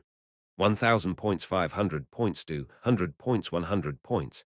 As if I was supposed to choose between products, 4 prices appeared before me. It was my first time using that function, so these were supposed to be discount prices. Goddammit, there were multiple options. The more I paid, the more definite the hint I would get would be. Since I could use it several times, I chose the 100-point option. You have spent 100 achievement points. One of the key events involving Olivia Lands began to unfold in my head. I saw a completely different scenery around me as if I was dreaming. The 100-point option showed me a stationary picture, not a video. It was nighttime. I could see the date. June 28th, the 323rd year of the imperial calendar, around 10 p.m. The current date was Saturday, May 23rd. This scene was from about a month later. Even though I wasn't absolutely sure what happened, I could guess. Olivia Lands was sitting on the cold stone floor in rags. They were tattered and covered in blood. There was saliva dripping down the corner of her slightly opened mouth. Her eyes were unfocused. Whatever happened to her, one could see something that seemed a little too artificial to be scars on her bare skin visible through the tears in those rags. It was a stationary image, so I couldn't properly see what they were, but I could guess that they were traces from certain magic circles. The strange thing was that, even though her clothes were covered in copious amounts of dried-up blood, I couldn't find a single wound or scab on her body. All I could see were those things that seemed like magic circles. However, there were fragments of things all around her. A closer look revealed that they were blood-stained toenails. It was clear that she was tortured by getting her finger and toenails pulled out. However, her toenails were still attached. I roughly understood what had happened. Motherfuckers. It was the Knights Templar. They tortured her, restored her to her original state using recovery spells, and then tortured her some more. It was an infinite loop. Witnessing with my own 2 eyes what insane things could be done with divine powers, I felt goosebumps rise up all over my body. You couldn't stay sane if something like that was done to you. Olivia Lands was completely broken.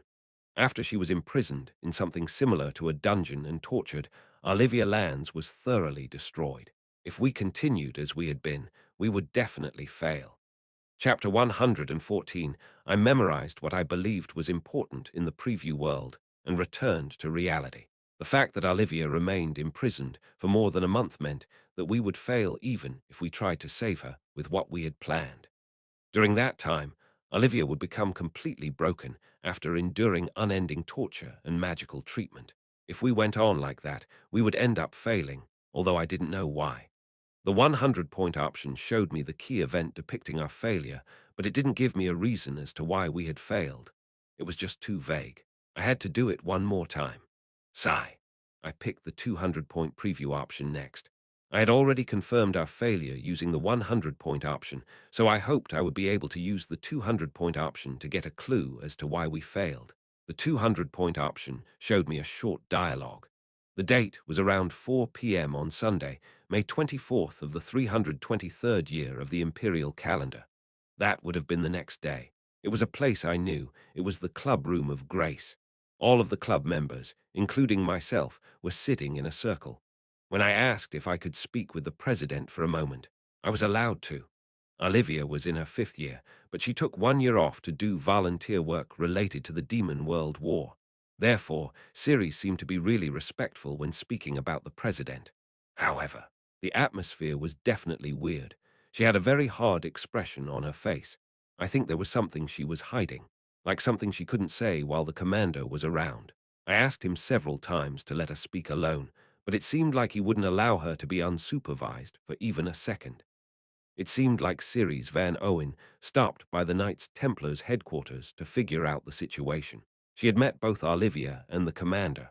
However, Olivia couldn't say anything because the commander was close to them. The commander said that his daughter decided to quit Temple, so he was only respecting her decision. It was definitely suspicious, but didn't serve as a confirmation. Olivia wasn't able to say anything out of the ordinary. It was as if she had been silenced. Ceres went directly to them, but wasn't able to get a definite answer to those suspicions. She had her doubts, but wasn't sure. It would have been impossible to petition for Olivia to be taken back without any hard evidence. So did things just end there without anything happening? Even if we were to meet up with Olivia, she wouldn't be able to ask for help because the commander watched over her at all times, right? First off, I went to the teachers, but they told me that it would take some time because they had to go through a faculty meeting first. Since the students had failed, did the teachers fail as well? After the preview was over, my head hurt even more after I returned back to reality. Olivia couldn't talk freely. I knew that she was deathly afraid of Riviera lands just by having overheard a conversation between her and him. We weren't able to turn those suspicions into certainty. So, knowing what happened after, I knew that we wouldn't be able to save Olivia. However, if that was the case, I had no idea what else to do. The teachers would have to go through a faculty meeting, so it would take some time before they could act. Should I watch the 500-point preview? The 100-point option indicated we'd fail, and the 200-point option indicated that even if we went to see Olivia Lands and tried to talk to her, she would be too terrified to say anything. Will the 500-point option show me something more decisive? After much deliberation, I finally decided to use the 500-point option. You have spent 500 achievement points. I had instantly used up 800 achievement points. As long as I was able to save Olivia Lands, it didn't matter. Besides, I would quickly get more points anyway. Please don't be anything vague, but be something certain. It was June 3rd in the 323rd year of the imperial calendar, around 5 p.m. That was 2 weeks from then. What appeared before my eyes was a place I wasn't familiar with. It looked like a conference room, and there appeared to be a group of people sitting around a large table. There were about 20 of them. I wondered who those people were, but then I saw 2 familiar faces among them. Mr. Eppenhauser and Mr. Mustang. I knew what I was seeing. It was Royal Class faculty meeting. There was one teacher of each class, the headmaster, various assistant teachers, and even executive-level teachers present. Bang! This doesn't make any sense, someone shouted angrily. It was a woman. I didn't know who she was. I'm sure Olivia is going through something. Didn't she already turn down the personal visitation request? If there was nothing going on, why did she reject it? Other students also said that Olivia looked very bad when they saw her, so something must be going on. The headmaster of the royal class, who looked slightly older than her and sat at the head of the table, sighed in response to her exasperated exclamation. It's not like we don't know that. You know this as well, Miss Sabrina. The decision of the Temple General Assembly came fast enough.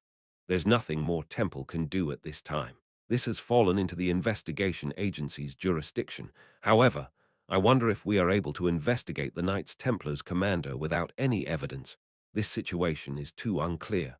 What happened? Just 1 day. Really, if it had just been 1 day earlier. No, if I just paid more attention to her concerns a little sooner. The teacher, who I guessed was Olivia's homeroom teacher, eventually began to cry, tears flowing down her face. I didn't know why, but Temple's response was delayed due to several meetings. Something was definitely wrong. What did she mean by being just 1 day earlier? What did that mean? Unfortunately, Olivia Lands is no longer a Temple student. There's nothing we can do. Only after I heard those words did I feel like I could put the puzzle together. Olivia Lands had dropped out the previous day, so Temple lost all justification to do anything about Olivia Land's situation. He might have sensed something and quickly forced her to drop out officially, telling the Temple official something like, "Who are you to take away my daughter? She isn't even a Temple student anymore." If the General Assembly had come to a conclusion just a few days earlier, the faculty would have been able to do something, but just a single day threw a wedge in everything. They might also have been able to tell the administration office in advance that Olivia Lands might unexpectedly drop out and that they should delay the handling of her case a day. I didn't waste those 800 points. Now I knew for sure where the problem lay. Ceres Van Owen was able to meet up with Olivia early on, but she couldn't say anything because Riveria was around. It might be because she was scared of him, but there were many other possible reasons for that. Considering the various magical procedures that seemed to have been performed on Olivia, there might be a possibility that one of them prevented her from speaking.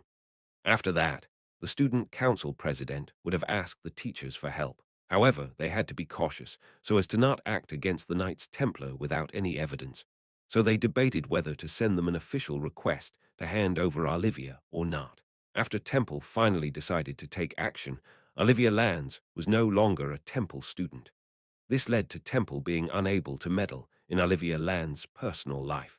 The rest fell into the jurisdiction of the investigations agency, and it was more than clear that they didn't take any actions. In the end, the commander seemed to have failed in brainwashing or subduing Olivia, so he hadn't achieved his goal. If things went on like that, there would have been a catastrophic outcome for everyone. After dinner ended, Adriana called out to me, "Let's go, Junior." Yes. Judging by the look on her face, it seemed like things worked out as we had planned.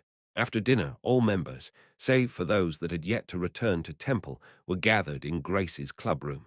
All the people sitting on one side seemed to have read the letter, as they had serious, frozen expressions on their faces. "Ah, you said your name was Reinhardt, right?" "Yeah." Ceres Van Owen, the student council president and vice club president, looked at me with a somewhat ambiguous expression.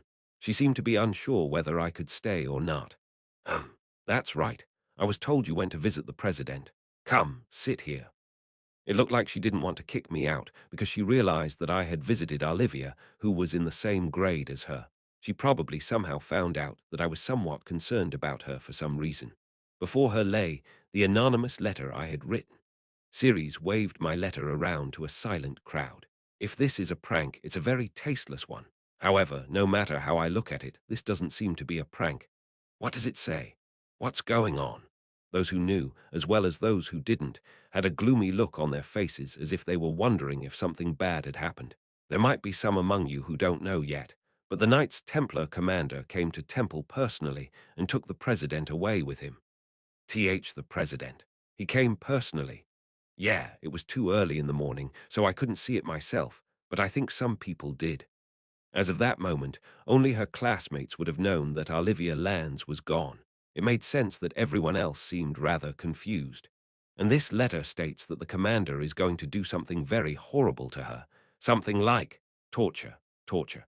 They couldn't help but be surprised that such a horrible word came out of the vice president's mouth. It was already surprising enough that the commander of the Knights Templar took his daughter away early in the morning as if kidnapping her. But now there was an anonymous letter telling that he was torturing his daughter. What nonsense is that? Yeah, who would pull such a prank? So it was inevitable that the others' reactions were quite negative. The atmosphere immediately turned chaotic. With all of those unbelievable stories raining on them all at once, it was only natural. Now, calm down. Ceres calmed the others down and put more power into her gaze. This is a vicious prank, as well as a tremendous insult to the commander of the Knights Templar. Hearing those words, both Adriana and I got chills running down our spines. It was only natural that they questioned the authenticity of the letter. But seeing it happen right in front of us made us realize that getting caught might far exceed the level of just being troublesome. However, no matter if the letter is telling the truth or not, there were actually people who saw the president getting taken away by the commander this morning. Those who went to train in the morning saw it clearly. It seemed like Ceres was informed about Olivia's disappearance by people who actually witnessed it. Another common point in their recounts was that the president had been beaten by the commander. They said she seemed as if she was getting dragged away forcefully. Olivia had been beaten by the commander. It wasn't just Adriana and me who saw that. It seemed certain that the commander actually used violence against his own foster daughter. That alone surprised everyone. I don't care who wrote the letter or who brought it here. I believe we need to make sure that the president is absolutely safe. Ceres seemed to be convinced that the letter's contents were false, but she seemed sure that the commander would do anything to rectify her behavior of abandoning her own faith. It had already been confirmed that he was willing to use violence against his foster daughter. He might not end up torturing her, but Riveria Lands might do something drastic to fix his wayward child's thoughts. Adriana and I didn't have to say anything to make the letter seem more credible. Ceres had already decided to check things out with her own eyes. I'll go and check on her tomorrow. I'll tell you if she's okay or not, so please be careful until then. It was already late, so it would be difficult to go visit her. Therefore, Ceres decided to visit the headquarters of the Knights Templar tomorrow afternoon, as I had seen. Judging by the situation, neither Adriana nor I would have ended up saying anything because Ceres had already reached the conclusion we wanted. It was the path that led to the future I had seen. Ceres would head to the headquarters of the Knights Templar on her own, returning with unanswered questions. She had doubts, but had no definite evidence. The commander would let her meet Olivia, but he wouldn't allow them to be alone in the same room. I wasn't sure if she was able to mobilize the student council to meet Olivia after that. There was a very high chance that they didn't get to meet. The moment Ceres returned empty-handed, I would have to think about other measures on how to secure evidence, a method that would provide absolute answers. I had to think of another method, because I had confirmed that we could meet Olivia, but that we wouldn't be able to find anything noteworthy, which I, of course, thought of as a result of having seen the future. Because I had seen that things didn't turn out well, I could deduce that the commander only let us meet her once. That meant we only had a single chance to meet up with Olivia. Olivia wouldn't be able to say anything either because the commander was next to her or because they cast some spell on her to force her to keep her mouth shut. Vice President, I think we should consider one thing. When I voiced my opinion, all eyes turned to me. The moment I opened my mouth, they might have suspected that it was me who wrote the letter, but it was time to step up. If things went on like that, everything would end terribly. One thing, what do you mean? Well, I don't know her well, but is the president very scared of the commander? At my question, Ceres slightly nodded. Although the president is a fifth-year student, she is a senior, so the sixth years might know more about her than I do. Olivia was only living with her juniors because she had been gone for a year. For that reason, the sixth-year students might know more about her. Of course, we had two sixth-years there with us, so Ceres looked over to them. They were a male and female senior. Now that I think about it, I think she tried to not talk too much about the commander. Those were the words of the male senior. I'm sure she's scared of him. Every time the topic came up, how should I call it? The atmosphere around her dimmed. I've seen that quite a few times. She seemed to be trembling a bit. The female senior seemed to know her a little better. Everyone found out that Olivia was afraid of her stepfather, Riveria Lands. I looked at Ceres. If you go visit her like this, I don't think she will be able to answer properly, no matter what you ask her, don't you think? Well, but if I asked to be left alone with her, wouldn't she be able to tell the details? No, the commander wouldn't allow that. This may or may not be true, but wouldn't it be better to be prepared for all scenarios? It didn't seem that they would belittle me for being just a little junior who didn't know anything. It was good that they all had such nice personalities. If there was one among them having only a little bit too much pride, they would have yelled at me to shut my fucking mouth. Ceres didn't have to, but she agreed with my opinion. Yeah, there's always the possibility that we won't be able to have a good conversation. However, how are we supposed to prepare for that? There was a way to listen to what Olivia, who was silenced either by fear or by a magic spell, really had to say. I think it would be good to take one more person with you. She shouldn't go alone, but should instead take one more person with her. One more person. Reinhardt, do you want to come with me? Most of their expressions seemed to ask me something like, excuse me, but what are you going to do there? No, not me. I wanted her to take someone else with her, not me. Ah, B-4 Asher, who was sitting in his seat in complete silence, suddenly exclaimed, there's a student named Ibia among Class B's first years. Number B-7, Ibia. She wasn't a character that got a lot of action, but she was needed more than anyone else in that situation. Why do you think I need to take her with me, Reinhardt? She has telepathic abilities. Everyone was surprised at my words. Chapter 115, Ibia was someone who had no connection to the club whatsoever. However, if the student council president asked her to come with her, she probably would do it. At that moment, the level of her ability was still rather low, so it would only be possible for her to send telepathic messages unilaterally. But later in my book, she was able to establish a two-way communication. However, that was enough for the moment. She could tell her things like, if you are being threatened right now, touch your nose. If you are being tortured, touch your hair. Everyone agreed that someone like her, who had such a talent, should be brought along. They even complimented me, saying that it was a great idea. If we got her direct testimony, we wouldn't get the same lukewarm response from Temple that I had seen in the preview. This would be enough basis for Temple to immediately move, and if we wanted to go a bit further, we could also go to the guards. But I still felt a bit anxious. There was a high possibility that the commander of the Knights Templar might consolidate them with words. If he started torturing her or cast magic on her just a bit later, they wouldn't be able to meet Olivia at that stage. But the die had already been cast. The next day after lunch, it's okay. There's nothing to be anxious about. Ceres stood in front of the headquarters of the Knights Templar, holding the very anxious telepath Ibia's hand. Will it really be okay? I'm scared that I'll make a mistake. Don't worry. It's just in case. Everything will be fine. If you think that we're in a situation in which we have to ask a few questions, then you can do that at your own discretion. Okay. Ibia, who had a gloomy and timid personality, couldn't quite believe that she suddenly had to come to the Knights Templars' headquarters. The previous day, the royal class, student council president, whom she didn't know really well, suddenly came to her and said that she needed her help with a very important job. Obviously, it wasn't a very difficult task. She even said that she might not have to do anything. They were just going to meet someone, and if that person seemed to be unable to speak freely, she was supposed to ask her some questions telepathically. They were really easy questions like, if you need help, do this and that. If you are getting tortured or something similar to it, do this and so on. It wasn't difficult at all, as she did those kinds of things until she got sick and tired of it in the supernatural power classes. However, anyone would have been nervous when they suddenly had to apply their ability in a real-life situation.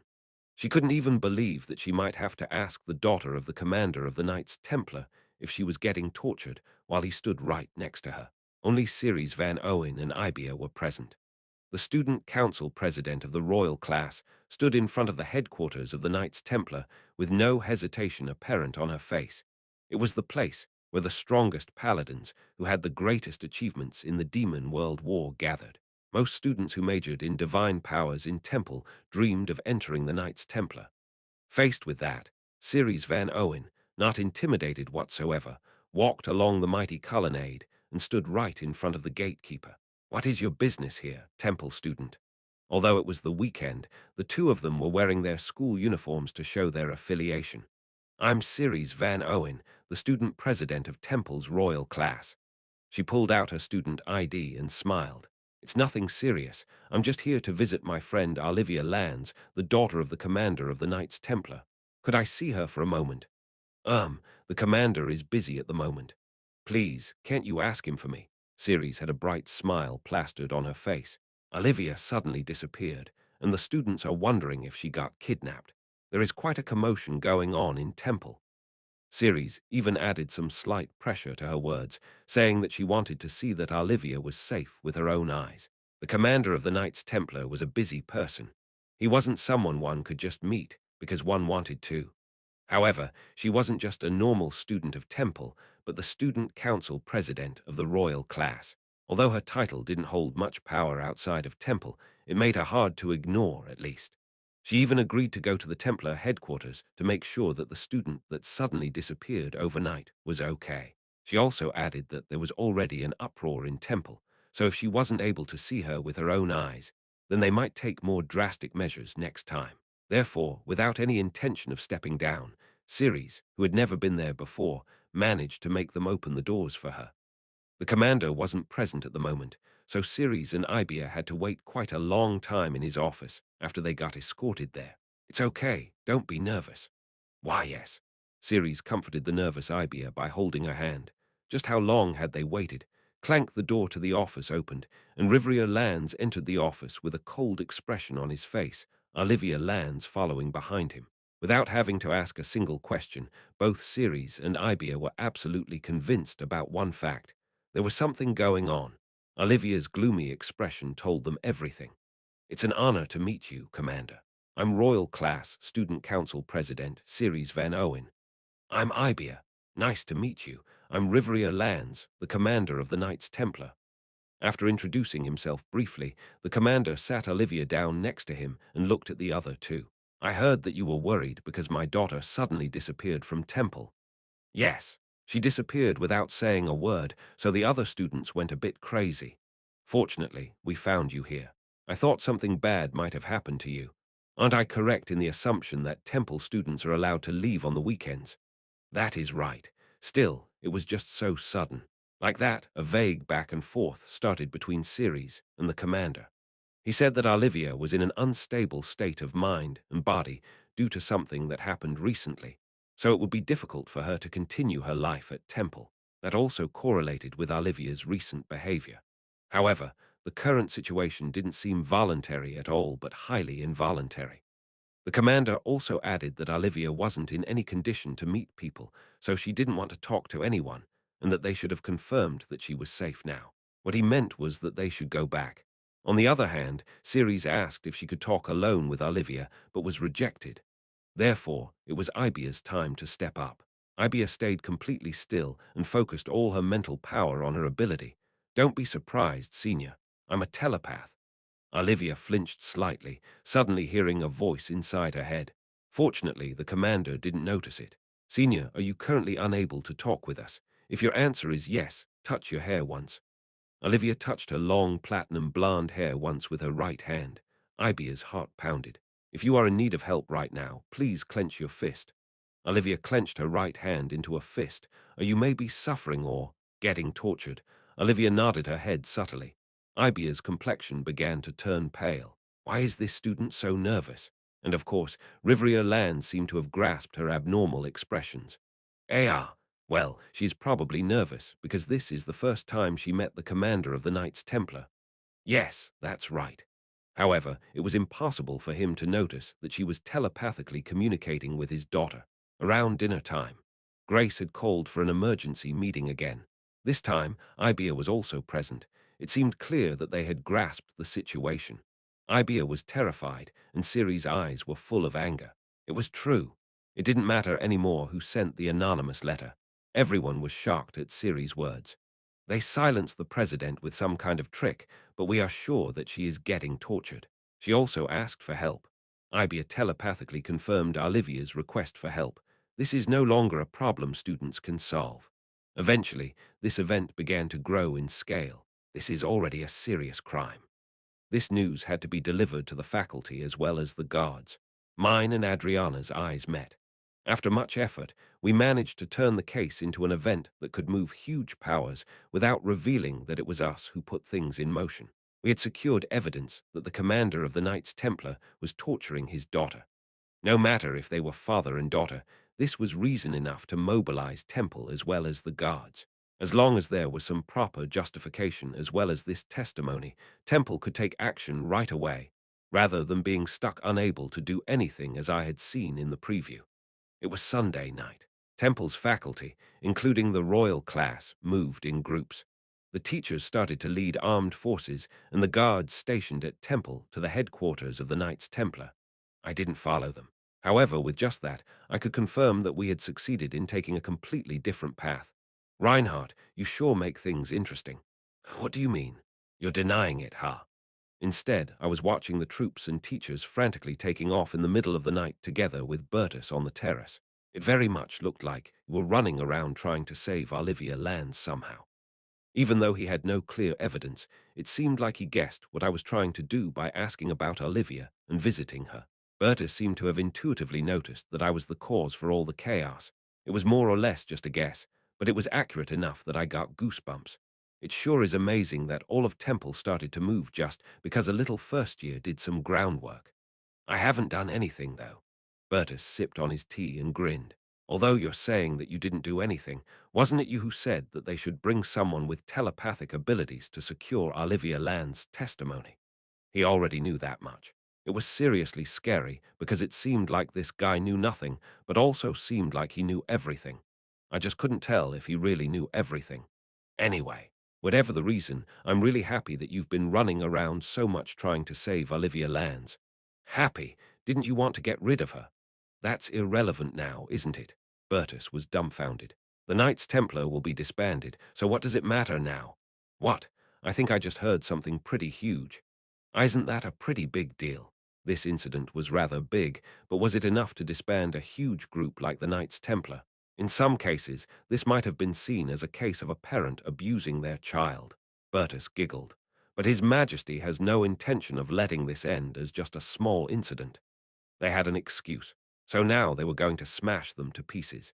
It might just be a small incident, but neither Bertus nor Charlotte. But the Emperor himself would intervene from then on, increasing the scale of the incident enormously. However, there's no way that the Knights Templar will just accept this.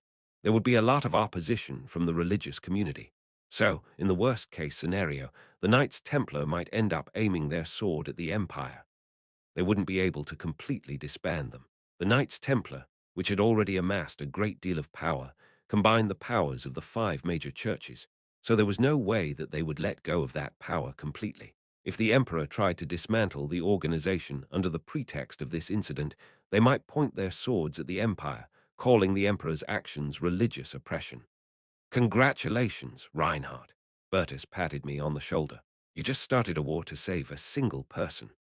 I felt my whole body freezing over. What did he mean by war?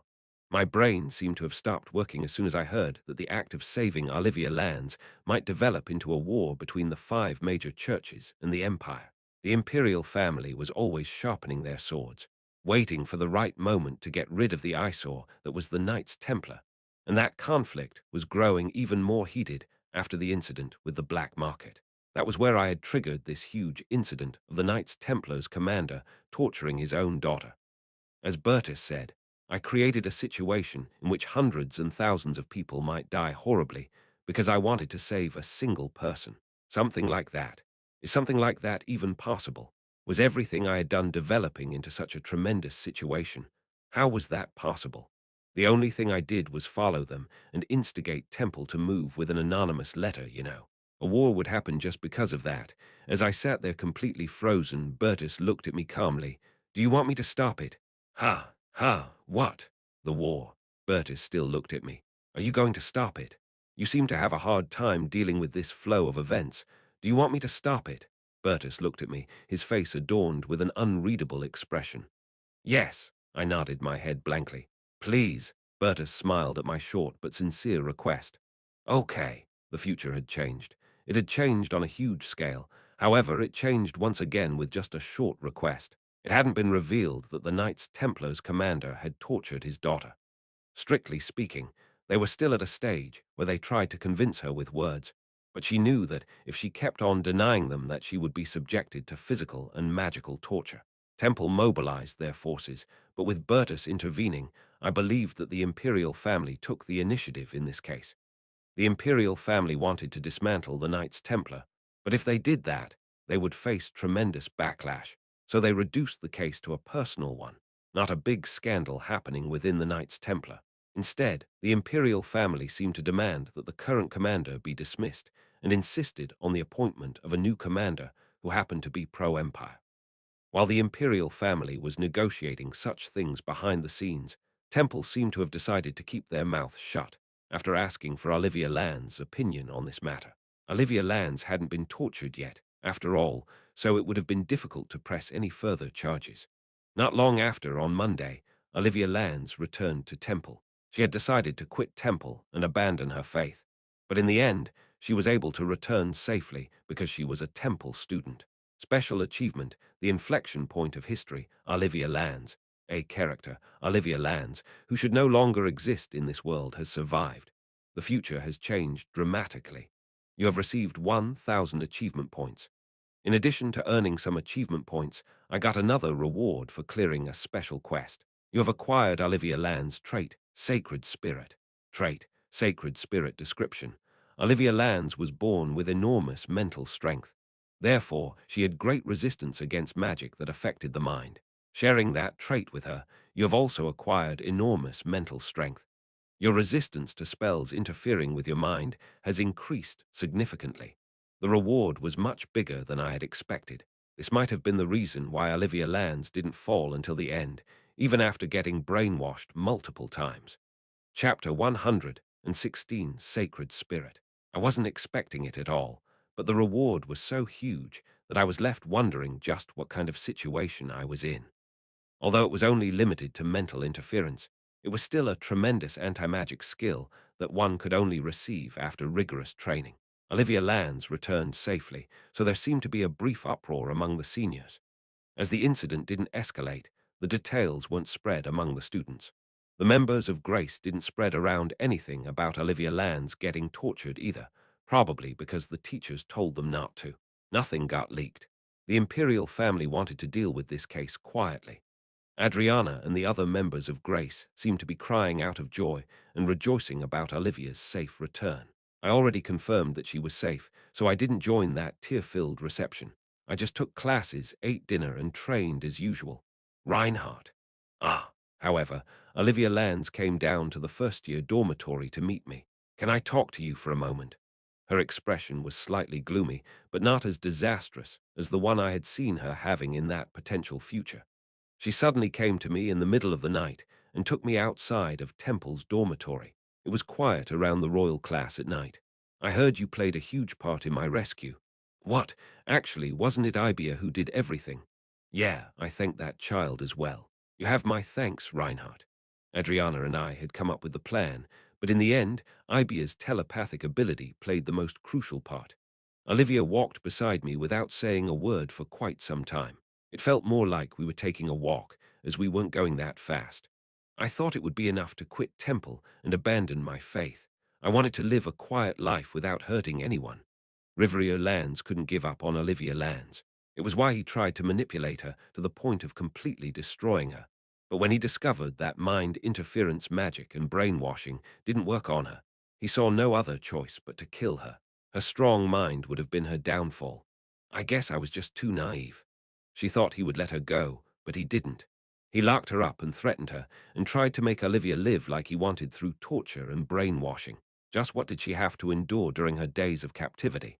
After only a few days, Olivia, who first seemed so gentle and friendly, exuded a lonely atmosphere. What are you going to do now in Temple? Olivia had been about to quit Temple. However, she was rescued from the Knights Templar because she was a Temple student. Quitting Temple would be rather dangerous at the moment. Is that so? Yes, I know too many things that I shouldn't know. Olivia had discovered the secrets of the Knights Templar, the corruption within their group, and just how horrifying they could be. She was rescued before they could harm her, but she saw too many things. Without the protection of Temple, she would get taken away by them again, not to brainwash her, but to silence her. In the end, she decided that she would remain in Temple, even if it was just to protect herself. Could we sit down for a moment? Sure. After walking for a while, Olivia sat down on a bench, and I placed myself next to her. A relaxing scent wafted over from both her body and hair. Are you going to abandon your faith? Yes. You don't have to be part of a group to have faith, right? Olivia Lands didn't say that she would simply give up on wanting to join the Knights Templar, but instead she said she would abandon her faith itself. It wasn't entirely impossible to believe in God all on your own. I wondered why she was trying to abandon her entire faith. I know what you're trying to say. Olivia nodded and smiled slightly. Do you want me to show you something? Show me what? Glue. A group of bright white lights danced in her right hand. It was the manifestation of her divine power. This is the power of Toan, the god of purity. Wheeze. Well, I guessed as much. Why can such corrupt, impure people use this power? Olivia looked at me with sad eyes. Why can so many priests and paladins who act in violation of their faith and its doctrine use such strong, sacred power? The Knights Templar was filled with priests and paladins that directly went against their doctrine and committed countless horrible crimes. However, their divine powers were still strong. They didn't get judged or punished by the heavens. And why can I, after deciding to not serve Toan anymore, still wield this power? Although she rejected her faith, her divine powers still remained. Olivia seemed to have too many questions. Divine power isn't proportional to one's faith, and one could still use it even if one didn't live strictly by the doctrine. She was calmly saying things that could immediately earn her a visit from the inquisitors. It seemed that, as she saw those corrupt priests and the power they had, she began to question the 5 major churches themselves. The gods lend us power, but they don't really seem to care what we do with it. That's probably the reason why the Knights Templar that should have been smote down still exist. The gods aren't watching over us. They just lend us their power, but they don't seem to care what we do with it. Then what use do all these prayers and hymns have if they aren't even there to perceive them? After experiencing such helplessness and disappointment, Olivia eventually came to the conclusion that faith itself served no purpose. Those numerous sermons and teachings had nothing to do with the gods whatsoever. Olivia gave up her faith not only because of emotional reasons, but because of logical ones as well. Anyway, I learned that one's divine powers would continue to be strong regardless of their faith.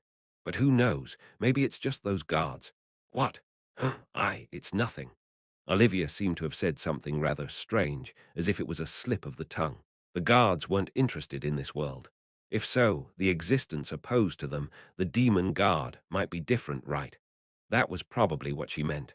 Why did she suddenly say something so dangerous? Olivia chuckled and shook her head as if to gloss it over so I couldn't ask her about it anymore. It can't be. Did she go over to the dark side? By the way, Reinhardt, why did you help me? Olivia asked me that as if she wanted to change the subject. I know that it was you and Adriana who wrote that letter. Ah, so you knew, huh? Everything went well, so all was good, but everyone seemed to have realized that it was us by the time I left the meeting. It seemed like Adriana confessed to everything. That being said, Olivia came to know that the key people behind her rescue were Adriana and me. Was it because Adriana asked you to? Olivia looked at me with a smile on her face. It felt like my heart was about to explode. She was such a dazzlingly pretty person that I felt like my brain had stopped functioning. What was this? Was that really happening to me? Olivia looked at me, smiled mischievously, and whispered, "Have you fallen in love with me at first sight?" What? No, what was that? Why did she ask that so suddenly? Honestly, I hadn't fallen in love with her, but I felt like I was going to go crazy. If I lowered my guard for even a second, I felt like my soul might get sucked out. Just kidding. Why are you so surprised? Olivia laughed while covering her mouth. What's that? After letting go of everything, you have also become able to say such weird things. Yeah. Olivia narrowed her eyes and suddenly brought her face closer to me. She got closer to my ear, actually. Then she whispered to me in a very soft voice. I told you I wouldn't serve Toan anymore, you know. Priests of Toan weren't able to get married. However, since she gave up on that faith, she was free to do whatever she wanted. Did she mean that? Olivia continued to whisper in a strange voice. Of course, you're still too young, Reinhardt. Maybe. When you're in your 4th year. What's wrong with you? Olivia looked back at me making a fuss. You see, I heard that it's bad to be modest in such matters, so I think it's better to be more honest with these things. Olivia smiled at me again while fiddling with her hair. Aren't I pretty? Yeah, I did have to admit that. Honestly, I'd even call her the school's greatest beauty. I mean, she wasn't a child anymore, so that was fine. Compared to her, my appearance was just too ordinary. It was more like I looked 1,000 times uglier. But her calling herself pretty felt a little strange. Yeah, but isn't calling yourself pretty with your own mouth a little? Her personality had blackened. Her mindset also seemed to have blackened in various ways. Seeing that I disliked this, Olivia raised her lips up into a seductive smile. Wow. She wasn't that kind of person originally, but now this saint that had her sensual sides locked away for many years had her seal lifted. Wasn't that a disaster in its own right? Olivia pulled at me slightly. Anyway, thank you, Reinhardt. She kissed my cheek, making a wet noise. Let's do even more things when you're more grown up, okay? I was frozen in position for about 10 seconds. It was really like my brain froze over. The corrupted and blackened saint became a vixen that flirted with a little first-year kid. So, this is probably kind of a big problem. See, Senior.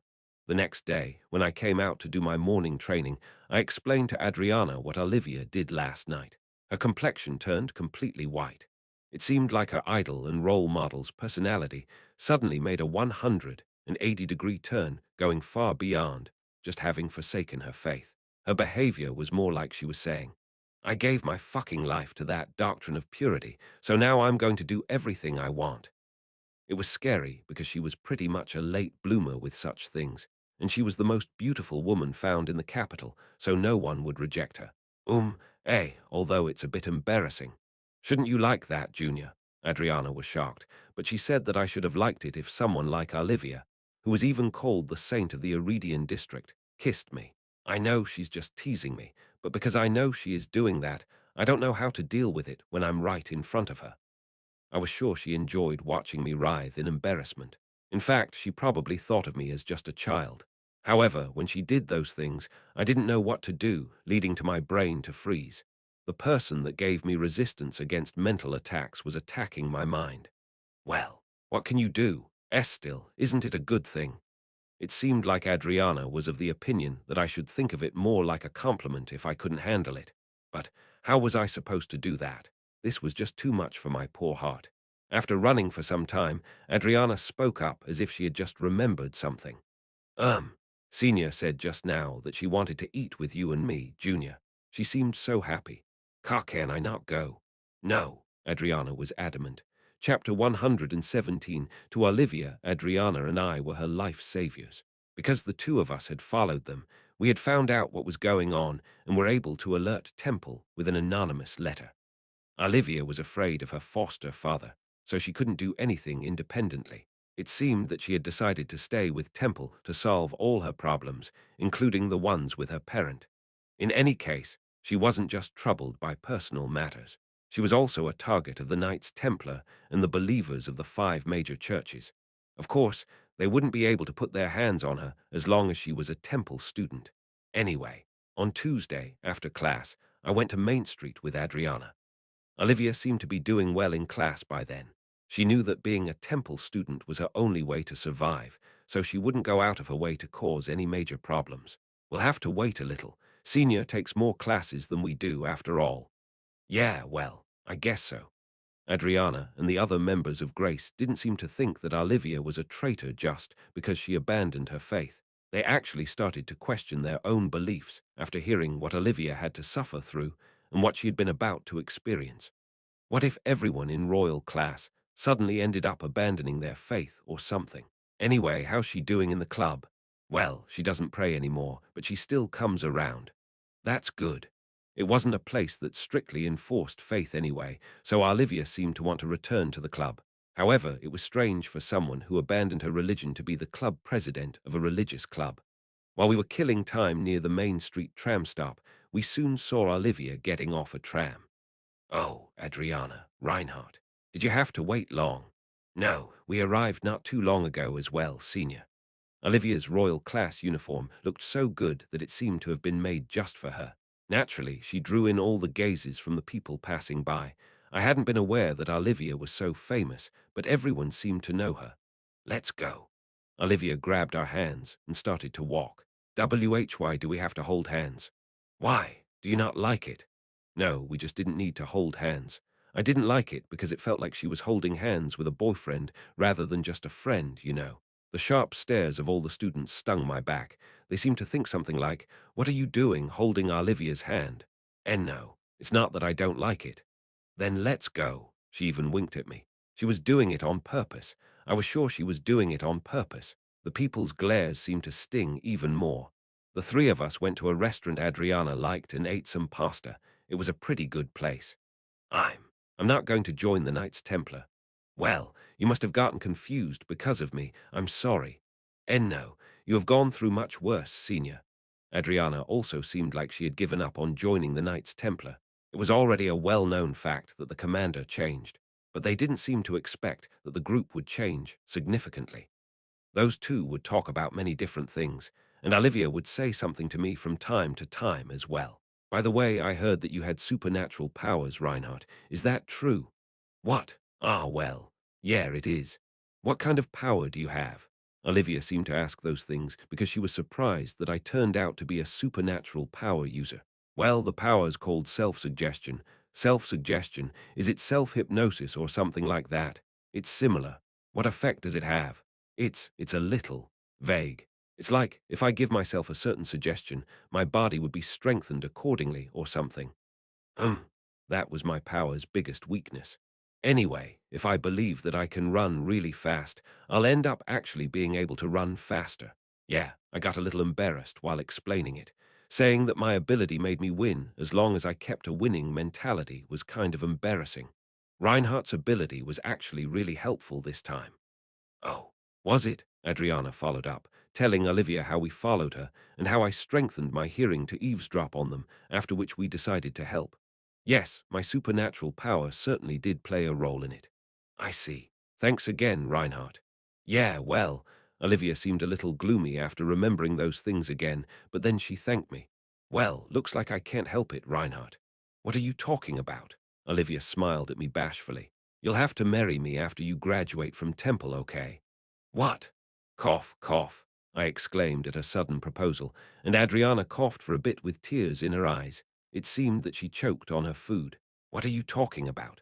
I have received so much grace from you, so it would only be polite to repay you for what I received, regardless of doctrine, faith, and morality. Olivia smiled softly. Goddammit, that face was such a cheat. I couldn't handle it. What did she mean by repaying me for everything she received? Reinhardt, you saved my life, so I'll have to give you something of similar worth as my life. Isn't that fair, please? If she kept on doing that, people might think she was serious. You're going to forget people like me when you graduate from Temple, though. When I told her to stop talking bullshit, Olivia shook her head. I'm going to attend Temple's graduate school anyway, so I'll stay in Temple until you graduate, Reinhardt. I'll come to visit often. Damn. Originally, she planned to join the Knights Templar after graduating from the high school section, but since she decided to stay in Temple for a very long time, that girl would be there until I graduated from high school. Adriana watched the senior she had admired freely flirting with a first-year boy. Her face was completely expressionless. It looked like she wanted to deny reality. What's the matter? Is there someone else you like? For example, Adriana, senior. Was she doing this to test me? Adriana squealed at her senior, telling her to not be ridiculous. Although she had decided not to join the Knights Templar, Adriana still served Toan, the god of purity. What's wrong, Adriana? Loosen up and be more comfortable like me. I won't. Olivia was trying to corrupt Adriana as well. She had already become a complete heretic and let go of all the problems around her. If she were to be taken in by a heresy inquisitor and put on trial, she wouldn't be able to say anything. It seemed like Olivia became quite attached to Adriana and me. Adriana was originally close to her, but they seemed even more intimate after that incident. Then there was me. It seemed that she found my reactions interesting, so she kept on teasing me. Seeing her flirting in such an unbridled way, I wondered how she managed to endure it thus far. I didn't know how Adriana felt about it, but I was a man, so I felt like I was going crazy every time she suddenly hugged me or casually grabbed my hand. Rather, I felt like she was merely playing around with me and not seeing me as a man at all. That had to be why she was able to act without hesitation like that. Harriet's reactions were great, so I kept teasing her. That was how it felt to be in her position. I felt like I was dying. No, strictly speaking, I didn't simply hate it. Rather than hating it, I felt complicated about it. Because if I were to say, I actually love you, she would undoubtedly say something like, I'm sorry. I didn't think you would take this seriously. Sorry, I hurt you a lot, didn't I? I could see that development happening clear as day. I could never fall for those things. Today was fun. See you two at the club. Yeah, yeah. Have a safe trip, senior. I felt like I got my soul sucked out, and Adriana stared ahead foolishly for a different reason. Perhaps she was like that because she saw her senior, who she admired dearly, showing her depraved side all day long. I feel like a toy.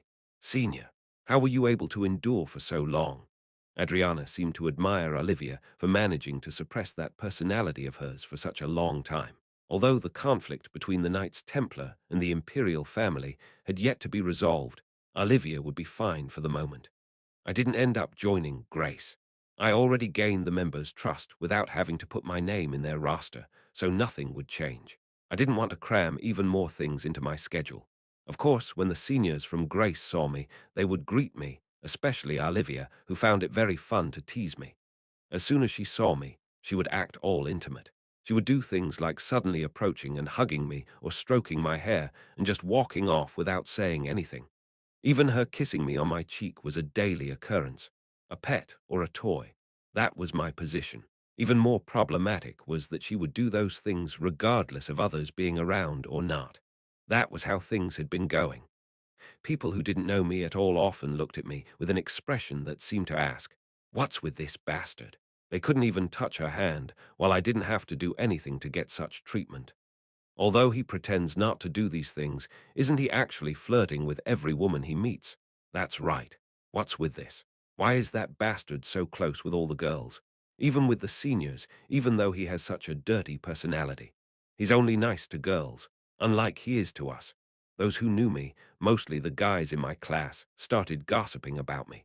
I wanted to say something, but I couldn't actually refute any of it because it was technically true. In the end, Bertus was the only male student I was somewhat close to in Class A, and after I got closer to Ellen, Harriet, Charlotte, and Adriana, I grew close to Olivia, who was a far older senior.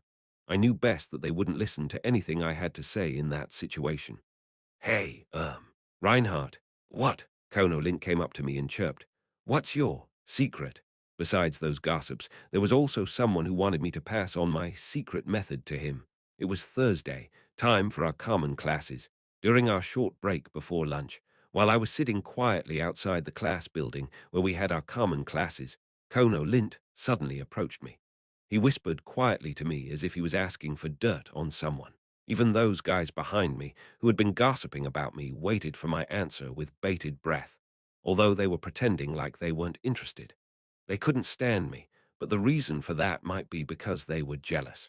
They were guys as well, after all. What do you mean by secret? How? How you only got close to girls? The word only was kind of offensive, but I couldn't deny it. The secret method to get close to girls. I honestly don't know. I really didn't know. In Harriet's case, I really only teased her at first. Harriet still went humph or ch when she saw me. Ellen and I just happened to take the same classes, and honestly, we only became closer after eating together. Because it was only Ellen and me who would go for a bite, even in between meals. Concerning Charlotte, she threatened me at first. Then things started to take one crazy turn after the other, and I became something like a letter courier for Charlotte and Valia. So that was that. Adriana's first impression of me was incredibly bad. She had thought I would one day end up headfirst in a concrete floor, so she got closer to me to stop me from doing stupid things simply because she was such a nice person. Olivia's case was a little special, but everything had happened partly because of Adriana, so I didn't really mean for it to happen. Honestly, I hadn't actually meant to get close with any of the girls I was close with. So how could I answer a question like, how does one get close to girls? Simple, I couldn't answer. I had no clue either. Kono Lint seemed to think that I didn't answer him because I didn't want to tell him, not because I actually didn't know. "Ah, anything's good, so just tell me something, please." Among the three useless brothers, Erich and Kea were the ones who had shit personalities. Kono Lint, however, was only similar in competence to them. Kono wasn't actually all that bad. He was just very interested in his female classmates. That guy's tenacity was really a force to be reckoned with. He even went to ask the crazy bastard Reinhardt himself, "Who do you even want to get close to, Ha?" "Ha." When I asked him that, he seemed embarrassed. Asking him who he wanted to get close to was almost the same as asking him who he liked. Ha! Rather than being interested in someone specific. I'm just, asking. That's it. Rather than being interested in someone specifically, he answered quite vaguely. An expected answer, because that was just the kind of guy he was. I wasn't a dating master. I was single, actually, but I still ended up in that situation somehow. That bastard was talking to the wrong guy.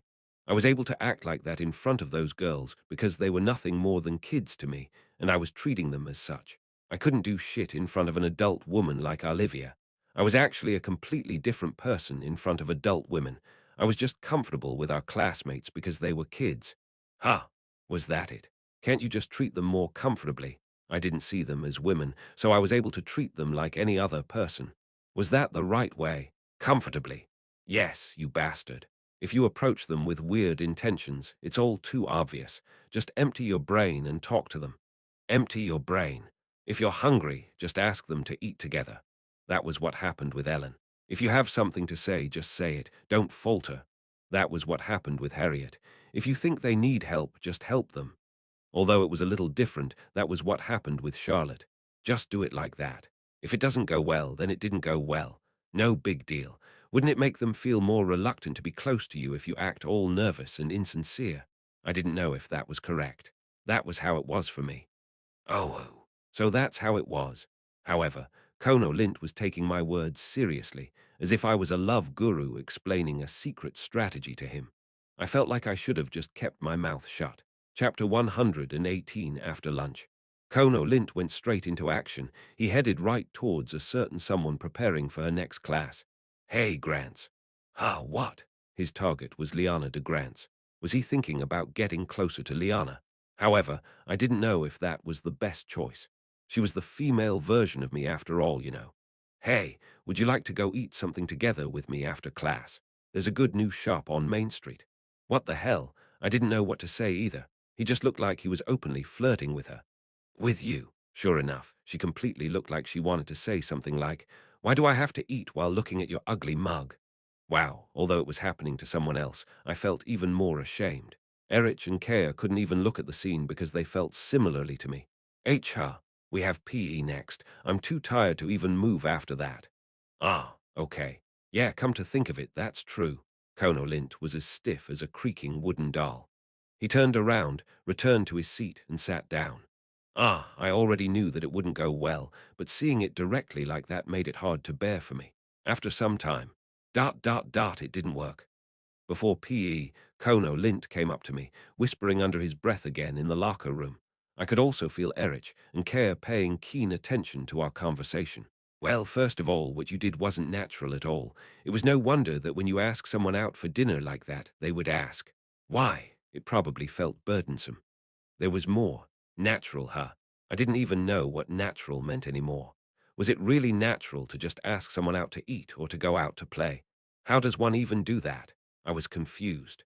Of course, Ellen was actually the one who'd asked me out to eat at that point, and if I asked her to go play, I was somewhat sure that she would come. If it was Harriet, she would say something like, "Why should I do that with you?" However, if I forcefully dragged her along, she would let herself get dragged, even though she would grumble. That was only possible after I built some kind of relationship with those two. Kono Lint wasn't close to our female classmates to begin with. We had to start from zero, but how could one act naturally with zero progress? I mean, I wasn't even good at that either. I was just lucky, so I wouldn't know how to do it again if someone asked me to. What are you talking about so secretively? Bertus approached me with a smile after he finished changing his clothes. No, well, he wants to know how to get close to the girls. Stop. Kono Lint covered my mouth when I tried to say something, but Bertus had already heard everything. Ah, so you were in the middle of consulting him. Bertus had a subtle look on his face as he looked at Kono Lint. His expression looked quite ambiguous. There are probably more important issues. No, don't mind it. Cheer up. Pat Bertus patted Kono Lint on the shoulder with a knowing attitude and then left the locker room. To be honest, I'm not completely sure, but I think your target is simply the wrong one. Harriet and Liana, who both had a prickly side, would probably answer with, "Why should I?" When approached like that. He'd get the same reaction no matter what. In Class A, Ellen might go along with him if he were to ask her out to eat, and types like Adelia might agree as well. When I told him to try someone else, he nodded and said that he would give it a try, regardless of him liking Liana or not. During PE, Kono Lint was busily wandering around during our breaks. No, how many people was he flirting within a single day? Weren't you supposed to take your time? Did he want to be portrayed as a philanderer? No. I see. Ellen refused sharply when Kono Lint asked her if she had some time later. He skipped Harriet because the results were rather obvious without having to try. Then he approached Adelia, who was completely exhausted because of the continuous physical training. How would it go with Adelia, who would probably go along with it after hesitating for a bit? Kono Lint started by handing her a water bottle instead of immediately badgering her. Thank you. Adelia smiled slightly when Kono Lint suddenly showed her some kindness by handing her a water bottle. Are you tired? Yes, that's right. After PE, would you like to go out to drink something cool together? At Kono Lint's shamelessness, Adelia just smiled apologetically. Ah, I'm sorry, I plan to go buy some magic tools together with Harriet later. Let's eat together some other time. Oh, is that so? Then it can't be helped. Ha ha ha ha. Adelia refused him as well, but at least she tried to not hurt him too badly. Kono Lint, who created some kind of record and got dumped by all the female students of Class A, except for Harriet, in a single day, came back to the male students completely deflated. It was truly a hard-to-watch sight, so care Erich, and I couldn't look at him properly. I got dumped by everyone, Reinhardt. Well, Adelia said that she would eat with me later. Is she actually interested in me? No, she was just saying that. Don't believe it. As expected. The boy sat down next to me, his expression seeming as if his soul had left his body. Ah, well, most of them had plans already, so that couldn't be helped.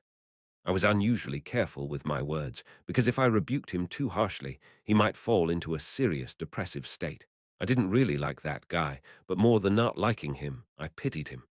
Hey, is that even the right way? Just asking them to go out to eat with me normally. That's the wrong method, isn't it?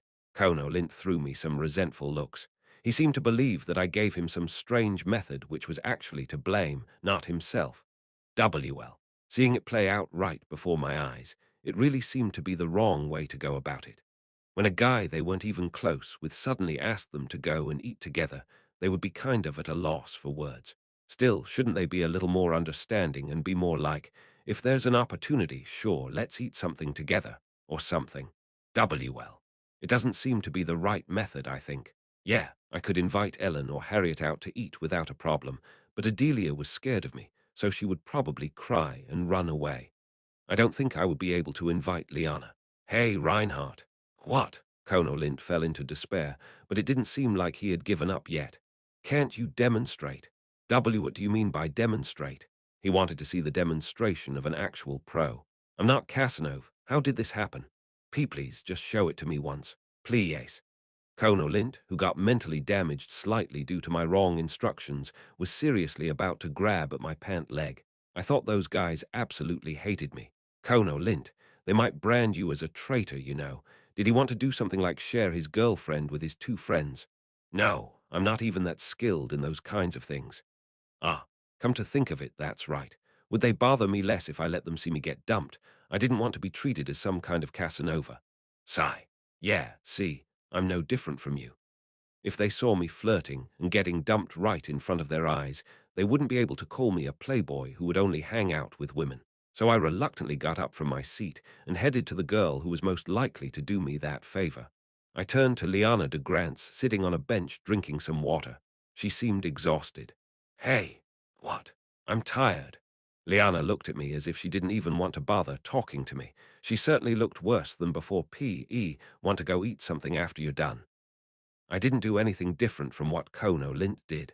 She wasn't really in a good mood, so she'd definitely reject me. I'm not really hungry, but I really want to drink something cool. What? This wasn't what I wanted. What's with this? Why did I succeed? Even after exercising so hard, which should have put her in a worse mood, she gave me that kind of response to my sudden question.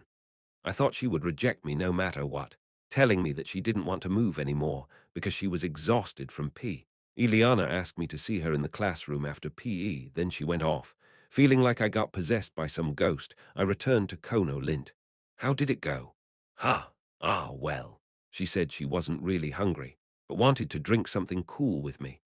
Wow, what? Kono Lint, as well as the other guys who eavesdropped on us, seemed skeptical. They also seemed to think that I would get rejected after they saw Liana in such a bad mood. What did you do? I don't really know. I didn't do anything different. I just said, want to eat something. That's all. I was actually the one most baffled about it. I went to her, who was the most prickly in our class, while she was in a really bad mood, and I didn't act any different from Kono Lint, so I had thought I would get rejected without a doubt. The situation was even more unfavorable than before. Kono Lint started whining to me again to tell him my secret, and I couldn't even say anything to him. Like that, I tried showing them that I had no actual skills to seduce women by getting rejected. But I failed, so as a result, that misunderstanding got aggravated. And incidentally, I went on a date with Liana de Grants, which I hadn't really planned to do. Of course, we were only going to drink something cool after school. I don't want to go all the way to Main Street. Let's go somewhere nearby. Okay. After PE, Liana and I decided to go to a place close by rather than going to the main street. What was going on? Wasn't she completely uninterested in me? Did she like me? Although I asked her out, I still felt somewhat uncomfortable. Of course, we weren't really talking much. We also had a canteen inside the class building, but we opted to go to a nearby street where some cafes were located and sat down at one of their terraces. I could feel those three idiot brothers tailing behind us. Why are they following us? Who knows? Liana also noticed them because they were tailing us so clumsily. Ah, those guys were called incompetent for a reason. Liana ordered a yogurt smoothie, and I ordered an iced lemon tea. Those three also sat down at a table on the terrace quite far away from us, watching us. Liana didn't seem to care that much that they were following us. Ah, I'm so exhausted from PE. She said that her whole body felt stiff as she drooped in her chair. She drank her yogurt and didn't really seem like she actually held any interest in me. She seemed about to go back because she was so exhausted. Isn't it strange that you're still having such difficulties? Shouldn't you get used to this by now? Although it had only lasted one semester, we had to do that hard training twice a week. It was actually more surprising that she was still struggling so much. Well, those who had no combat talents usually would still struggle, I guess. At my words, Liana glared at me. It's because you're working out every morning. Is that so? She knew that I was training at dawn.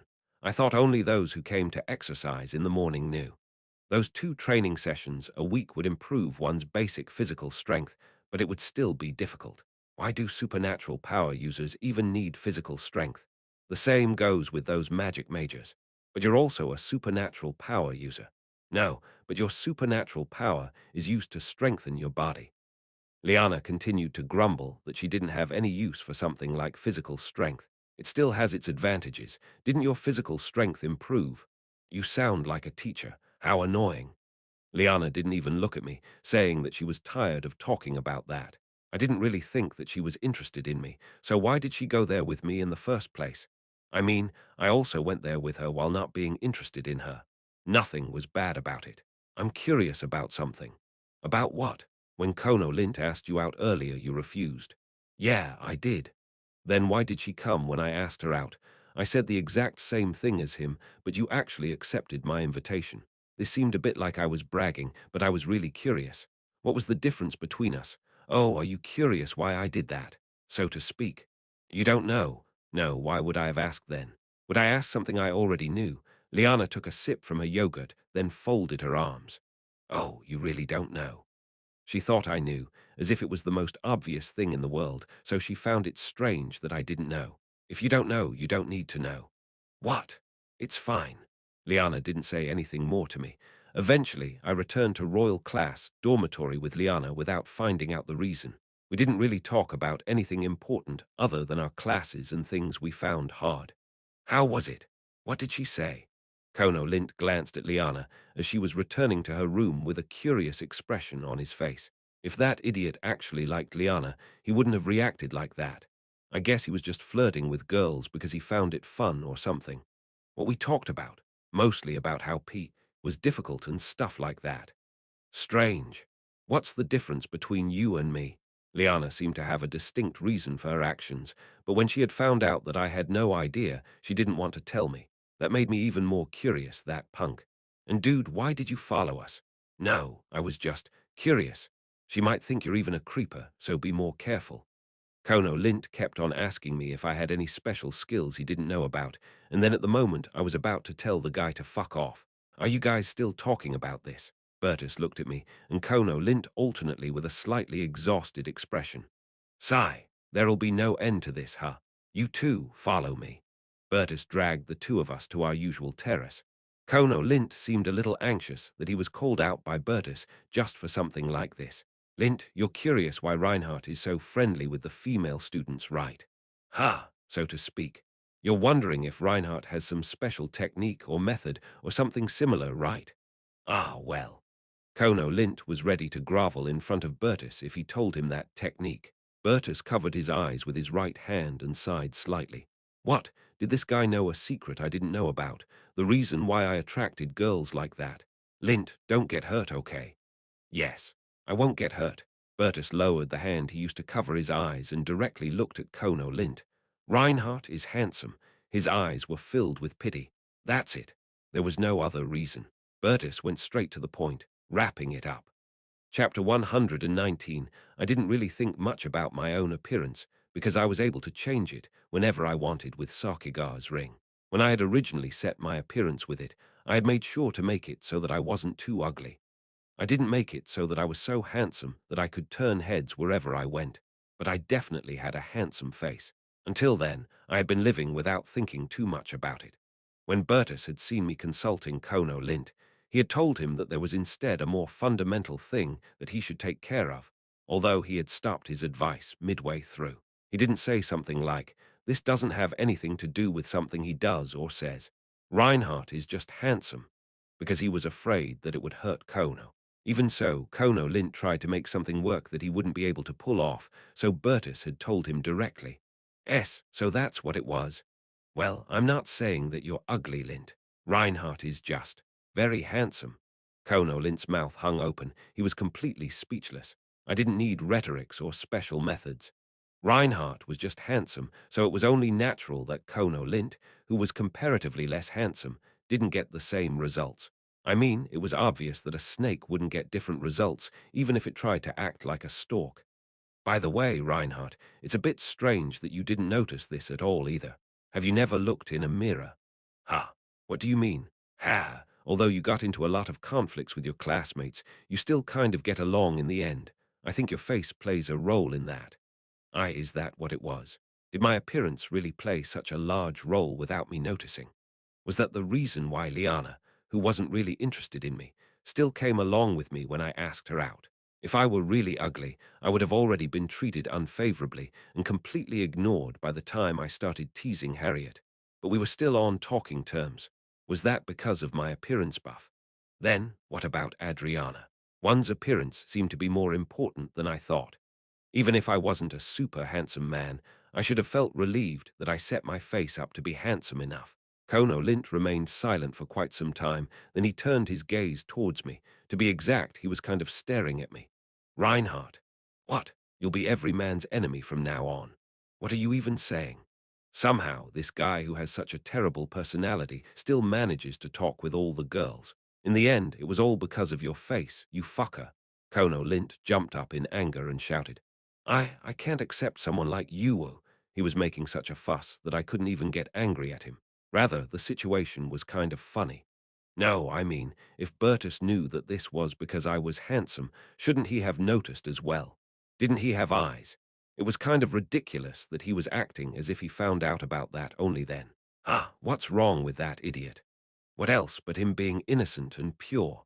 Bertus laughed as he said something rather uncharacteristic of him. Anyway, starting the next day, the three idiot brothers' hostility towards me grew even stronger. Reinhardt was already pretty famous because of that duel with the senior at the start of the first semester.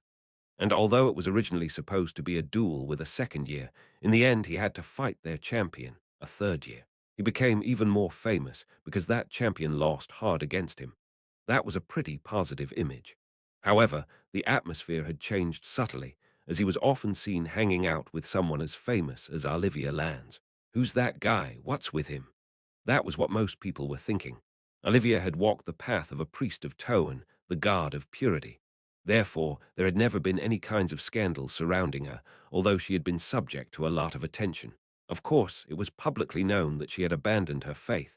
Then questions about this man named Reinhardt, who suddenly began to seize all of Olivia Land's attention, had started to be raised. Of course, there was some hostility mixed in that curiosity. That subtle hostility towards Reinhardt wasn't isolated to the first years. It also rose up to the higher grades. There were some clubs in the royal class. The largest one of them was a religious club called Grace. But there were many other smaller clubs, although there were only a few. Among them, there was one called Monthly Royal Class, a journalism club that published newspapers every month which consisted of only 3 people.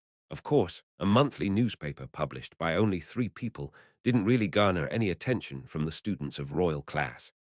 Now, if we consider the faithfulness of the content when compared with the temple times, a media club belonging to the central clubs, encompassing the entire middle school section. It was on the lower side. That club also had more than 50 members. No matter how special the royal class was, their sales number was absolutely lacking. The content of the monthly royal class was mostly just a summary of the Temple Times content or vague gossip. They were just trivial things, such as who didn't get along with whom, who seemed to have a crush on whom, or popularity rankings divided by class. However, no matter how indifferent everyone was towards it, it was still a really important matter to the members of the club. What topics should they include in their newspaper? What news was circulating these days? What were people interested in? However, all their featured articles they planned to publish went to nothing. The hot topic of the royal class at the moment was Olivia Land's renunciation of her faith in Reinhardt, her new favorite. Everyone has a skeleton or two in their closet. Of course. And the president of the monthly royal class, who was a fourth-year, Leighton Zabri, hated the sudden rise of Reinhardt. The other two were the same. They even doubted that it wasn't him who corrupted the saint of the Iridian district. Although the reason was something completely different to those who didn't know the details about the incident, it was wholly possible for them to infer that Olivia gave up her faith because of the man named Reinhardt. In fact, Olivia had never treated anyone like she treated Reinhardt. Look into him. If you find any dirt on him, sink your teeth in it. Let's show him the power of the media. Yeah, these three were people who should never get involved with the creation of a newspaper. Except for the president, the other two members were dispatched to Year One's Class A and B respectively to investigate the man called Reinhardt. They then talked to whoever they managed to catch, interviewing them. They weren't rejected as they were seniors. Reinhardt, he's my friend. He's really hardworking. They interviewed Bertus first. His answer was rather simple. The next one they caught to ask what kind of person Reinhardt was Kono Lint. They say he's pretty handsome, but honestly I don't really know. That parasitic bastard. Kono Lint, who praised Reinhardt, without realizing it, told them that he didn't want to think about it any further. The third-year student, Edian, who was in charge of questioning Class A, had never actually seen that Reinhardt guy, so he added the question, "Do you think Reinhardt is handsome?" to the list of questions. "I don't know." That was Ellen's answer to if she thought Reinhardt was handsome. Then she was asked what kind of guy Reinhardt was. Ellen pondered for a long time about this question before she eventually gave him an answer. "I don't know." After Ellen answered, she turned around and went on her way. "He's such a bad guy. I don't even want to think about him. He's bragging about being a beggar and is so annoying. He keeps bothering me." That was what the first-year Harriet de Saint-Ouen said. Thinking that he had found some dirt, he started asking her more. She definitely hated Reinhardt. "How exactly is he bothering you?" What? Oh, well. What do you mean? Why are you asking?" "Oh, I'm a member of the monthly royal class. We're going to do a special segment about Class A's Reinhardt." Harriet looked surprised at his words. So what do you want to ask me?" "Then, how is he? Do you think Reinhardt is a bad person?" Harriet looked around and lowered her voice to make sure no one heard what she was about to say. "Well, I don't think he's necessarily bad. I got a lot of help from him recently. I don't know anymore. He's a bad guy, but he isn't too bad." Is that so? Then I heard that Reinhardt was handsome. What do you think?" "Why, yes. That beggar. Handsome? How is he handsome?" I guess he isn't that ugly a sight." Arg. Harriet uttered some nonsensical gibberish before disappearing as if she was running away. The next interviewee was Aminus 5 Cliffman. He said that he met him often because he was always practicing in the training hall but never actually talked to him before. "He's got a mean personality, but he's sincere. I consider him someone with a lot of guts. Seeing him keep going after getting beaten up so badly like that every day." Cliffman highly praised Reinhardt's tenacity to continue training despite getting defeated by Ellen so overwhelmingly every day. Cliffman evaluated his appearance as okay. Next was Kerr Varden. "That crazy guy. Wait a minute. You said you were asking this for your monthly edition, right? Then what I'll say will be printed in a newspaper, right?" "Right." Then I didn't say anything. Kerr thought that if Reinhardt found out later that he said anything, he'd get beaten up, so he just threw him out. Then he met Liana de Grants. "Is he handsome?" "Well, I think so." "Is there anything else?" "He had a huge influence on the last group mission. His personality is a bit weird, but it's rare to find people who don't dislike someone hardworking, right? So rather than thinking that he's handsome, I feel like everyone kind of acknowledged him for that. I'm not really close to him, so I don't really know him that well. It seemed that Liana had a moderate degree of favor for Reinhardt. Then he met Erich de Laffery. I don't really know a lot about him, but I think you would be better if you don't interview Reinhardt himself. Why? After interviewing his classmates, I was planning on interviewing Reinhardt as well. With his personality, he'll probably go crazy. No way. He wouldn't do that to a senior, right? Did you forget that his dual opponent was in his third year?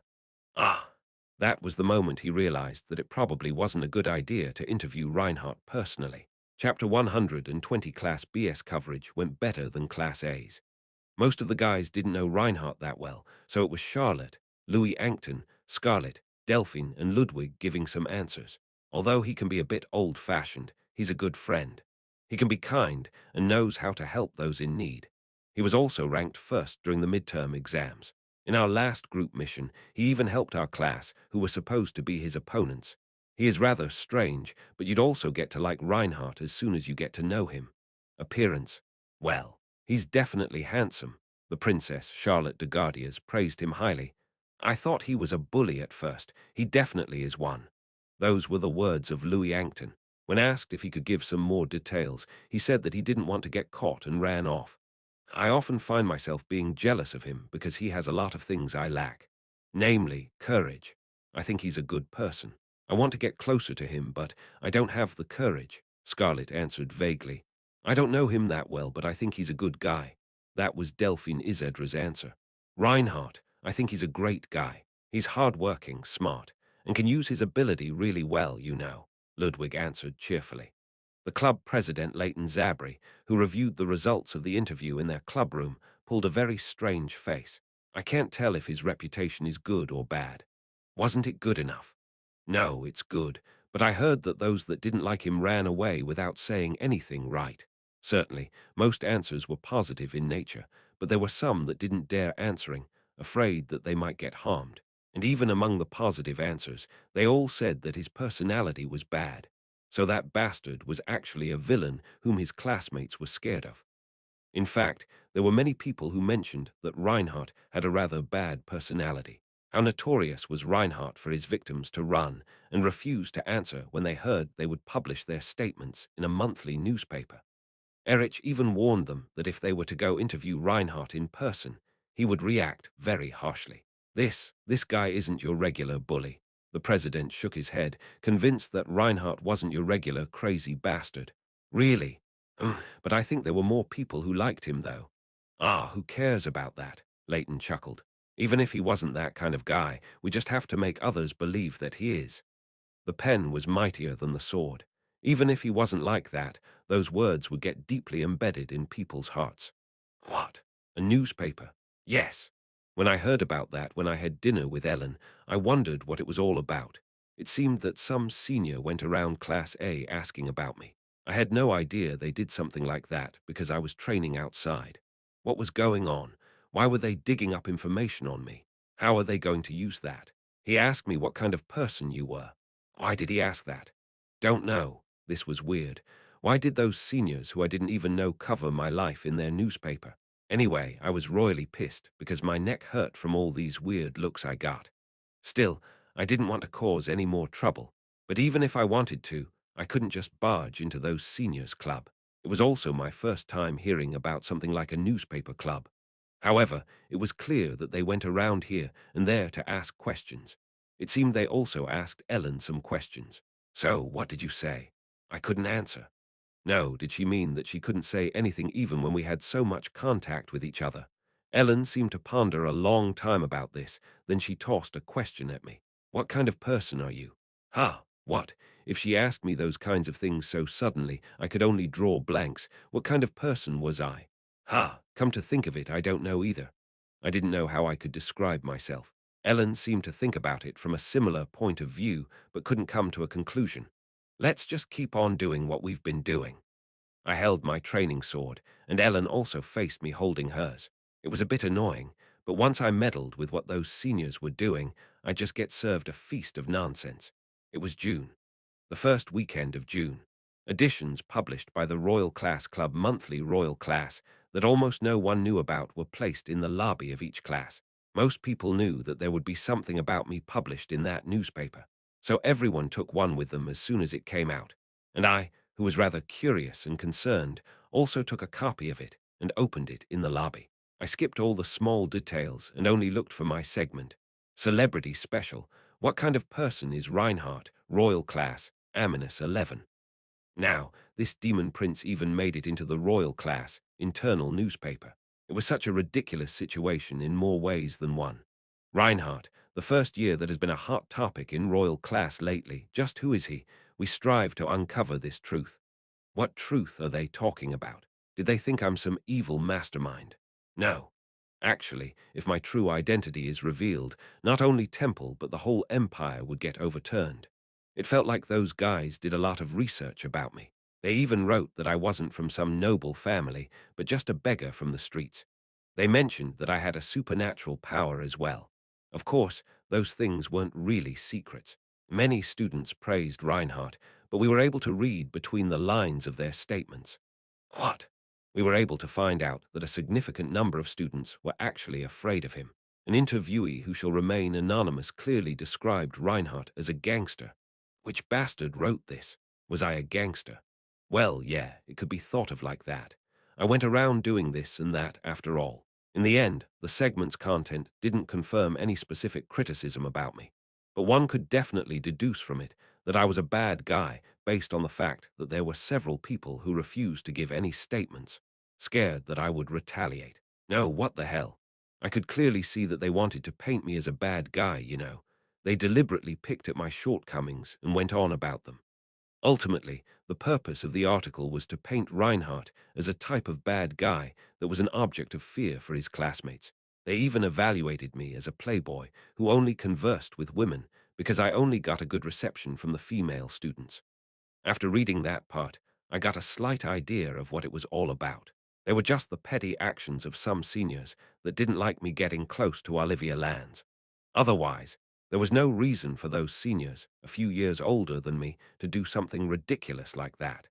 I could feel the other people who read the newspaper in the lobby slowly turning their eyes towards me. Fuck, that bastard's going to cause trouble again. That was what their expressions were saying. Hey bastards, if you look at me like that, you make it seem like this fucking article is true. As I shouted that, I could feel the atmosphere becoming even chillier. Damn it, what I shouted more or less proved that the article was true. That's why you're getting criticized like that. Idiot. Harriet laughed while covering her mouth when she saw my red face. It seemed like she was pleased that a malicious article about me got published. Hey, did you tell them that I was a gangster? What? It wasn't me. I didn't say anything. Harriet seemed shocked and shook her head. It was you for sure. No, it's not me, you dummy. I was just trying to help you. Harriet just rushed back into her room with red eyes, huffing and puffing all the way there. Seeing that she was so disappointed, it was clear that she wasn't the one. I should apologize. I really have to apologize for this. Eventually, I called Harriet into my room and apologized to her for saying those things. She must have been really upset because I could see that she seemed to have cried a little. Her eyes were red and puffy, so I really wanted to pinch those cheeks of hers. Of course, I didn't do that because I thought she wouldn't forgive me for that for the whole week. Instead, I took her to the dormitory-adjacent terrace and sat her down. She didn't even look me in the eyes, keeping her head turned and saying, "Humph, you were really too much." I'm sorry. So what did you say? When I asked her that, her face turned red because of a different reason. I don't know. I didn't say anything. She definitely complimented me, not slandered me. The guilt I felt grew even heavier. By the way, what are you going to do now? Harriet folded her arms, trying to change the subject so that I couldn't dig any deeper. What do you mean by that? I mean, are you going to let this slide? Aren't you going to make a fuss like you usually do? Ah, people held certain expectations, even towards troublemakers. The guys who read the newspaper in the lobby earlier looked at me as if I was going to cause trouble again, but they actually pretty much looked forward to that. With how things usually go, Reinhardt would always get at least one hit in. He wouldn't be able to sit still, right? He's going to turn everything upside down again. Will he give it to them? He's going to give it to them, right? I could clearly read that this was what they were thinking. Harriet must have also thought that I was the type of person that wouldn't be able to let this go. Just what was with this? What people wanted to see was me acting aggressive towards those arrogant people because that was just how I was. Should I really do it? Still, although I really wanted to beat them up while they twisted a lot of things and wrote that article with malicious intentions, some of the things they wrote were partially true. All the seniors will think that you're that kind of person, so are you just going to sit still? Some things are partially true. Harriet turned her head at my words. She looked really surprised. Why you? You really, only think of doing pervy things to women. Is that so? No, not that part. Harriet suddenly became scared and covered her chest with both of her arms. No. Do you think you'd have to hide those 2 insect bites of yours? That's right. You're only close to women. The boys don't even talk to you, except Bertus. She seemed to think that I just admitted that another part of that article was partially true, not the one I meant. In fact, everything Harriet said was true, except for the part where I only think about doing pervy things to girls, so I couldn't really retort. Come to think of it, even the female seniors. Low life. That was how Harriet was looking at me. That's not it, okay? I didn't intend for that to happen. Then who do you like? Do you have someone you like or something? If I said it's you at that point, I could predict that her face would explode into red again, but if I did that, I probably wouldn't be able to handle the aftermath. That could leave permanent scars on her mind, after all. I don't really have anyone like that. Put differently, I liked all the girls I was close with. I didn't like them as members of the opposite sex, though, because of reasons. So, you want to be close with everyone, is that it? Why are you saying that? My brothers say that guys like you are the worst in the world. Why did she bring her personal grudges into it? And why did she even talk with her brothers about me? But what she said was true. Someone like that was nothing but utter trash. It seemed that the impression that I was a playboy that didn't really like anyone but flirted with everyone was about to solidify in Harriet's mind. Damn it, why did that shit happen just because of some fucking newspaper? Ha! I really didn't want to worry about those small things, after all. I didn't even know what I could do about what my seniors already did. The demon prince of the realm, Valia, might be able to endure it and be patient. I'm going to fuck them up good. But the gangster, Reinhardt, couldn't stand that shit.